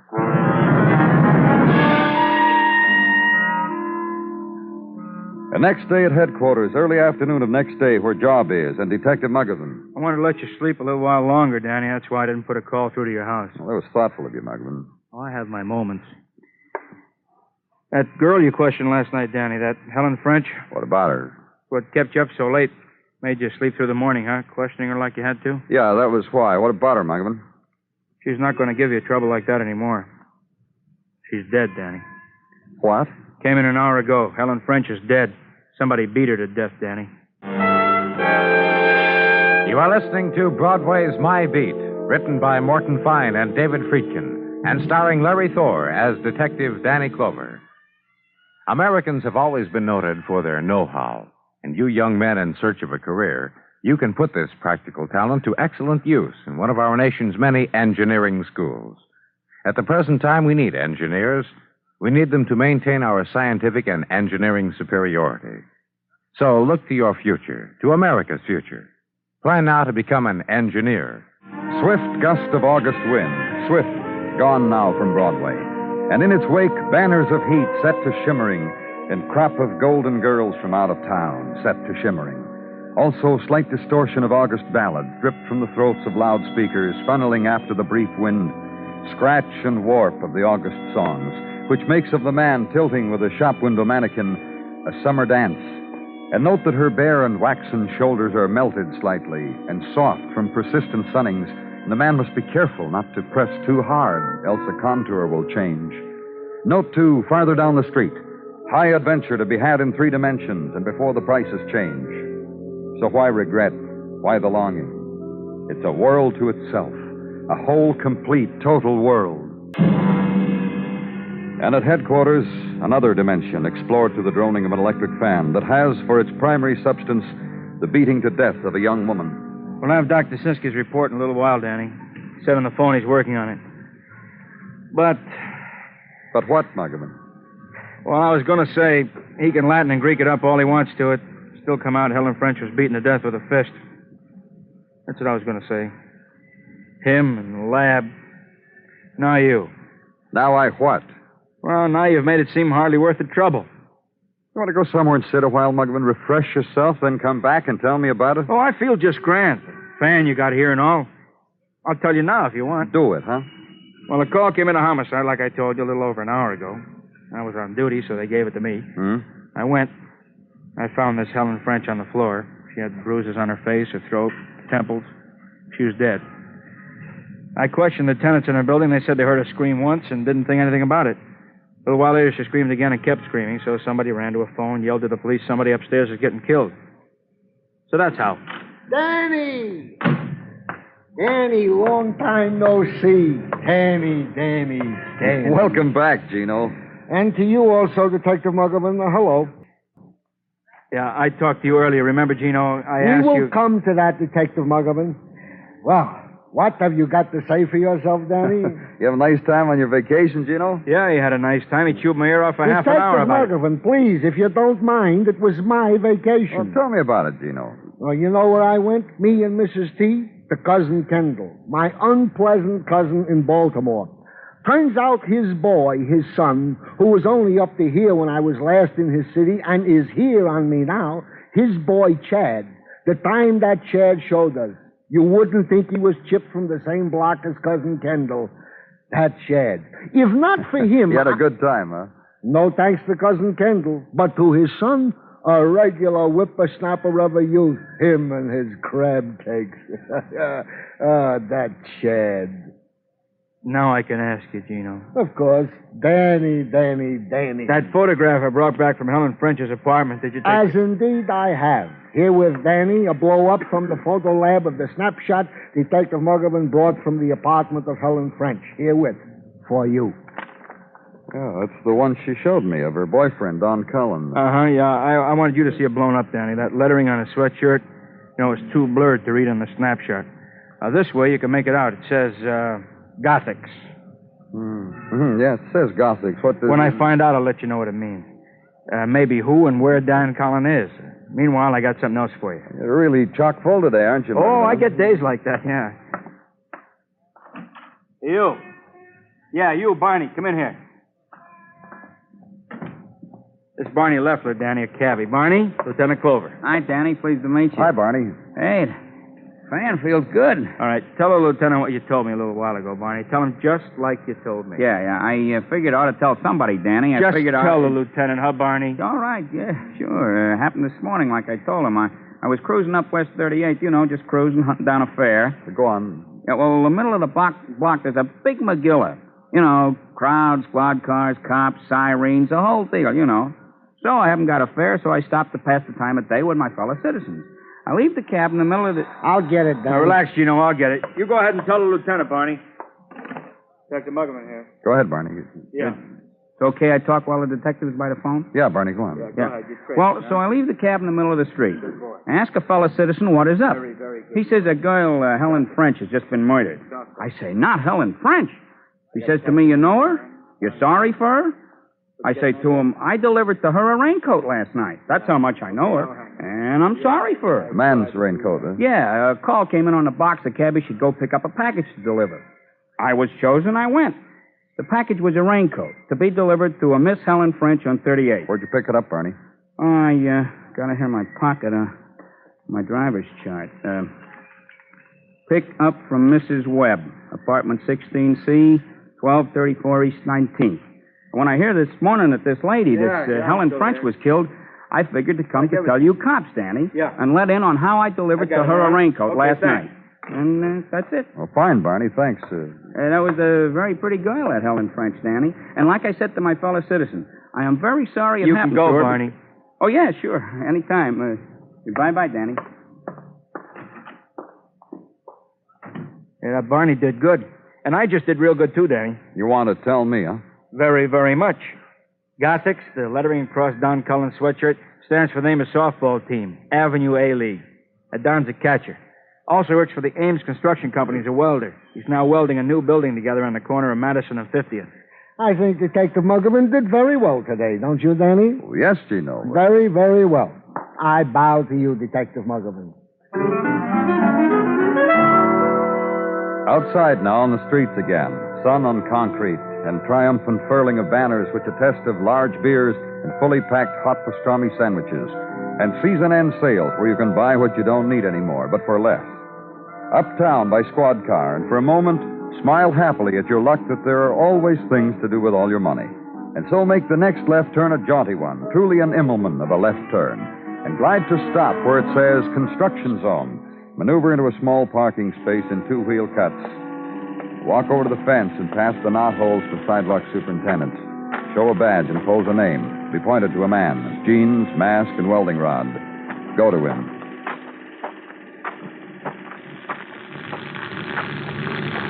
Don Cullen? Better turn your back on this arc light, buddy. Be with you in a minute.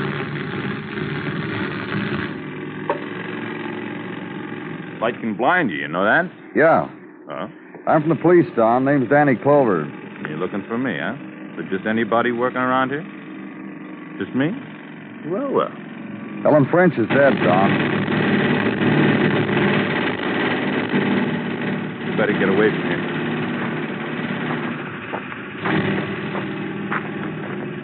Did you hear what I said, Don? Something about a Helen. Helen French, she's dead. Somebody beat her to death early this morning. What'll I do? What? What'll I do? What'll I do now? Listen, I've got to ask you some questions. What'll I do now? Did you kill her, Don? No. No, sir, I didn't kill her. No, I didn't kill her. Kill her? Look, you. I don't care who you are. I don't care. Come in here and tell me Helen's dead. Telling me, did I... Take it easy. Yeah. Okay. But just talk sense, will you? Don't come here with stories that... She's really dead, is she? Yeah.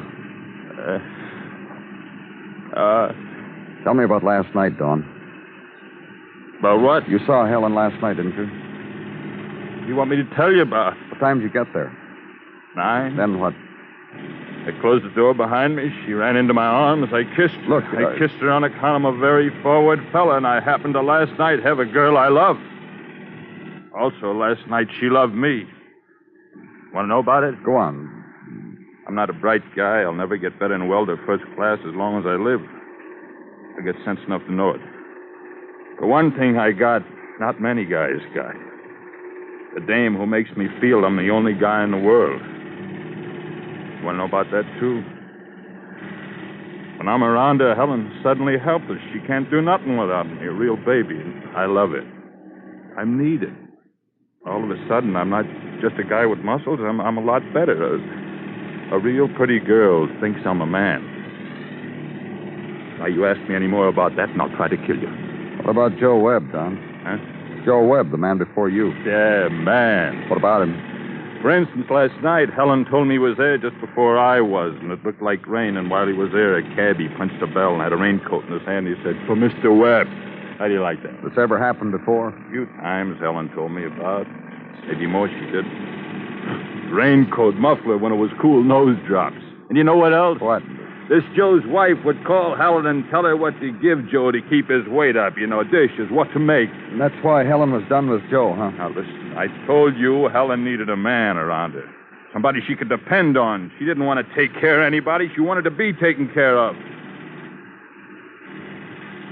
What I do now, Mr. Clover? Goodbye, Don.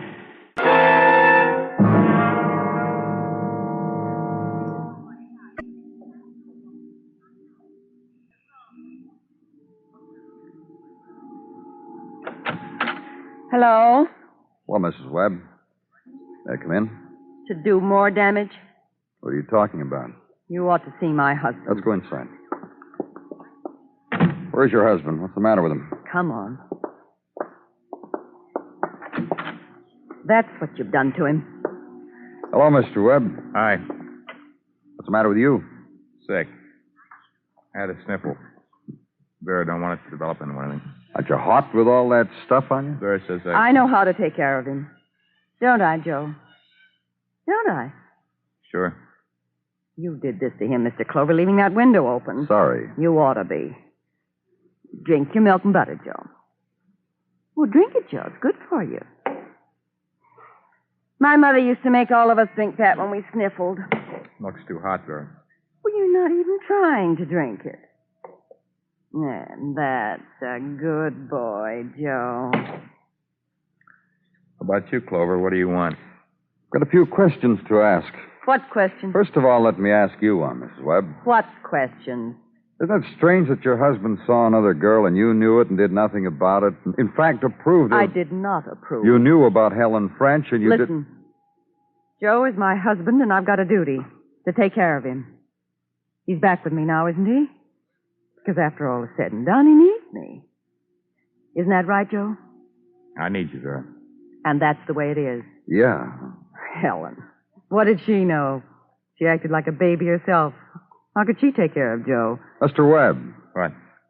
You loved Helen very much, didn't you? I'm back with my wife now. Leave me alone. Joe was naughty, and he's back now. There's no need to talk about what happened before. Helen needed you, didn't she, Joe? I told you, Mr. Clover... She needed you. She made you feel manly, and you could do things for her, take care of her. Vera. Baby her, just like your wife is doing for you now. Vera, I want to explain something to you. What? All this. Milk and butter and closed windows. All of it. Galoshes and raincoats. Things you do. Make me feel like a child.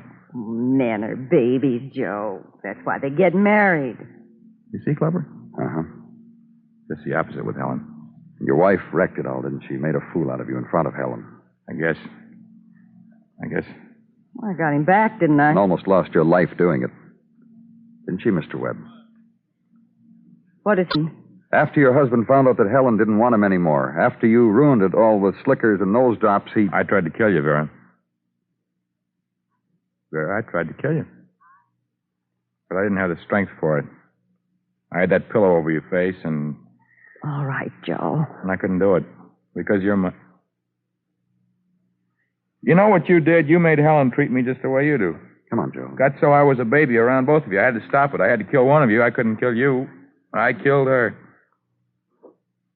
Say something, will you?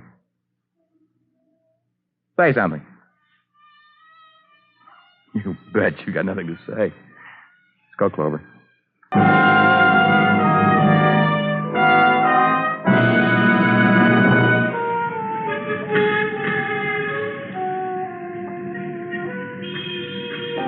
It's the street of a million walkers, this Broadway. And they're funneled here.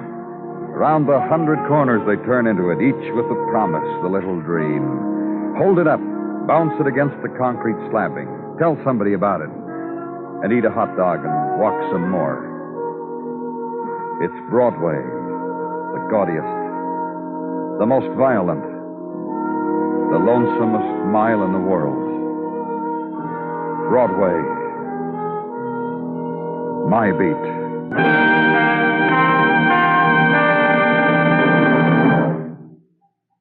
Broadway's My Beat stars Larry Thor as Detective Danny Clover, with Charles Calvert as Tartaglia and Jack Crucian as Muggavan. The program is produced and directed by Elliott Lewis, with musical score composed and conducted by Alexander Courage. In tonight's story, Irene Tedrow was heard as Vera and Lamont Johnson as Joe. Featured in the cast were Charlotte Lawrence, Barney Phillips, and Herb Vigran. Bill Anders speaking.